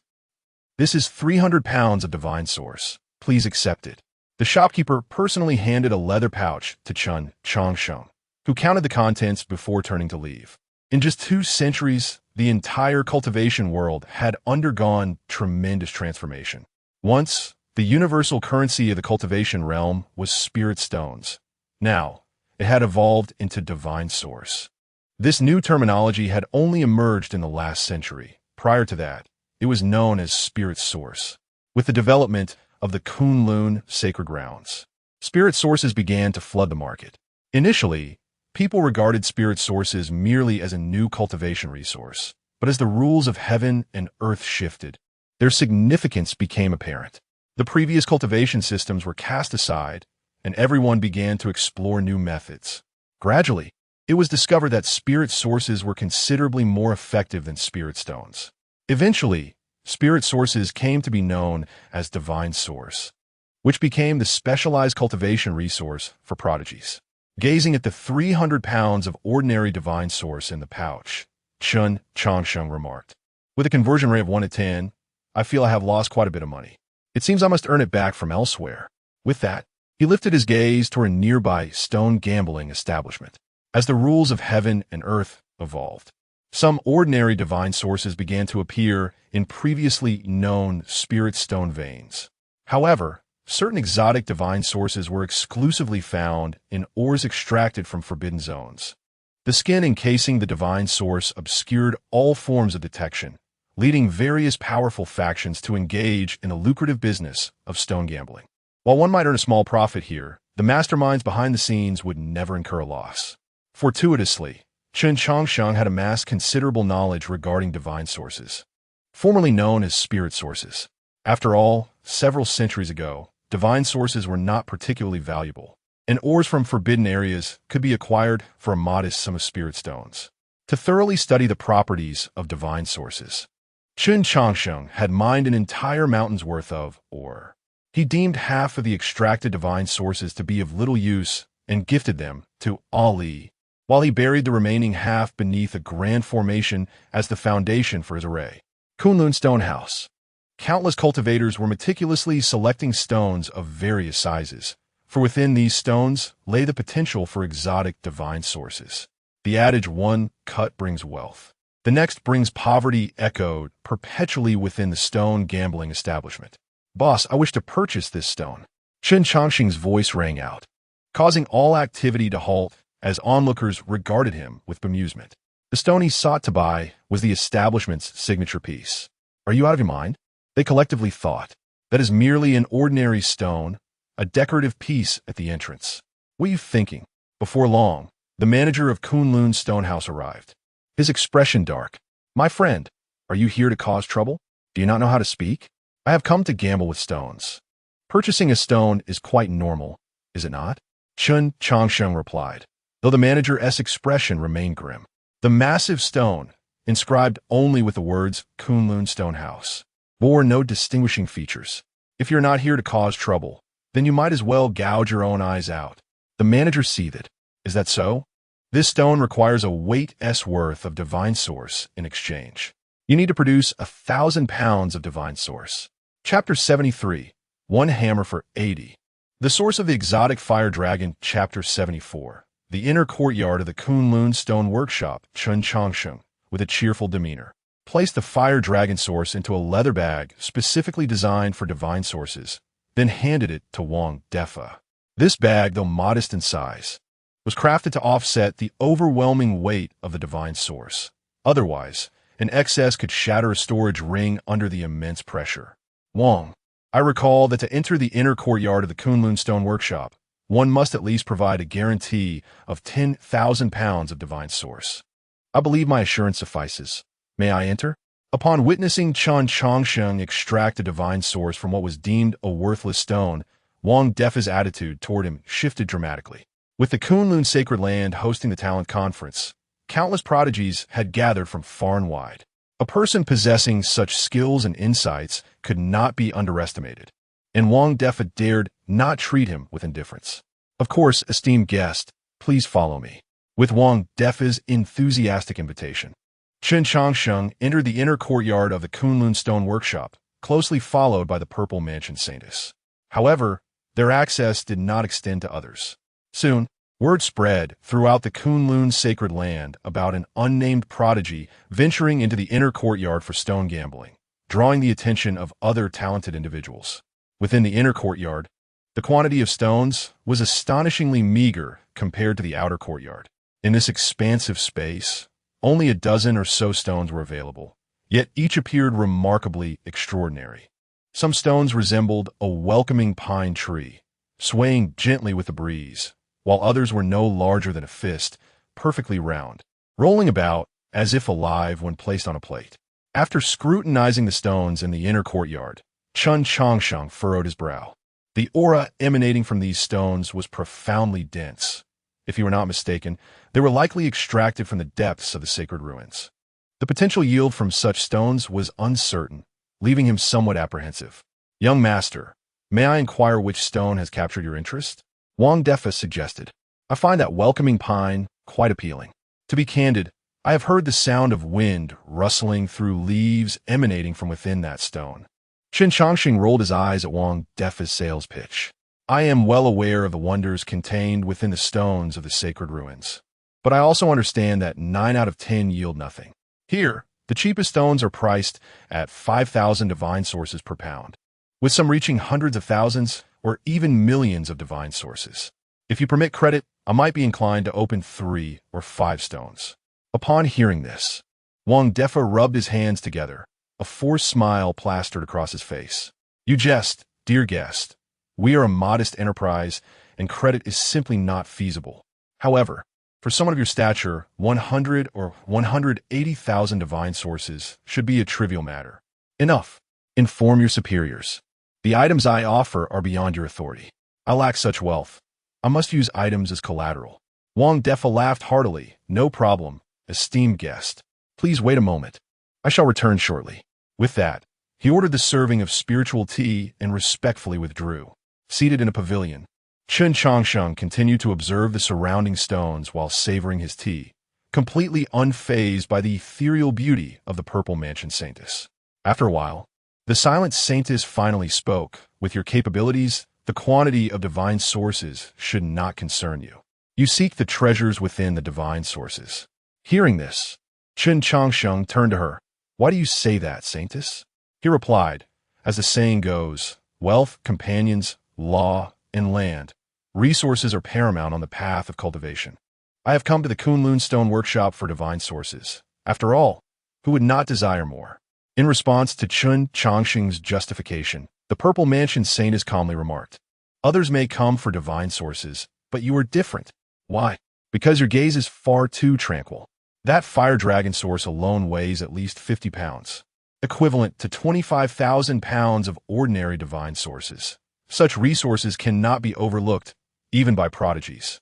Yet, when you beheld the fire dragon source, you did not even blink. This indicates that 25,000 pounds of divine source holds little significance for you. Everyone in the Kunlun Sacred Land is aware that the stones in the inner courtyard are of exorbitant value. Even the finest divine sources cannot recuperate their cost. The only opportunity lies in uncovering divine sources that contain sealed treasures, which is precisely why you have come seeking the treasures within the divine sources. After considering the Purple Mansion Saintess's analysis, Chen Changsheng nodded appreciatively. Your reasoning is sound. I indeed seek the treasures within the divine sources. As you know, the ores within the forbidden area have a high probability of yielding divine sources, which often contain remarkable items, such as rare spiritual herbs with life-restoring properties. I require such herbs, hence my presence here. By the way, we have conversed for some time, yet I remain unaware of your esteemed name. Ziying came to reply from beneath the purple mansion, Sanus's veil. Ziying, a beautiful name. I am Zhua Xinghe. I thank you for your prior assistance, Lady Ziying. With a crack, the teacup in Ziying's hand splintered, a potent aura emanating from her. Zhua Xinghe is the name of the current emperor of the Xuanwu Kingdom in the Eastern Wilderness. Though I reside in the central courtyard, I cannot be so ignorant as to overlook this. Do you look down upon me, Zhua Xinghe? Ha! Lady Ziying, your insight is indeed extraordinary. I apologize on behalf of Su Tian. Without hesitation, Ziying launched into action, for this individual had deceived her. Su Tian was the leader of the talented individuals representing the Xuanwu Kingdom. Upon encountering this peculiar man, she had conducted a thorough investigation. To her surprise, she discovered discrepancies in the list of talents from the Eastern Wilderness. To be precise, one more person had appeared among the prodigies. Bang! Bang! Bang! Chen Changsheng and Ziying engaged in over 100 exchanges, relying solely on their physical prowess without employing any spiritual energy. Ultimately, during the 136th exchange, Chen Changsheng effortlessly subdued Ziying, grasping her delicate arm with his left hand while his right hand encircled her swan-like neck. With a frown, he remarked, "Why does a young lady constantly seek to engage in combat?" Despite being subdued, Ziying did not appear flustered. The Xuanwu Kingdom places great emphasis on physical strength. Yet your physical prowess surpasses all the prodigies of the Xuanwu Kingdom. Why are you absent from the list of prodigies? Who exactly are you? Just as Ziying questioned Chen Changsheng, a multitude of other prodigies arrived to witness the spectacle, only to find the two in such an intimate position. The crowd. Is this quite thrilling? Chapter 75. Elder Jiangfeng of the Kunlun Sacred Land, Chen Changsheng's playful demeanor with the Zifu Saintess left many of the assembled geniuses momentarily stunned. The Zifu Saintess, recognized as one of the three most beautiful women among the younger generation in the central court, was suddenly placed in an unexpected situation. However, amidst this awkwardness, Chen Changsheng calmly released his hold on Ziqing. Do you not understand the principle of discretion? He addressed the onlookers. I am merely engaging in a friendly spar with Miss Ziqing. Is it not rather impolite for you to stare so intently? Upon hearing this, some of the geniuses hastily apologized and lowered their gazes. Yet, a few among them grew agitated. Miss Ziqing, is this man disrespecting you? If so, we shall ensure he pays for it. Ziqing cast a nonchalant glance at the individuals, offering no response. The enigmatic man before her was indeed somewhat shameless. Yet she found herself more repulsed by the hypocrisy of those around her. A man of stature, regardless of his character, should act decisively rather than in a meandering manner. If they genuinely wish to defend her honor, they ought to act immediately, rather than seek her opinion. Their repeated inquiries only revealed their fear of the man's superiority in their earlier exchange. Moreover, her affairs required no intervention from others. While he possessed considerable physical strength, she was not without her own capabilities. Noticing that Zifu Saintess paid them no heed, the geniuses felt a tinge of embarrassment. Interestingly, the instigator of the situation, Chen Changsheng, had begun to impart lessons to the gathered crowd. My esteemed friends, one cannot pursue a lady using such methods. You have committed a grave tactical blunder. Most of the crowd scoffed at Chen Changsheng's familiarity, yet curiosity inevitably drew a few closer. What do you mean? They inquired. It is quite simple. To win the heart of a woman, you must rely on your own charisma to captivate her. You are aware of Miss Ziqing's exceptional background and talent.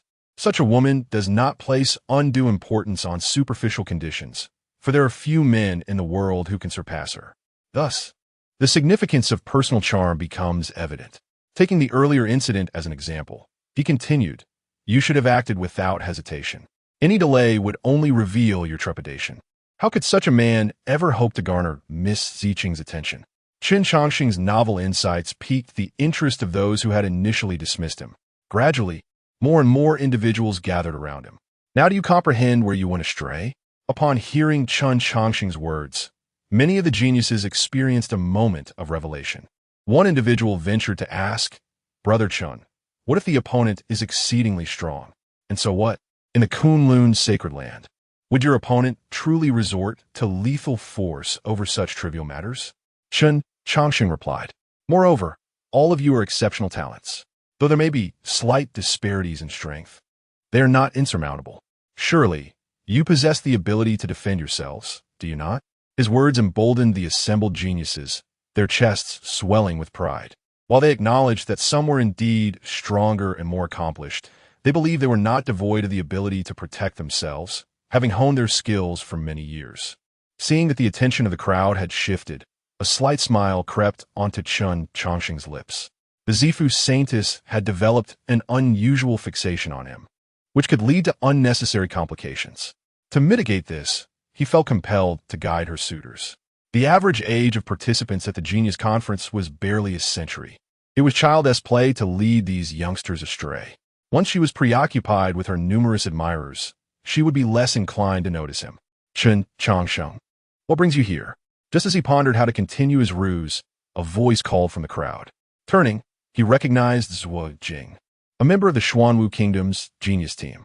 Zhuo Jing, the third princess of the Xuanwu Kingdom, possessed commendable talent and ranked moderately among her peers.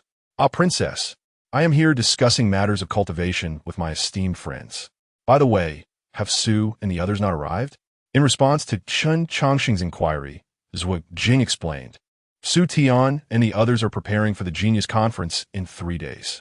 I heard that an unnamed genius is here to gamble on stones, so I came to witness it. You arrived quite early. Do you know who this unnamed genius is?" "Alas, I do not. I merely wandered into the Kunlun Stone Workshop, only to find a crowd swelling. I have yet to catch sight of this unnamed genius." After sharing a few more words, Zhuo Jing fell silent, waiting for the appearance of the elusive genius. Meanwhile, the geniuses listening to Chen Changsheng's discourse did not suspect that he was the unnamed genius in question, as his attire was rather unremarkable, failing to suggest a person of significant background. Although his skills were evidently formidable, the stones within the Kunlun Stone Workshop would not offer discounts simply because one was a genius. Thus, only Ziqing was privy to the truth. Yet, the Zifu Saintess held her own pride, and she would not condescend to clarify the situation to others. At that moment, Wang Defa approached alongside a middle-aged man. Upon recognizing the latter, many of the geniuses adopted a serious demeanor, even the usually aloof Zifu Saintess. The newcomer was none other than Elder Jiangfeng of the Kunlun Sacred Land. Years prior, during the contest for the sacred leader position, Jiangfeng had narrowly lost to the current leader, Jiang Bufan. Despite his defeat, Jiang Bufan had remarked, "Were it not for luck, the outcome between us remains uncertain." Additionally, another event had significantly elevated Jiang Feng's reputation.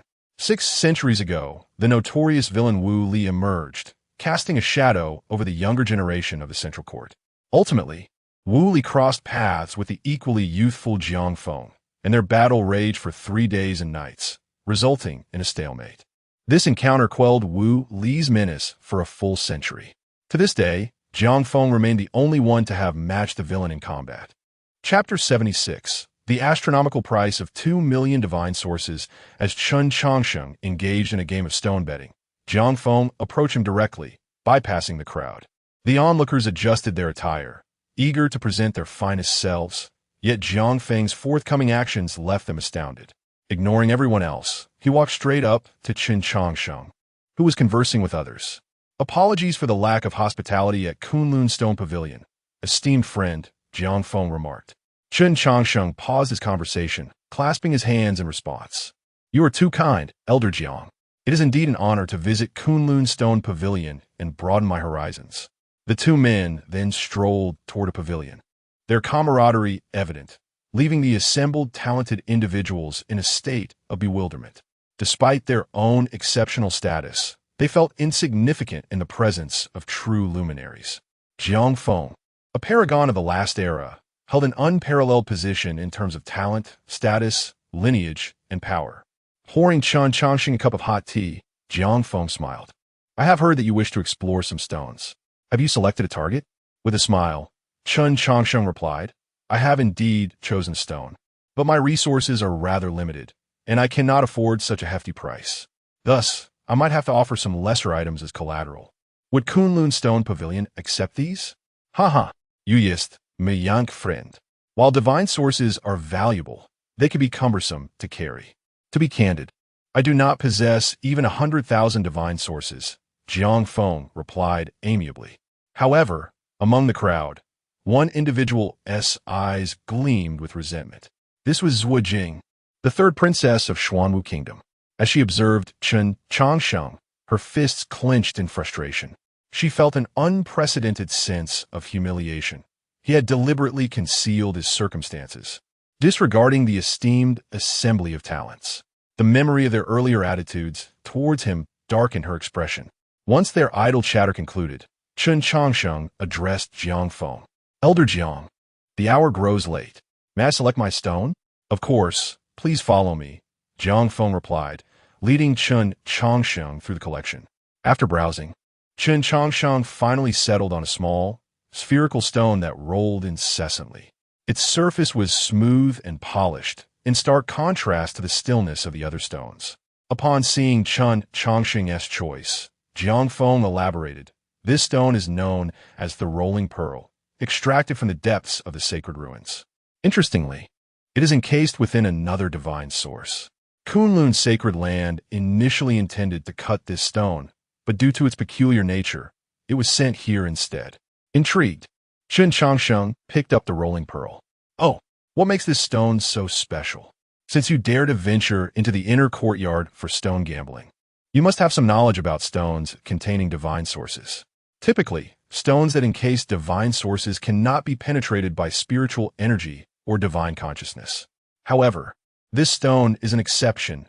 Both can penetrate it, but once they do, they vanish without a trace. As Jiang Feng explained, Chen Changsheng examined the rolling pearl. Among the various stones, there exists one called black carbon stone. This type also absorbs divine consciousness and spiritual energy, its form ever-changing and elusive. Interestingly, its weight closely resembles that of divine sources. If a black carbon stone is encased in a thin outer layer, it can create the illusion of containing divine sources. This could explain why Kunlun's sacred land refrained from opening this stone due to the substantial risks involved. Jiang Feng smiled. You make a valid point, but the stone pavilion is a place for gambling. If we could be certain of the contents, why would Kunlun's sacred land not open it ourselves? Elder Jiang is correct. How much divine source is required for this rolling pearl? 2 million divine sources, Jiang Feng stated calmly, a smile gracing his features as he observed Chen Changsheng. The stones in the inner courtyard were reserved for the truly powerful. A young man daring to gamble here must possess a remarkable background. Otherwise, Jiang Feng would not have taken the time to entertain him. A collective gasp echoed among the gathered talents upon hearing the astronomical figure. Even Zi Ning frowned at the exorbitant price. 2 million divine sources far surpassed her available resources. Although she was the holy maiden of the Purple Mansion, she could only mobilize around 300,000 divine sources. Even if she pooled all her wealth, it would barely reach 500,000. She had long heard that the stones in the pavilion were exorbitantly priced, yet she never anticipated such a figure. 2 million divine sources? A reasonable price, indeed. Chen Changsheng's calm voice broke through the astonishment of the crowd. Are you truly suggesting that this price is reasonable? Would you care to purchase one for me? Disregarding the shocked expressions around him, Chen Changsheng waved his right hand, tossing a shadow onto the ground. Boom! The shadow struck the soft grass, creating a dent as Chen Changsheng casually remarked, Elder Jiang, what do you estimate this is worth? Upon recognizing the object on the ground, Jiang Feng exclaimed, Purple gold, copper mother. Sensing Jiang Feng's astonishment, Chen Changsheng finally shifted his gaze from the rolling pearl to Jiang Feng. Why are you so surprised, Elder Jiang? Kunlun's sacred land is affluent. Surely, you possess at least some purple gold copper mother. While he had indeed encountered purple gold copper mother before, he had never seen such a large piece, approximately the size of a basin. It's just something I found near my residence, You can appraise it as you see fit. Chen Changsheng nonchalantly replied. The crowd murmured, why can't I find such treasures near my home? After contemplating, Jiang Feng offered a price of 800,000 divine sources. That's a fair price. Boom. Chen Changsheng casually remarked before tossing another piece of metal onto the ground. The appearance of this metal left even Jiang Feng in disbelief. Where did you acquire this? From tilling the soil, Chen Changsheng replied. Jiang Feng, could you not fabricate a more plausible story? Unfazed by the two metals he had produced, Chen Changsheng remained indifferent. He possessed an abundance of such materials. The Thunder Beasts, known for their innate ability to explore various metal mines and feast upon metal ores, had yielded a treasure trove for him after he vanquished them in the 10,000 mountains. Chapter 77. The Fat Worm, Chen Changsheng, realizing that the origins of the item were not to be disclosed, remained reticent, which naturally discouraged Jiang Feng from further inquiry. After confirming the metallic substance on the ground, Jiang Feng spoke. This is Xianming iron essence, an auxiliary material for forging weapons by supreme beings. Its texture may not be exceptionally hard, yet it possesses an unparalleled advantage, its ability to fuse with most other metals. This metal is rare and highly sought after, taking centuries to find, and thus, I cannot provide an adequate price at this moment. Listening to Jiang Feng, Chen Changsheng continued to observe the Zipanzu. Elder Jiang, you can rest assured. The Kunlun sacred land is vast and prosperous. They would not intentionally undervalue it. Jiang Feng scrutinized the young man before him once more, hesitating before he spoke. Since my young friend has said so, I shall muster the courage to make an offer. For this piece of Xianming iron essence, about the size of a human head, Kunlun Stone Workshop offers 4 million divine sources. Upon hearing this, the crowd's breaths became noticeably heavier, for such astronomical figures were beyond the comprehension of even the most gifted among them. 4 million divine sources. Such a price could only be proffered by a formidable entity like the Kunlun Sacred Land. Nodding at Jiang Feng's valuation, Chen Changsheng remarked, the price is somewhat low. It remains fair, considering this is merely an auxiliary material, including the Xianming iron essence. The collateral value I possess at Kunlun Stone Workshop should amount to 480,000 divine sources, specifically 482,500 divine sources. After deducting the cost of the Zipanzu, I have 282,500 divine sources remaining. I shall set this amount aside, as I intend to open another stone tomorrow. For today, let us proceed with this one. With that, Chen Changsheng presented the Zipanzu to Jiang Feng. Observing Chen Changsheng's nonchalant demeanor, Jiang Feng chuckled. My young friend's generosity is such that even some lords of sacred lands may pale in comparison. It is indeed a fortunate event to assist you in opening stones. After receiving the Zipanzu from Chen Changsheng, the grand array of Kunlun Stone Workshop gradually activated. Within divine sources, peculiar items occasionally emerged, and the protective array could avert unnecessary troubles. Furthermore, the allure of wealth could incite greed. Should an extraordinary treasure appear within the inner sanctum stones, the array would safeguard against prying eyes. With a slow exhalation of stale air, Jiang Feng's formidable aura surged forth.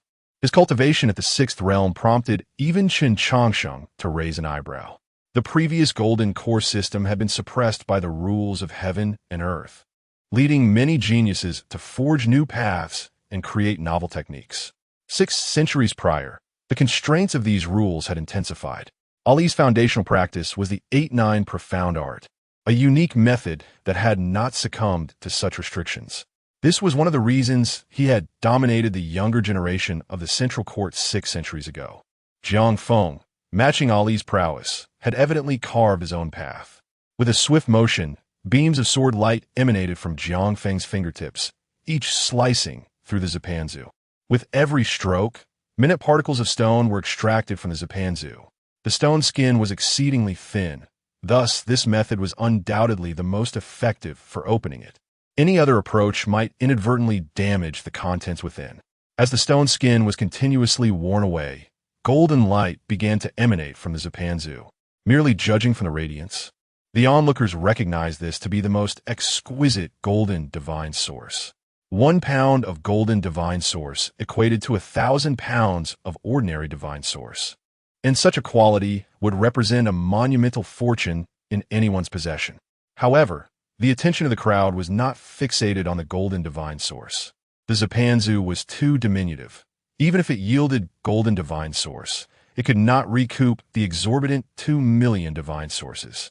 The only lingering hope was whether anything resided within the golden divine source itself.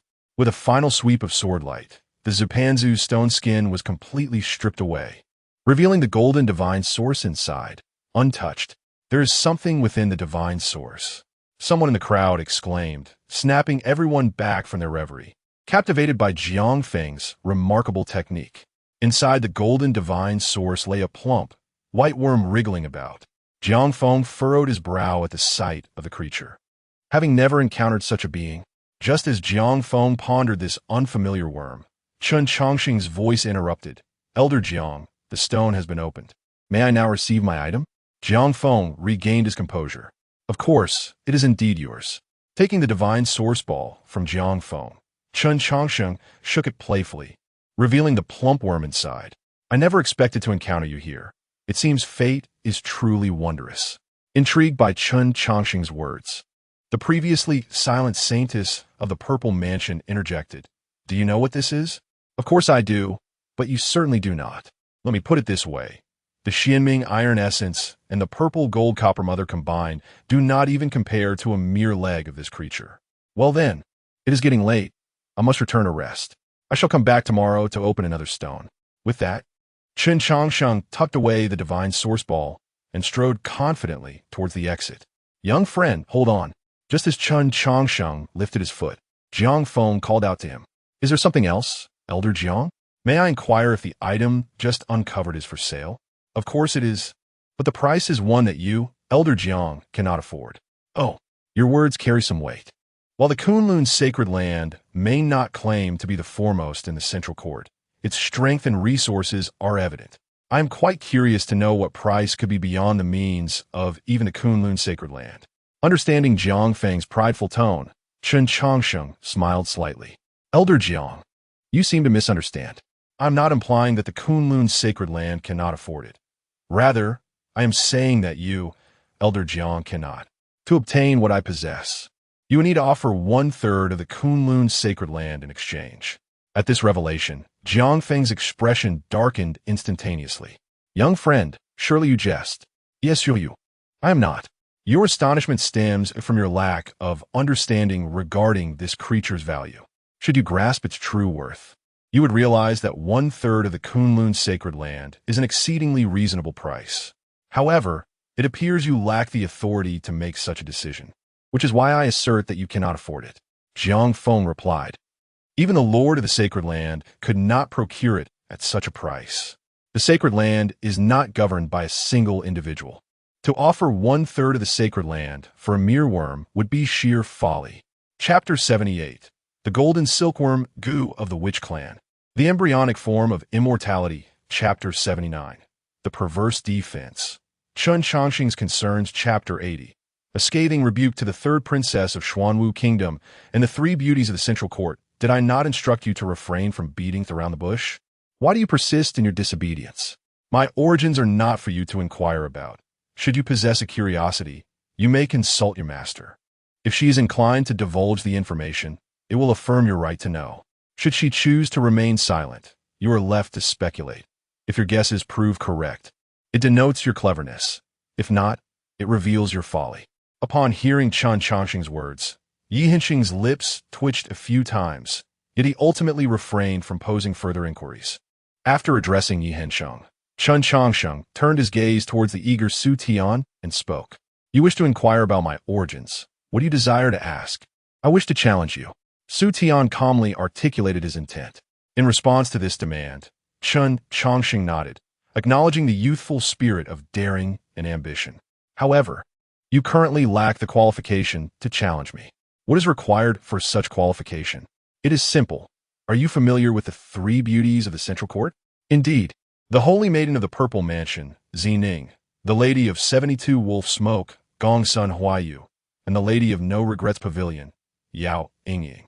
These three are universally recognized as the three great beauties of a younger generation in the Central Court. Their beauty is unparalleled, and their prowess is equally remarkable. To say they possess both talent and grace is not an exaggeration. You speak truly.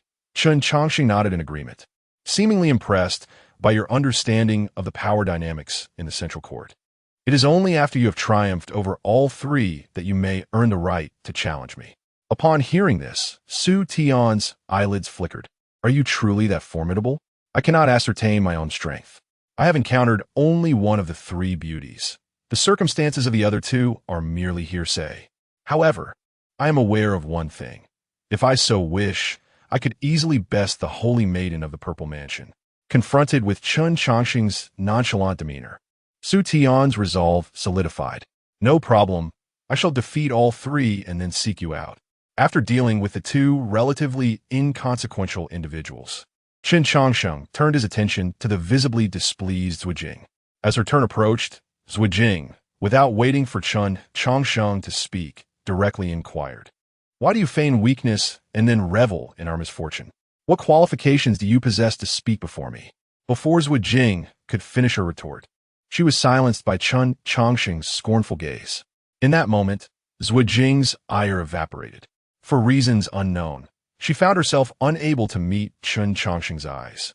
You are the third princess of Xuanwu Kingdom. It is not unreasonable to regard your status with esteem. However, you lack the standing to question me. The title of princess holds no weight beyond the borders of Xuanwu Kingdom. Outside of it, especially in this gathering of heroes, your authority stems solely from your strength. I comprehend your thoughts. You believe I regard you as a jester. Though I have no interest in such a notion, you are free to perceive it that way. For in my eyes, you are no different than a clown. Hearing Chen Changsheng's words, Zhuijing bit her lip tightly. Throughout her life, she had never endured such indignity. Observing her distress, Chen Changsheng scoffed. What? Are you on the verge of tears? Tsk, tsk, tsk. Is this the caliber of Xuanwu Kingdom's prodigies? Surely, you are not still in your infancy. I challenge you. The intense humiliation incited a furious roar from Zhuijing. In the face of her outburst, Chen Changsheng's disdain was even more pronounced. Your behavior only serves to underscore your immaturity, yet in light of your impending tears, I shall indulge your request. Su Tian, allow her to witness the harsh realities of the outside world. Upon hearing Chen Changsheng's command, Su Tian hesitated momentarily. What? Are you afraid to strike? The left emperor has honored you with the title of duke, recognizing your talents and gifts. Your choice of Xuanwu Kingdom could be seen as a wise selection. Yet the left emperor did not intend for you to serve as a mere lackey. Do you grasp the significance of this gathering of heroes? It is a contest of the highest order, where all beings within sight are adversaries and none are friends. You must contend not only with the prodigies of your own era, but also those of the previous one, such as the emperor of Xuanwu Kingdom, Xinghe. After all, he too is a cultivator, and as long as neither of you falters on this path, you shall inevitably cross paths. What will you do then? In response to Chen Changsheng's words, Su Tian contemplated deeply. Meanwhile, a sense of urgency gripped Zhuijing. Su Tian was a genius of Xuanwu Kingdom, and should Chen Changsheng manage to sway him, it would spell disaster. You speak nonsense. My father holds Su Degu in high regard. How could he ever lay hands on him? This is the truth. You do not represent Xuanwu Kingdom, nor does your father.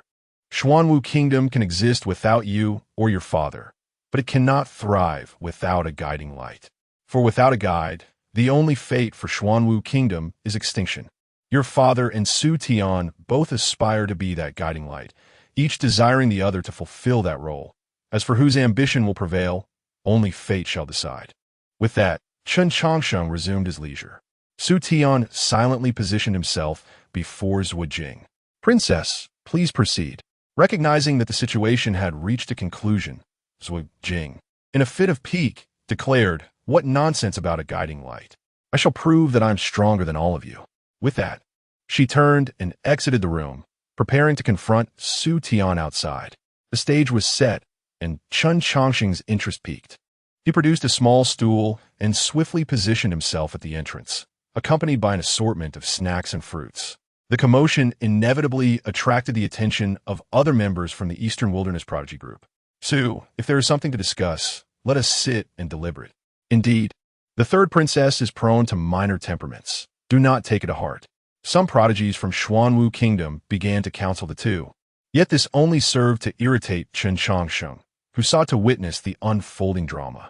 Su Tian, why do you remain idle? Is the embarrassment not sufficient? Their assembly boasts no more than a couple prodigies, while the Eastern Wilderness has brought forth over a dozen deadweights. With such a multitude of burdens, do tidy them up. Otherwise, onlookers may assume you are here merely to scrounge for food. Seeing Chen Changsheng stirring the pot, the Eastern Wilderness Prodigy group grew enraged, with 3 or 5 individuals eager to teach him a lesson. Bang, bang, bang. Before they could approach Chen Changsheng, a figure swiftly sent them all sprawling. Upon closer inspection, it was Su Tian. Addressing the familiar faces he had just dispatched, Su Tian calmly stated, "One from Xuanwu Kingdom is sufficient. You may return." Chapter 81. The brutal assault on the guardian of Xuanwu Kingdom and the tragedy of ordinary cultivators upon witnessing Su Tian's decision. Yi Hensheng let out a gentle sigh and then approached the celestial group of the Night Moon Kingdom. Since arriving at the Kunlun sacred land, Yi Hensheng had been deeply concerned about the safety of the celestial group. It was not that his comrades lacked excellence, but rather that the youth from other regions were exceedingly formidable. As Chen Changsheng remarked, this celestial conference was a contest of the great path, where no one would heed your identity. Lacking sufficient strength to participate recklessly could indeed lead to dire consequences. Previously, Yi Hensheng had refrained from voicing his concerns out of camaraderie. Now that the matter had been clarified, he felt compelled to be more resolute. Boom, boom, boom. Su Tian and Yi Hensheng launched their attack simultaneously. At first, the other celestial beings held back, but as their strikes grew increasingly fierce, they too unleashed their true might. It became evident that both Yi Hensheng and Su Tian were indeed top-tier celestial beings of their respective nations.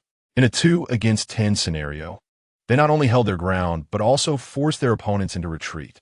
Observing the distant battle, Chen Changsheng lifted the drowsy Xiaobai to his face and spoke. Xiaobai, after such a prolonged period of inactivity, I finally emerge only to stir the bloodlines and disciples of my old acquaintances. Is this truly fair? Xiaobai emitted a weak whimper, seemingly lamenting the disturbance of its sweet slumber. In response, Chen Changsheng rolled his eyes and remarked, "As a dog, your vitality should be abundant. How can you be lazier than a tortoise?" Ignoring Chen Changsheng's prattle, Xiaobai yawned and slowly closed its eyes again. With a resigned sigh, Chen Changsheng rose, cradling Xiaobai. "Very well, sleep as you wish. To seek your counsel on such matters is indeed a disservice to a dog. Nevertheless, shedding tears among one's own is preferable to bleeding at the hands of outsiders." With that, Chen Changsheng's figure vanished from sight. The internal strife within the Eastern Wilderness celestial group necessitated the intervention of the guardians. However, Chen Changsheng had no intention of allowing anyone to interfere with his ambitions. "Perhaps you should wait a moment before proceeding. I fear for your safety if you go now." 3 figures were obstructed by Chen Changsheng from entering the battlefield. The 3 guardians of Xuanwu Kingdom furrowed their brows at this celestial being from the Night Moon Kingdom. "Who exactly are you? Why incite discord among the Eastern Wilderness celestial group? Moreover, I do not recall hearing of a figure named Chen Changsheng from the Night Moon Kingdom." The eldest among the guardians, a mid-stage transformation realm expert, posed the question. Yet, Chen Changsheng appeared disinterested, merely preoccupied with petting his dog. As the battle intensified in the distance, the 3 guardians could no longer remain passive. "Since you refuse to speak, I shall have no choice but to subdue you and present you to His Majesty." With that, the mid-stage transformation realm elder summoned a gourd-shaped artifact to attack Chen Changsheng. A rustic gourd expanded in the wind, unleashing countless razor-sharp gusts akin to blades. However, these winds, capable of cleaving gold and jade, failed to even ruffle Chen Changsheng.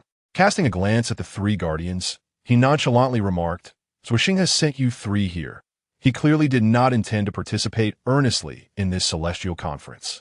With a flick of his right hand, a formation enveloped the three guardians in an instant. Given Chen Changsheng's current mastery of formations, such a feat was merely a fundamental exercise. Bang! Once the formation shielded them from external scrutiny, Chen Changsheng produced a massive bone and struck it forcefully against the Elder's artifact. With a single blow, the enchanted gorge shattered into fragments. Faced with such an outcome, the three transformation realm experts recoiled in terror, never having anticipated that a mere junior could possess such formidable strength. With the Tingo bone in his right hand and Xiao Bai cradled in his left, Chen Changsheng advanced step by step toward the trio. Under the present circumstances, transformation realm cultivators were rendered ineffective, let alone confronting other celestial guardians. Even against the top-tier celestial beings, they were unlikely to stand a chance.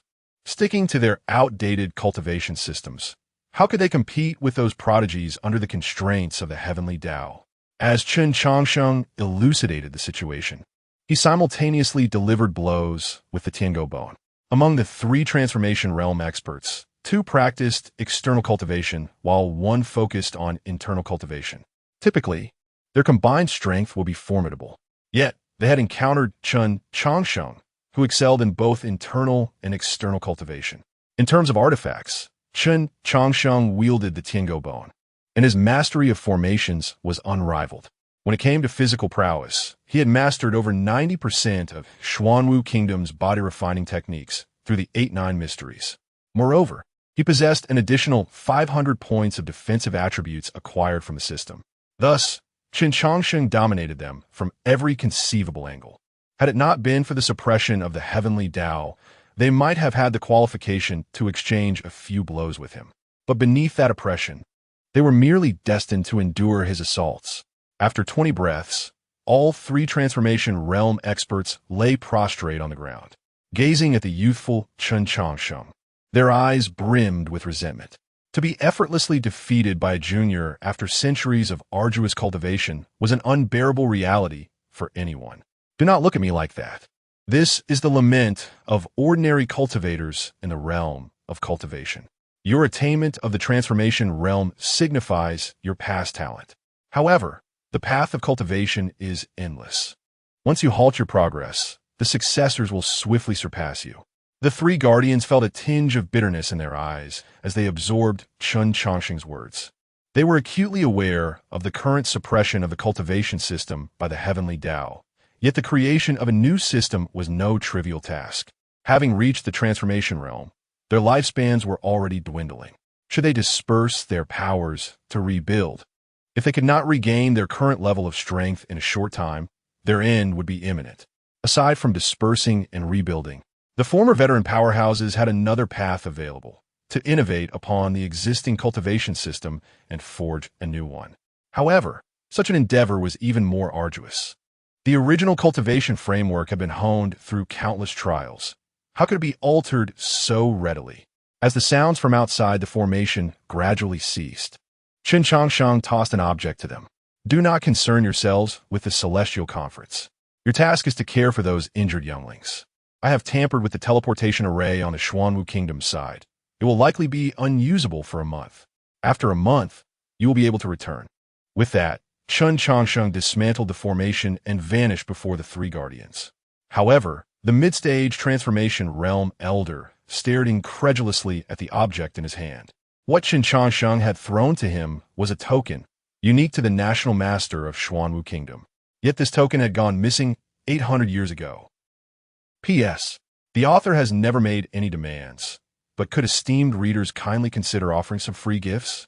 Today marks the third update, slightly lacking in confidence. Chapter 82. The distinction between prodigies and ordinary talents. Unfathomable. Chen Changsheng. The battle of the Eastern Wilderness Prodigy Group soon reached its conclusion. Once Su Tian had thoroughly subdued the others, Chen Changsheng returned to his original seat with an air of nonchalance. He resumed leisurely snacking, seemingly unfazed by the earlier commotion. Observing this, Su Tian narrowed his eyes. Given the magnitude of the disturbance caused by the prodigy group, it was certain that the Guardians would intervene. Yet, despite the battle's end, the Guardians had yet to appear. Such a situation was self-evident. TSK. They're comrades, after all. How could they strike so ruthlessly? Facing the fallen prodigies, who were coughing up blood, Chen Changsheng feigned indignation. Naturally, the onlookers resented his shamelessness, their teeth gritted in anger. You scoundrel! Though we cannot fathom how you managed to manipulate Brother Su and Brother Yi, this will not end here. The Night Moon Kingdom and the Xuanwu Kingdom will seek retribution. Upon hearing the threat from one of the prodigies, Chen Changsheng let out a laugh. It appears your hatred for me runs deep. Otherwise, how could you conjure such a malicious jest in an attempt to provoke my demise? Do you not realize where you are? This is the central courtyard, millions of miles from the eastern wilderness. Surely, you understand the concept of long arms cannot reach. Even if I were to dispatch you myself, the eastern wilderness would be powerless to retaliate. The reason for my actions is merely to prevent you from embarrassing yourselves in public. If 10 cannot best 2, what right do you have to participate in the Prodigy Conference? Upon hearing Chen Changsheng's words, a flicker of shame crossed the eyes of the severely wounded prodigies. Su Tian and Yi Hensheng were well acquainted, having sparred back in the eastern wilderness. However, they collectively believed that any disparity in strength was negligible. Now, after a genuine confrontation, they grasped the profound difference between top-tier prodigies and ordinary talents. Seeing the shame in the prodigy's eyes, Chen Changsheng nodded in satisfaction. It was not uncommon for youth to be somewhat arrogant, but if one remained oblivious after receiving a thorough beating, that would be a true case of hopelessness. With this thought in mind, Chen Changsheng spoke. Now you understand your own limitations. Spend the remainder of your time here recuperating. To deter any lingering hopes among you, allow me to share a little secret. In your eyes, those two might seem like the strongest of the younger generation. However, on the grand stage of the Prodigy Conference, they are merely two among numerous others. Perhaps a score or more can be found of equal or greater strength. This does not even account for the heirs of sacred lands and ancient clans. Should you encounter these monstrous prodigies, your kind would be utterly outmatched. The crowd remained silent. Though they recognized the truth in his words, they found his bluntness rather jarring. Could he not extend them a modicum of dignity? After Chen Changsheng's remarks, the assembled prodigies struggled to rise from the ground and quietly retreated to their quarters. While Chen Changsheng's behavior was certainly deserving of critique, they chose to bury their grievances deep within. 10 against 2, and they could not prevail. Even the most righteous of arguments seemed pointless in the face of such humiliation. Once the prodigies departed, Chen Changsheng waved his hand, saying, "You too should return as well. The Prodigy Conference will commence the day after tomorrow, so prepare yourselves. Your fate today may very well mirror your fate in the future." With that, he turned and re-entered his chamber. Watching Chen Changsheng's retreating figure, Su Tian and Yi Hensheng exchanged perplexed glances, unable to decipher the true nature of Chen Changsheng. His actions were shrewd, his strength formidable, by all accounts. He appeared to be an extraordinary elder. Yet, participation in the Prodigy Conference necessitated a bone age assessment. While secret methods might exist to alter one's aura or physical youthfulness, altering bone age remained impossible. At least, that was the consensus of both men. When Chen Changsheng's bone age was assessed, the result indicated he was no more than 25 years old. Hence, Su Tian and others had initially dismissed him as a non-threatening figure. A practitioner who had yet to reach the age of 25 could not possibly possess significant strength or experience. In the eyes of seasoned cultivators, Chen Changsheng was still but a child. As various thoughts swirled in their minds, Yi Hensheng managed a wry smile. "Brother Su, coming out here has truly opened my eyes to the vastness of the world. No wonder my master has always been somewhat dissatisfied with my progress. Initially, I believed it was merely a test of my resolve, but now I see how far I still have to go." In response to Yi Hensheng's remarks, Su Tian gazed at the closed door of Chen Changsheng's room and replied with a calm demeanor. As the ancients say, one must no shame to strive for improvement. Understanding the gap between myself and others is essential for me to catch up. I will not yield simply because I am temporarily weaker. I know that one day I will surpass them and stand before them. With that, Su Tian turned and returned to his room. The following day, Chen Changsheng planned to visit the Kunlun Stone Workshop, where the majority of prodigies would gather, including the Holy Maiden of the Purple Mansion. The events unfolding in the eastern wilderness yard did not provoke any reaction within the Kunlun sacred land. In fact, it seemed that no one paid any heed to the internal strife of the eastern wilderness prodigy group. With countless prodigies converging at Kunlun's sacred land, daily conflicts were abundant. Who would bother with the quarrels of a mere group of eastern wilderness misfits? However, it was noteworthy that Chen Changsheng's actions had created quite a stir within the Kunlun sacred land. His casual display of power, amounting to millions of divine sources, and the mysterious beings he summoned within the Kunlun stone workshop naturally drew considerable attention. Many prodigies sought to engage in conversation with Chen Changsheng, while heirs of noble families wished to spar with him. Yet, among this crowd, few were aware of Chen Changsheng's origins. In fact, they were entirely ignorant of which continent he hailed from. The reason was simple. Chen Changsheng's name did not appear on the roster of the Eastern Wilderness Prodigy Group. Furthermore, the group had previously disdained him for his youth, unwilling to include him in their activities. Consequently, few knew that he originated from the Eastern Wilderness. After a night of uninterrupted slumber, as the sun once again graced the earth with its light, Chen Changsheng stretched and sat up in bed. He affectionately ruffled the sleeping little black, then proceeded to wash up and prepare for his visit to the Kunlun stone workshop. Little Black's condition had severely affected its foundation. Without the sacred herbs found within divine sources, its ailment would prove challenging to remedy. Chapter 83. The 72 Paths of Dust and Smoke. Curiosity killed the cat. Chapter 84. A gathering of geniuses. The mysterious Magu. Upon arriving at the pavilion, Jiang Ping pointed to the most refined young man on the far left and said, "Brother Chun, this is Mei Yongxi, the heir of Langia Pavilion, renowned as the Qilin talent." Hearing Jiang Ping's words, the cultured gentleman slightly bowed to Chen Changsheng.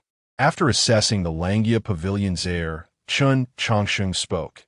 In the central court where heroes and spirits converge, if one were to inquire about the strongest force, no one could provide a clear answer. Yet, if the question pertains to who possesses the most extensive knowledge across the central court, it undoubtedly must be the Langia Pavilion by the banks of the Jinsha River. The heroes of the world traverse their paths. Yet it is the renowned Mei Lang of Jiangzhou who humbles himself before us today. It is indeed a great honor. Ha ha ha. Brother Chun overestimates me. This meager reputation is merely a courtesy from my fellow friends, Mei Yongxi replied courteously. After exchanging pleasantries with Mei Yongxi, Chen Changsheng turned his gaze to the man beside him. This individual exuded a stark contrast in demeanor. While Mei Yongxi was elegant and amiable, this man was robust and donned garments primarily of beast hide and wool, distinctly different from the styles of the Central Court and the Eastern Wilderness. After a brief observation, Chen Changsheng began to speculate. Before Jiang Ping could speak, he preemptively stated, "This brother's attire and bearing suggest he hails from the southern plains. I have heard tales of that region.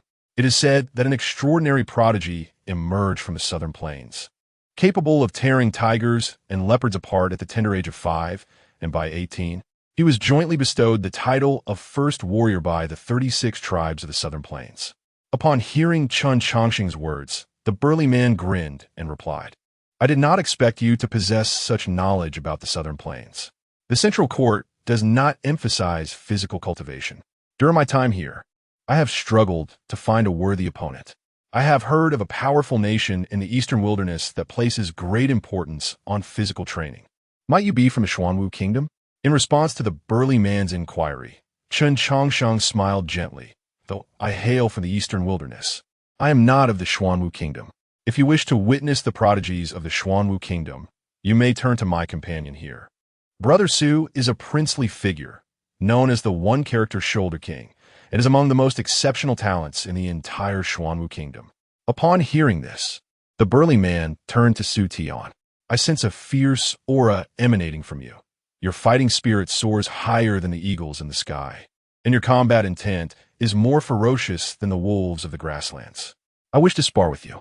I am Borzi Jean Bachelou. You may also simply call me Bachelou." In response to the burly man's challenge, Su Tian clasped his hands and said, "I am Su Tian, the One-Character Shoulder King of the Xuanwu Kingdom. I, too, am eager to engage in a friendly contest with you. In the grasslands, Bachalu signifies a warrior. Since you dare to bear this name, your strength must be formidable. As the atmosphere between the two men grew increasingly charged with combativeness, Jiangping quickly intervened, saying, I did not expect Brother Chen to be not only affluent, but also well-versed.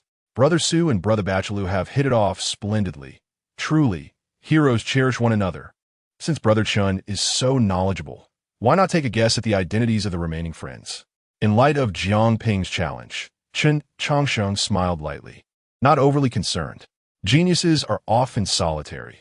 Unless one achieves a certain level, they typically do not engage with others. Amused by Jiangping's little scheme, he turned his gaze to the last gentleman, who possessed an air of aristocracy. Your every gesture exudes an inexplicable nobility.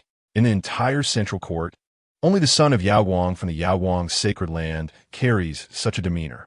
80 years ago, a child was born in the Yaoguang sacred land, surrounded by an aura of red light that was priceless. By the age of 3, he had comprehended the sacred texts of the Yaoguang sacred land, and by 5, he had defeated numerous disciples. By the age of 8, he had no rivals among the younger generation, and by 10, there was no one left worthy of his attention. Am I correct in speaking of the one revered as the celestial exile, the son of Yaoguang? Upon hearing this, the son of Yaoguang chuckled. Brother Chen is jesting. The title of celestial exile is merely a superficial accolade. Should you not mind, you may call me Fuyao. Fuyao? Like the great rocks soaring with the wind, ascending 90,000 miles. What a splendid name. Chen Changsheng praised the enigmatic son of Yaoguang before turning his attention to the two ladies present. However, upon encountering the two women, Chen Changsheng furrowed his brow. I have already made the acquaintance of the immortal Zening yesterday, but I am not quite familiar with the background of this other fairy. Might she offer a hint? I lack their impressive lineage. I come from a humble sect, one you would not know of, the fairy replied. That statement is rather inaccurate. I possess some understanding of the circumstances in the central court. How can you be certain I would not know? Chen Changsheng pressed for clarification. The fairy, whose face resembled a large pancake sprinkled with sesame seeds, spoke. I am Magu of the Qianshan sword sect. Upon hearing this name, everyone present pondered the implications. The Qianshan sword sect is situated 3,800 miles from the Kunlun sacred land. The sect is small, with only one heir per generation. Chen Changsheng accurately identified the origin of the Qianshan sword sect, a fact he knew due to his dealings with them 600 or 700 years ago. However, it was intriguing that the sect had already begun to decline during that time. Given the passage of so many years, it was perplexing that the Qianshan sword sect continued to exist. Just as Chen Changsheng contemplated this matter, Mei Yongxi interjected, according to the records of Langya Pavilion. The Qianshan sword sect vanished 300 years ago. I did not expect to encounter an heir of the Qianshan sword sect today. It seems our intelligence at Langya Pavilion requires reevaluation. In response to Chen Changsheng and Mei Yongxi's accurate identification of her lineage, Magu displayed no visible emotion, simply stating, I attend the talented conference solely to restore my sect and have no desire to compete with anyone. Are you not here to gamble on stones? If we do not commence soon, I shall take my leave, she added. Hearing this, Jiangping smacked his forehead, exclaiming, how could I forget? Today is the day for Brother Chen to showcase his prowess. If I delay such an important matter for Brother Chen, that would indeed be my fault. With that, Jiangping led Chen Changsheng to a few pieces of stone material, where several esteemed figures had already gathered and awaited their arrival. Clearly, many had already employed various means to investigate these stones before Chen Changsheng's arrival. P.S. I have an upset stomach. The second chapter will be delayed by an hour. Chapter 85, Assault on the Sacred Land of Kunlun, the manifestation of Tao patterns upon the arrival of Chen Changsheng. A glimmer of light flickered in the eyes of numerous powerful figures. The mysterious stone materials within the forbidden area had remained beyond the reach of exploration. Yet this young man had successfully unearthed something during his first attempt. Such ability is indeed extraordinary. The only uncertainty that remained was whether this individual possessed genuine skill or merely stumbled upon good fortune. Should he truly possess this unique capability, Chen Changsheng would undoubtedly find himself the guest of honor among various formidable factions. Young friend, How did you rest last night? Are you satisfied with the accommodations arranged for you by our sacred land of Kunlun? Jiang Feng approached Chen Changsheng with a smile. After a night's inquiry, Jiang Feng had gathered considerable information regarding Chen Changsheng's background. The young man had arrived as part of the Eastern Wastelands elite, yet he did not belong to any faction of the Night Moon Kingdom or the Xuanwu Kingdom. This fact significantly increased the likelihood of his recruitment. Thank you for your concern, Elder Jiang. I had an exceptionally restful night. However, I must inform you that I intend to procure a fine item from the stone workshop today, so please do not feel any distress over this. It is merely a couple of stone materials. Our sacred land of Kunlun can certainly afford it. If you're willing to join us, I will be pleased to offer you these stones as a gift. Jiang Feng extended an olive branch, but Chen Changsheng merely smiled and chose not to engage further on the topic. Observing this, Jiang Feng remained unperturbed, quietly accompanying Chen Changsheng as he selected the stones. A talent that can be easily recruited would no longer be considered a true genius. After a moment of observation, Chen Changsheng halted his steps. Elder Jiang, these 9 peculiar stones are indeed remarkable, yet I fear I cannot discern their qualities merely by their appearance. May I employ some means to further investigate? Of course, as long as the integrity of the materials is preserved, any method is permissible. With Jiang Feng's consent, Chen Changsheng entrusted his small companion to Yi Henshen, then began to wave his hands in the air. Golden patterns appeared seemingly out of thin air. At this sight, Zining instinctively exclaimed, "Dao patterns." Without hesitation, she focused intently on Chen Changsheng's ethereal carvings. Dao patterns are a manifestation of the heavenly principles, comprehensible only to the most exceptional of beings. While various sacred lands possess some Dao patterns, very few can truly grasp their essence. Furthermore, these patterns are typically guarded closely and seldom revealed. The fact that Chen Changsheng understood them was nothing short of astonishing. In the wake of Chen Changsheng's intricate designs, all present seized the opportunity to delve into their meanings. The holy son of Yaoguang emitted a radiant golden light from his eyes, striving to commit Chen Changsheng's patterns to memory. Soon after, he began to levitate gently from the ground, exuding an air reminiscent of ascension. Others, too, displayed their talents. The holy maiden of Zifu conjured a magnificent vision behind her, as the tranquil sea erupted into tumultuous waves, and the sky above transformed into a cerulean expanse. This was the complete manifestation of the holy maiden of Zifu. Conversely, the others appeared comparatively subdued, as they intentionally concealed their own manifestations. Nevertheless, in terms of presence, these young prodigies were not to be underestimated. With the completion of the golden Dao patterns, Chen Changsheng waved his right hand, channeling the patterns into the 9 stones. As the formations merged, the stones revealed 9 indistinct images. An elderly man, nearly bald, pointed at one of the phantoms with fervor, exclaiming, "This weapon is mine. Whoever dares to contest me shall face my wrath." A spectral divine sword radiated boundless sword energy, and even the mere aura emanating from it caused discomfort to those present. Such a divine weapon stirred great excitement among the notable figures. The other 8 stones also unveiled remarkable visions, though not as vividly as the first. Moments later, the Dao patterns dissipated, and Chen Changsheng wiped the sweat from his brow. The intricacies of Dao patterns were profound. The small portion he had managed to carve out had exhausted his efforts. In truth, Chen Changsheng had first encountered the essence of divine sources during the ancient Forbidden Era.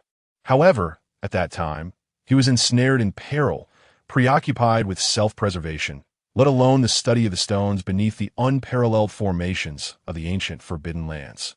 Considering the connection between Dao patterns and divine sources, he had decided to experiment with the patterns he had comprehended, and to his surprise, it proved effective. Elder Jiang, I have selected my stone. Upon hearing Chen Changsheng's declaration, everyone realized the opportunity to understand the Dao patterns had slipped away. Though the assembly comprised formidable figures and extraordinary talents, the fleeting nature of the manifestation and the limited portion of the patterns meant that none had gleaned significant insights. "Oh, which stone have you chosen, young friend?" Jiang Feng's gaze intensified with fervor. Each time he believed he had witnessed Chen Changsheng's limits. The young man unveiled yet another remarkable ability. To put it plainly, Chen Changsheng resembled an inexhaustible treasure trove. Such a prodigy was someone that the sacred land of Kunlun could not afford to overlook. I have chosen this stone known as the Welcoming Pine. Chen Changsheng revealed his selection. With this announcement, several antiquarians exhaled in relief. Although they had professed their desire for a particular stone, tradition dictated that Chen Changsheng, as the first to arrive, would have the privilege to choose first. The sacred land of Kunlun would not tolerate any disruption of their established protocols. Now that Chen Changsheng had made his choice, the remaining 8 stones would be subject to fair competition. Suddenly, the entire sacred land of Kunlun trembled, and a voice resonated in everyone's ears. Kunlun's sacred land. I have come to exact my vengeance. Where's that scoundrel Jiang Feng? Upon hearing this voice, Jiang Feng's expression turned icy. In a flash, he appeared above the sacred land, with many powerful figures rallying to provide support. The grand formation of the sacred land was under siege by a colossal figure. 72 masked masters were fervently attempting to dismantle the formation. Wooly, do you dare come here? Today, I shall show you no mercy. Ha ha ha ha. Do you truly believe I fear you? Come forth and engage me in 300 rounds. With a disdainful snort, Jiang Feng brandished an ancient bronze sword. Witnessing Jiang Feng's resolve, Wu Li scoffed, effortlessly creating a fissure in the formation before slipping through. The arrival of the 72 flames of war took everyone by surprise. At this moment, Jiang Ping turned to Chen Changsheng and said, Brother Chen, one of the 3 renowned beauties of the central court, Gongsun Huayu, hails for the 72 flames of war. Why don't we have a contest to see who can capture that scoundrel first? It would be delightful to serve her tea and water. However, before Chen Changsheng could respond, the previously inconspicuous Ma Gu interjected, Would you dare drink the tea I serve? Chapter 86. The 3 Beauties. Has Gongsun Huayu and Chen Changsheng been captured? Boom! Without hesitation, the moment Jiang Ping heard Ma Zhu speak, he immediately turned and struck with his palm. The powerful shockwave caused numerous trees in the inner courtyard to snap in half. At the same time, many talented individuals sealed off all of Ma Zhu's escape routes. Mei Yongxi looked at Ma Zhu and said lightly, Miss Gongsun, the Qinshan sword sect has been extinct for 3 centuries. The information from our Langya Pavilion has never been erroneous. It is quite unwise of you to impersonate a descendant of the Qinshan sword sect and come to Kunlun's sacred land. Upon hearing this, Ma Zhu's expression remained unchanged. Indeed, you are the prodigy of the Qilin. With so many gifted individuals gathered here, your influence must be present. It is truly regrettable that the scheme 3 years ago failed to eliminate you. Hearing Ma Zhu's words, Jiang Ping coldly replied, Brother Mei, why waste words with her? Since she dares to come to Kunlun's sacred land, we must ensure she does not return. Wait! Just as Jiang Ping was about to take action, Ma Zhu suddenly called out to everyone. What? Do you have any final words? Not final words, but I would like you to take a look at your own situation. Although you have long suspected my identity is amiss, have you not noticed anything strange? As these words were spoken, everyone felt a wave of dizziness wash over them. In response to the situation, Saint Yaoguang furrowed his brow, radiating a dazzling light before retreating from the inner courtyard. Jiang Ping and the others followed suit. Looking at the ugly Ma Zhu below, Saint Yaoguang remarked, This is Gongsun Huayu's sleep curse. Those ensnared by the curse will fall into a deep slumber after 30 breaths. However, the application of the curse has its limitations. As long as one leaves the curse's coverage area during their waking period, they can escape. With that, Saint Yaoguang paused and glanced at the unconscious Chen Changsheng in Ma Zhu's grasp. Her objective this time does not seem to be us. As expected of Saint Yaoguang, you have seen through everything. I have been in need of a consort lately, and I shall take this pretty boy with me. With that, Ma Zhu produced a white jade array platform. The intricate array patterns began to spread outward. Seeing this, Yi Hengqin shouted, She is trying to escape. Stop her. In an instant, 7 talented individuals struck simultaneously, attempting to thwart Gongsun Huayu's retreat. Boom! Poof! Gongsun Huayu spat blood and was sent flying, but the array was already fully activated. and a beam of light enveloped both Gongsun Huayu and the unconscious Chen Changsheng. Clutching her shoulder, which had been pierced by Saint Yaoguang, Gongsun Huayu smiled and said, "Little ones, you've hurt me quite badly. I will remember this grievance." After teasing the crowd, Gongsun Huayu completely vanished with Chen Changsheng. Sensing the situation, Wooly punched Jiang Feng back. "Win tight. I will slay you." The fury surged within Jiang Feng as the unparalleled prodigy he was about to claim was snatched away. "TSK, TSK. No need to be so angry. With so many people in Kunlun's sacred land, it's no big deal for me to take one or two." With that, Wooly activated the long-prepared teleportation array. As Wooly's figure disappeared, Jiang Feng slashed through the void with his sword and charged in. Boom! Boom! Boom! The intense battle shook the very fabric of space, and after an unknown duration, Jiang Feng emerged from the spatial rift in a disheveled state. The ancient bronze sword was stained with blood, and his splendid attire lay in tatters from the rift. "I have severely wounded the villain. The Kunlun sacred land and the 72 wastelands will not rest until one of us is dead." After issuing his command, a trickle of blood escaped Jiang Feng's lips, and he vanished from sight. "Brother Yi, rest assured, we in Kunlun's sacred land will ensure Chen's safety. If that villain dares to harm him, I will offer the head of the 72 wastelands as a tribute to Chen." Jiang Ping consoled Yi Hensheng and the others with a grim expression. Hearing this, Yi Hensheng responded with a worried tone. However, given the magnitude of the situation, no one had the leisure to discuss anything further, and soon they all returned to their respective homes. Once they noticed the surroundings were clear, Su Tian furrowed his brow and said, "Brother Yi, what about Chen Changsheng and the 72? Before Su Tian could finish his question, he was stopped by Yi Hensheng's raised hand. "Brother Su, we should be more concerned about Chen Changsheng's safety, shouldn't we?" Looking into Yi Hensheng's eyes, Su Tian immediately grasped the implication. Outsiders may not be clear about Chen Changsheng's situation, but he was acutely aware. Chen Changsheng had deep connections with the 72 wastelands, making it unlikely for him to be targeted by them. Furthermore, given Chen Changsheng's extensive knowledge of the 72 wastelands, how could he be easily captured by Gongsun Huayu?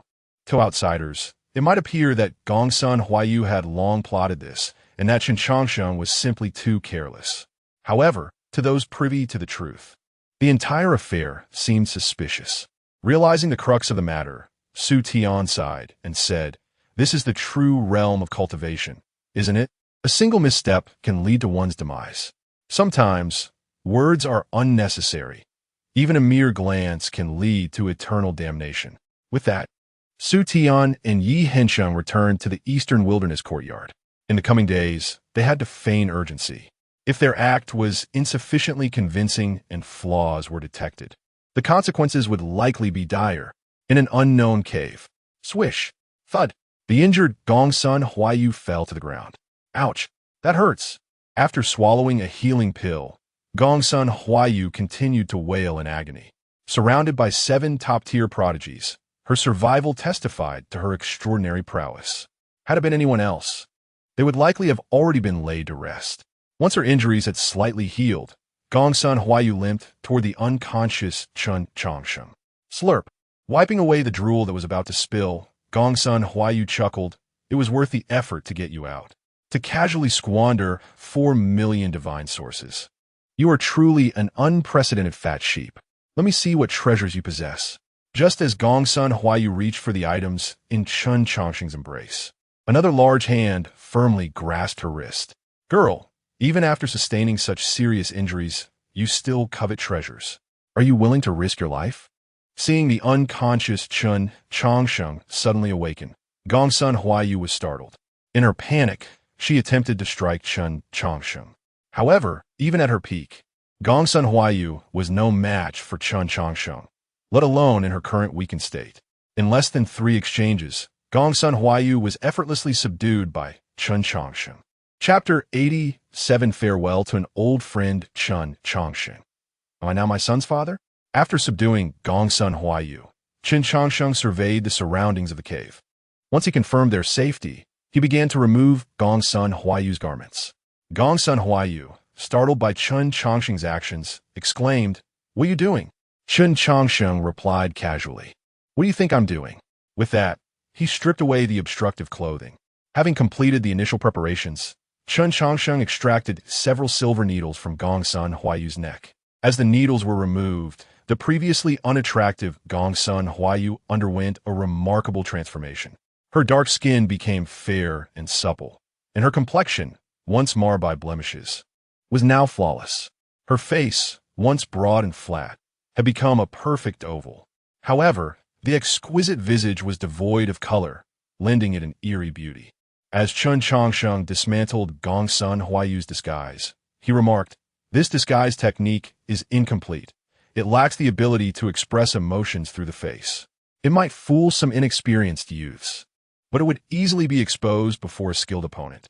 With that, he tapped a few times on Gongsun Huayu's shoulder, expertly removing a sleeve of her body armor, which fit snugly against her skin. Gongsun Huayu was taken aback by his skill, realizing that her protective armor, forged through secret methods, could only be removed with unique techniques. Moreover, this disguise art was a secret skill of the 72 Wolf Smoke. How could he possibly know it? After extracting shattered bones and trimming away some flesh, Chen Changsheng began to channel his spiritual energy to regenerate Gongsun Huayu's bones. Once the skeletal structure had nearly completed its growth, he produced a jar and retrieved a white ointment, applying it to her wounds. The moment the ointment touched her injuries, an abundance of flesh began to grow fervently. Noticing that Chen Changsheng harbored no ill intentions, Gongsun Huayu's curiosity was piqued. What is this ointment? Its efficacy surpasses that of the finest healing medicine from a sacred land. You are treating me so well. Could it be that you have feelings for me? Chen Changsheng remained silent, diligently tending to her wounds. After half an hour, he finally completed the treatment.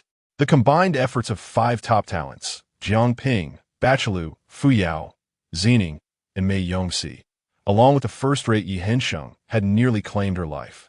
Had it not been for the life-preserving scales crafted from thunder beast hide, Gongsun Huayu would have long since perished. However, judging by her injuries, the strongest among them seemed to be the holy Sun Yaoguang, for he was the only one able to breach her armor's defenses. Furthermore, she sensed that he had not fought with his full strength during their encounter. "Ah, I feel much better now. Your medical skills are truly remarkable.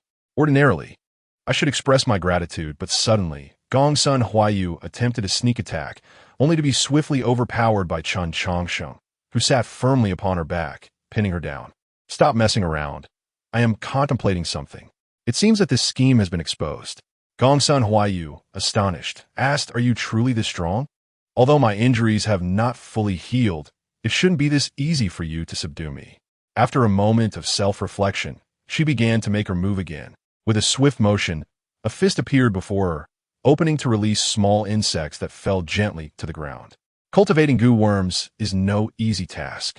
Do not waste them on me. You are too inexperienced to play such tricks in my presence. Gongsun Huayu retorted, "Are you sent by the heavens to specifically counter me? How is it that you always seem to know my every tactic?" After a brief interval, Chen Changsheng released his hold on her. "All right, take me to the lair of the 72 Wolf Smoke." In response to his request, Gongsun Huayu scoffed, "Dream on. Even though you saved me, I will not lead you there." With a sidelong glance at her, Chen Changsheng replied coolly, "It appears you have not received the latest news." "What latest news?" "You will find out in due time." As he spoke, Chen Changsheng grasped Gongsun Huayu's right hand, examining the 3 copper coins adorning her wrist. Hidden within the 3 harmonious gold sleeve, they bear the symbols of the 5 yin and 6 yang. Kuan represents yin, while Qian represents yang. The 5 elements and 8 trigrams establish the constants. These 3 coins signify your affiliation with the 72 Wolf Smoke. You must be aware of that. Startled, Gongsun Huayu instinctively took a couple of steps back. The identities of the 72 Wolf Lords were shrouded in mystery. She only knew a fraction, with a complete list known solely to her master. Anyone privy to such secrets was likely one of the 72 Wolf Lords. Yet today, all of them had gathered. Who could this person be? Do not speculate further. You would never guess my origins. If you refuse to divulge the location of the 72 Wolf Smoke's lair, I shall seek it out myself, and you may come to regret it. Gongsun Huayu pondered for a moment before resolutely responding. Since you were so eager to witness the lair of the 72 wolf smoke, I shall oblige. However, I hope you will not regret your decision. With that, she produced a directional array platform. Chen Changsheng smiled and walked confidently to the center of the platform, unperturbed by any potential treachery from Gongsun Huayu. This method of transportation was one he had devised himself. As the founder of this technique, he understood it better than anyone else. After a series of intricate transmissions, Gongsun Huayu led Chen Changsheng to a secluded valley. Within the valley lay a hidden village, where houses were orderly, fields were fertile, and the scenery was picturesque. The narrow paths interwove throughout, and the sounds of roosters crowing and dogs barking could be faintly heard, rendering it a veritable paradise. Upon seeing Gongsun Huayu's return, the villagers greeted her warmly. However, upon noticing the unfamiliar figure of Chen Changsheng, their activities came to an abrupt halt, even among some formidable individuals. "Master, I have returned." Gongsun Huayu joyfully waved at a farmer tending to the fields. Upon hearing her, the farmer's face broke into a smile, but it froze upon catching sight of Chen Changsheng. Dropping his hoe, he hurriedly approached Chen Changsheng, his right hand trembling as he reached towards his face, only to hesitate mid-air. "Master, what is wrong?" Gongsun Huayu sensed the unusual tension and instinctively inquired. The farmer's eyes glistened with tears as he replied, "Huayu, he is the descendant of your grandmaster.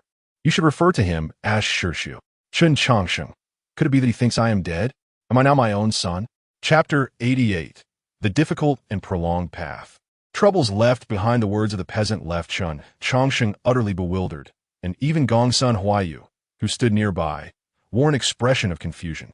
How had the once promising lamb turned into a shishizu?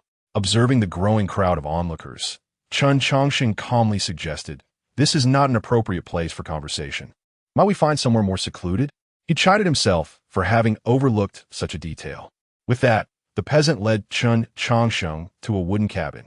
Once the doors and windows were secured, the peasant gazed at Chen Changsheng with excitement, simultaneously urging Gongsun Huayu, "Huayu, what are you waiting for?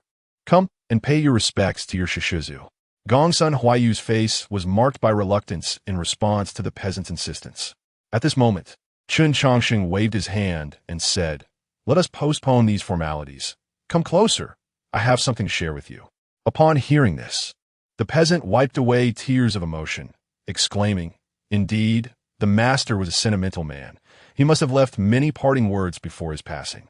Fear not, Shitty. I shall fulfill the master's final wishes." As he spoke, the peasant leaned in closer. In one swift motion, Chen Changsheng seized the peasant's ear, pulling the earnest head toward him. Simultaneously, his tone turned somewhat cold. "Ali, did I not tell you that you are not my disciple? Has it been merely a few centuries that you have forgotten my words?" Upon hearing that familiar tone, the peasant froze momentarily. Raising his gaze once more, he recognized that familiar glimmer in Chen Changsheng's eyes. A person's appearance may change, yet their gaze remains an honest reflection of the soul. For the eyes are the windows to the heart. While there may be countless individuals who resemble one another, the essence of their hearts is uniquely their own. "Is it really you, sir? What do you think?" replied Chen Changsheng, releasing Ali's ear. Now, faced with Chen Changsheng's penetrating gaze, Ali resembled a remorseful child, exuding an air of discomfort. Meanwhile, Gongsun Huayu was utterly astounded, unable to close his gaping mouth. He had once heard his master mention that all his skills were imparted by a mysterious figure who never acknowledged any disciple. Though the situation had not been explicitly stated, it was evident to the most naive observer that the Chen Changsheng before them was indeed that enigmatic master. Observing Ali's expression, Chen Changsheng gestured for Gongsun Huayu to leave. "You ought to step outside. There are matters I must discuss with your master." Gongsun Huayu cast a questioning glance at Ali. "What the master says is as good as my own words. Go on." Despite being filled with a myriad of questions, Gongsun Huayu chose to heed his master's instruction. With a thud, Gongsun Huayu exited, and Ali immediately knelt before Chen Changsheng. "I have failed to uphold my promise, and have imparted the master's techniques without consent. I beseech you to punish me." Gazing at Ali on his knees, Chen Changsheng let out a soft sigh and shook his head. "I do not blame you for the matter of the techniques. What perplexes me is why you failed to remember my admonitions. I once told you that if you wished to carve a path in the realm of cultivation, you could not afford to leave yourself vulnerabilities. You look at you now. Not only have you taken on disciples, but you have also created a paradise of your own. Do you truly believe that no one in this world can see through your little tricks? The sacred lands and noble clans have stood upon this earth for countless years. Their foundations are beyond your imagination. If one day they were to discover this place, how would you respond?" In the face of Chen Changsheng's inquiry, Ali merely lowered his head in silence, for he understood that establishing this sanctuary had indeed been a grave mistake. The once mighty Lei Beast clan had been vanquished by his own feeble hands. The current threat of the 72 smoke signals paled in comparison to the Lei Beast clan, and the power of the sacred lands had grown far beyond what he had once faced. "I am curious. How did you dare to proceed with this?" Hearing this, Ali's lips quivered slightly as he murmured, "They are the orphans of my brothers who fought alongside me. At one point, their identities were exposed, and if I did not intervene, they would have faced certain death. Did I not tell you that upon entering the path of cultivation, you must relinquish all attachments? If you cannot let go of this attachment, why did you ever step onto this path? Have you managed to do so, sir?" Ali lifted his gaze to Chen Changsheng. Faced with Ali's clear and earnest eyes, Chen Changsheng found himself momentarily speechless. According to the system's rules, he could only awaken after surpassing 1/10 of his total lifespan, allowing for the next slumber. Thus, the quickest and most effective method to grow stronger was to continually sleep. Yet, throughout the millennia, Chen Changsheng had always lived to the very limit of his awakening time before entering his next slumber. Consequently, his progress in strength had significantly slowed. The reason for this gradual approach was that Chen Changsheng could not relinquish the emotions that resided in his heart. He did not wish to become a cold machine, nor did he want his deceased, loved ones to perish in endless waiting. After a lengthy silence, Chen Changsheng spoke again. "To cultivate with emotions is a painful and arduous path. It is precisely because I understand the anguish involved that I wish to spare you from it. Yet you have inevitably followed in my footsteps. Do you now comprehend why I repeatedly rejected Aman's advances? Aman's feelings for me were of romantic affection, while your sentiments for those outside are akin to blood ties. The pain of severing either of these attachments cuts deeper than any blade. I could not prevent Aman's demise, and you too cannot avert theirs. In a struggle for the great Tao, blood will inevitably be shed. Have you truly made up your mind?" In response to Chen Changsheng's words, Ali bitterly smiled. "Sir, I can no longer turn back." With a sigh, Chen Changsheng responded, "Rise. Since you cannot retreat, you must tread carefully on the path ahead. For with each life lost outside, your heart will be pierced anew. Now, recount the events of these years. How did you come to be at odds with the Kunlun sacred land?" In light of this, Ali gathered his thoughts and began. "Years ago, Jiang Bufan sought your return. However, when you departed without a word, Jiang Bufan was greatly incensed. Unable to locate you, he directed his ire towards me, attempting to force your reemergence. As time passed, the conflicts multiplied, and we battled for over 7 centuries. He ascended as the master of the Kunlun sacred land, while I became the leader of the 72 smoke signals.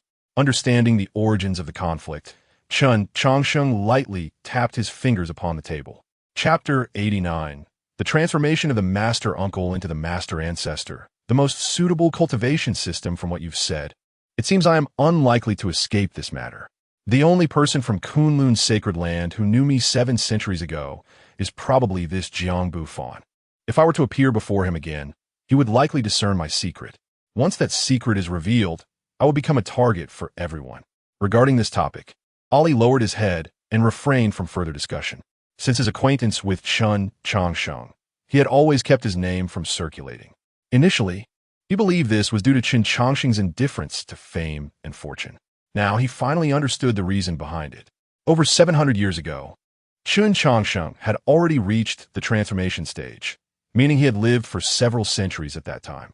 Now, after more than 700 years, Chen Changsheng still thrives. Unlike those lifeless ancient relics, Chen Changsheng is vibrantly alive. The only explanation for this is that Chen Changsheng lives up to his name. He has truly achieved longevity.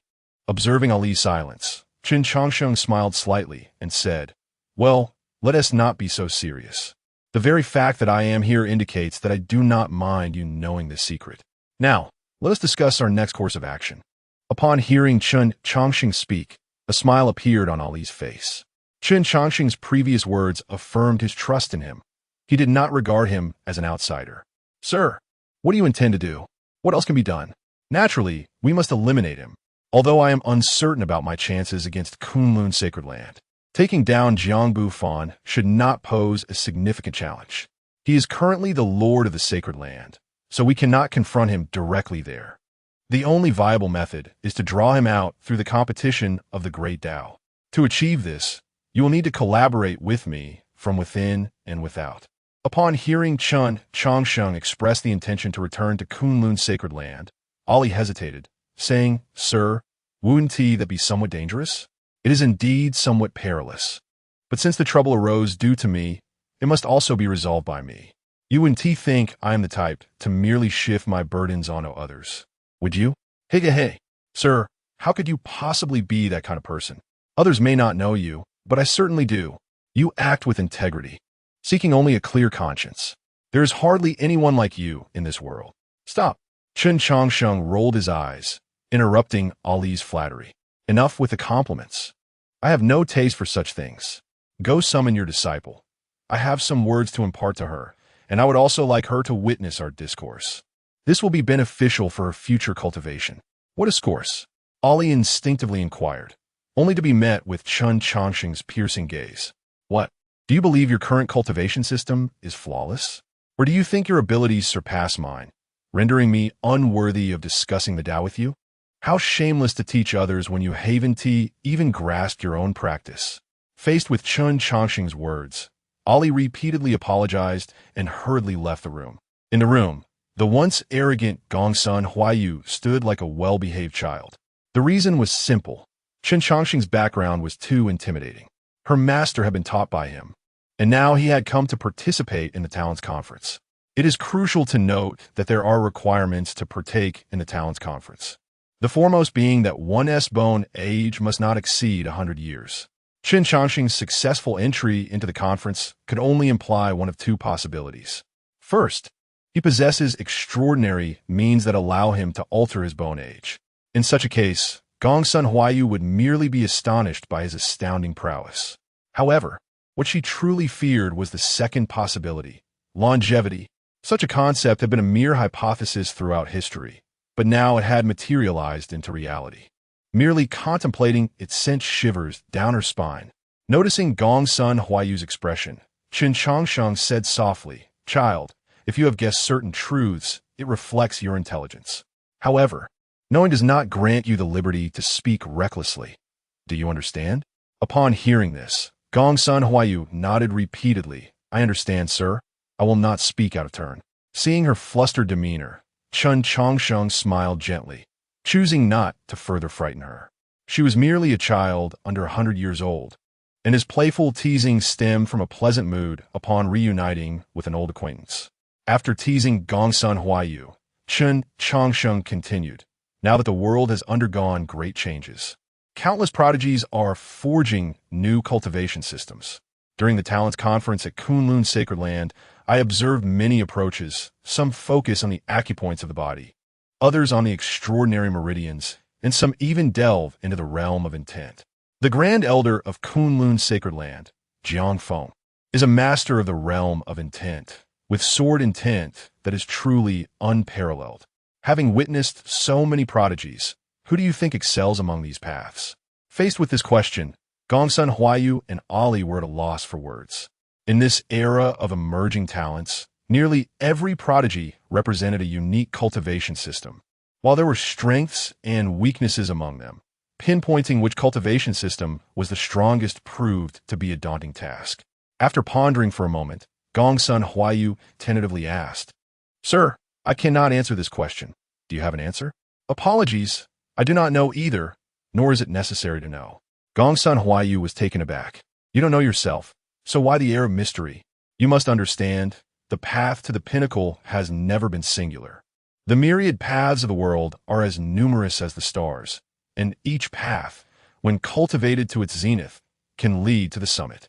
While the golden core system may be rejected by the heavens and earth, that does not imply its erroneous nature. It merely suggests it no longer aligns with this era. When you fixate on finding the strongest path, you have already strayed from the correct path. To put it accurately, you should seek a path among the myriad that is the most stable and suited to this age. After all, only those who laugh last can be deemed victorious. Upon hearing Chen Changsheng's words, Ali's eyes flickered with understanding, and some of his cultivation doubts began to wane. Simultaneously, Gongsun Huaiyu enlightenedly remarked, Sir, do you mean we should not limit ourselves to the heights of a single realm? For instance, a particular cultivation system might appear weaker in the second or third realms compared to others, but once it reaches the fourth realm, the situation could undergo a radical transformation. He. Chen Changsheng chuckled and pointed at Gongsun Huaiyu, saying, Ali, your disciple possesses considerable insight. Feeling a small swell of pride at Chen Changsheng's praise, Gongsun Huaiyu composed herself and continued, Sir, among the current paths, which one is the most suitable? Naturally, it is the path we cultivate. Physical energy, meridians, acupoints, intent, these are all directions I have explored. While it is indeed possible to create formidable cultivation systems based on these foundations, none align perfectly with this era. The only path most suited to this age is the path of body cultivation. Body refinement? No, it is the cultivation of the body. Chapter 90. The precious nature of the 8-9 profound arts and the philosophical discourse among 3 generations of master and disciple. Chapter 91. The forbidden land strikes. Destiny emerges. In response to Chen Changsheng's request, Ali did not hesitate in the slightest and immediately lowered his defenses. Under such circumstances, if Chen Changsheng harbored any ill intentions, the leader of the 72 Wolf Smoke would be gravely injured, if not dead.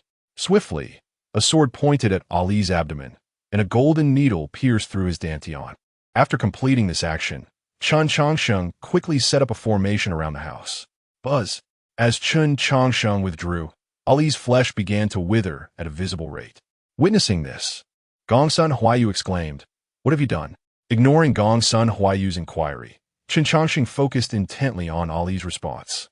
Ali had traveled further along the path of internal and external cultivation, yet remained stuck at the 6th realm due to a critical deficiency. Now, Chen Changsheng had helped him to address this flaw. With years of accumulation, Chen Changsheng was curious to see how far this would propel Ali. Maintain your composure and do not panic.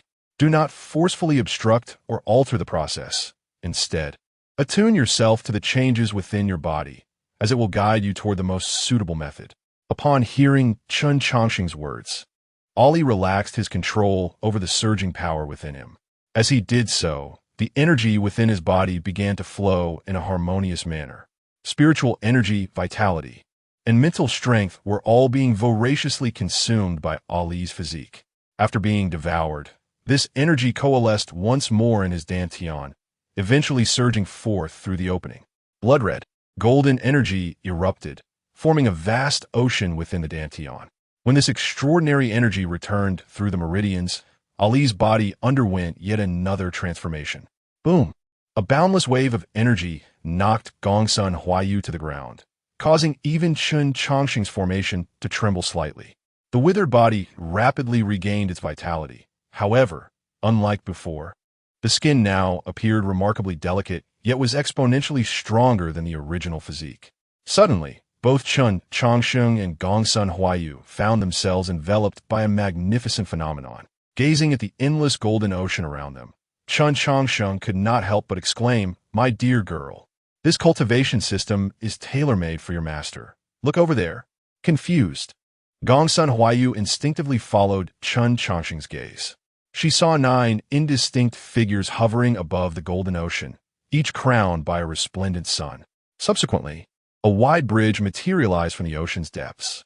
As the bridge appeared, the golden ocean surged with towering waves. Boom! The immense force expelled Chen Changsheng and Gongsun Huayu from the spectacle, shattering the formation he had established. An even larger figure than the phenomena manifesting before them emerged within the valley. At this moment, Ali's black hair flowed wildly, each strand radiating light. Thunder rumbled across the clear sky, and all practitioners sensed a shift in the laws of nature. In the ancient forbidden land, the black mountains trembled, and a colossal eye opened in the skies above. After 30,000 years, a person has finally awakened their destiny. A voice echoed with a hint of melancholy. Soon after, another voice responded, "What of awakening destiny?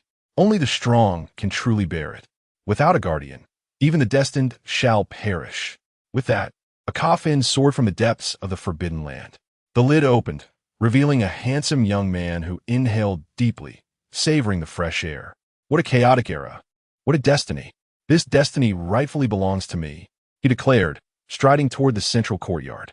In the sacred ruins, a god source exploded with the size of a room, and a winged man gazed skyward. This destiny shall return to the ancient clan.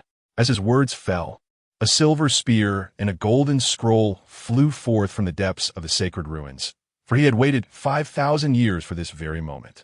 The destined one exuded the aura of profound techniques. Seize the destiny and bring back the profound techniques. Hearing the voice from within the sacred ruins, the winged man coldly replied, "With me, I am invincible. The destined one is of no consequence." Following Ali's resonance with the heavens, many dormant beings became aware of the stirring. Yet, the orchestrator of it all reveled in his masterpiece. My dear girl, now you understand what it means to cultivate the body. It is not merely about strengthening the physical form or absorbing spiritual energy, but rather about unearthing one's potential. Spiritual energy, vitality, and mental strength undergo a transformation through the body's refinement, ultimately becoming a new form of energy. Through this purification, combined with mental strength, the practitioner gains greater mastery over this power. By drawing upon elements of the profound techniques, the issue of spiritual energy failing to enhance the physique is resolved. Thus, the body, cultivation, and consciousness all advance without neglecting any aspect. This is true body cultivation, an integration of both internal and external practices. Listening to Chen Changsheng, Gongsun Huayu gazed in awe at her immensely powerful master. At this moment, she finally comprehended why her master held Chen Changsheng in such high regard. This admiration was not solely for his strength, but for his unparalleled talent. What kind of genius could devise such a flawless cultivation method? From every angle, this system lacked any shortcomings. Perhaps this is what true invincibility means. Struggling to regain her composure, Gongsun Huayu swallowed hard and said, "Sir, I truly do not know how to praise you. How did you conceive such a method?" In response to Gongsun Huayu's admiring gaze, Chen Changsheng smiled and waved his hand, saying, "I cannot take credit for this. The foundation of this cultivation system was proposed by your master. What I did was merely refine it a little and identify a crucial point for your master. The phenomenon of the 9 immortals encircling the sun is unprecedented. Your master will traverse far along this path, unmatched by anyone else. Not even I can compare." As he spoke, Ali retracted the phenomenon and knelt before Chen Changsheng. "I did not expect that my absurd word from years ago would still linger in your heart. I know I am unworthy to be your disciple, yet I shall always regard you as my teacher." With that, Ali respectfully bowed 3 times. Observing this, Gongsun Huayu hastily followed suit. "Though I too am unworthy to be your disciple, I still regard you as my ancestral master." Watching the 2 disciples bow before him, Chen Changsheng neither accepted nor rejected their homage. It would be disingenuous for him to feign displeasure at having such an exceptional disciple. His reluctance to openly acknowledge their relationship stemmed from his unique circumstances. Nevertheless, some things in this world do not cease to exist simply because they are unacknowledged. The sentiment alone suffices. Chapter 92. The boundless sea of suffering turning back is the shore.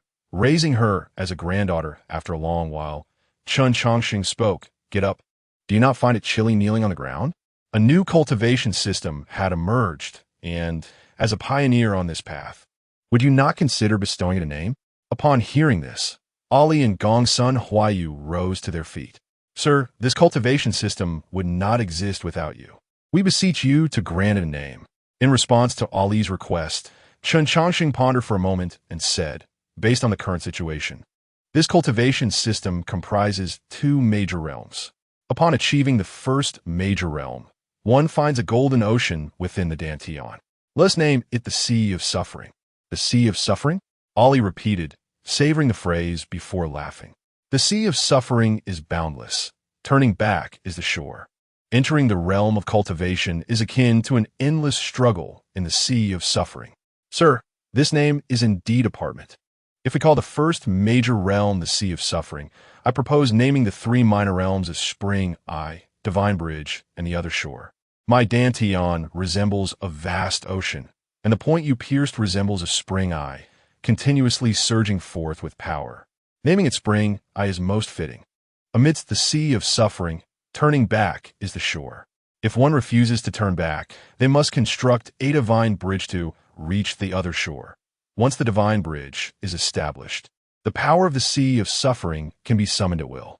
Reaching the other shore signifies entry into the next realm, liberating one from the Sea of Suffering. Hearing the names proposed by Ali, Chen Changsheng nodded. What do you plan to name the next major realm? Dantian, Ali replied. Why is that? Upon reaching the other shore realm, I advanced further and discovered another treasure within my body. This treasure is the birthplace of spiritual power. According to the original cultivation system, this spiritual power would be drawn into the Dantian. However, upon transitioning to the new cultivation system, the new powers automatically converge at the site of spiritual power's birth, creating a unique space there. This space is extraordinarily peculiar, and I have yet to fully uncover its potential. Thus, I have named it Dantian, implying limitless potential. After listening to Ali's description, Chen Changsheng also made some adjustments to his cultivation method. Although he had discerned the Spring Eye, laying the foundation for the entire cultivation system, Ali was poised to surpass him in subsequent explorations. The reason was simple. Over the span of 700 years, Chen Changsheng had spent more than 200 years accompanying a man in leisurely pursuits, over 300 years in slumber, and the remaining 200 years living an idle lifestyle. Cultivation had merely been a pastime for him. After correcting some erroneous paths, Chen Changsheng's momentum began to surge, and a powerful phenomenon faintly emerged within him. However, the manifestation born of the Sea of Suffering was deliberately suppressed by Chen Changsheng, rendering Gongsun Huayu unable to witness it out of curiosity. Exhaling a deep breath, Chen Changsheng remarked, "For what I observe upon entering the Dantian realm, the first step is to give birth to divine consciousness. Let us name this first minor realm divine consciousness. However, the situation of the second realm is rather peculiar. I have yet to conceive a suitable name for it." As he spoke, Chen Changsheng's mind stirred, and a duplicate of himself emerged from his body. Witnessing this, Gongsun Huayu's face fell instantly. "Please do not do this. Why does growing stronger seem as simple as eating or drinking to you? I have been a mere observer of the entire birth of this cultivation system. Yet even now, I still do not comprehend where the spring eye of the Sea of Suffering lies. This is rather disheartening. I am also a prodigy, am I not? Why do I seem inferior to you, even more so than cannon fodder?" After harboring these thoughts, Gongsun Huayu turned her attention to Chen Changsheng's doppelganger. This doppelganger was, in essence, the entirety of Chen Changsheng's divine consciousness.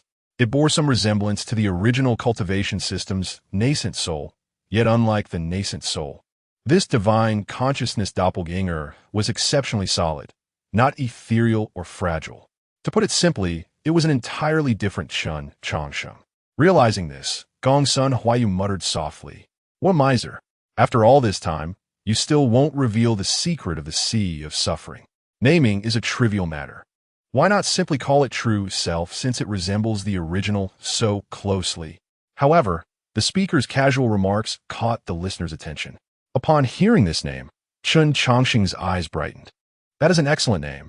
The second minor realm is not merely a manifestation of divine consciousness. It also possesses some profound subtleties. To reach the third minor realm, I suspect we must delve into this aspect. As for whether to transcend the true self or to sever it, that decision lies with you, Ali. Perhaps you may discover a third option. In response to Chen Changsheng's guidance, Ali clasped his hands in gratitude. Thank you for your insight, sir. I have already gained some understanding in my heart. On the day I break through, I shall not disappoint you. As for the period of seclusion, I will rely on you to bear the burden. Having said that, Ali prepared to retreat to his secluded place, but Gongsun Huayu grew anxious. Master, I have yet to grasp the key to this new cultivation system. Would you teach me before you go? Upon hearing this, Ali shot a disappointed glance at Gongsun Huayu. You are usually quite clever. Why are you being so foolish today? While I may possess some skill, my master is present. For me to teach you, have you lost your senses? Ignoring Gongsun Huayu's request, Ali vanished from the room. Watching her master leave without a word, Gongsun Huayu was momentarily taken aback, as this was not characteristic of him. Soon, she regained her composure and clung to Chen Changsheng's arm. Sir, would you teach me, please? Facing Gongsun Huayu's somewhat coaxing tone, Chen Changsheng replied nonchalantly, I am not your master. Why should I teach you? But you know my master. Moreover, you share a deep bond with him. So by all means, you are my elder. Is it not normal for an elder to guide a younger one? Observing the whimsical Gongsun Huayu, Chen Changsheng chuckled and ruffled her hair, saying, Very well, for the sake of your calling me elder, I shall offer you a brief guidance. With that, Chen Changsheng and Gongsun Huayu exited the room. With Ali in seclusion, the responsibility of managing the 72 signal beacons naturally fell upon Chen Changsheng. As for Gongsun Huayu, he truly regarded her as a granddaughter to nurture. Chapter 93.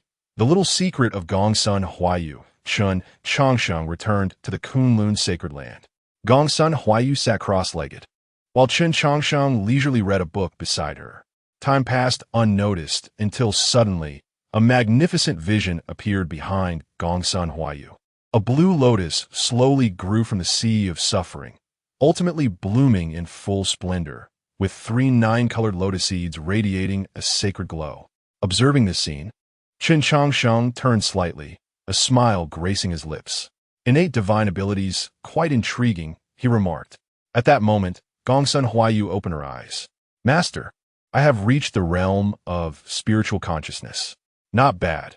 With your current strength, you should be able to withstand 50 strikes from the Saint Son of Yawang. Upon hearing this, the previously elated Gongsun Huayu's expression instantly fell. Master, is the Saint Son of Yawang truly that formidable? It is not merely that he is strong. He surpasses my description.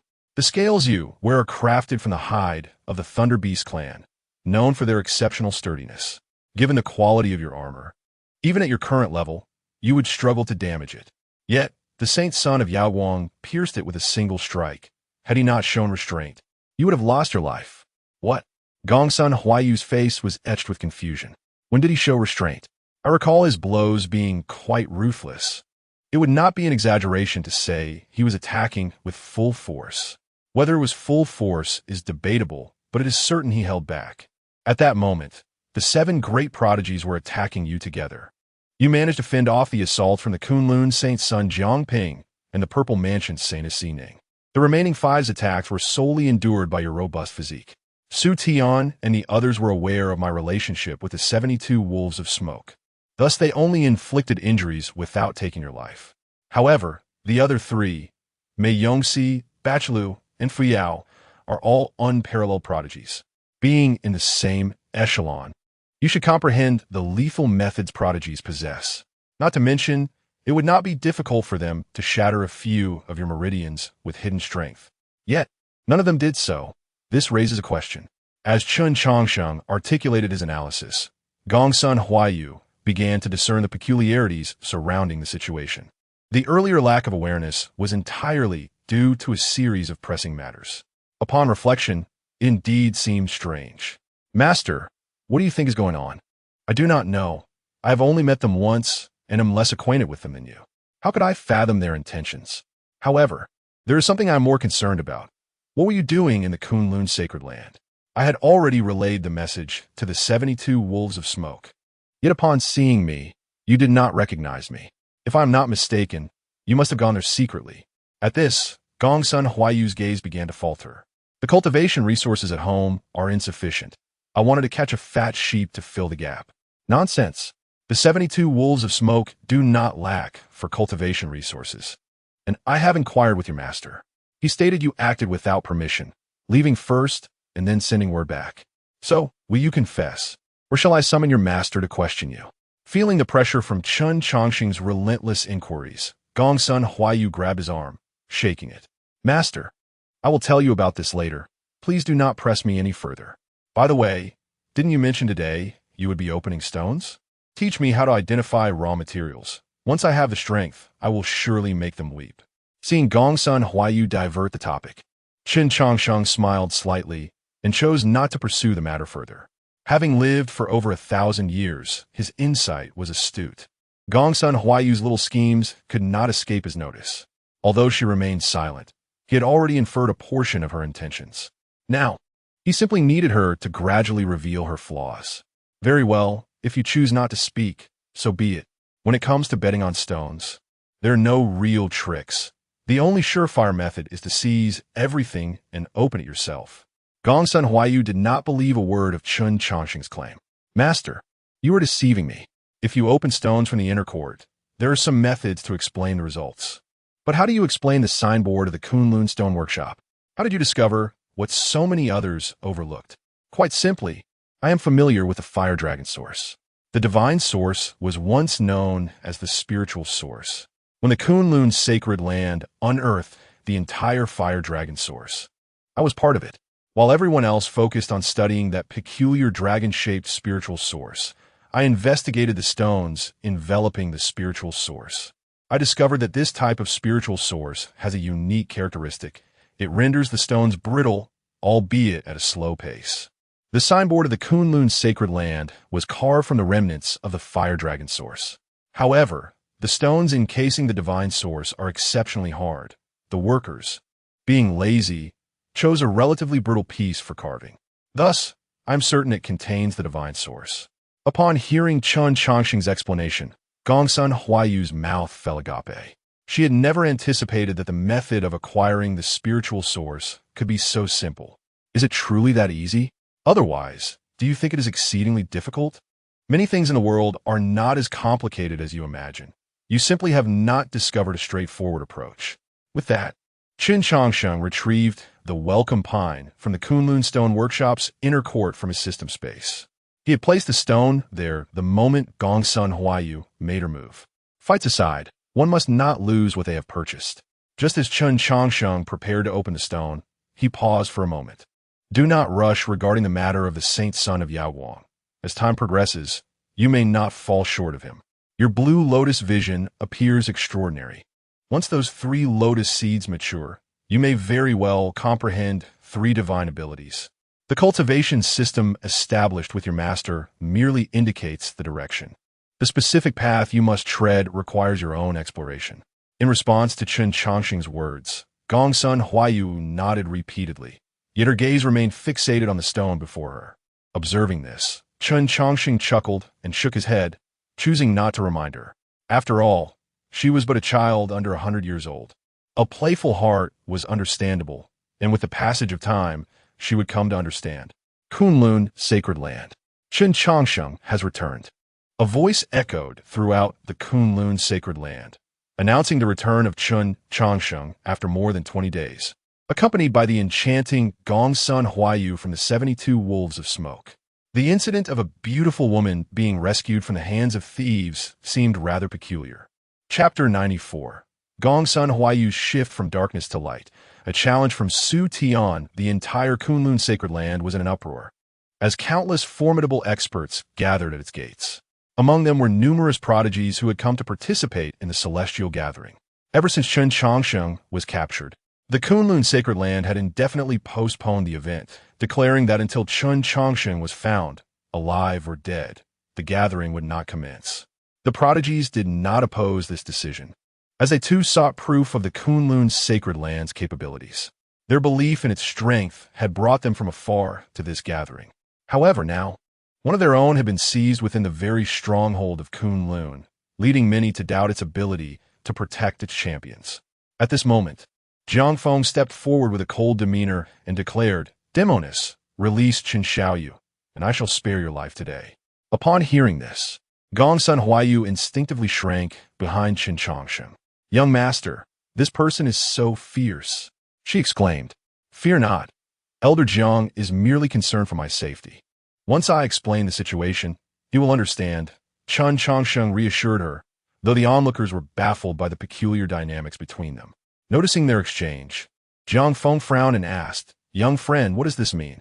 "It means she has turned from darkness to light," Chen Changsheng replied casually, a statement that left the other prodigies astonished. Such a claim was absurd, akin to one of them being captured and then, after a mere 20 days, betraying their nurturing sect to join forces with Chen Changsheng. The sheer ridiculousness of this assertion made Jiang Feng's lips twitch, but prioritizing the bigger picture, he suppressed his emotions and stated, "Do not fear, young friend, a net has been cast here. Regardless of her abilities, this demoness cannot escape. Whether she employs curses or sorcery, the Kunlun sacred land will ensure your safety." "Elder Jiang, you're mistaken. Huayu has indeed turned from darkness to light, and I can vouch for her integrity," Chen Changsheng insisted, unwavering in his defense of Gongsun Huayu. Jiang Feng, weary of further debate, turned directly to Gongsun Huayu and inquired, "If you have truly turned from darkness to light, what is your token of allegiance?" With a playful smile, while still hiding behind Chen Changsheng, Gongsun Huayu responded, "Jiang Feng, I have turned from 72 wolf smoke to young Master Chen. I am not aligning with the Kunlun sacred land, so why should I present a token to you? If you do not believe me, we shall forego the celestial gathering altogether." With that, she attempted to pull Chen Changsheng away. Chen Changsheng may choose to leave, but you shall not, Jiang Feng declared, swiftly making a move towards Gongsun Huayu. Boom!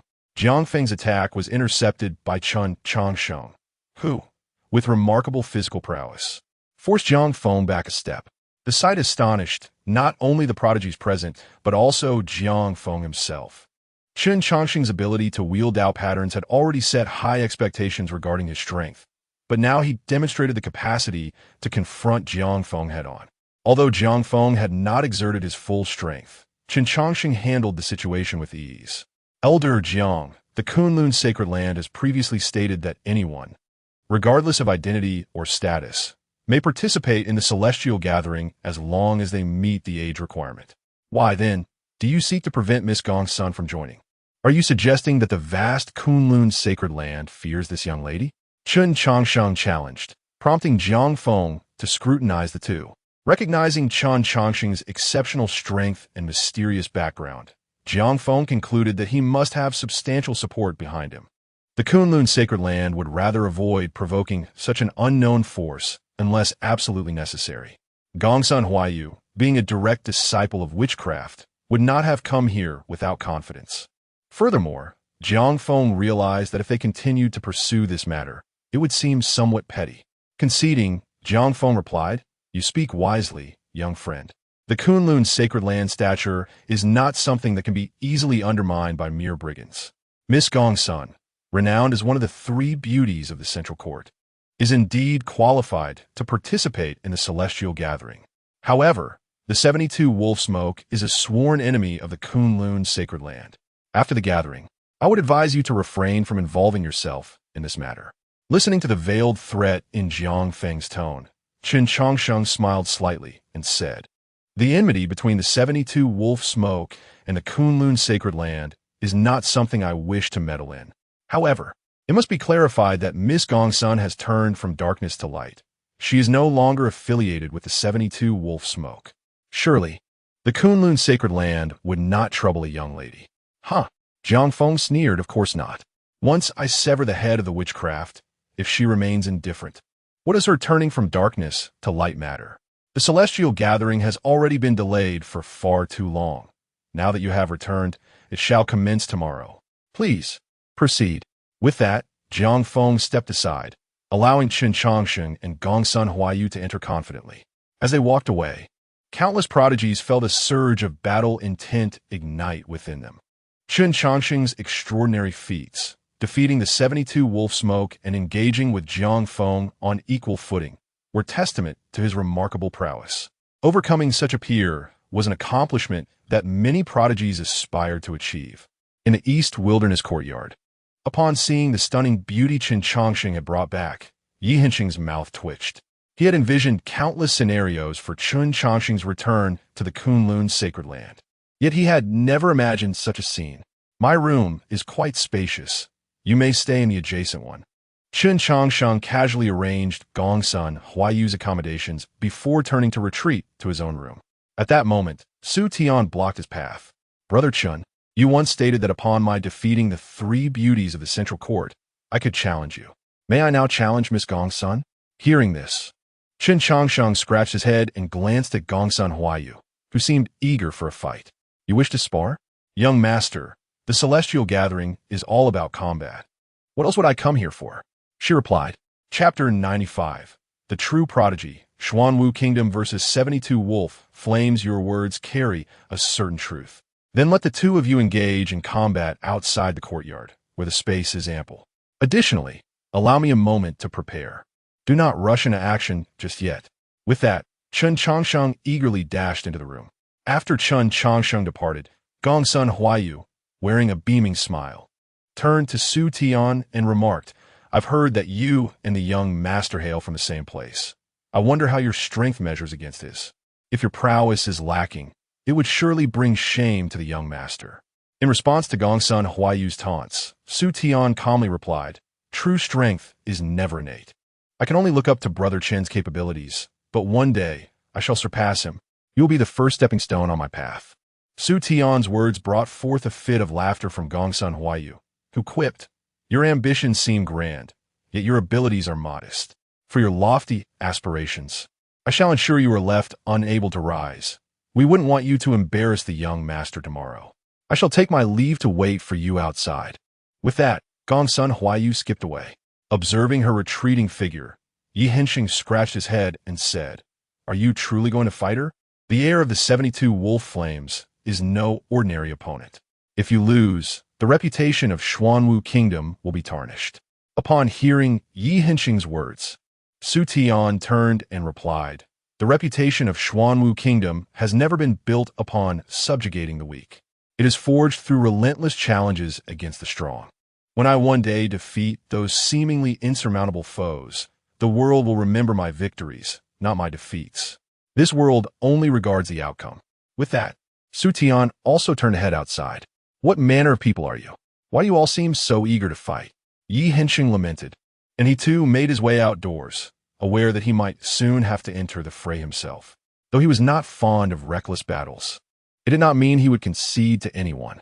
Outside the courtyard, the confrontation between Su Tian and Gongsun Huaiyu attracted a multitude of spectators, including those from the injured Dongwang prodigy group. Although they had all been bested by Su Tian and Yi Hensheng, they still regarded the two as the hope of Dongwang. As long as they stood strong, Dongwang would not be defeated. In stark contrast to the onlookers' fervor, Chen Changsheng displayed a more leisurely demeanor. With a few plates of peanuts and sunflower seeds, he lounged comfortably in a chair, cradling a small black cat in his arms, a blanket draped over him. He waved his hand, calling out, You may begin your duel. I'm already prepared. Why are you not fighting? In response to Chen Changsheng's urging, Gongsun Huaiyu rolled her eyes elegantly and said, Young master, with so many witnesses present, what if I win and they all swore me? Would you not simply defeat them all? Chen Changsheng retorted, If a prodigy is intimidated by numbers, they should be called a fool instead. Gongsun Huaiyu nodded thoughtfully. Your words hold a certain wisdom. Boom! Just as her words faded, Gongsun Huaiyu launched a sudden attack on Su Tian, delivering a lethal blow. This unexpected strike incited outrage among the onlookers from the prodigy group, who felt that Gongsun Huaiyu was dishonorable for employing such a treacherous tactic. Is this what you consider prodigy?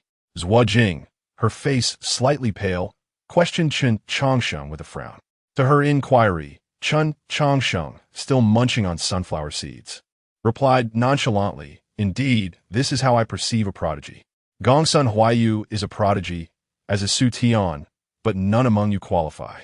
On the battlefield, Life and death hinge on mere moments.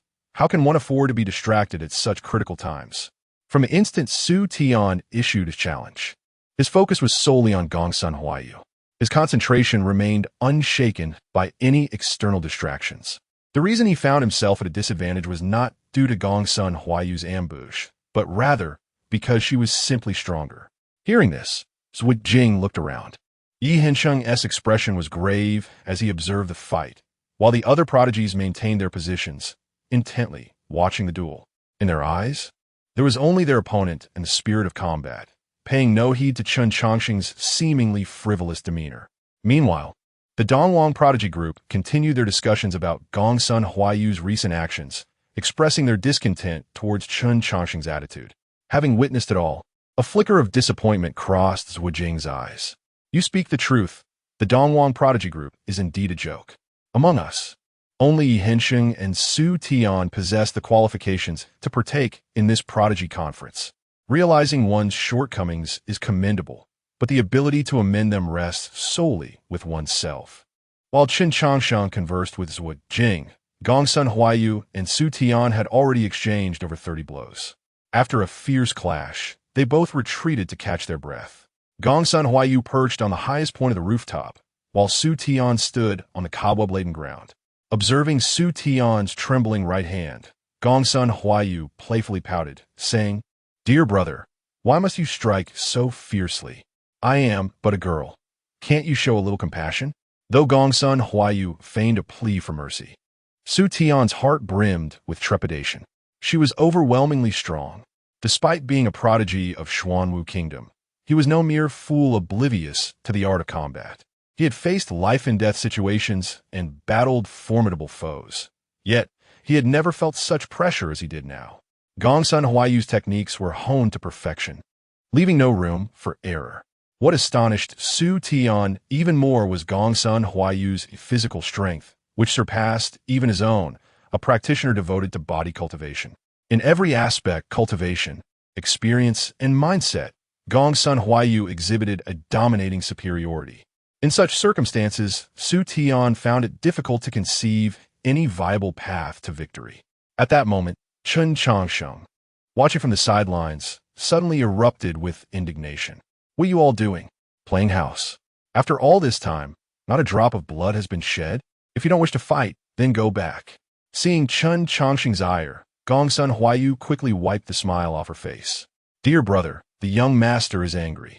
I should get serious now." To this, Su Tian coldly replied, "Then come at me. Buzz." With that, a myriad of stars materialized behind Su Tian, while a swaying blue lotus appeared behind Gongsun Huayu. Both prodigies unveiled their full strength. Although Gongsun Huayu possessed greater power than Su Tian, facing a fellow prodigy with her utmost capability was a mark of respect. Chapter 96. Chen Changsheng unleashes his power. Gongsun Huayu defeated Boom.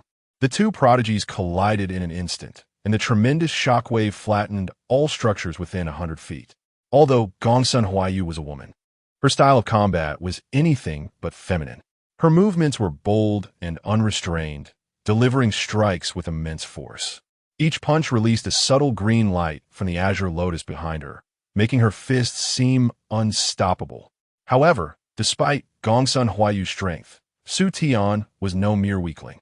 The foremost martial art of the Xuanwu Kingdom, the Tiangang body refinement technique, had been mastered by Su Tian to perfection. The celestial phenomenon of stars melded into his being, enhancing his defenses to a terrifying level. In a mere span of 3 breaths, the two exchanged hundreds of blows. Realizing she could not breach Su Tian's starry defenses, Gongsun Huayu let out a fierce cry and executed the law of heaven and earth. Her stature and aura began to multiply exponentially. Where Su Tian had previously managed to hold his ground, he was now sent flying. Gongsun Huayu seized the advantage and relentlessly pursued him, her fists raining down like a deluge, plunging Su Tian into a deep pit. Boom! As her final punch landed, the imposing Gongsun Huayu straightened her form, a faint smile gracing her lips. Su Tian's prowess indeed justified his title as a prodigy. Had it been 20 days prior, victory would have been far from this easy. However, Having traversed the bitter sea and embarked on a new path of cultivation, her strength had undeniably evolved. In the face of such an impressive performance, Gongsun Huayu felt a surge of pride. Yet, her pride was short-lived as a voice resonated like thunder, proclaiming, "I shall engage you." The moment the voice reached her ears, a powerful gust surged toward her, its speed leaving Gongsun Huayu no time to react. In a fleeting moment, she could only raise her arms in defense. Clang! Clang! The metallic sounds reverberated, piercing the eardrums of the onlookers. The overwhelming force drove Gongsun Huayu's feet into the ground, embedding her into the earth. Unable to retaliate, panic surged within her. This unknown attack was far too swift and potent. If she attempted to change her stance, the assault would surely land upon her. Though she had invoked the law of heaven and earth, a blow to the head from such an attack would likely be fatal. Crack! After enduring 9 successive strikes, Gongsun Huayu's law of heaven and earth shattered. Simultaneously, the mysterious assault ceased. Seizing the moment, a dazed Gongsun Huayu swiftly retreated, her instincts urging her to escape. Lingering in combat would lead to her demise. Guided by memory, she found her way back to Chen Changsheng, only then recognizing her assailant. A towering figure loomed before her, his muscular frame resembling a small mountain, instilling fear. A massive wooden club rested casually on his shoulder. The one who had ambushed her was none other than the prodigy of Nanyuan, Bachelot. Unexpectedly, you, a woman, can endure quite a beating. I struck you 9 times before you fell, he exclaimed. That was merely a sneak attack. It doesn't count. Let's have a proper match. I'm certain you have more tricks up your sleeve. With that, Bachelot raised his club, while Gongsun Huayu quietly retrieved a long whip. Humiliated and seething with anger, Gongsun Huayu thought, enough. This is utterly embarrassing. I can barely bear to watch. Just then, Chen Changsheng, who had been counting the divine sources, halted the impending duel. Upon hearing his voice, Gongsun Huayu noticed a sign had appeared beside Chen Changsheng. Prodigy Arena, 100 pounds of divine sources per match. After reading the inscription, her eyes twitched. Young master, your pricing is rather low. Am I only worth 200 pounds of divine sources? You're certainly not worth 200 pounds. As the other 100 belongs to Yi Hensheng, Chen Changsheng replied, gesturing for Gongsun Huayu to look to the side. What exquisite martial arts. I'm most impressed. Brother Mei, you overstate my abilities. My skills pale in comparison to my masteress, hardly worth mentioning. Yet, I'm astonished by your techniques. In such a brief span, you employed 13 secret arts. Truly, you are the prodigy of Langyu Pavilion. Yi Hensheng and Mei Yongxi exchanged pleasantries, while the surrounding wreckage bore testament to their recent battle. The moment Chen Changsheng erected the sign, both Bachelot and Mei Yongxi promptly paid the fee. Regardless of Chen Changsheng's intentions, these combative prodigies would not miss the opportunity for a trial without enmity.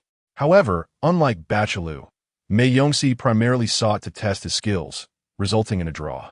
As they conversed, Chen Changsheng's reprimand echoed. What are you still standing there for? Are you not embarrassed? Come here. His voice made Yi Hensheng tremble slightly. Observing this, Mei Yongxi feigned concern. Brother Yi, your talents would shine even in the sacred grounds. Although Chen Changsheng may be somewhat stronger than you, it is not right for him to command you so. Unmoved by Mei Yongxi's provocation, Yi Hensheng replied coolly, I am willing. Does it concern you?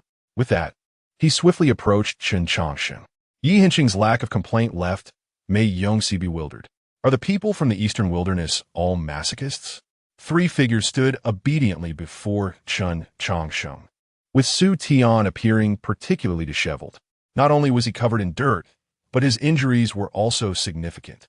You disgraceful fools, you have brought shame upon yourselves. With such performance, how dare you call yourselves prodigies? You should go home and tend to the fields. Chen Changsheng scolded, pointing at the trio. Today has taught me a lesson. There is no such thing as the worst, only those who are worse. After venting his frustration, Chen Changsheng turned to Su Tian. What martial art do you practice? The Tiangang body refinement technique. So you are aware of the martial art you cultivate. I thought you had forgotten. If the emperors of the Xuanwu kingdom knew you had reduced the Tiangang body refinement technique to such a state, they would surely rise from their graves in fury. Chapter 97.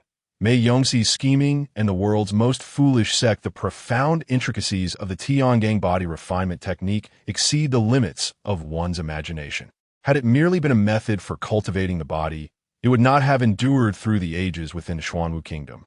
Observing Chen Changsheng training his disciples, Gongsun Huayu adopted a spectator's mindset, wholly unconcerned that Chen's ire might soon be directed at him. After all, he was quite pleased with his recent performance. Although he had been bested by Bachalu, it was due to a surprise attack. In a direct confrontation, the outcome was uncertain. As Gongsun Huayu was lost in his thoughts, Chen Changsheng's wrath was already upon him. You dare to smile. Among the three of you, you are the most inept. Your cultivation exceeds Su Tian's, and the resources you possess surpass his as well. If I were you within 30 moves, if I did not leave him searching for his teeth, I would find a block of tofu to end my life. Do you know why I mention tofu? Because if you don't die from it, you'll be utterly humiliated. The shame in shameful. Who told you that physical prowess necessitates close combat? Don't claim that your strength lies in your fists and feet. While others capitalize on their strengths and evade their weaknesses, you have inverted that principle. Perhaps you should establish your own sect. After all, being as foolish as you is indeed a rarity in the cultivation world. I have even thought a name for you. The world's most foolish sect.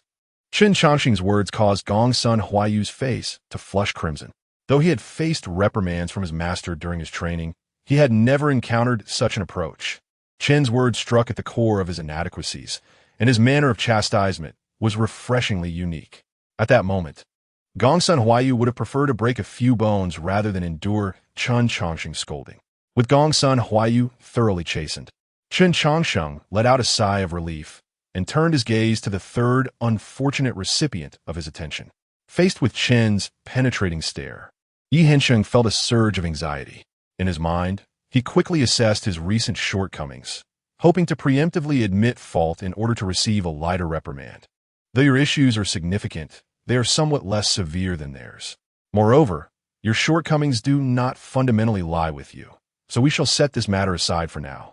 Visit my room tonight. I have some words for you. Chen Changsheng's unexpected gentleness left Immortal feeling quite unsettled, even confounding the onlooking prodigies. Ignoring the puzzled expressions of those around him, Chen Changsheng produced a wooden puppet.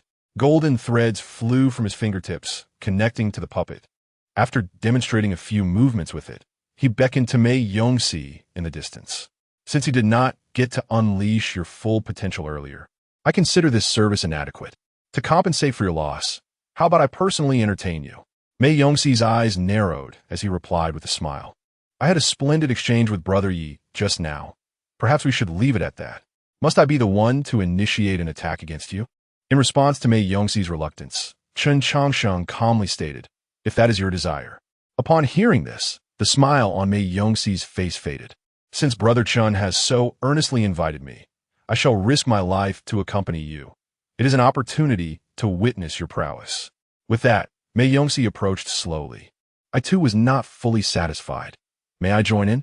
Bachalu chimed in eagerly, sensing a fight brewing. I possess only one puppet. Would you mind waiting a moment? Chen Changsheng's tone was exceedingly calm, yet his gaze shifted markedly. Had Ollie been present, he would have recognized the look that Chen Changsheng wore when he vanquished the Thunderbeast clan. Noticing the gaze, Bachalu subtly stepped back. Having dealt with wild beasts in childhood, he possessed a keen sense of danger. Perhaps we should postpone this. You seem fatigued today. Let us reschedule. Seeing Bachalu retreat, Chen Changsheng chose not to pursue the matter further. He had long kept in mind that during the Kunlun Stone Pavilion incident, several prodigies had refrained from killing Gongsun Huayu. He had orchestrated the external conflict to draw these individuals out. At that time, 3 individuals had the opportunity to eliminate Gongsun Huayu, Bachalu from Nanyuan, Mei Yongxi of the Langyu Pavilion, and the holy son of Yaoguang, Fuyao. After recent observations, Chen Changsheng had gleaned some insights about the first 2. Bachalu appeared simple-minded, but was, in fact, quite astute. The 72 wolf fires were a force in the central court. Had Gongsun Huayu perished at his hands, he would likely not escape the Kunlun sacred land. Thus, he kept his actions measured, both during the Kunlun Stone Pavilion incident and in their recent encounter. Conversely, Mei Yongxi's circumstances differed. Bachalu refrained from enmity out of fear of strong dragons being unable to suppress local snakes, whereas Mei Yongxi, as an heir of the Langya Pavilion, should not harbor such concerns. The Langya Pavilion was already at odds with the 72 wolf fires and held no fear of them. Under such circumstances, Mei Yongxi should have aimed to eliminate Gongsun Huayu, yet he did not. Furthermore, Chen Changsheng was unequivocally convinced that Mei Yongxi was up to something, and that he was indeed plotting. With this thought in mind, Chen turned his gaze toward the distant rooftop where the holy sun of Yaoguang stood. Chen had gained some understanding of the two individuals, but the holy sun remained an enigma. At that moment, the holy sun of Yaoguang noticed Chen Changsheng's scrutiny. However, instead of engaging, he merely offered a slight smile before vanishing from sight, exhibiting no intention of combat. "Brother Chen, I seek your guidance," Mei Yongxi declared, now within 10 paces of Chen Changsheng. Confronted by this enigmatic figure, Mei Yongxi was fully alert. Casting a glance at this prodigy, Chen Changsheng addressed Yi Hensheng, saying, "You have two masters. One is the Wolf King of the Night Moon Kingdom, and the other is the unbeaten Taoist of the Shangqing Temple. Pay close attention now. The unbeaten Taoist techniques are not to be employed as you have done." With that, Chen Changsheng commanded the puppet to charge at Mei Yongxi. Boom! One punch. Merely a single blow sent the Langya Pavilion's prodigy reeling. Witnessing the puppet's display of martial prowess, Mei Yongxi's heart surged with tumultuous waves. The technique executed by the puppet mirrored that which Yi Hensheng had just employed. Yet the potency was worlds apart. While Mei Yongxi had been confident in countering Yi Hensheng's technique, he felt utterly unprepared to face the might of Chen Changsheng's attack. If this was merely a puppet's display, how would he withstand the full force of Chen Changsheng himself? Chapter 98. A brutal lesson for the young ones. The lifeless puppet relentlessly unleashed its martial arts against Mei Yongxi. This puppet not only mirrored the fighting style of Yi Hensheng, but also followed the exact sequence of moves without deviation. However, in the face of such repeated techniques, Mei Yongxi was utterly defenseless. No matter the myriad secret arts displayed, Chen Changsheng merely struck with a single punch. The punch landed. The technique shattered. The disparity between Yi Hensheng's strikes and those executed by Chen Changsheng was as vast as the heavens and the earth. Observing Mei Yongxi's continual retreat under the relentless assault, Yi Hensheng's eyes widened in astonishment. This nameless boxing technique was exclusive to his master, the undefeated Taoist, and he had imparted it to no one else but Yi Hensheng himself. Now, witnessing Chen Changsheng wield this technique, Yi Hensheng's suspicions were further solidified. As Mei Yongxi, manipulated by the puppet, stumbled and fled in disarray, Chen Changsheng's expression remained inscrutable. To put it more bluntly, he held no interest in dealing with these children. The prodigies of Kunlun's sacred land were not lacking in prowess, yet they had yet to fully assimilate their learned skills. Within a mere century, they not only needed to cultivate their abilities through rigorous training, but also to master various offensive techniques. Faced with the current circumstances, they were compelled to contemplate a new cultivation system. Coupled with numerous trivial matters, their time was exceedingly constrained. Encountering someone like Chen Changsheng, who was willing to delve into research and had lived for a millennium, subduing them was exceedingly effortless. It was not merely a matter of being at a higher realm. Even if he were at a lower realm, Chen Changsheng possessed ample methods to leave them in disarray. Bang! A fist collided with Mei Yongxi's mouth, sending two pristine teeth flying amidst a spray of blood. Having successfully defeated Mei Yongxi, Chen Changsheng retracted the puppet. Were it not for this little rascal's attempts to sow discord in front of him, he might not have felt compelled to teach him a lesson. Wiping the blood from his mouth, Mei Yongxi rose from the ground, clasping his hands in gratitude. "Thank you, Brother Chen, for your guidance. Guidance is too grand a term. It was merely a sparring session. Next time, refrain from excessive chatter, or at 1 TB, just 2 teeth that you'll lose." Confronted with Chen Changsheng's veiled threat, Mei Yongxi turned and left with a cold expression. There was little to be said about being outmatched. Chen Changsheng had already shown restraint by not striking lethally. Rather than uttering futile threats, it would be wiser for him to conserve his energy and ponder how to deal with Chen Changsheng. Today's encounter cannot simply be brushed aside. Chen Changsheng mused as he watched Mei Yongxi's retreating figure. The sparring is concluded. I shall return to rest. You may entertain yourselves. With that, he turned and returned to the eastern wilderness courtyard, leaving the three individuals behind, each lost in their own thoughts. Knock, knock, knock. The sound of knocking interrupted Chen Changsheng's leisurely tea session. Glancing over, he replied with a calm demeanor, "Come in." Creaking open, the door revealed Yi Hensheng. "Didn't I ask you to come later in the evening?" At this, Yi Hensheng smiled. "Brother Chen, your invitation for me to visit in the evening was merely to avoid prying eyes and ears.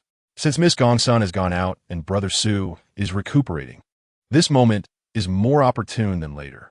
Your reasoning holds merit. Please have a seat." Casting a glance at the serene Chen Changsheng, Yi Hensheng slowly approached the stool. Thud! Suddenly, halfway there, he knelt down. The 46th true disciple of the Upper Clear sect, paying respects to Master Changsheng. Facing the kneeling Yi Hensheng, Chen Changsheng remained silent, quietly sipping his tea. After a long pause, he finally spoke. "What led you to discern this?" Lowering his head, Yi Hensheng replied, "My master often encourages me to read during his leisure. Thus, I have gained some insight into past events. Within the texts of the Upper Clear sect, I discovered that it once experienced a glorious era. At that time, it resided within a nation known as the Great Qian dynasty. My master was born in that era, and according to my findings, there were 10 true disciples of the sect. The first 8 perished in a great battle. However, records regarding the last true disciple are scarce throughout the sect. Out of curiosity, I scoured the ancient texts and eventually found this passage. The 10th true disciple of the Upper Clear sect perished due to a misstep in his cultivation. This account had long puzzled Yi Hensheng, and it was not until the heroic gathering that his confusion began to dissipate. Hearing Yi Hensheng's words rekindled buried memories within Chen Changsheng. The Great Qian dynasty, what a familiar name. Back then, the Upper Clear sect was an enemy of the Night Moon Kingdom. Reflecting on the past, Chen Changsheng remarked, "Quite intriguing. How did the heroic gathering assist you in resolving this mystery?" In response to Chen Changsheng's inquiry, Yi Hensheng respectfully explained, "Initially, my master instructed me to invite a senior known as the funeral bearer to come out of seclusion. Upon learning of this, my second master specifically sought me out. He mentioned that during this heroic gathering, I would have a formidable guardian, thus he would not accompany me. I was quite perplexed at the time and sought clarification. However, my second master merely replied, 'His martial arts surpass mine. After witnessing your martial prowess, I have become increasingly convinced that you are indeed that missing true disciple.'" Ha ha ha. Realizing his identity had been deduced, Chen Changsheng laughed heartily. "Your master remains unable to shed his soft-hearted flaw. Were it not for this slip, I would have intended to play along with you all. Although your second master aided you, this has disrupted your master's plans. Given Wan Yin Yu's temperament, your second master's impending punishment is inevitable." Seeing Chen Changsheng acknowledge his identity, Yi Hensheng excitedly inquired, "Master uncle, why have you not returned all these years?" "My master and second master often gaze toward the mountain's peak, their gazes directed toward your secluded abode. Do you truly not wish to see them?" Upon hearing Yi Hensheng's words, Chen Changsheng sighed softly. What would seeing them accomplish? They have their own paths to tread, and I have mine. Different paths lead to different destinations. Meeting would only deepen the sorrow of parting. Then why have you chosen to emerge this time? Quite simple. Firstly, I have matters to attend to here, and secondly, I wish for certain individuals to endure. The heroic gathering heralds the dawn of an era. Some burdens must be borne by someone. If you cannot shoulder them, it shall fall upon your masters. Do you grasp my meaning? Chapter 99. All our family listening to Chen Changsheng's words. Yi Hensheng calmly responded, "I understand the meaning of my esteemed uncle. If you did not hold hope for us, you would not have scolded us earlier. Our performance in the Tianjiao conference was passable, yet in the competition for the Great Tao, we are hardly even cannon fodder. Now, with such great changes in the world, no one knows what the future holds. However, one thing is certain. The future will undoubtedly yield the strongest contender. In this process, there will be mountains of corpses and rivers of blood, and my esteemed uncle wishes for us to share some of the burden for our masters." After speaking, Yi Hensheng continued to kneel with his head bowed. Chen Changsheng clicked his tongue and remarked, "It seems you comprehend the reasoning. Yet do you not think it somewhat cruel of me? Asking you young ones to shoulder such heavy responsibilities seems rather unreasonable. My esteemed uncle, we have never harbored such thoughts. If it weren't for your intervention, we would forever remain under the wings of our elders. Though their intentions are for our good, we do not wish to be mere flowers in a greenhouse. Even if we face death, we wish to perish on the path of progress." Seeing the determination in Yi Hensheng's eyes, Chen Changsheng nodded in satisfaction. "Very well. Your words prove that I have not misjudged you. The upcoming contest for the Great Tao is not only a duel of the talented, but also a confrontation of the forces behind them. All beings in this realm are inevitably caught in this calamity. Su Tian's straightforward nature makes him suitable solely as a powerful warrior, not a leader. While Gongsun Huayu is clever and valiant, her vision is limited, thus she is better suited as a soldier. Only you, with your meticulous approach and strategic mindset, are the best candidate for a strategist."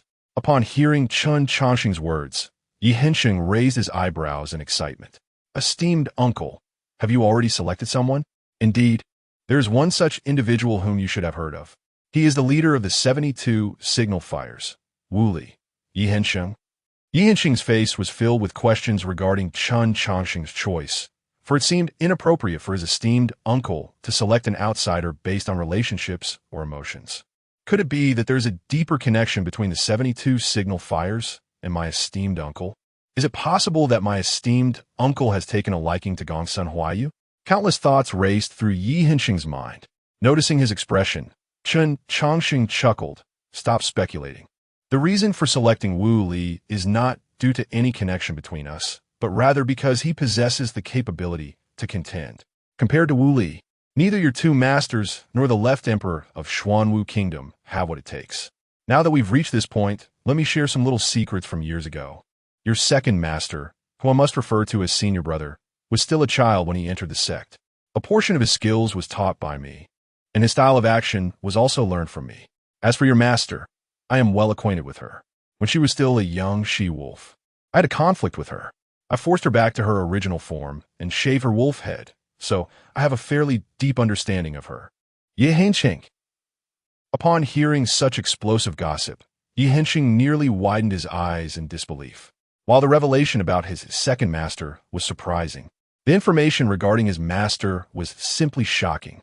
He knew all too well his master's temperament. How dare his esteemed uncle shave her wolf fur? No wonder he was named Hensheng. It turns out that was the reason. Swallowing hard, Yi Hensheng's eyes ignited with the flames of curiosity. "And what about the left emperor? Left Xinghe is a simpler matter. I've entered a Xuanwu Kingdom due to some circumstances. At that time, 9 princes were vying for the throne. The eldest prince, left Xinghe, sought me out, and they conferred upon me the title of National Master.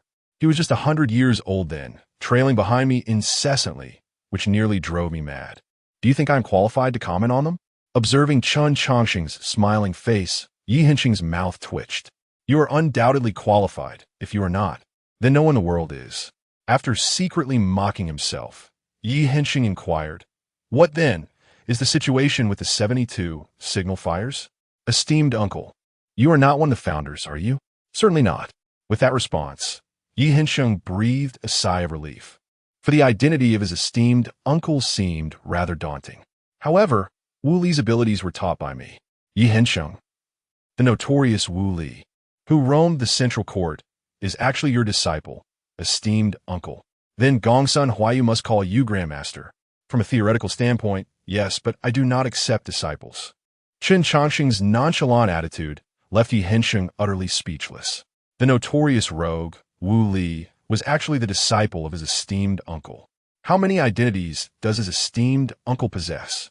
After a moment of reflection, Yi Hensheng's lingering misgivings dissipated. Although he trusted his esteemed uncle's judgment, the sudden suggestion to assist a stranger, risking his life, was somewhat uncomfortable. However, knowing Wu Li's connection to his esteemed uncle alleviated those concerns. His esteemed uncle is from the Shangqing Temple, and naturally, his disciple is also from there. In terms of hierarchy, Wu Li is his senior brother. Assisting his senior brother could hardly be considered aiding an outsider. It is, in fact, aiding one's own kin. After this exchange, Chen Changsheng rose and stretched, saying, "Well, I have said all that needs to be said. How to proceed is for you to ponder. There is still a little time for your growth, so seize it. I must step out for a while. Esteemed uncle, please wait. Is there something else you wish to ask?" "Esteemed uncle, I am curious about a small matter," Yi Hensheng said with a beaming smile. "I have some understanding of your character. Given your disposition, you would not likely wish to involve yourself in such matters. What motivates your keen interest in the contest for the great Tao?" Watching Yi Hensheng's inquisitive expression, a mischievous smile appeared on Chen Changsheng's lips. "The root cause is straightforward. The lord of Kunlun's sacred land, Jiang Bufan, bears a grudge against me, and I am likely to eliminate him." Yi Hensheng: "No, esteemed uncle, do not frighten me. This is no trivial matter. The contest for the great Tao, at most, leads to enmity with the sacred lands. Slaying the lord of sacred land would mean an irreconcilable feud. Who is joking around? I am quite serious." Swallowing hard, Yi Hensheng's mouth twitched. "And how deep does your grudge run? Unless I die, or he dies, this matter will never reach a conclusion. Esteemed uncle, is it too late for me to regret coming here?" "It is too late. I warned you long ago. Curiosity killed the cat, yet you failed to heed the warning. Last time it was the 72 signal fires, and this time it is the Kunlun sacred land. I am genuinely curious as to whether you will still be able to sleep." After teasing Yi Hensheng, Chen Changsheng turned to leave the room. "Yi Hensheng, you must be doing this on purpose. With so many matters at hand, how could I possibly sleep?" Chapter 100, Tracking Gongsun Huayu. The emergence of the holy son of Yaowang cradling the little black creature. Chen Changsheng exited the room and commenced a thorough search with his spiritual awareness. Moments later, a smile crept onto his lips as he mused. "The little girl is quite cautious. She has even eradicated the spiritual mark I left behind. However, her cultivation is still rather superficial." As he spoke, Chen Changsheng affectionately stroked the head of the little black creature, murmuring, "She cannot have fled very far. Now, it is up to you." At his words, the feeble little black creature barked in a certain direction. Observing this, Chen Changsheng leisurely followed the path indicated by the creature. In the realm of cultivation, pursuing an adversary relies heavily on spiritual searches. To evade such scrutiny, there are generally two methods. One can conceal their aura, and whether they can successfully evade detection depends on the respective skills of both parties involved. The second method involves distancing oneself from the enemy, thereby escaping the reach of their spiritual awareness. Given the multitude of practitioners within Kunlun's sacred land, conducting a large-scale spiritual search is evidently impractical. Thus, in theory, it would be quite challenging for Chen Changsheng to locate Gongsun Huayu. However, Gongsun Huayu had overlooked the key method from the mortal realm, utilizing scent to track her adversary. Although the little black creature's condition was not particularly promising, and it possessed minimal combat capability, it was still a beast, and its sense of smell was far more acute than that of a human, enabling it to discern Gongsun Huayu's approximate location. With this knowledge in hand, could Chen Changsheng truly fail to uncover Gongsun Huayu's whereabouts? Woof! The little black creature barked, seemingly attempting to display ferocity. Yet, its high-pitched yelp hardly conveyed any menace. "TSK, TSK. You lost track of Gongsun Huayu, and you dare vent your frustrations on me? You are far too inexperienced to follow me," Chen Changsheng remarked, tossing the person he had been holding onto the ground. Wiping the blood from the corner of his mouth, the spy from Kunlun's sacred land coldly retorted, "Chen Changsheng, this is Kunlun's sacred land. You have no right to behave recklessly here. Gongsun Huayu has suddenly evaded our surveillance. Where could she have gone?" Chen Changsheng showed no inclination to engage with the spy's queries. "You, a mere lackey, should refrain from inquiring into such significant matters. Just report today as events as they transpired. Furthermore, do not send anyone to follow me again. If you wish to keep an eye on me, it will require Jiang Feng to come personally." With that, Chen Changsheng's figure vanished before the spy's eyes, unfazed by this minor disturbance. Chen Changsheng's thoughts were solely occupied with Gongsun Huayu. What could compel her to take such risks, jeopardizing her concealment? This situation piqued his interest immensely. "Nalen, is this a medicinal herb?" A modestly dressed woman approached, holding a sprig of grass. Hearing her voice, a slightly pale man lifted his head. His garments bore signs of wear, and the medicinal basket on his back confirmed his purpose of gathering herbs. Accepting the grassy offering from the girl, he examined it and replied, "This is called xiangxi zi, a medicinal ingredient. However, it is toxic and requires careful handling." Upon receiving his confirmation, the girl beamed with pride, exclaiming, "Nalan, you must admit I'm impressive for finding medicinal herbs on my first try. Praise me." Observing her proud demeanor, the man smiled gently, saying, "Indeed, indeed. It is thanks to you that we have gathered such a bounty of herbs. Let's venture over there and see what else we can find." "All right." The girl responded joyfully, skipping ahead while frequently glancing back to ensure the man kept pace. As time passed, their figures gradually receded into the distance. Yet, they remained oblivious to the pair of eyes watching them intently from behind a distant hill. TSK. Love truly blinds people, even amidst the perilous confines of enemy territory. They find time for romance. Little black creature, should I intervene and disrupt this delightful moment? Chen Changsheng mused aloud to the little black creature. However, the weary creature had little interest in his musings. After yawning, its eyelids grew heavy and began to close. Do not harbor such intense, killing intent. Gongsun Huayu is no weakling. Exercise caution, lest she detects us. Chen Changsheng attempted to rouse the little black creature, uttering a perplexing statement into the air. Before his words had fully dissipated, the holy son of Yaowang appeared behind him, radiating an aura of lethal intent unlike his usual demeanor. After a prolonged silence, the holy son of Yaowang finally subdued his murderous aura and softly stated, "Do not concern yourself with this matter. I have no desire to take your life." Upon hearing the holy son's voice, Chen Changsheng turned around with a grin and said, "I was just pondering how Gongsun Huayu has suddenly become so formidable, effortlessly evading the surveillance of Kunlun sacred land. It appears you, the holy son of Yaowang, are behind this." Reflecting on their previous encounter at Kunlun Stone Workshop, he continued, "Your restraint back then likely stemmed from this reason. However, your initial approach was rather ruthless. Had you been a shade more forceful, her life would have been forfeit." The holy son of Yaowang remained silent at Chen Changsheng's words, instead turning his gaze toward the two distant figures. "During your time at Kunlun Stone Workshop, you deliberately delayed your actions. It seemed to be for the sake of preserving your chosen materials, yet in truth, it was to allow Gongsun Huayu to seize the opportunity to grasp you. Engaging with the 72 signal fires indicates your connection to them. With you present, Gongsun Huayu cannot perish. Indeed, my suspicions were correct. You are, without a doubt, linked to the 72 signal fires, and that connection runs deep." In response, Chen Changsheng grinned widely, truly worthy of the holy son of Yaowang.